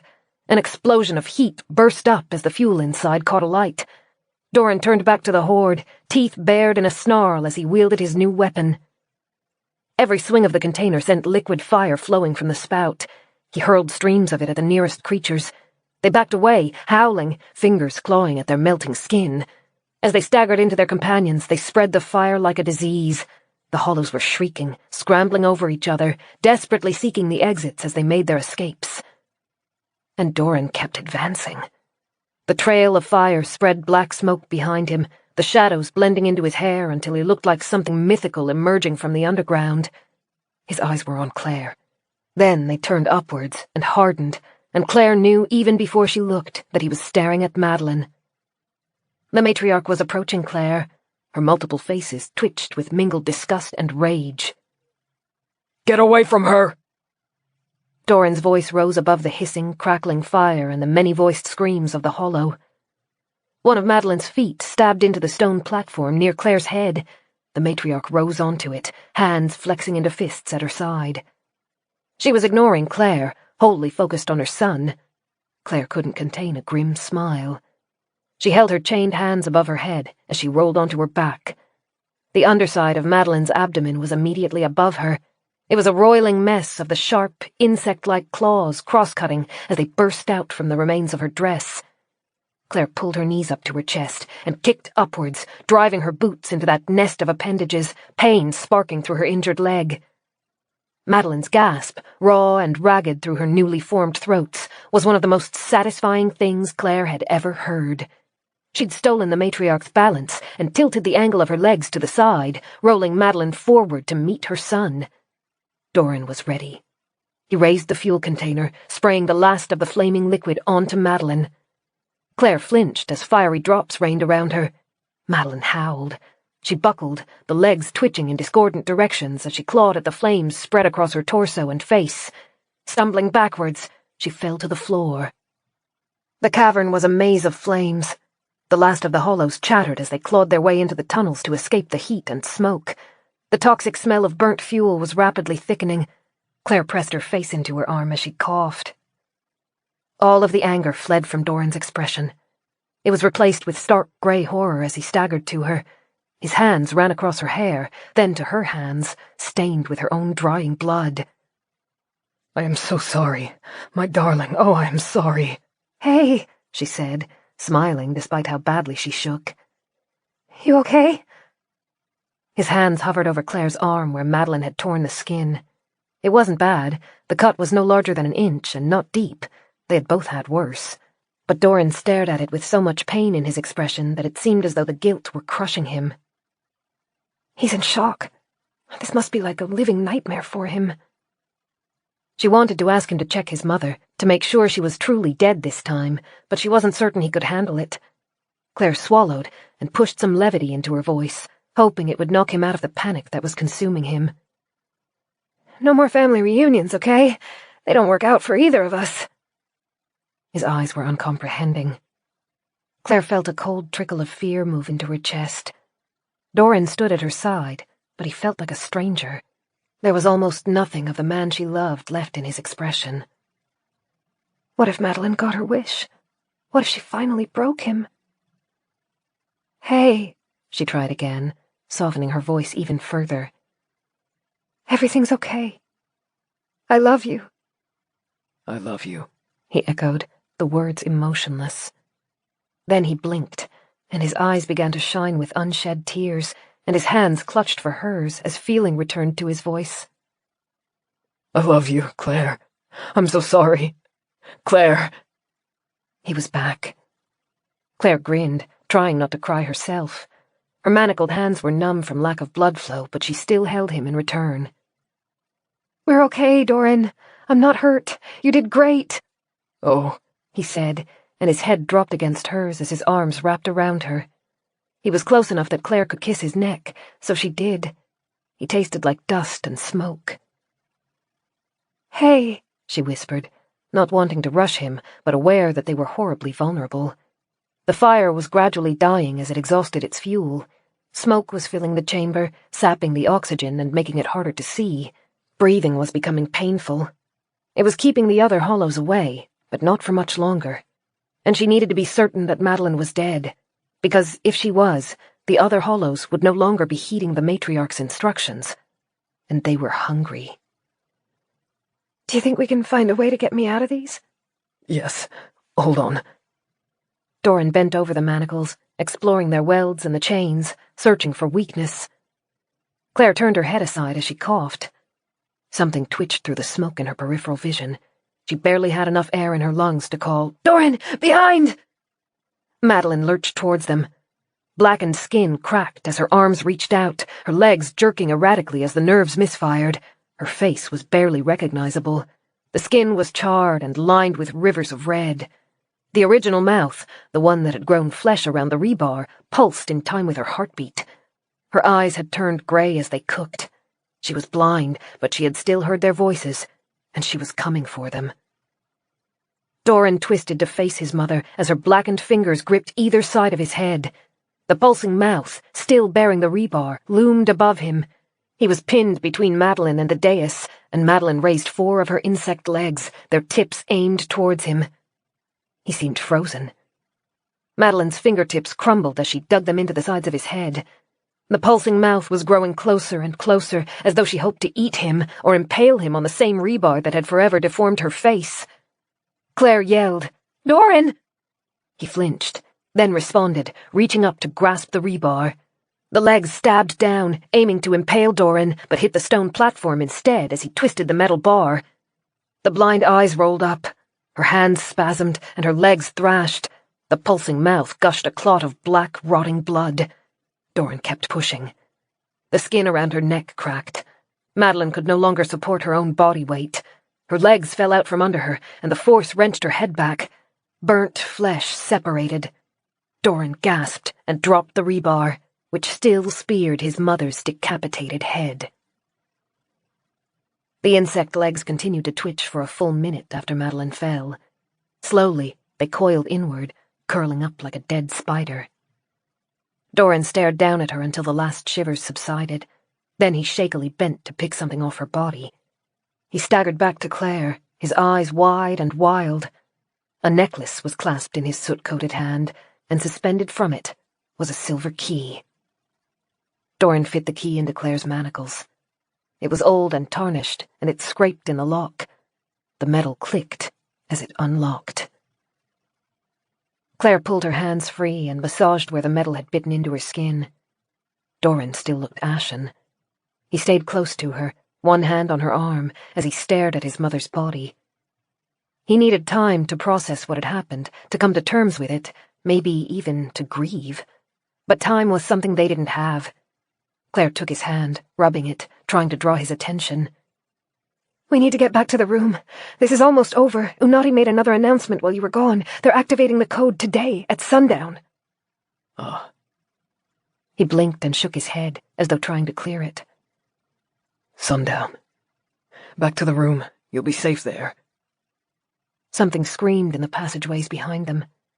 The flames had almost completely burnt out, leaving just smoke and the odor of fuel in its place. Clare searched, but the torches weren't bright enough to show any movement around the room's peripheral. The creatures would be out there, though, and they would be closing in. She pulled on Dorran's hand. "We have to go." Chapter 36. Clare dropped her legs over the side of the dais. She couldn't see far, but she could feel the hollows moving closer. She tried to orient herself, to remember the way out, but there were at least a dozen crevices in the walls, and she couldn't recall which direction she'd come from. "Dorran." He'd been staring at the corpse behind the dais, but at Clare's voice, he blinked and focused back on her. Yes? "Do you remember which way I came from?" That way." He indicated towards one of the nearer walls. They set off, each step long as they crossed the uneven stone floor. There had to be a faster way back to their room, but it would involve traveling through the concealed passageways, and the circuit was still too unfamiliar to try risking it. The route out through the wine cellar would be slower, but at least they wouldn't become lost. "Clare, careful." Something moved along the shadowed walls ahead. Multiple bodies scuttled like cockroaches, teeth gnashing. A flash of color stood out among the stone. Clare recognized the knife she'd brought with her, the one the hollows had knocked out of her hand, and beside it lay a small red cylinder. She quickly scooped them both up, frowning at the red tube. A flare. But I didn't bring one. Dorran, did... A vicious noise rose from the passageway ahead. Clare wiped the knife clean on her shirt, ensuring she wouldn't lose her grip on it again. Dorran moved closer to her and swept one arm out, placing himself in front of her. The sounds floating from the hallway set Clare's teeth on edge.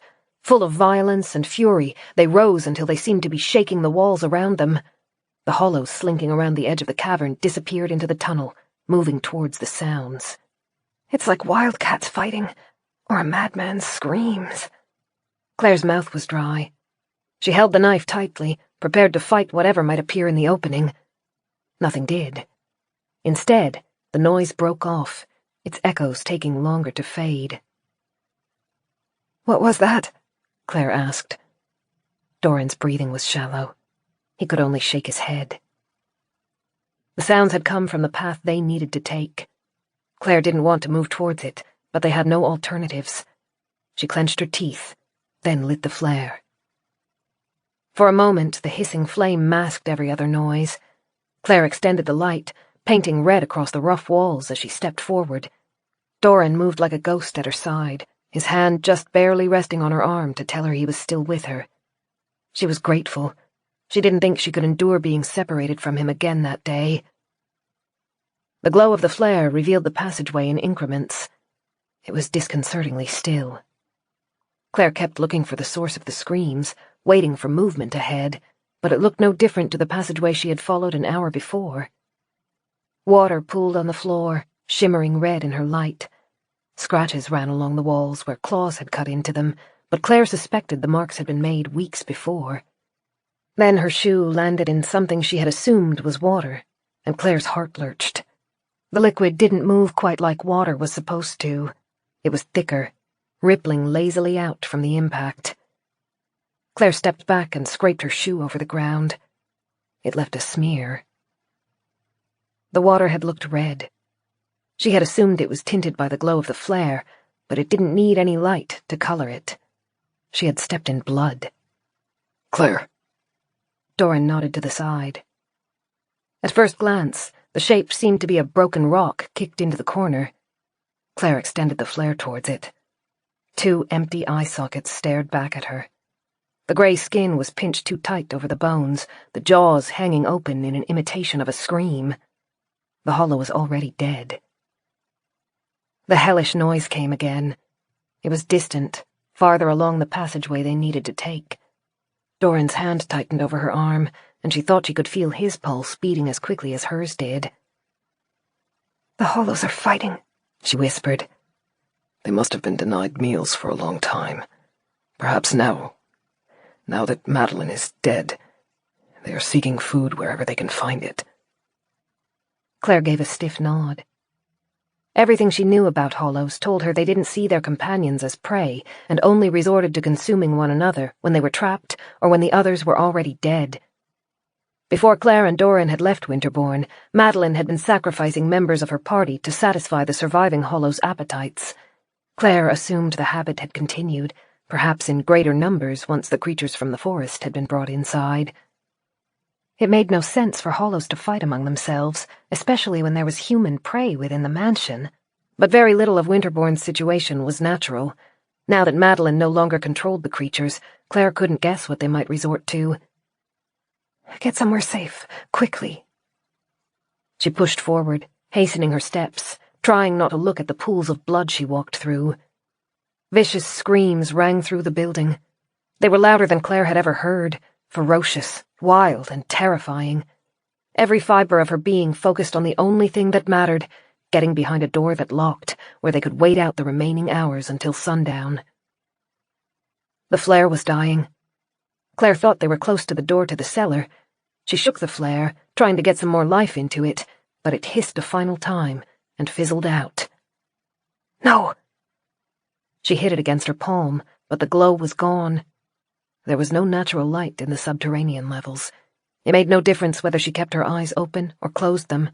Already she was starting to forget what the hallway looked like. She reached out, but only touched air. Dorran's fingers ran down her arm until he found her hand. I think I know the way, he whispered. His hand tugged, and Clare followed. Her eyes were wide but blind. Her mind conjured up images of a swarm of hollows slinking through the hallway ahead, open jaws aiming for them. The smell was everywhere.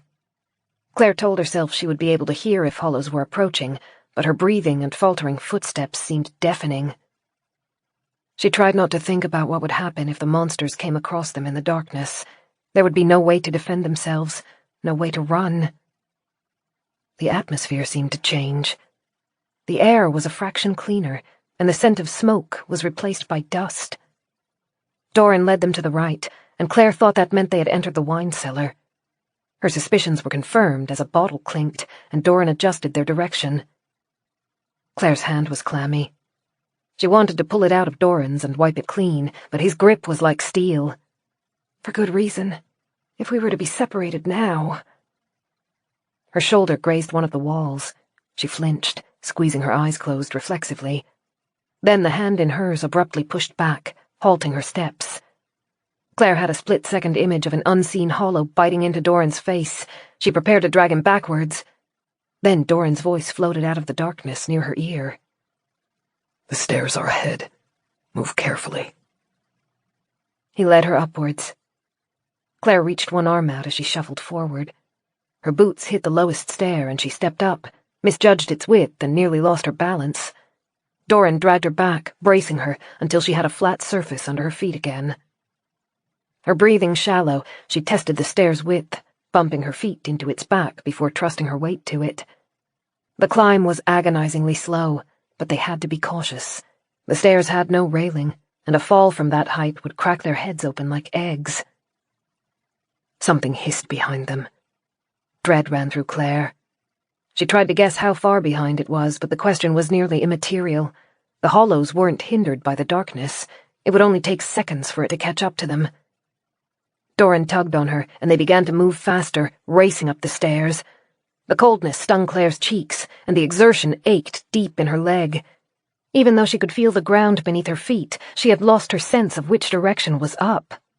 She misstepped, her toes sliding off the edge of the stone, and keeled forward. Dorran gasped and pulled on her hand to keep her up, but she still hit the stairs. The knife clattered as it fell from her grip. Her outstretched palm lost a layer of skin, but she barely felt it. Every fiber of her being was focused on getting to the top of the stairs, away from the creature below them. She felt a strange sensation of something passing her without touching her. It was so fast and so faint that she wasn't sure she could trust her judgment. She scrambled upright, her heart thundering. A scream shook the air ahead of them. Clare flinched, bracing for claws across her shoulders, her teeth sinking into her throat, but nothing came. The screams gurgled, descending into something like incoherent ravings. A wet, tearing sound caused the wails to break off abruptly. Something heavy hit the floor. Claws scrabbled on stone. The hollows were fighting instead of coming after Clare and Dorran. That makes no sense.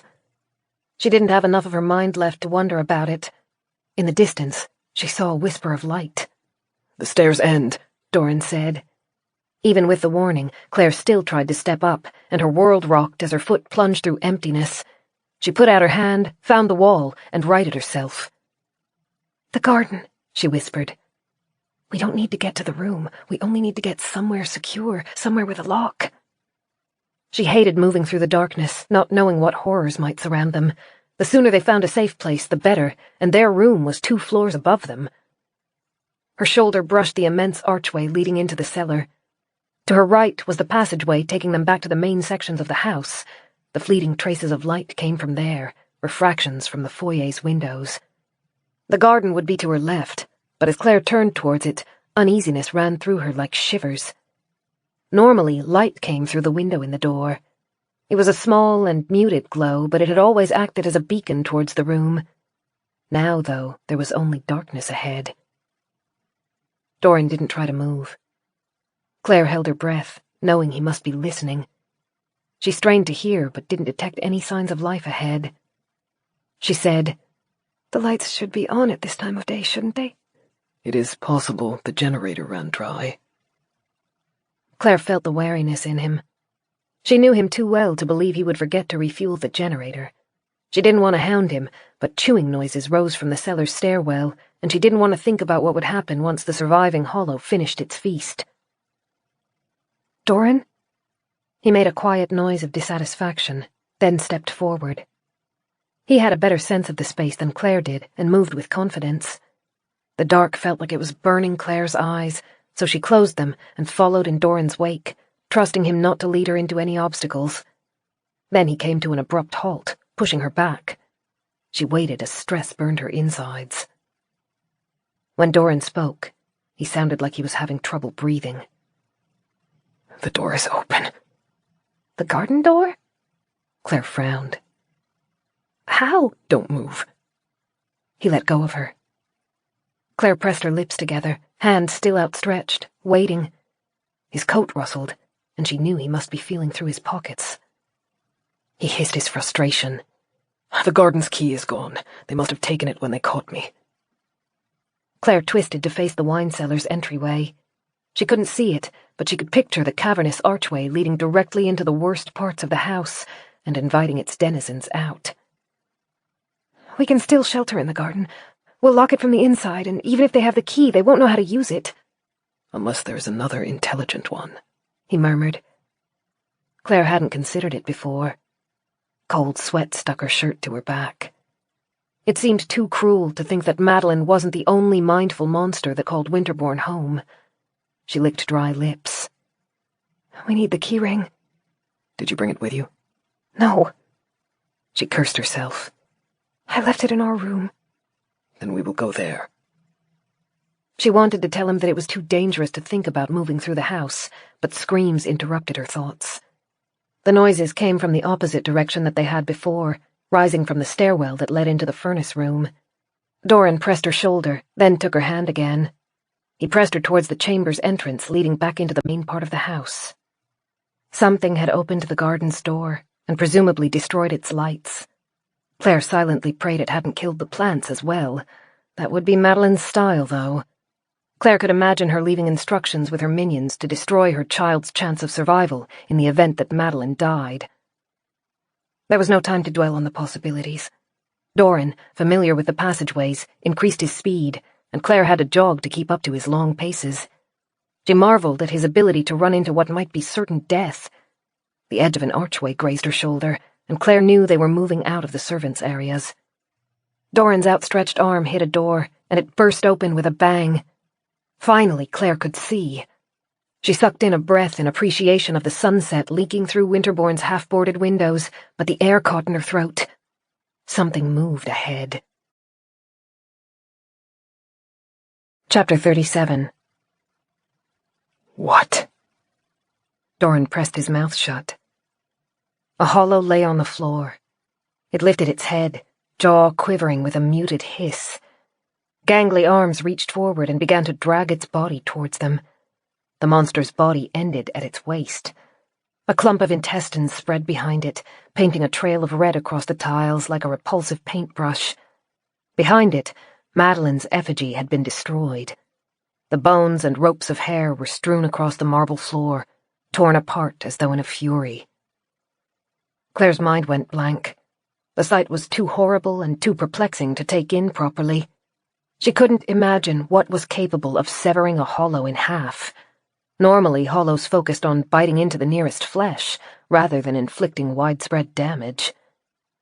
The hollow lifted itself as high as it could, hands slapping on the floor as it eagerly crawled towards them. Dorran finally moved, pushing Clare towards the stairs. They circled the foyer in a wide arc, avoiding the creature that unerringly rotated to face them. A chorus of chattering voices rose from all directions. The light was bad enough that Clare could barely make out the stair rails, but she still ran. One monster appeared behind them, clambering along the walls, its head bulging like a deformed bulb. Clare just ran, snatching at Dorran's sleeve to keep him close, breaths shallow and raw. Her whole body ached. They skidded as they reached the third-floor landing, and Clare barely grazed the wall as they raced for their room. The chattering calls suddenly broke into screams, awful and unending, so loud that they seemed to rattle the paintings on the walls. Their room was directly ahead. She'd left the door open when she went in search of Dorran. Firelight glowed through the opening. Something snagged at her shoulder, fingernails grazing through fabric, then disappeared again. Then they were through the door, and Dorran slammed it behind them. Clare snatched the keyring off the floor where she'd dropped it. They turned the door's latch and stepped back as the scratch of fingernails roved around the door's edges. We did it. Clare doubled over, breathless and shaking. Madeline is dead. We're safe. It's so close to being over. She reached out to Dorran. Are you all right? He tucked her in against himself, holding her.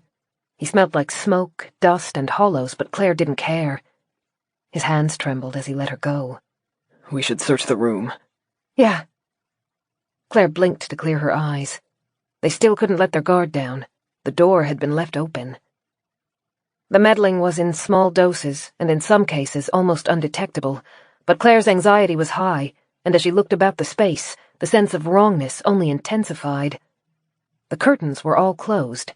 She was sure at least one had been open when she had left the room. The blankets by the fire looked more rumpled than she remembered. She pictured a hollow picking through them, crawling among her bed, and felt sick. Dorran went straight to the fire poker. He indicated for Clare to stay in the room's corner, where she would be sheltered, but she narrowed her eyes, picked up the shovel from beside the fireplace, and shadowed him. The search took only a few moments as they scoped out the normal hiding places, behind the curtains, the wardrobe, under the bed, and in the bathroom. Dorran's breath hissed between his teeth as their search ended at the bathroom's second door, which opened into the adjacent bedroom. The cabinet they had used to block it was gone. Dorran turned the lock, re-engaging it, and pushed a chair under the handle to hold it in place. She made sure she would have a back door into our room if we managed to escape her. Figures. She liked to cover all bets, didn't she? She did. Dorran stared at the door for a moment, then abruptly swiveled and returned to the bedroom. Oh, Clare. He took her head in his hands, and for a moment simply stared down at her. There was a strange, frightened sense of wonder in his eyes, as though he couldn't believe she was really there. Then he tilted forward to rest his forehead against hers, his skin warm and damp, his breath ghosting over her, his eyelashes close enough to brush against her cheeks. Clare rose onto her toes to graze her lips across his. It was more of a taste than a kiss. He shivered at the touch. You left your room. There wasn't any reproach in his words, just the same dull sense of shock. Clare's fingers clenched on his shirt, bunching the fabric between them. She was hurting you. I could take it. He shook his head a fraction, just enough for his too long hair to tickle her ear. I can take anything, if only you are safe. Maybe you could have taken it, but I couldn't. She smiled against the bittersweet relief and pain. What about you? Are you okay? Of course. He returned the fire poker to its holder, then stared at the low flames. They seemed to entrance him as the lights played over glazed eyes. Clare took his hand. The fingers felt cold. It's okay to feel bad. Today was not good. No, he agreed. Clare licked her lips, trying to pick her words carefully. I know sometimes you don't like to talk about bad things right away, and that's fine. But I'm here to listen when you're ready. He smiled at her. It looked broken. I don't know how I feel. It's all right. His fingers slid out of hers as he pulled away. I killed my own mother. I watched as the most important person in my life was tortured. I thought I was about to lose everything. Clare waited as he worked through his thoughts. It took him a moment. Then he turned back to her, and his smile looked slightly more genuine. What's that phrase you used? Today was not good. It sure wasn't. Clare chuckled as she ran her hand over his arm. He flinched, and Clare immediately pulled back. I forgot you're hurt. It will be fine. No, it won't. She began tugging at his shirt collar, trying to see the burns. It must be painful. Unadi's message, they're implementing the code today, I hope. You'll lose half of your thanites and might have other things compromised too. We need to get this cleaned and dressed. He neatly stepped back from her hands, tugging the shirt back into place. Then I will take care of it. He's done this before. He doesn't like being seen when he's in pain. He tries to hide away until it's over. Because vulnerability was always punished. For a second, she saw cracks in his outer layer.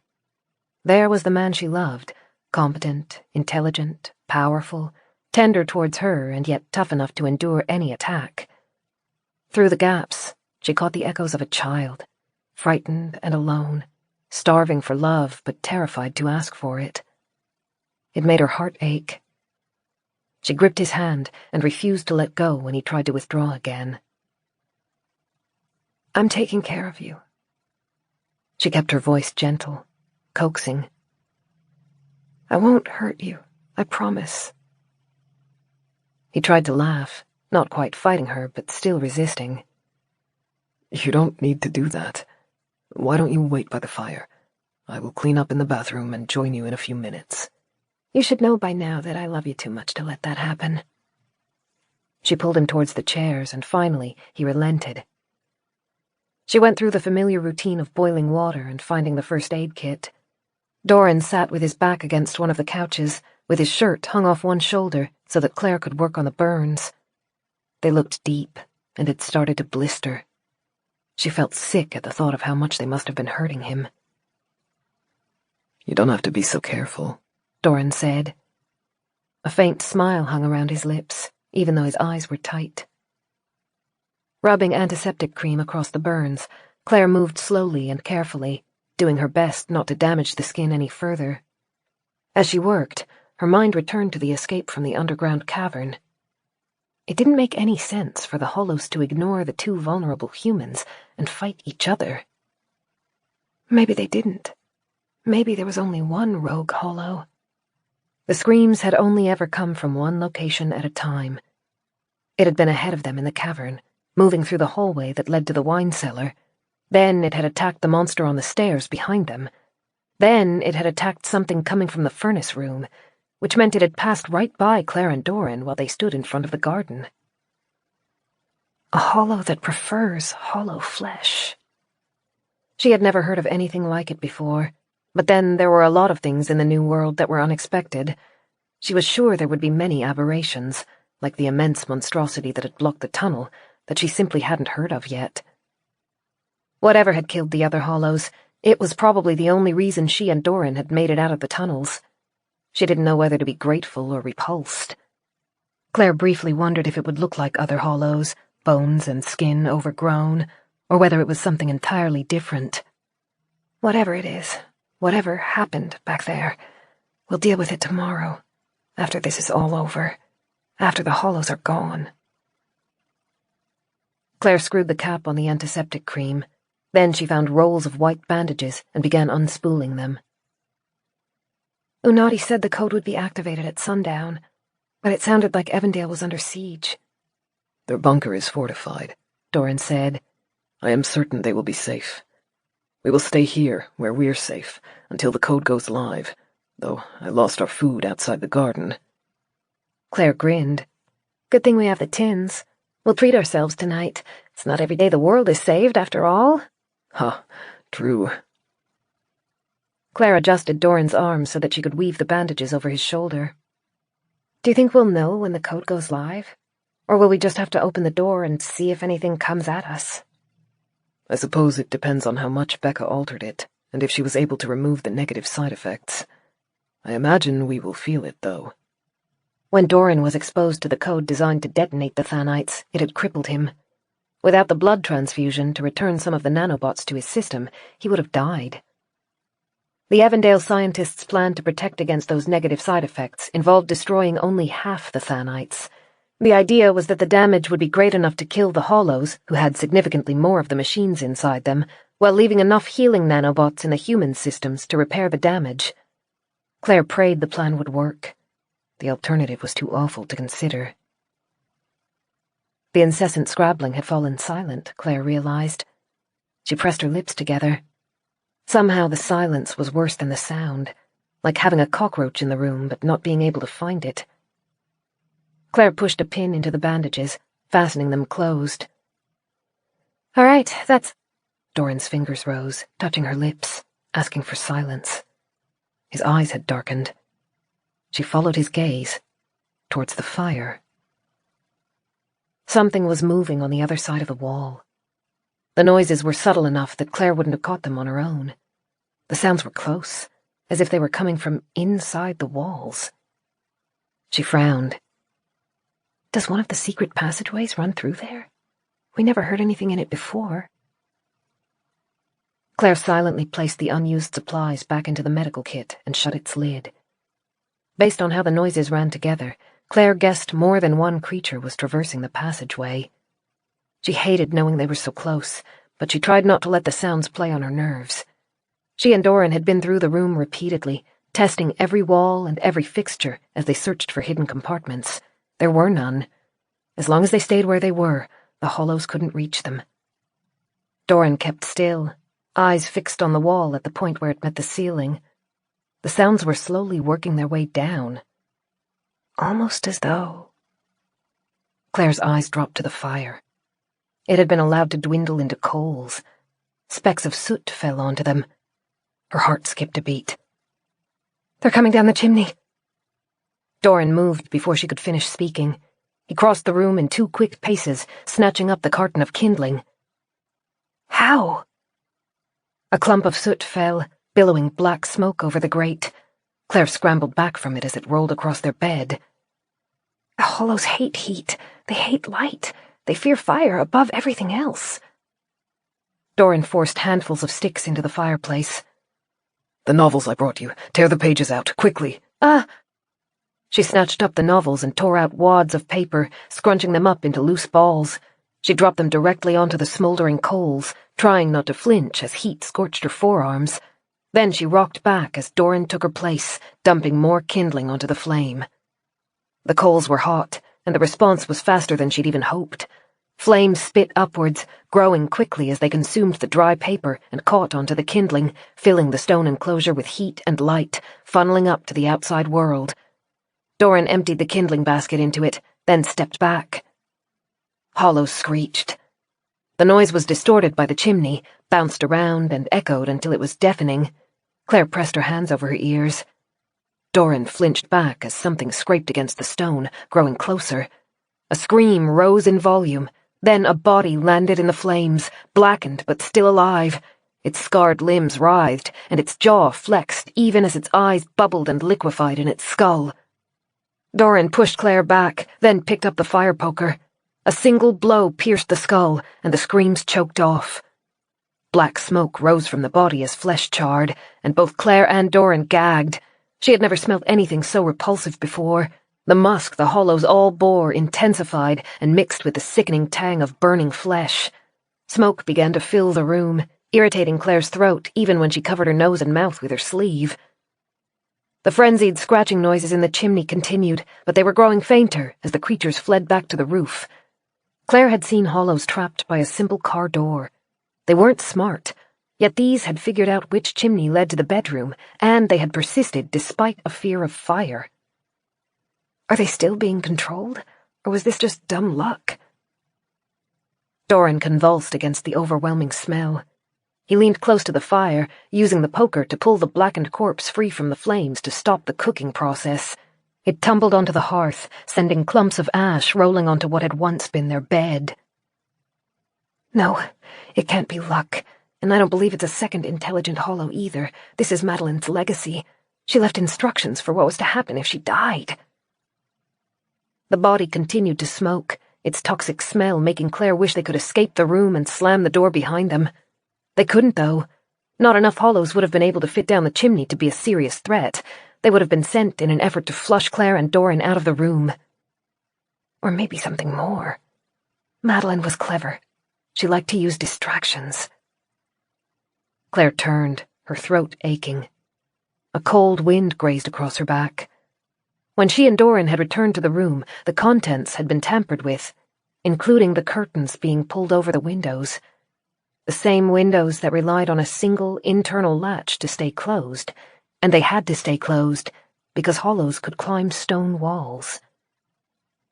3 sets of lamp-like eyes glowed in the flames as monsters spilt through the open window, jaws widened, grinning through the haze of smoke. Chapter 38. No! Claire darted forward, arm outstretched, desperate to shut and lock the window before any more monsters came through. The nearest hollow lunged at her, teeth snapping for her hand, only to be knocked aside by Dorran's fire poker. Claire took the second of reprieve to grab the shovel. It was small and light, designed for removing soot from the fire, but it would work in a pinch. She pushed forward again, ducking around Dorran's arm, and knocked a hollow back as she tried to reach the window. The scrabbling coming from the chimney had been a perfect disguise for the noises outside their window. Dozens of the creatures jostled to get in, their distended limbs slapping on the windowsill as they crawled through the narrow opening in ones and twos. "Claire!" Dorran barked. "Get back!" "The window!" she insisted, using the shovel's edge to stab through a creature's throat. "There are too many!" Claire wanted to scream. Dorran was right. Already, her path was blocked by 11 of the twisted bodies, barely held at bay by her shovel, filling up that half of the room, creeping onto the bed, beginning to climb onto the wardrobe and up the wallpaper. Every second, another joined the throng. They poured through the window like water. As their numbers swelled, their eagerness grew, the snapping teeth and grasping hands slinking ever closer. "We're out of options. Surrounded in here, surrounded outside." Dorran pushed Claire back, putting himself between her and the hollows. Her mind spun, searching for an escape, and her eyes lit on the door near the fireplace. "The bathroom," she hissed. "We can lock ourselves inside." "Yes, go." Claire turned for the door. The tiled bathroom had no windows. It would be cold and void of supplies except for water, but it would be secure. She wrenched the door open and was confronted by a blast of chilled air. Something moved in the fireplace. Claire swiveled just in time to see one of the monsters creeping over the coals. The flames had subsided as the fuel burnt off, but even so, the monster's limbs were bubbling from the heat. The outer layer of skin dripped off its arm as it reached towards Claire.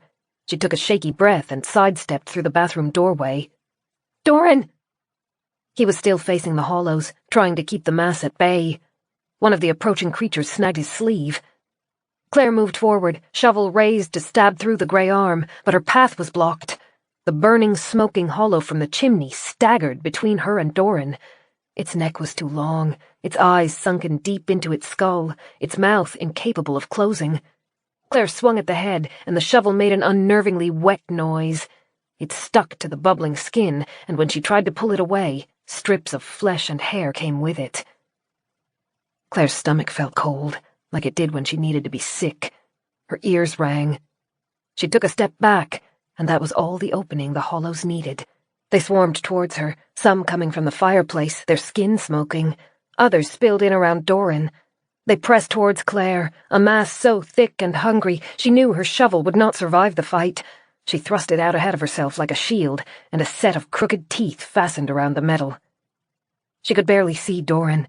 He had his back pressed to the wall near the window, teeth set in a grimace as he struggled to keep the bodies off himself. The gap between them was widening as Claire was forced back an inch at a time. It was deliberate, she thought. Madeline had wanted them separated in their last moments. Claire tried to wrench the shovel free. A gnashing mouth forced her to stumble backwards through the bathroom door, isolating her further. The bathroom offered nothing but soaps, immovable fixtures, and the second door. The connected bedroom. Get out through it, then circle around through the hallway to get back to Dorran. She still had the keyring in her jacket pocket. She hated letting Dorran out of her sight for even a second, but she was already divided from him by a small sea of the creatures. Going through the hallway would at least give her a better chance of reaching him. The nearest hollow still had its teeth clamped around the shovel. Claire released it and leapt back. She wrenched the chair out from under the door and threw it at the creatures chasing her. Its leg became jammed between the sink and bathtub, sticking it in place and forcing the hollows to struggle over and around it. She didn't stop to watch. She turned the lock and the handle and barreled into the second bedroom.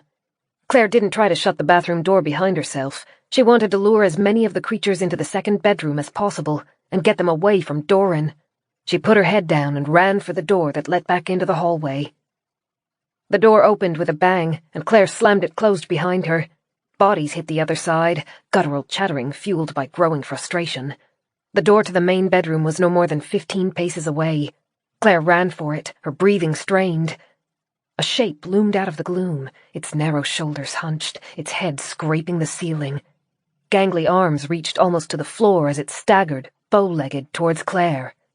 Of course they're guarding the hallway. She wouldn't want us escaping. Clare pulled the keyring out of her pocket as she raced the monster to the door. She was going to make it. The shambling behemoth was too slow and unsteady. She could get through the door in time, grab one of the weapons, and reach Dorran. A horrific sense of dread washed through her, sending prickles sizzling across her skin. The gangly hollow wasn't the only sentry in the hallway. The ceiling was moving. Hollows writhed across it, so thick that she could barely see the plaster. Their lidless eyes followed her every movement. One by one, they began letting go, dropping to the hallway, plunging towards Clare. There was no chance to reach the door any longer, no time to fight with the lock. She put her head down, no longer breathing, simply focused on moving. The behemoth's long arms swiped at her. Clare aimed for the gap between its knees and passed through, her shoulders grazing its clammy flesh. Something snagged at her foot, making her stumble, but she regained her balance and kept moving. Clare was barely thinking. She had to find a new weapon and fight her way back to Dorran, but she had no concept of how she might achieve that. Each step carried her farther from the door. Eyes appeared near the railing to the stairs, catching the muted light. Clare tried to calculate her odds of getting past them. Too many, and not good. Hollows were coming up behind her. The passageway ahead bulged with bodies. Clare stumbled to a halt, surrounded on all sides, her ears filled with their ravenous howls. Suddenly a new noise boomed around Clare. Unati's voice chanted over the radio. 10 minutes. Find a safe location. 10 minutes. Dorran must have reached it. He'd turned up the volume. The shock of the noise might buy him a few seconds. Maybe he could do what Clare hadn't and would be safe inside the bathroom. She prayed he wouldn't come looking for her. He wouldn't get through the wall of creatures. 10 minutes. I just need 10 minutes. Got to find a room, take shelter. Something hit her from behind, toppling her, and she grabbed at the nearest object. The hollow, a large one, pockets of fat billowing its body like countless tumors. It pressed forward, and Clare had no time to even gasp as her feet left the floor. She was tumbling. Tangled together, she and the hollow dropped towards the ground, 2 floors below. The hollow hit the tiles first. Clare landed on top of it, and her world exploded into pain. She groaned and drew a strained breath as feeling came back into her limbs. The monster's jelly-like body had cushioned her, no doubt saving her, but it hadn't been a perfect protection. Her neck ached from the way it had been twisted. Her throat stung from where the monster's teeth had cut her, not from a bite, but simply from the impact forcing them into her. Her whole right side smarted like it had been slapped, and her leg flared with pain every time she tried to move it. But she was alive. And considering how high Winterbourne's ceilings were, that was a small miracle. The back of the hollow's head had broken open like an egg, spilling fluids and blood across the tiles, but the eyes rolled, and the teeth opened and closed in a spasmodic loop. Clare shifted to the side, falling off the body, cringing as every small movement jarred her. The hollow twitched 2 more times, final firings of a brain that was more outside the head than in. Then it fell back, limp. Dorran. Where's Dorran? She tilted her head to look up at the stairs. Just that small motion sent waves of dizziness through her and caused rivers of black to bleed in from the edges of her vision. She clamped her mouth shut to silence a moan. The creatures on the stairs were looking down at her, flashes of light sparking across their countless eyes. Get up! You have to fight! She tried to pull her feet underneath herself. She felt boneless, uncoordinated. A hollow stood on the lowest step of the stairs, its head tipping to the side as it watched her with curious eyes. It took a cautious step forward. One of its companions lay dead on the tiles, and to their primitive minds, that was enough of a threat to make them wary. But that wouldn't last long. Nothing ever did in the face of their hunger. Get up! She tried again. Pain rushed along her left side, severe enough to make her think she'd fractured bones. Her feet slipped out at an angle. The hollow took another step forward. Bony nubs protruded from its skull, the skin stretched taut over them like canvas pulled too tight. It crept on all fours, using its hands as extra feet, and as its jaw widened, a string of saliva glistened towards the tiles. "Fight! You have to fight!" She couldn't hear anything from the floors above, except for the low, quiet chatters. No sounds from Dorran. That frightened her even more than the body creeping towards her. Unable to stand, she crawled backwards. A heavy hand, its cracked nails grown too long, landed on her shoulder. Chapter 39. The hand pushed her down, and Clare gasped as her back hit the floor. She had no strength left to resist. A hollow loomed over her. It had lost part of its throat and nose. The open flesh was rotting, spreading black veins across its features and clouding its bloodshot eyes. The jawbones clicked as they opened. "No, please, not like this. We were so close." The creature's head moved down, angled toward her throat. Clare thrust her hands up, pressing into the cold flesh, jabbing her thumbs into its eyes and nose, trying to hold it off, but it didn't even seem to notice. The teeth fastened over her throat and squeezed. Clare convulsed. The teeth pulled off her throat, grazing hot lines across the skin. She clamped her hand over the site and felt liquid, hollow saliva, mingling with her own blood. Not enough blood to kill her, though. It had only grazed the skin. Her throat was still intact. The hollow's head hovered above hers, its bloodshot eyes staring down at her. The teeth flexed, tongue running over them to lap up any traces of blood. But it had stopped. Why? How am I not dead yet? It was holding its own head, Clare saw, one hand on either side of its skull. She blinked. No, its hands were on her shoulders. The cracked nails dug into her, trying to drag her up to its maw. Something else was pulling on its head, dragging it away from her, holding the gnawing teeth at bay. Those hands came from behind it. The fingers tightened on the skull, and grey flesh bulged around them. One eye turned out sideways from the pressure. Clare guessed what was about to happen a second before it did, but wasn't fast enough to turn away. The head was yanked back. The force was immense, greater than a human's muscles could handle. Horrible cracking noises preceded a glut of blood and spinal fluid as the head tore free from the body. Clare had enough presence to close her eyes and mouth as the gore sprayed across her. She felt the body slump next to hers, the stump between its shoulders leaking over the tiles. She crawled back, limbs shaking, dizziness rocking her. She swiped a hand across her eyes to clear away the blood. A figure stood where the hollow had been a moment before, holding the decapitated head in one fist. At first glance, Clare thought it was wearing red gloves up to its shoulders, then realized she was looking at blood painted across the limbs. 8-inch spines protruded from its back. A halo of thinning gold hair surrounded its face. Clare's throat burnt. Her mouth opened, and a name left her before she was even conscious of it. Beth! As soon as she said it, she knew it was true. Her sister's back was straight, and her neck long, although there was more monster than human about her. Her cheekbones, always pronounced, were growing sharper. Patches of her scalp were visible through the vanishing golden hair. She'd lost weight since she and Clare had parted, and her graying skin lay thin over bones. She stood naked, except for the blood sprayed across her body. Beth moved suddenly, her expression growing harsh as she raised the decapitated head. She hurled it towards Clare with supernatural force. Clare ducked to avoid the projectile. She hadn't needed to. It wasn't aimed at her. The head made a heavy smacking noise as it hit the monster creeping up behind her. Beth loped forward. She was graceful, animalistic. Her whole body worked in perfect synchrony as she passed Clare, stabbing one hand towards the hollow. The blow was harsh enough to puncture through the creature's ribs. It began to scream, blood and froth mixing with rage and spilling out of its mouth. Beth shook the hollow, and in one sharp movement broke its spine and dropped it to the floor. It was her. The thing attacking hollows. She's been killing any of the creatures that got in our way. Because they don't recognize her as human, they don't try to fight her. And even before that, Claire blinked, remembering the fuel container she'd thought should still be in their room, the flare that had appeared right when they needed it, the chains that had been binding Dorran breaking, something that called for unnatural strength. It was her all along. Beth straightened again, standing over her latest kill, and stared down at Claire. There was no familiarity in her eyes. No love.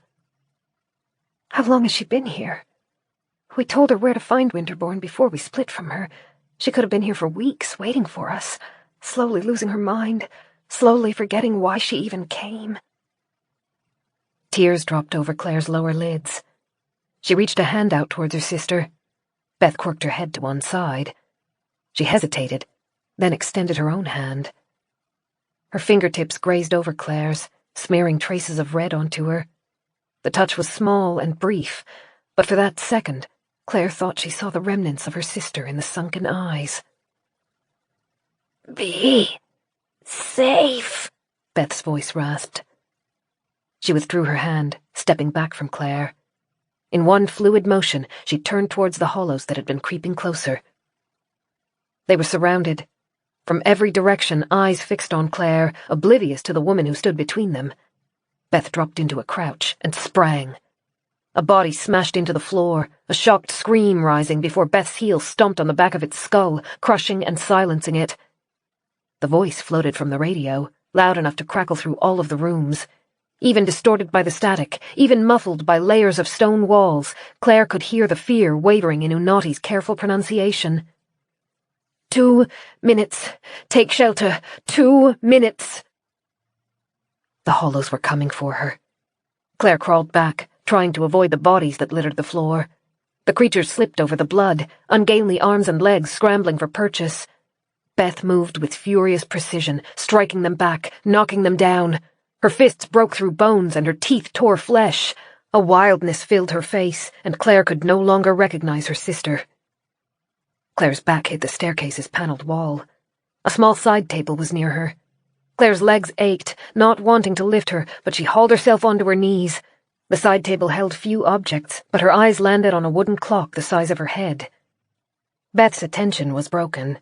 She seemed to have forgotten Claire's presence and instead lashed out at anything that moved, tackling indiscriminately.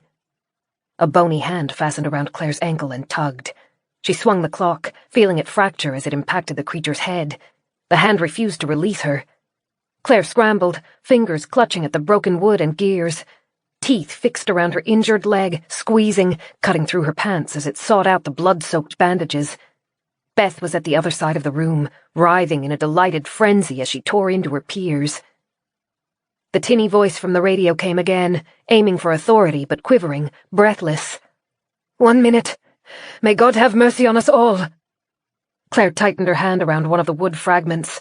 It came to a sharpened point, a makeshift stake.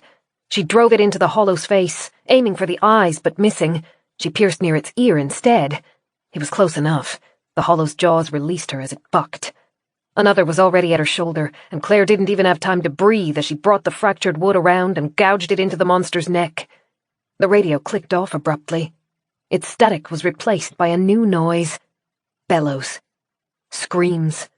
They rose from the horizon, exploding out of the forest like birds taking flight and swelling closer. Claire shrank away from it, her instincts reacting even when her mind had gone blank.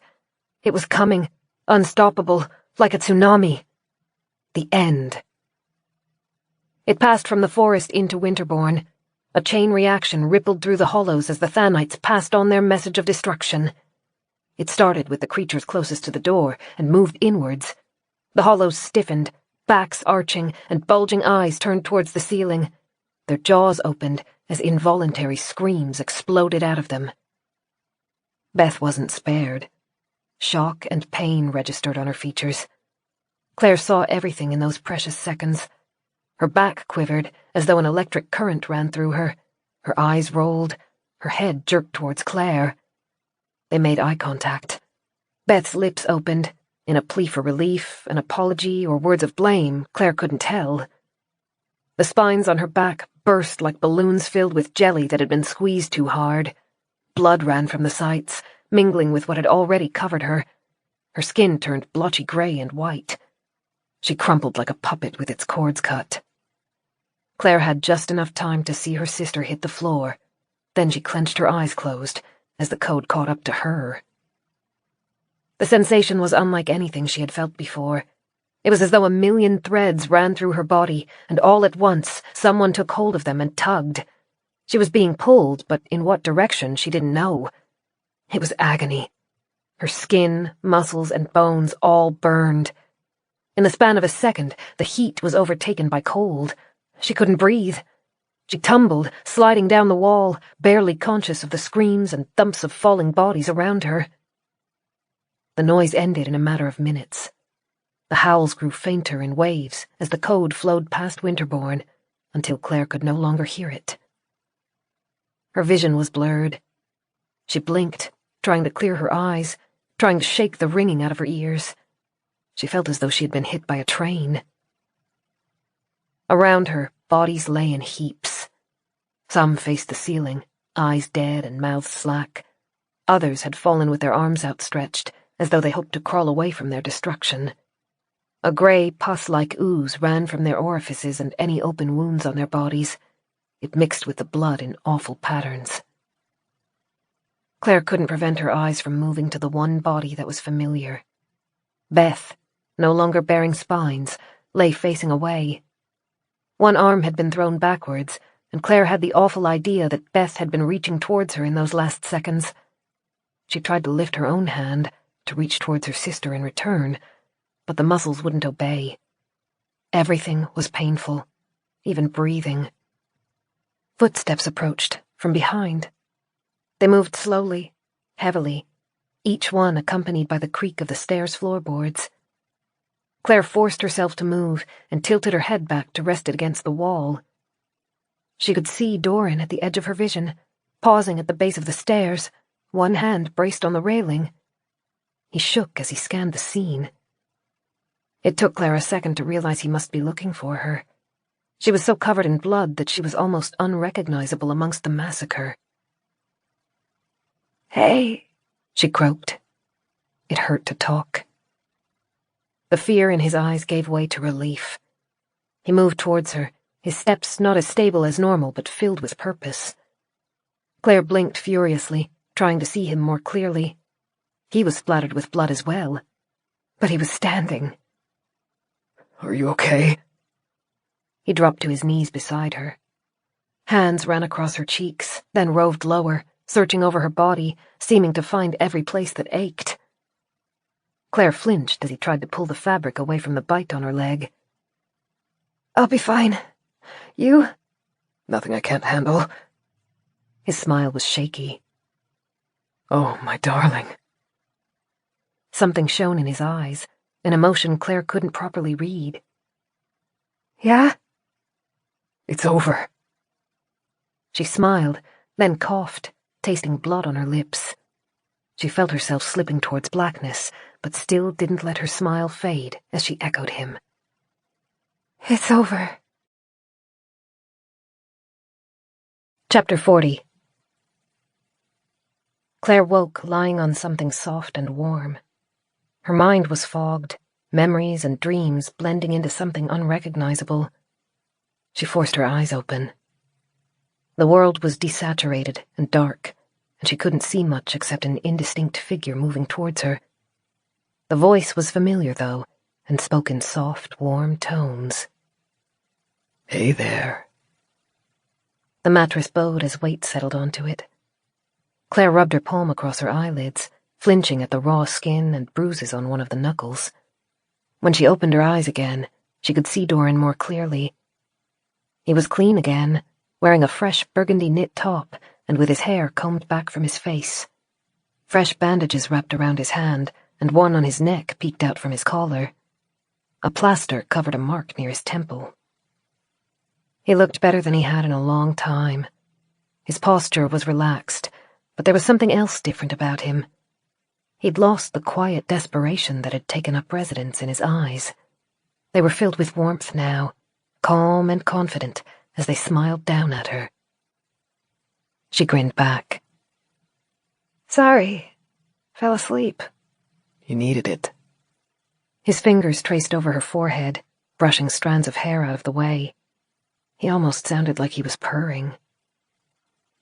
Rest a while longer. I'll bring you some food. The pressure left the mattress as Dorran stood. She watched him as long as she could, until he'd left the room. He pulled the door nearly shut, but left the latch free.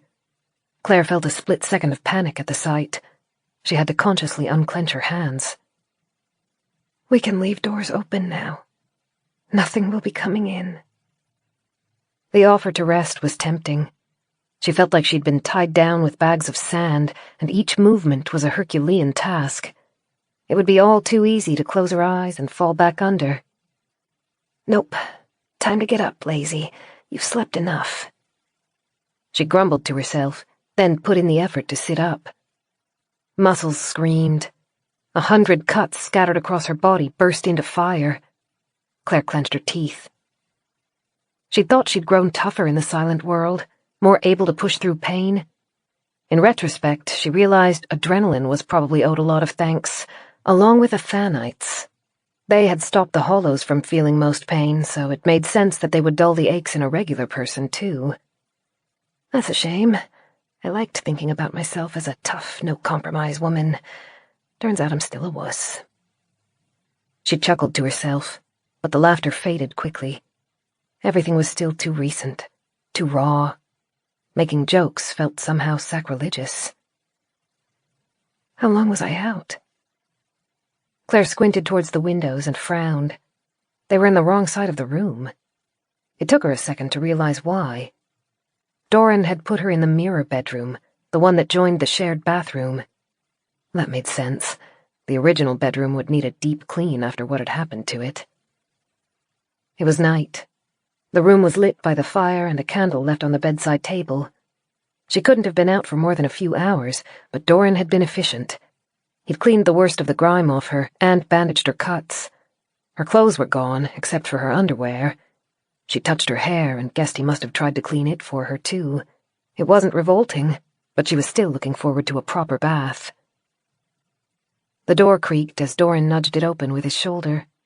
He carried a soup bowl in one hand and a towel and spoon in the other. As he closed the door, Claire shuffled to sit up properly. No, don't try to get up. Dorran placed the soup on the bedside table and fetched the pillows from the bed's other side. He plumped them behind Claire's back, giving her support, then resumed his place on the bed's edge, sitting at an angle so that he could face her. He draped the towel over her lap, then sat the soup bowl onto it. When Dorran dipped the spoon into it and brought it up to Claire's lips, she tilted forward to drink. The soup tasted of parsley, celery, and what might have been eggplant. It was good. He had a knack for bringing out the best in plain ingredients. I can feed myself, Claire said once her throat was wet enough to let her talk. Of course you can, he said, the contented note still in his voice as he dipped the spoon into the soup and brought it back up for her. She laughed, realizing the exercise was as much a comfort for him as it was for her, and drank. Much of this comes from our garden, Dorran said, and moved his thumb to catch a drip running over Claire's lip. The plants were left intact, thank mercy. I only needed to repair the wires for the lighting where they had been chewed through. The hollows chewed the wires? One did, and was cooked for its efforts. It must have been part of their attempts to escape the light. They couldn't get to the bulbs. Otherwise, they likely would have smashed those directly. We were lucky. We sure were. Claire frowned, taking another mouthful of soup. What's it like out there? Huh. He took a deep breath, his chest swelling, then let it out in a rush. Except for the garden, I would be inclined to call this place a lost cause and torch it all. That bad? He shrugged lightly. I'm making progress in pieces. There are many priorities, though, so I'm not as fast as I would like. I've begun removing bodies and burning them in the furnace, but the dead hollows are everywhere and they ooze. It will take some scrubbing. Claire's memory snapped back to Beth, and sharp grief washed through her. She closed her eyes, breathing through her nose, trying to bring herself back to the present. She had been forced to accept Beth's death weeks ago, before they had even arrived back at Winterbourne. I'm amazed you've had a chance to do anything. How long have I been out? 4 or 5 hours? Dorran laughed. I am not quite that efficient, though I appreciate that you think I am capable of it. The code was activated a little over a day ago. Don't worry, I spent my share of time asleep as well. Claire lifted her eyebrows. I slept through the day? The code hit you badly. He lifted the spoon again, nudging it against her lower lip until she drank from it. Not to mention the blood loss, and there was swelling on the side of your head. You may have a concussion. Huh. That explains the headache. Claire rested her hand on Dorran's forearm, searching his features. What about you? How are you coping? Much better than the first time. I didn't have as many thanites as you, just what I received through the transfusions. I felt sick for a couple of hours, but that was all. What about after we were separated? You were trapped in the room with the hollows. How badly were you hurt? A couple of scratches, that is all. She searched his face for any sign he was hiding serious injuries, a habit she couldn't get him to shake. But there was no sign that he wasn't telling the truth. She sighed. I had my back to the wall. Dorran lifted the spoon again. I was able to keep them from overwhelming me, but I was pinned, and the exertion wasn't sustainable. 10 more minutes and they would have won. We were very lucky. Very, Claire said. She saw Beth in her mind's eye, that final sad glance, the way her sister had crumpled. Her throat suddenly felt too tight, and she shook her head as Dorran offered her more soup. I think I'm full. Thank you, though. His expression grew somber. One hand stroked over her cheek, a wordless comfort. She leaned into his caress. Did he find her body? Did he even recognize her? She barely looked like herself. Claire exhaled and forced herself to smile. I'm all right. It's just a shock that it's all over. We're finally free, and that's good. It is, he murmured. His thumb lingered on her chin, and his voice fell into a whisper. Do you feel well enough for a short walk? Yeah. Yeah, it would be good to move about a bit, now that I can. She managed a laugh. I was waiting for freedom for so long, so I'll enjoy this. He kissed her lightly, then took her hands and helped her out of bed. Claire staggered. Her legs took a moment to remember how to walk, but Dorran held her until she was steady. Then he took an oversized dressing gown off the back of a chair and helped thread her arms through the sleeves. He knelt and carefully slid socks over her feet. I can go without socks. Claire laughed as he put slippers over them. I don't need coddling. His fingertips traced over her leg as he stood. Perhaps. But it is cold out, and I am never taking another risk as far as you are concerned, not for the remainder of eternity. Oh no. We might have a differing opinion on that. He matched her grin as he kissed her again. Then he took her hand and drew her towards the door. He hadn't been exaggerating about the cold.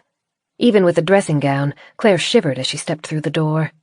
It was so cold that she expected to see frost growing across the stones. Another storm set in after the code was activated, Dorran said. He kept a firm hold on her hand, rubbing his fingers over hers. The snow is deep. At least this time we have enough supplies inside Winterbourne that we will have no fear of going hungry. And we'll have plenty of cleaning to keep us busy. Dorran had opened many of the curtains, and Claire could see signs of the massacre. The nightmarish grey ooze stained the carpet in patches, showing where each hollow had fallen. In some areas, there was blood where a skirmish had occurred.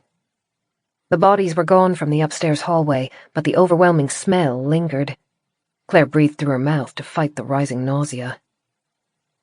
Not far now, Dorran said. Where are we going?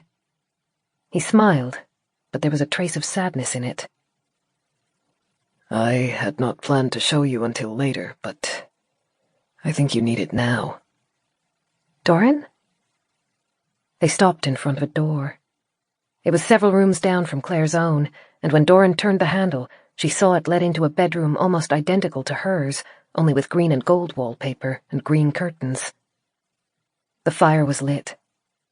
Claire blinked at it, trying to understand the logic of maintaining a fire in a room they weren't using.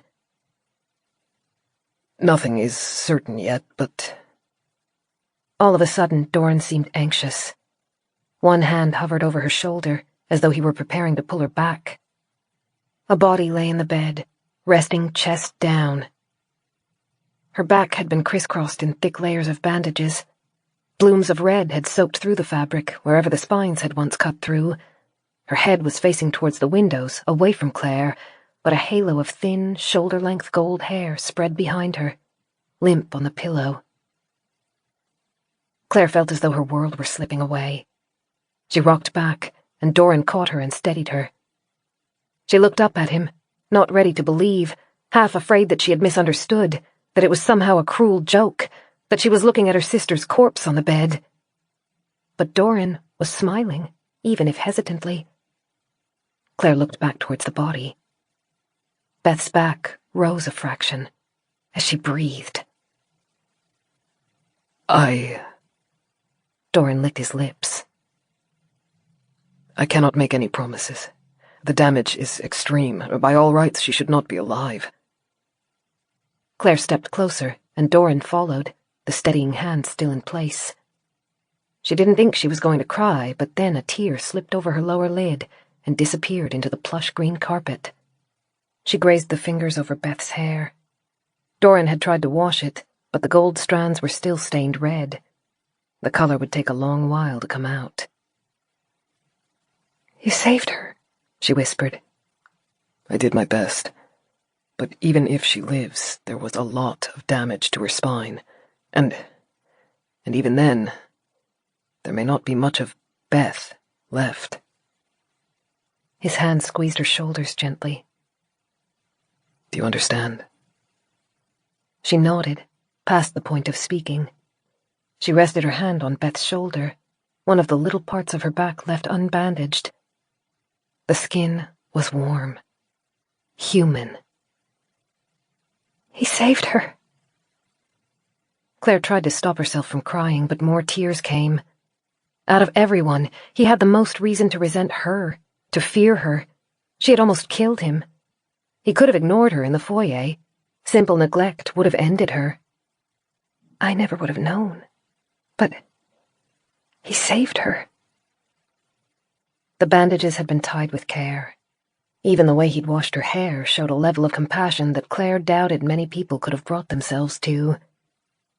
She still couldn't speak, so instead, she turned and hugged him as tightly as she could.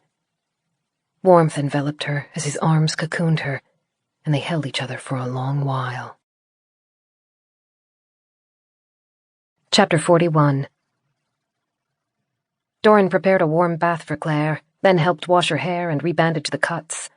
Then he wanted Claire to sleep more. She thought she'd slept plenty and wanted to do her part in cleaning the house. It turned into an argument that ended with Dorran physically picking her up, cradling her to his chest, and carrying her back to her room. Claire, laughing hysterically, slapped his shoulder. "Put me down! I want to clean!" No, you want to sleep. He adjusted his hold on her, barely smothering his own chuckles. I promise you really do. "You fiend!" She ducked as he used his foot to knock the door open.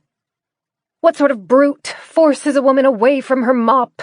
Absolutely unforgivable, Dorran agreed as he placed her onto the bed. Now would you like something to drink? As they sipped black tea, sitting cross-legged on the bed together, they came to a compromise. Claire would work in the garden, an environment Dorran deemed safe and comfortable enough, while Dorran continued to dispose of the bodies. I'm cautious about putting too many through the furnace at once. He swirled his drink thoughtfully. They release an awful black smoke. Claire pulled a face. "Like the one that came down the chimney." Exactly, but it's probably still the best way to dispose of them, isn't it? I don't like the idea of burying them. No, neither do I. There's no way to know what they might do to the soil. If they were just dead humans, I would expect them to decay naturally, but... Yeah, the hollows were a long way from natural. Claire rolled her shoulders as she glanced towards the window.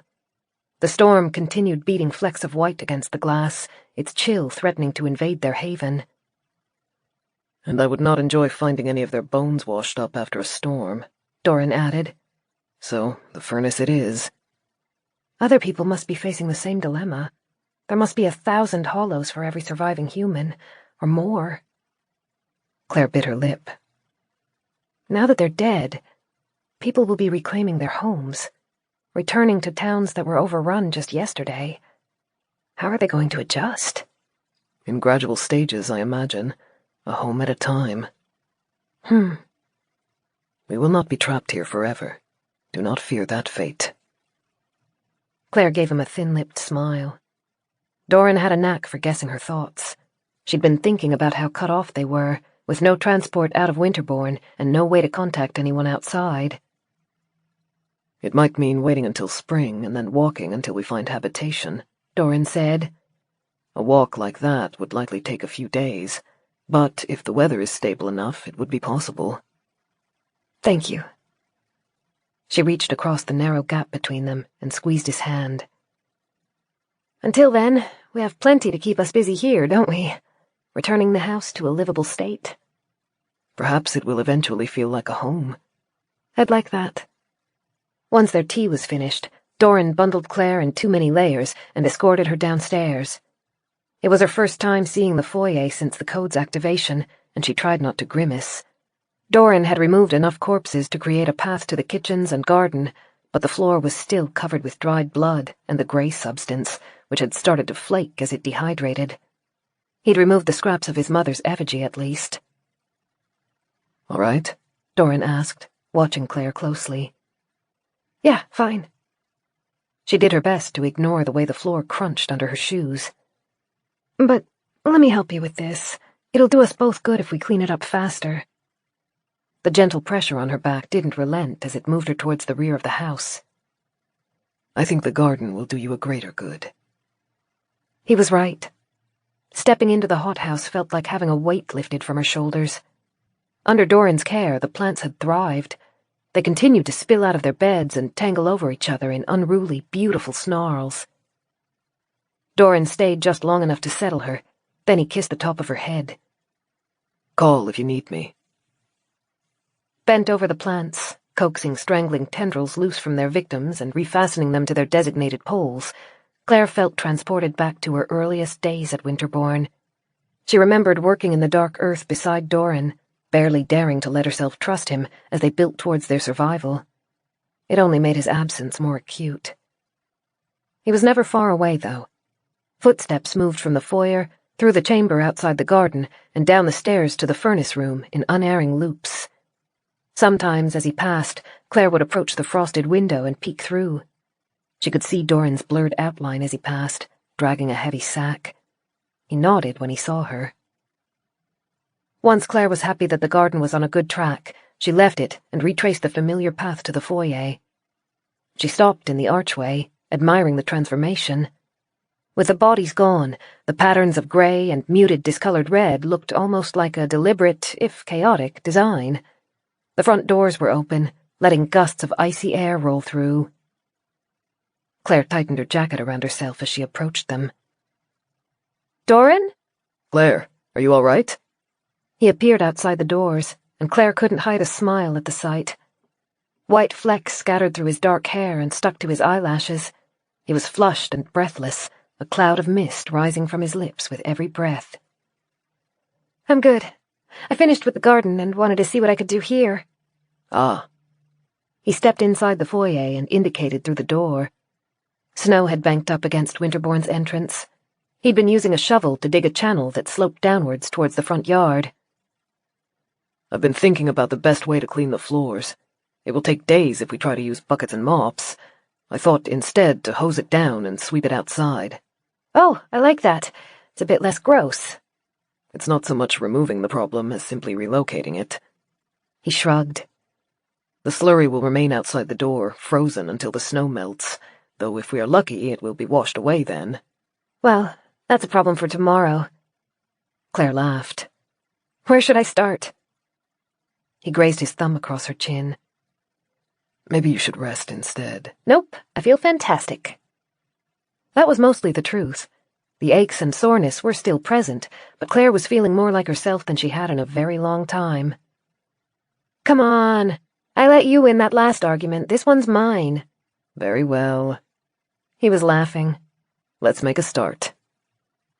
They found 2 pairs of Wellingtons in the kitchen. Then Clare pulled her skirt up, tying it above her knees so that it wouldn't be dirtied. Dorran connected a hose to the kitchen tap and ran it into the foyer, washing down the floor. Then, using 2 pairs of hard-bristled brooms, they swept the fouled water towards the door and into the channel leading outside. It froze not far past, creating what would probably be a deadly flat of ice for anyone who stepped outside, but Clare and Dorran had no intention of leaving Winterbourne in the near future. By the time they swept the 3rd batch of soapy water outside, the floor actually looked the way it was supposed to. The walls would still need washing, and the water probably hadn't been good for the wood paneling, but Clare was pleased by the progress. Good enough, Dorran said, putting the broom aside. I'm ready for lunch. How about you? Lunch sounds great. They harvested vegetables from the garden before making their way to the kitchens. The ingredients weren't varied. It would take a few more weeks before any of the root vegetables began cropping. Clare didn't mind, though. She'd survived on far worse. While Clare watched over the cooking soup, Dorran excused himself and disappeared upstairs. Clare knew where he was headed, to check on Beth. She would have liked to accompany him, but she could guess why he was going alone. Dorran was prepared to lose Beth. Whenever they talked about her, an anxious note entered his voice, as he cautioned Clare that they might not see a good outcome. He believed her life hung in the balance, and that she might slip away at any moment. He didn't want Clare to be present for the discovery that Beth was gone. But Clare wasn't afraid. She couldn't even explain it to herself, but a strange confidence had formed inside her. She'd already gone through the loss of her sister, not just once, but multiple times. Now, when she thought of Beth, the only thing she felt was hope. That might have been misguided optimism, but no matter how many times Dorran cautioned her, it didn't dampen. Dorran returned half an hour later. At Clare's raised eyebrows, he smiled sadly. Still asleep. I changed her bandages. Clare ladled soup out for the pair of them. I can keep an eye on her this afternoon if you want to sleep. I don't want her to be alone if she wakes. I thought of that. I set up a bell on the bedside table, attached to a string in her hand. If she stirs, she has a way to call us. Dorran slept that afternoon, exhausted from the day's work and having watched over both Clare and Beth the previous night. Clare lay beside him, watching his eyelashes twitch as he dreamed. He rolled over, his arm coiling around Clare and holding her near, the way he usually did when he slept. She smiled and nuzzled closer, grateful for what they had, grateful for how much brighter their future was. A steady routine formed over the following days. Dorran and Clare spent much of their time cleaning the house. They moved through the most used rooms first, clearing out bodies and doing what they could to scrub stains out of carpet. The chilled house helped preserve the bodies, but even so, a slow decay began. Some days they would open the windows and endure the burning ice just to get some fresh air through the rooms. Through the work, they allowed themselves frequent breaks. There was no deadline they were rushing to meet, or disasters they were trying to stave off, and they indulged in the chance to spend time together. Every few hours, Dorran and Clare checked on Beth. They kept her bandages clean, adjusted her as much as possible to prevent bed sores, and dripped water into her parched mouth. With no medical equipment, there was no safe way to feed her. Once, Dorran tried to gently broach the idea that Beth might never wake. Clare didn't believe that. And 5 days after the code was activated, Beth's bell finally rang. Chapter 42. Son! Clare laughed, pressing close to the window, admiring the way the light caught on the bare branches of the shrubs flanking the driveway. It was 20 days since what she'd begun to think of as the end of the stillness. After weeks of blanketing snowstorms, they had endured 2 days of heavy rain. It had melted the snow and flooded the region for days. Now, finally, the water had subsided. The gray clouds had cleared, and the sun, weakened by winter but still resilient, had appeared. It's still cold out, so I don't imagine we'll last long, but... Dorran shrugged, smiling. Shall we have lunch outside? He looked good, dressed in a thick sweater and fur-lined jacket. She'd given him a haircut. Dorran had told her to cut it however she liked, but Clare had become so fond of his long hair that she couldn't bear to remove much of it. Now he looked a lot like he had when she'd first met him. Clare, for her own part, wore a mix of her old clothes and ones claimed from Winterbourne's closets. It created an odd blend that she quite liked: jeans and silk dresses, classic floral patterns and modern stripes. They pushed Winterbourne's front doors open. Then Clare and Dorran ferried out supplies for a makeshift picnic. They wouldn't be sitting on the ground. The stones were too cold, and Clare still hadn't forgotten the vile slurry they had washed over the front steps, but on chairs, with an end table covered in cooked vegetables and a few treats from the long life supplies. They tried not to dip into the tins as a rule, but that day was a celebration. The sun was back. With their setting arranged on the courtyard outside Winterbourne, Clare wrapped a thick scarf around her neck and picked up the stack of blankets. Dorran appeared on the stairs, moving slowly. His hand was under Beth's arm, guiding her and supporting her. Clare caught up to them at the base of the stairs and took Beth's other side. Her steps were halting, shuffled, like a woman of 90 instead of 30. She looked like a memory of herself. Her skin had sunken, her hair had fallen out, and her lips were always cracked. She didn't speak, but obeyed simple instructions. Clare could ask her to hold out her arms to put on a jacket, and she would. That meant she could still understand what was happening, at least to some degree. She ate, but reluctantly. The most disconcerting change was her lack of emotion. She didn't seem to feel happiness, frustration, or even boredom. She spent most of her day in her room, lying down and staring at the opposite wall, only moving when Clare or Dorran made her. But Clare thought she could see tiny improvements each day. The places where the spines had cut through her skin had finally sealed over. She could still walk, that was a victory. Clare supposed that was one benefit of her higher exposure to the Thanites. She had more left over after the code. They were still working to heal her. The sunlight was shockingly bright compared to the rest of Winterbourne, and Clare squinted as she stepped through the door. Beth flinched as the light touched her skin. Clare and Dorran stopped, still holding on to Beth's arms to keep her steady. They waited, watching to see how she responded and whether she tried to pull back into the darkness. Beth blinked slowly, as though dazed, then began to shuffle forward again. They helped her into one of the chairs spaced around the table, and Clare draped the blankets over her shoulders and lap before taking her own seat. It was the first chance any of them had had to step outside since the storm. A haze of dissipating mist drifted across the field. Their burnt-out bus, coated in snow and developing rivers of flaking rust, was starting to look like an artistic sculpture. Behind it, the massive pine trees cut a ragged line across the horizon. Dorran poured tea for them while Clare served their food. The air was sharp on her skin, but it tasted fresh and clear. Clare held out a bowl for Beth, but she wasn't looking at the food. Instead, her watery eyes had fixed on the sharp blue horizon and the green line of trees. It wasn't unusual for her to stare into the distance, but this time felt different. She was watching the sky with more focus than normal. A bird appeared, a rare sight in a world where most living creatures had been eaten. It circled above the trees in 2 slow loops before diving back down. Beth's eyes tracked it. Then she took a shaky breath and spoke for the first time since she'd woken. Pretty. From then on, Beth's recovery progressed in leaps. She began pacing the house, restless. Clare found herself searching through the halls before each mealtime to find where Beth had wandered that day. Often she would be stopped at a window, swaying as she stared into the outside world. She still rarely spoke, but she was showing more interest in her environment. The daily maintenance of Winterbourne kept Clare and Dorran more than busy. The garden was their priority, and to keep the garden heated, they needed to run the furnace beneath it constantly. The stock of firewood stored in the furnace room dwindled faster than Clare had expected.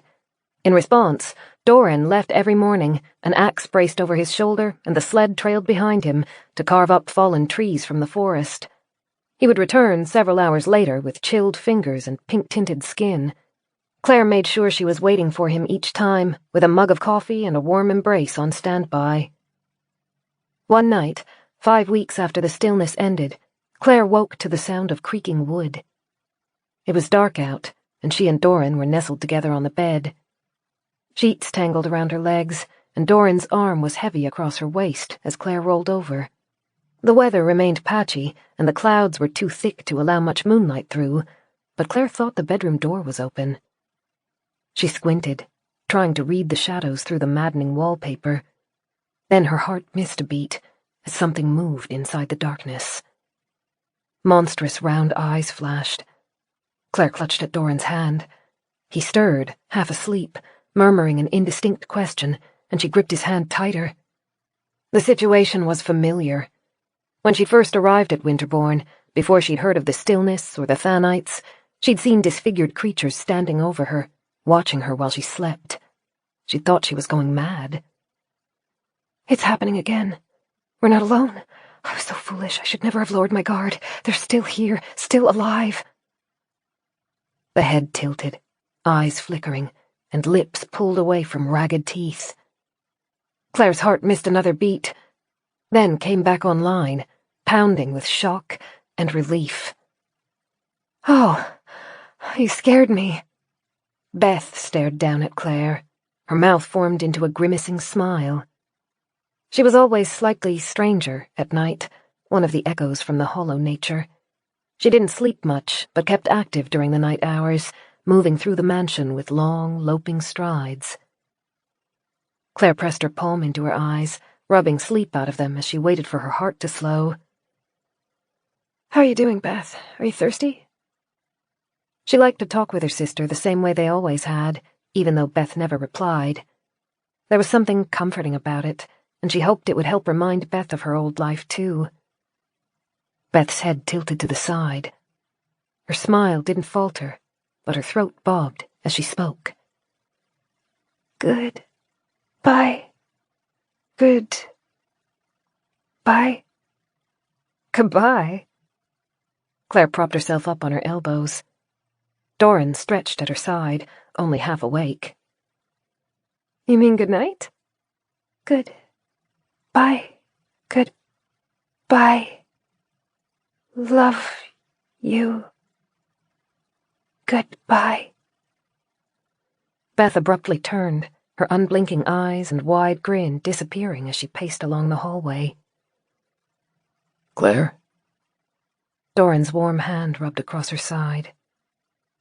What was that about? I think she just wanted to talk. Clare shuffled back under the blankets, her brain already trying to drag her back into sleep, a dozy smile forming. She's getting better. Did you hear? She said she loves me. I heard. Clare nuzzled back at his side, felt his warm breath ruffle her hair, and sank back into the security of his arms. Conscious thought was already beginning to flit away when her brain made a connection, and her eyes snapped open. No, she wasn't actually. She didn't mean... Was she? Clare threw off the blankets and dropped her legs over the side of the bed. Dorran, shaken out of sleep for a second time, mumbled as he sat up, squinting at her. Claire? I think she was actually saying goodbye. All tiredness fled. Clare yanked on her boots with shaking hands. I think she's trying to... A muffled booming noise sounded from deep in the house as a door slammed. Clare could barely breathe.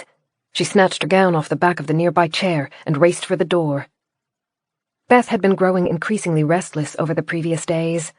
She'd been staring through the windows at the forest with eager eyes. Clare had assumed it was an instinctual thing, that she was hypnotized by the birds and rabbits among the trees, like a housebound cat. But Beth wasn't a cat. Despite what the Thanites had done to her, she was still a person, capable of forming plans and carrying them out. Clare prayed she was wrong, that she was overreacting, but as she ran for the stairs, she realized Beth had been wearing boots and a jacket when she stood in the bedroom doorway.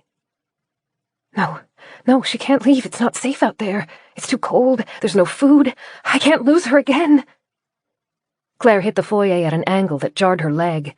She didn't slow down, though, but dragged the gown's lapels tighter around herself as she crossed to the front door. Its hinges groaned as she dragged it open. Cold air assaulted her. Snow lay across the ground in patches, thin enough that flecks of raw earth were still visible underneath. Bootprints marred it. Claire stumbled onto the steps leading into the courtyard, squinting against the moon-dappled field. Something was moving away from Winterbourne, weaving lithely as it loped towards the distant trees. Claire's voice caught, and she pulled in a ragged breath as she began running after her sister. Beth! Beth, wait! The figure stopped just long enough to send Claire a piercing look. Then Beth kept on her course. She had a significant lead and was already halfway to the forest's edge. Beth! Claire slipped on the frozen earth as she lengthened her strides, but refused to slow. The icy air stung her face and hands. Her loose hair fluttered behind her, snatched up by a fierce wind. Beth's lead was increasing. As fast as Claire could run, she was no match for her sister. She would be at the forest's edge before Claire could catch up, and once she was among the trees, she would be lost forever. Beth! No! Claire was winded. Her limbs, pulled from sleep just minutes before, were heavy. Her lungs burned, and each time Claire breathed out, a plume of mist billowed away from her. Beth was at the forest. Claire staggered to a halt, gasping, her face stinging as tears coursed down it. No! Beth, please! Beth turned towards her a final time, poised between two of the massive pines. Her back was straight, her head held high. She pressed a bony hand against her chest, over her heart, and then extended it towards Claire. I love you too, Claire whispered. The wind snatched away the words, but she thought Beth still sensed them. Beth turned to the trees, beautiful and wild, her muscles rippling. In the space of a heartbeat, she was gone. Claire squeezed her lips together, fighting to hold a moan inside. She wrapped her arms across her torso and buckled over, loss searing her insides. Candlelight spread across the ground ahead of her. Then a hand, hesitant and gentle, touched her back. Dorran was beside her, his own gown put on as haphazardly as Claire's, his hair tousled in the brisk wind, a lantern held to light their steps. She left, Claire managed, not quite believing it. Deep sadness was reflected in Dorran's eyes. He held his arms towards her, and Claire accepted the hug, burying her face into his shirt. I think... Dorran hesitated, his hands running over her back. I don't think she wanted to leave you, but she needed to. Wasn't I enough for her? Was she lonely? Did she think she was a burden? She wasn't. She never would have been. Dorran's chin rested on top of Claire's head. He spoke softly. Once, while we were on the road, you told me how you had moved out of your sister's house. You loved her, she loved you, and it hurt the both of you to be separated, but you needed to be separate. Claire drew a shaking breath. She lifted her head just enough to see the forest's edge in the distance. Because as long as I lived with Beth, I would never be able to grow. I think she wants to grow now, Dorran murmured. She opened her mouth to argue, then closed it again. Objections swirled through her head, deafening. It's dangerous out there. What if she's hurt? What if I never see her again? Those were the same fears Beth had been plagued by when Claire bought her own house. This is different. It isn't like buying a house in a different suburb. This is real. And Beth was strong. Stronger, perhaps, than Claire or Dorran. She had survived the stillness, had fought against the new nature being forced upon her, and half-mindless had still returned to protect Claire when she needed it.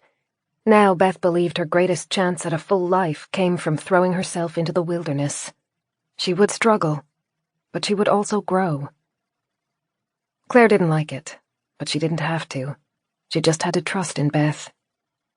She held on to Dorran's arm as the two of them turned back to Winterbourne, leaving the forest behind. Chapter 43. Days passed, and sometimes Clare and Dorran were kept so busy that they barely had time to speak to each other, let alone relax together. Dorran, as always, never complained, but she could tell something was weighing on him. When he finally opened up to her, it was with a quiet voice, late at night, when they were so surrounded by darkness that she could barely see his features. I am worried.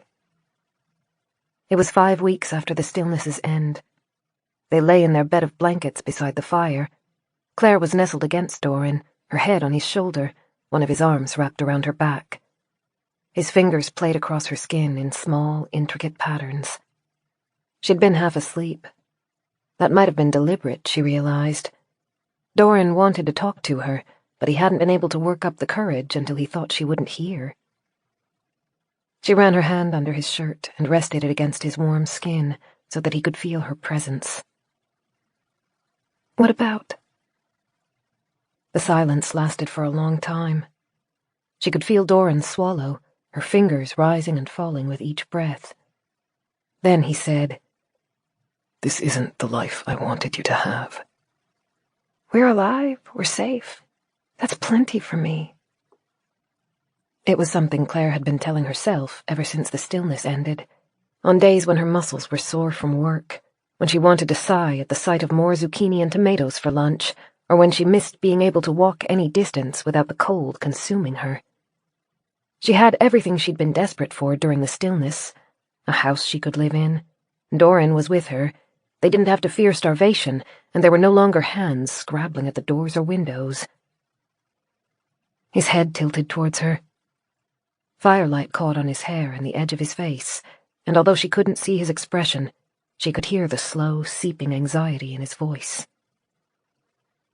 "You need more than the garden can give. Protein and fats. More nutrition and less work." Keeping Winterbourne running had been easier in the first few weeks after the stillness, when relief outweighed almost everything else. But as more time passed, Clare began to think about the future, and what had once been everything she had hoped for suddenly didn't seem to be enough. Dorran swallowed again. "You are lonely as well." "I have you." "But you need more than just one person." "No." She buried her face against him.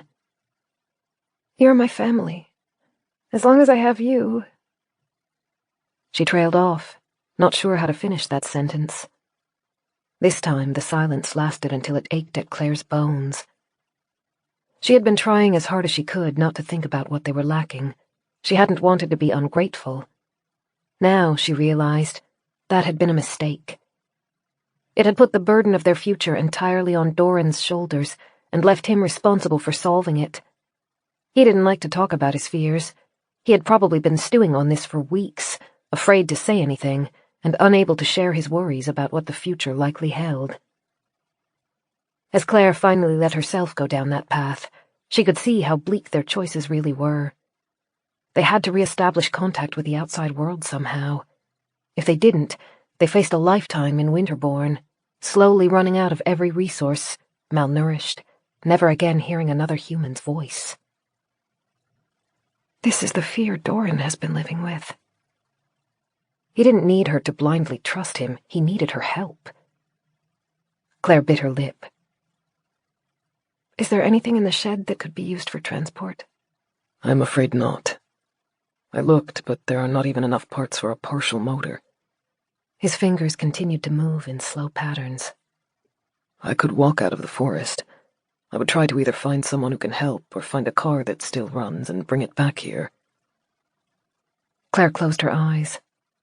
Even if he could find a car that ran, fuel would be worth more than gold in this post-stillness world, and any easily available fuel supplies would likely have already been looted. "I would have wanted us to leave together."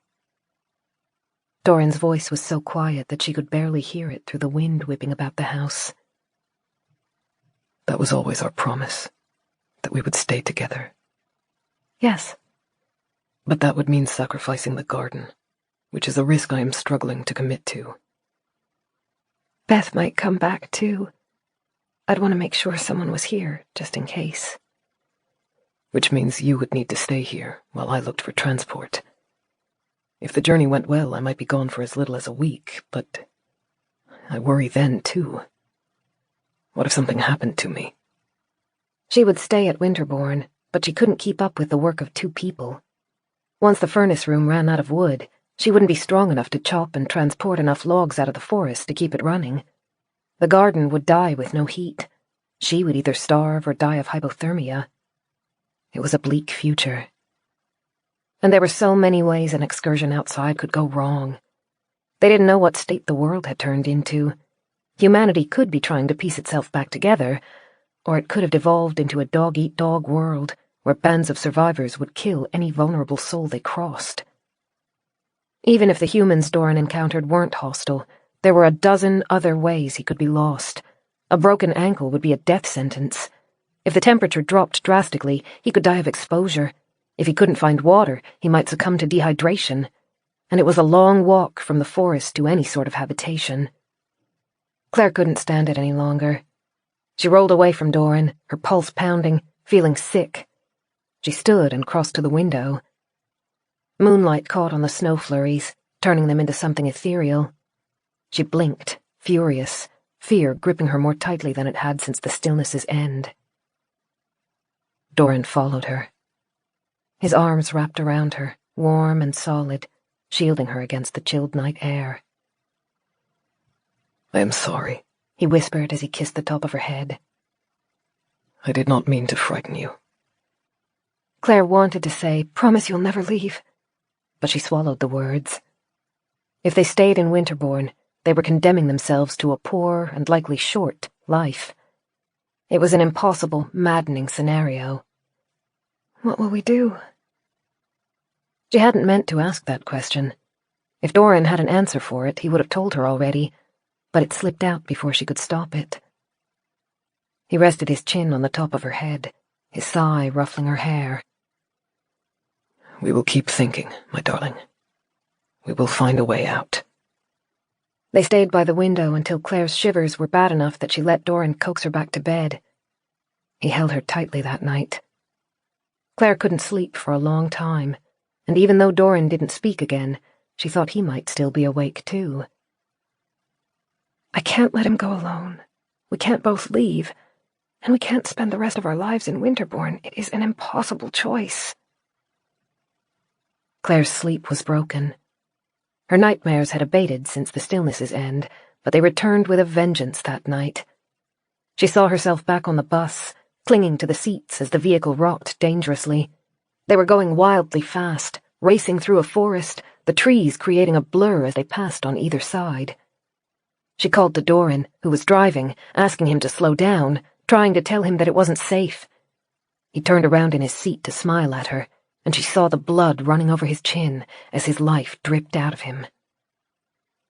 Clare jolted awake, breathing heavily. The sky was on the earliest edge of brightening, not yet light enough to see clearly, but no longer the deep black of night. There was at least another hour before she and Dorran needed to rise. The dream had been vivid, even down to the purr of the bus's engine. Clare reached for Dorran to reassure herself. She didn't need to go far. He was still at her side, one arm halfway draped across her, head tilted back as he slept.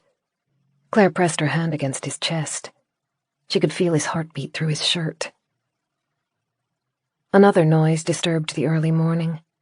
A slow rumble, the same noise that had come through into her dream. Clare's pulse pumped, a punch of shock ripping through the tiredness. She was really hearing an engine. Chapter 44. Dorran! Clare grabbed his shoulder, urgently shaking him awake. He startled and rolled over, a reflexive movement that shielded Clare. What is it? What's wrong? Listen! Dorran's face was barely inches from her, and she could see his wide eyes in the faint light. She gave him a second to hear the rumble. That's an engine. He took a sharp breath, his eyebrows rising. Yes, quickly. The bedsheets and quilts scattered as Dorran cast them aside. He grasped his dressing gown and pulled it on as he crossed to the door in 2 steps. Clare was close behind, struggling into her boots, her own gown dragged in one hand as Dorran slammed the bedroom door open. An engine. Someone found us. The hope coalesced in Claire's throat as a painful lump. She ran alongside Dorran, the dressing gown streaming behind her. Cold air bit at her skin, sucking her breath out of her in thin gasps, but there was no room for hesitation. They had no way to guess how long the visitors might stay. They could have been searching for a specific location or hunting for animals. Confronted by what looked like an abandoned house, they could very well turn around and return to the forest, and if they left, they would take Clare and Dorran's chance of escape with them. Dorran bounded down the stairs 3 at a time. His feet were bare, but that didn't seem to slow him as he skidded into the foyer. He threw a look over his shoulder, checking Clare was still with him as he reached for the door. She was only a few steps behind him. The door ground open, straining over the ice that had attempted to freeze it shut. The snowfall that day was nearly a foot deep, and fresh flakes drifted through the air, obscuring the view. The scorched bus was half buried under the snow. Beyond that, she thought she saw another shape. Something large. Something that could have been a van. Spare boots stood by the door, and Dorran breathlessly pulled a pair on while Clare wrapped the gown around herself. Then he took her hand. A kaleidoscope of emotions played through his eyes. She felt all of them echoed inside of herself, confusing and overwhelming. Rescue, a threat, humans, strangers. Her nerves hummed, filling her with a sudden fear of moving forward. They didn't know what the strangers wanted. She imagined herself and Dorran being gunned down as they descended the steps. Beth's words played through her mind. There aren't many kind people left in this world. They could lock the doors, hide, and defend their fortress. It would be safer. But grasping for safety wasn't how they would build a future. The only way they could survive in this world was if they learned to trust. She trusted Dorran. He had trusted Beth, even after what she had done to him. Now, they would have to trust their lives to the strangers in the van. Dorran's hand tightened over hers. They stepped out together, their boots sinking deep into the snow. They took the stairs cautiously, fighting for purchase in the treacherous snow. The van became clearer with every step. It was an old model, but recently painted black. Windows had been boarded over, much like their own bus. That meant it had been in use during the stillness. Survivors. They can be unreliable. This time, it was Ezra's voice in her head. It would be a gamble of whether they would help me or whether they would shoot me dead, loot the place, and run. Her mouth was dry. Her hold on Dorran's hand must have been painful, but he didn't try to stop her. They reached the courtyard, where shrubs formed mounds in the snow. The burnt-out bus lay like a skeleton on their yard. They passed it, moving closer to the van, its details growing clearer with each step. She didn't recognize it. The front windows were tinted. Claire couldn't see inside. Please be kind. Then the door slammed open.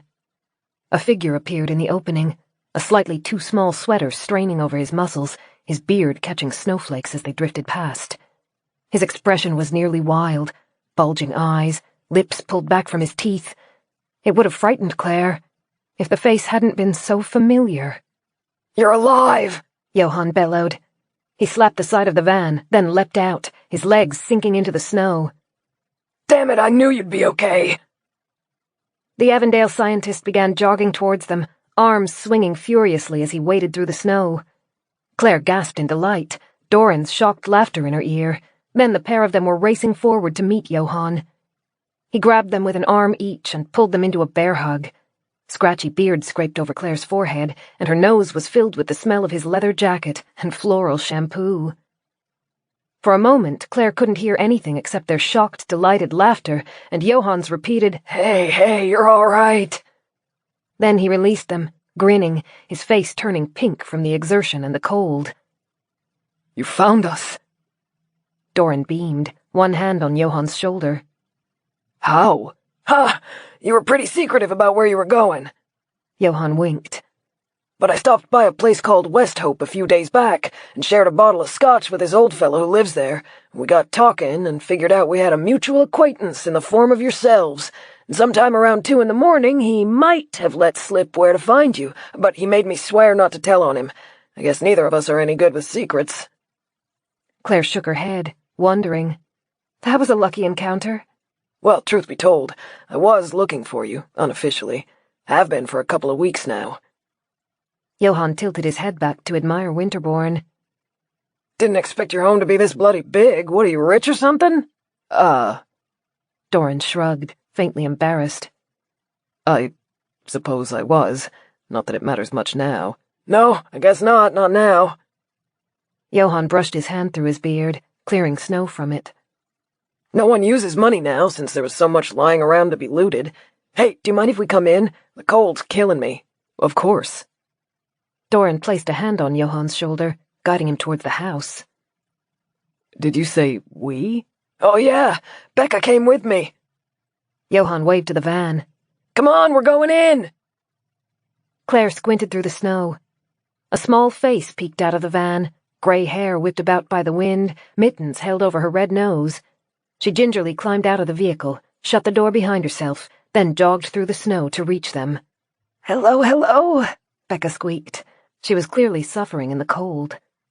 Claire put an arm around her shoulder, and the four of them ascended the stairs to Winterbourne. "How are the others?" Claire asked, stomping her shoes in Winterbourne's entrance to clear the snow off them. Johann rolled his shoulders, stretching. Pretty good. Neil's healing. It's slower now that we destroyed so many of the Thanites, but he's walking. Somewhat. Unati has been making contact with survivor groups around us. We've been careful not to share the location of our bunker, but that's become less of a worry now that the hollows are gone. There's more food, more places to shelter, more of everything.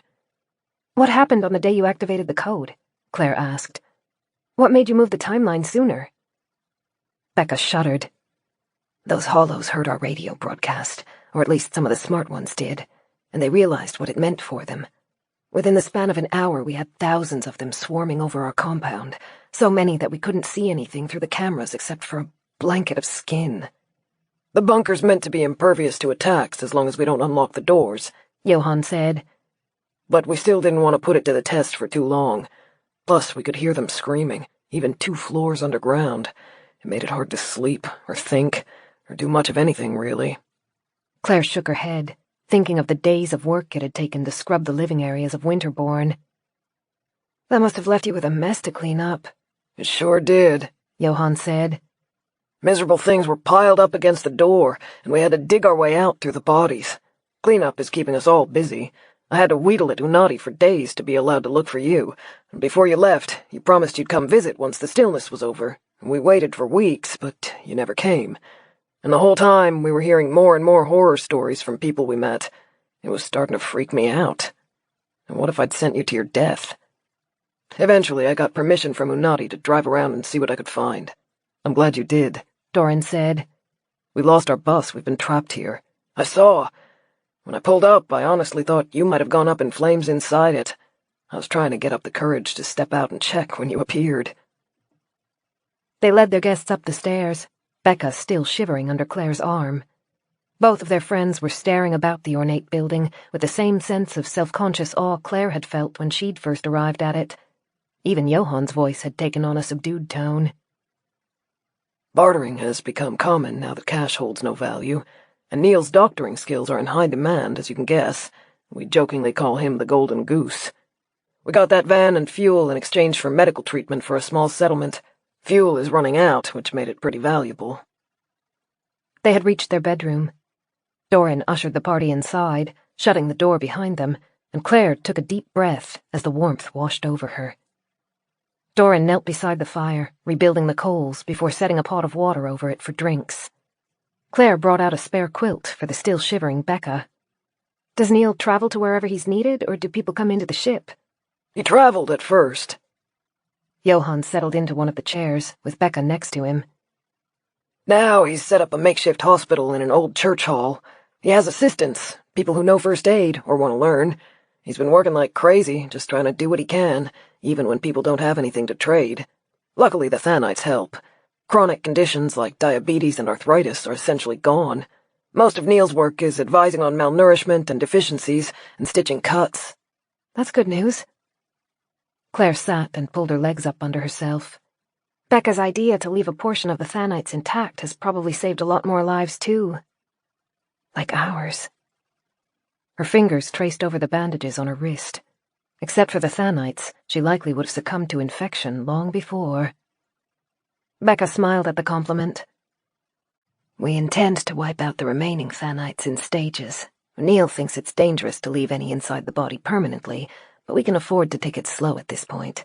Another 50% in a few weeks, and 50% more a month or two after that. There are so few hollows left that they're not a serious danger. The pot clanged as Dorran bumped it. Claire blinked at her friends. There are still hollows? A few. Johann shrugged, apologetic. Not all of them went down when the code was activated. Possibly for the same reasons some humans survived when the Thanites were originally released. They lived in places the code couldn't reach. Dorran's expression had darkened. He poured their hot water into mugs, then passed them out. Claire felt vaguely sick. She'd imagined the code would have annihilated the monsters, that she would never have to fear them again.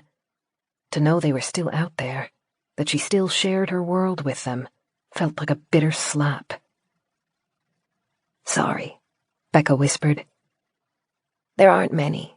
They don't outnumber humans anymore, and the ones that are left seem to hide.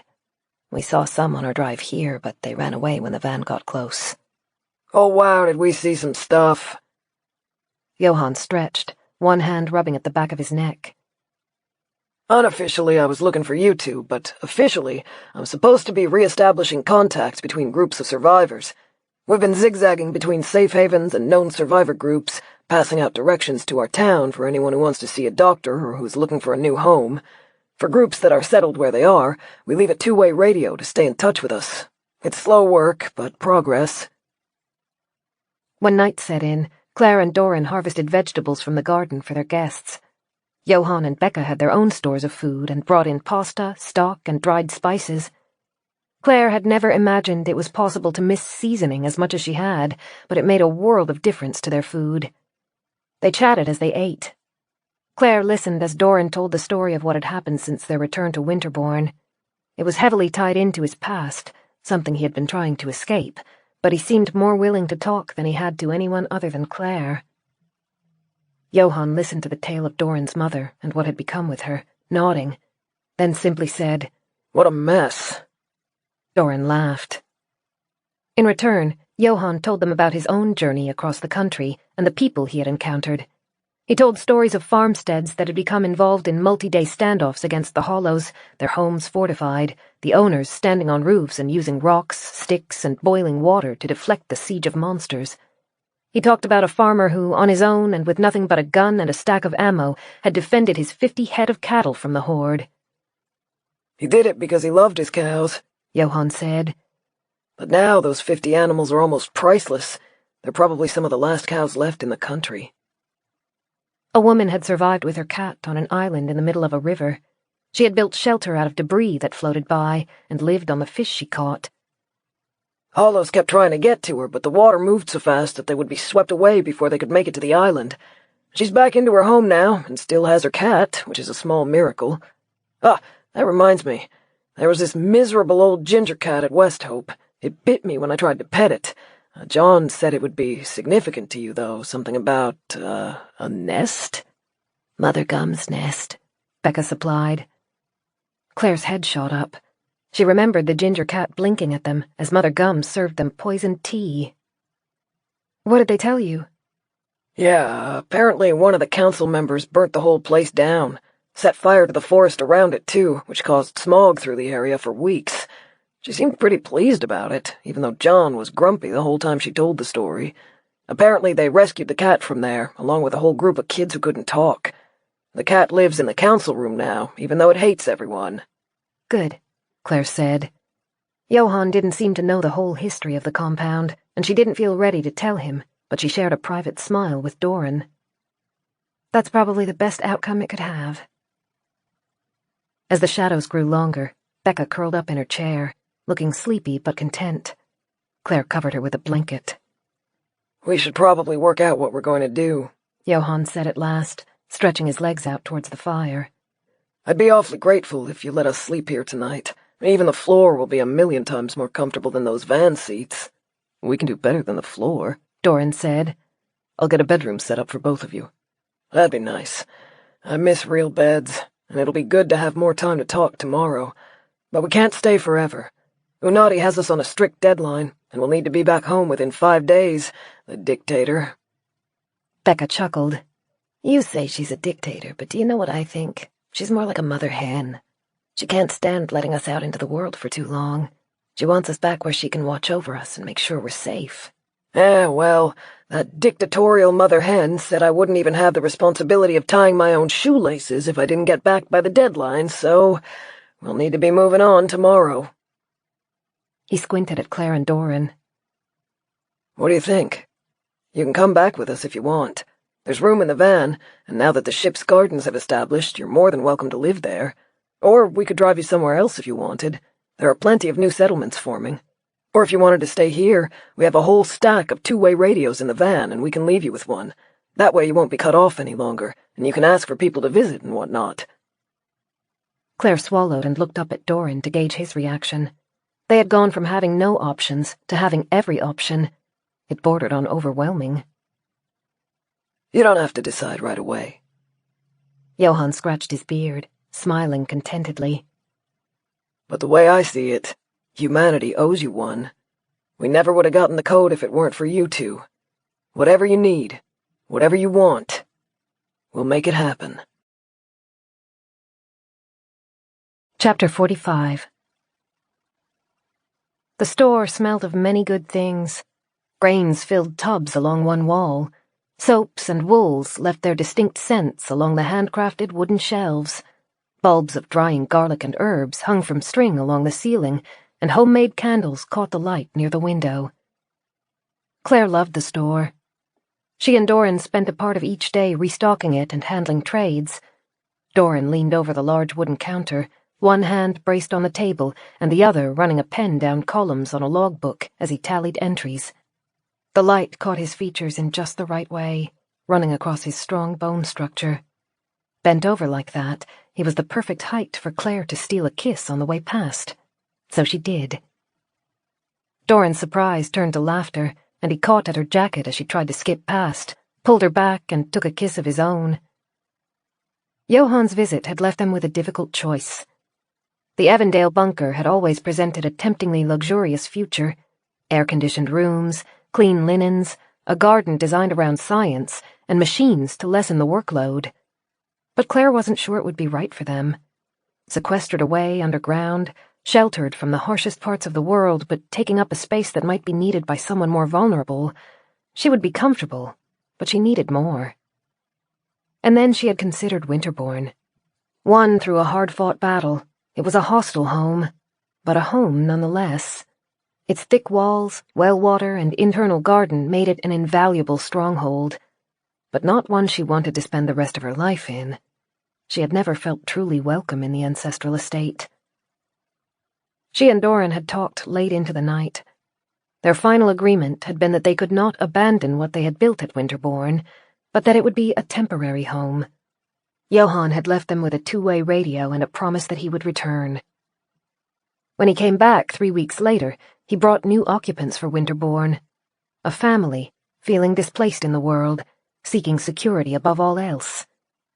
Winterbourne had not been an ideal home for Clare or Dorran, but it was for other people. 5 months after the end of the stillness, Winterbourne was known as a popular communal home. It housed more than 60 individuals.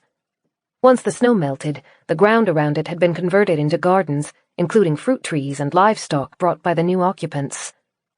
Madeline would be turning in her grave if she knew how many muddy boots stomped through the doorway, or how many shrieking, laughing children ran along the halls. Clare hoped they could visit it soon. She thought she would like the ancient building a lot more now that it was filled with life. She and Dorran had traveled for a while. There had been an emotional visit with the staff at Avondale. Then they had spent several days in Westhope, which still functioned as a meeting point for separated families. Finally, they had settled in New Climate, a frontier town. Clare liked the location a lot. The village held only 600 homes and was nestled in a valley circled by mountains. The weather was pleasant through most of the year, and the town was only a 2-hour bike ride from several other outposts, including Avondale, where Neil's hospital flourished. The new world was vastly different to the old one. Real estate was free. Clare and Dorran had walked through the town until they found a house they wanted, then claimed it by painting the new universal sign for occupied on the front door. Those signs were appearing everywhere, helping travelers navigate the world. Occupied. Building contains no more resources. Dangerous environment. Meeting point.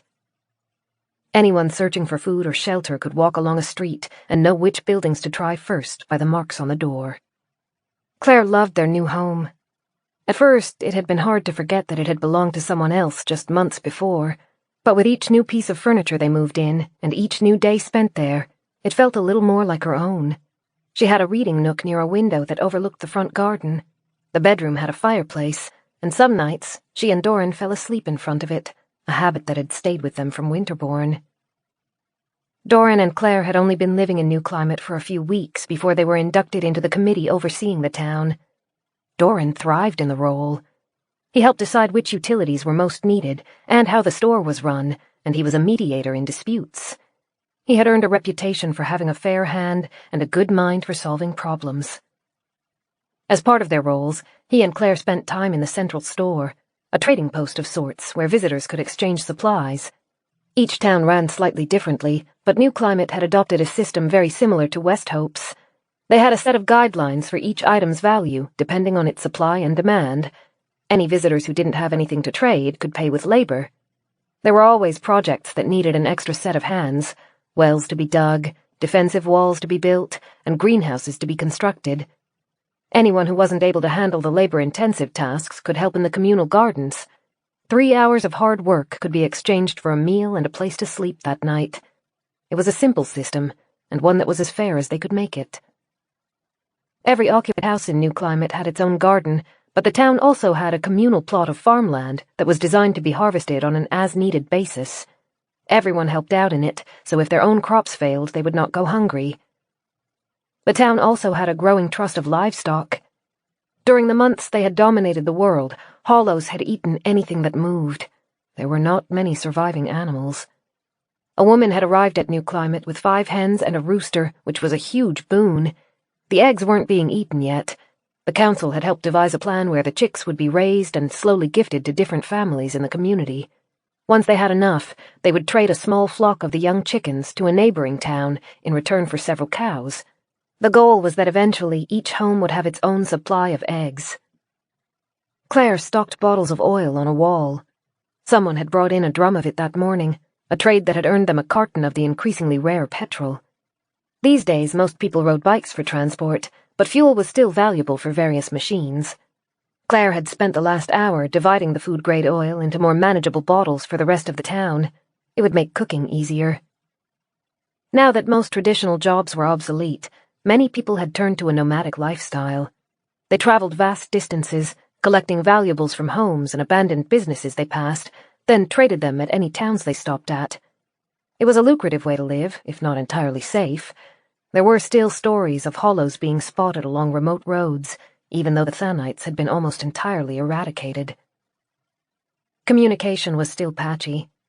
Every settlement had its own notice board erected somewhere prominent. New Climates was in the town square, not far from the shop.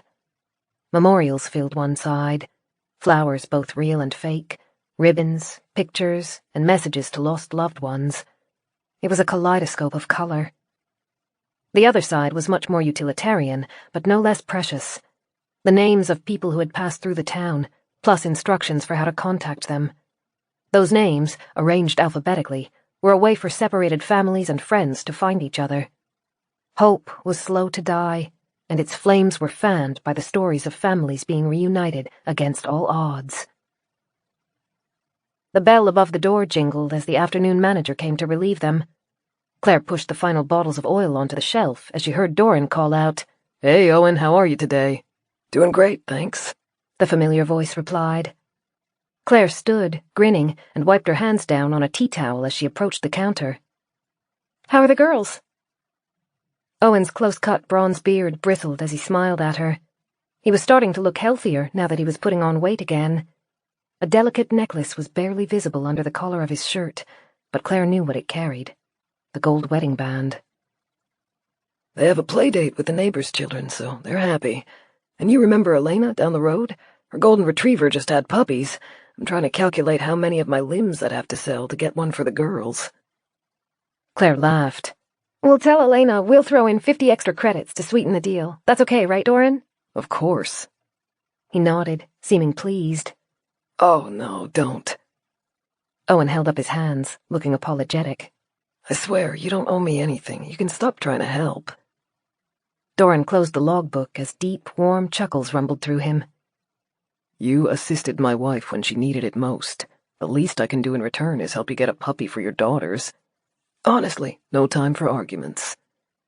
Dorran took Claire's hand as they moved towards the store's exit. We're already gone. If you want to object to our blatant bias, you can lodge an official complaint with the council, which I will happily dismiss tonight. Ha! Owen shook his head as they left him to watch over the store. All right. Have a good afternoon, you two. The afternoon was clear, and even though the sun was still dampened, they had more days with comfortable weather than not. Claire tilted her head back and basked in the sun as they meandered towards the town centre. What's on the cards for the rest of the day? You and I have a council meeting tonight. I heard a visitor arrived who used to work for a hydroelectricity company before the stillness. He's talking about taking a team to one of the larger rivers to see whether it might be possible to put in a dam. It would be a large project, something that could supply power to most of the town. Claire's eyebrows rose. That would be helpful. New Climate had a range of small-scale energy efforts, including 2 windmills, but they only generated a modest amount of energy, and only on windy days. A more reliable source of power could create huge changes in the town.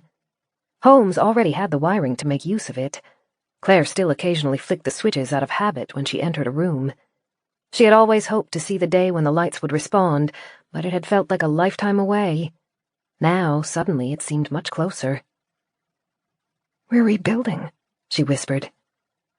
Around her, the town was filled with life. Familiar faces moved between houses, carrying home-baked breads and the first jars of preserve of the season as gifts for their neighbours. The countless mementos fluttered on the notice board behind them, a patchwork of faces that would never be forgotten. Their gains were small, baby steps in every way, but steps forward nonetheless. Yes. Dorran kissed the top of her head. I used to fear the future, but now I look at it and I see hope. Claire's throat was tight. Smog still filled the sky, but the sun fought through it, stronger than it had been for a while.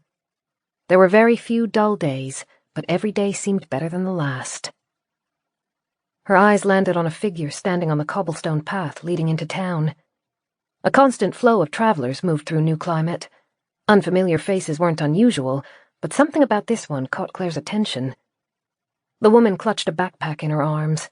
She was thin, frighteningly so, but her blue eyes were bright and alert. Scars formed a web across her skin, which she tried to cover up with a long skirt and scarf, despite the mild weather. She was familiar and a stranger all at once. Gossamer-like hair floated around her head. It was still short, but slowly growing back. The blue eyes lit on Claire, and her lips parted. "Beth," Claire managed. Her sister's scar-mapped face twisted. She was trying to smile as tears filled her eyes. This was a new Beth entirely. Not the overcautious, micromanaging woman Claire had grown up with, and not the aggressive, ferocious presence from the bus. She looked apprehensive, and made no move to come closer. Claire's heart was in her throat. She ran down the stone pathway, closing the distance between them, arms outstretched. Beth pressed her eyes closed, fingers turning white as she gripped the backpack, as clearly rehearsed words fell out of her. "I want to apologize for what I did. I don't expect forgiveness, because I understand how—" Claire collided with her, pulling Beth into a hug that left them both breathless. She pressed her cheek to Beth's, gratitude thrumming through her. "You have no idea how badly I hoped you would find us. I didn't know if I should. After everything—" Beth swallowed and carefully extracted herself from Claire's arms, even though she seemed reluctant to. "I've known where you were for a while, but wasn't sure I would be welcomed." Of course you are. Dorran's warm voice came from just behind Claire. He was beaming. I hope you like casserole, because that's what I'm making for dinner tonight. Beth's shaky smile cracked further. I'm sorry. Oh, I am so incredibly sorry. The world ended once, when the stillness changed everything. Dorran placed one hand on the small of Claire's back, his dark hair flicking in the wind. I feel as though it ended again on the day the cure was deployed. It's a new world now, with new rules, new communities, and new lives. I believe that justifies a fresh start. For all of us. I'd like that. Beth dropped her backpack. Her arms reached out, and Claire pulled both her and Dorran into a hug. I'd like that a lot. Their arms felt good around her shoulders. Beth was crying and laughing at once. Claire could feel Dorran's happiness, a thick, tangible sense radiating out of him. She couldn't stop smiling. And she couldn't stop thinking of what Dorran had said earlier, a seed of truth that had taken root inside of her. I look at the future, and I see hope.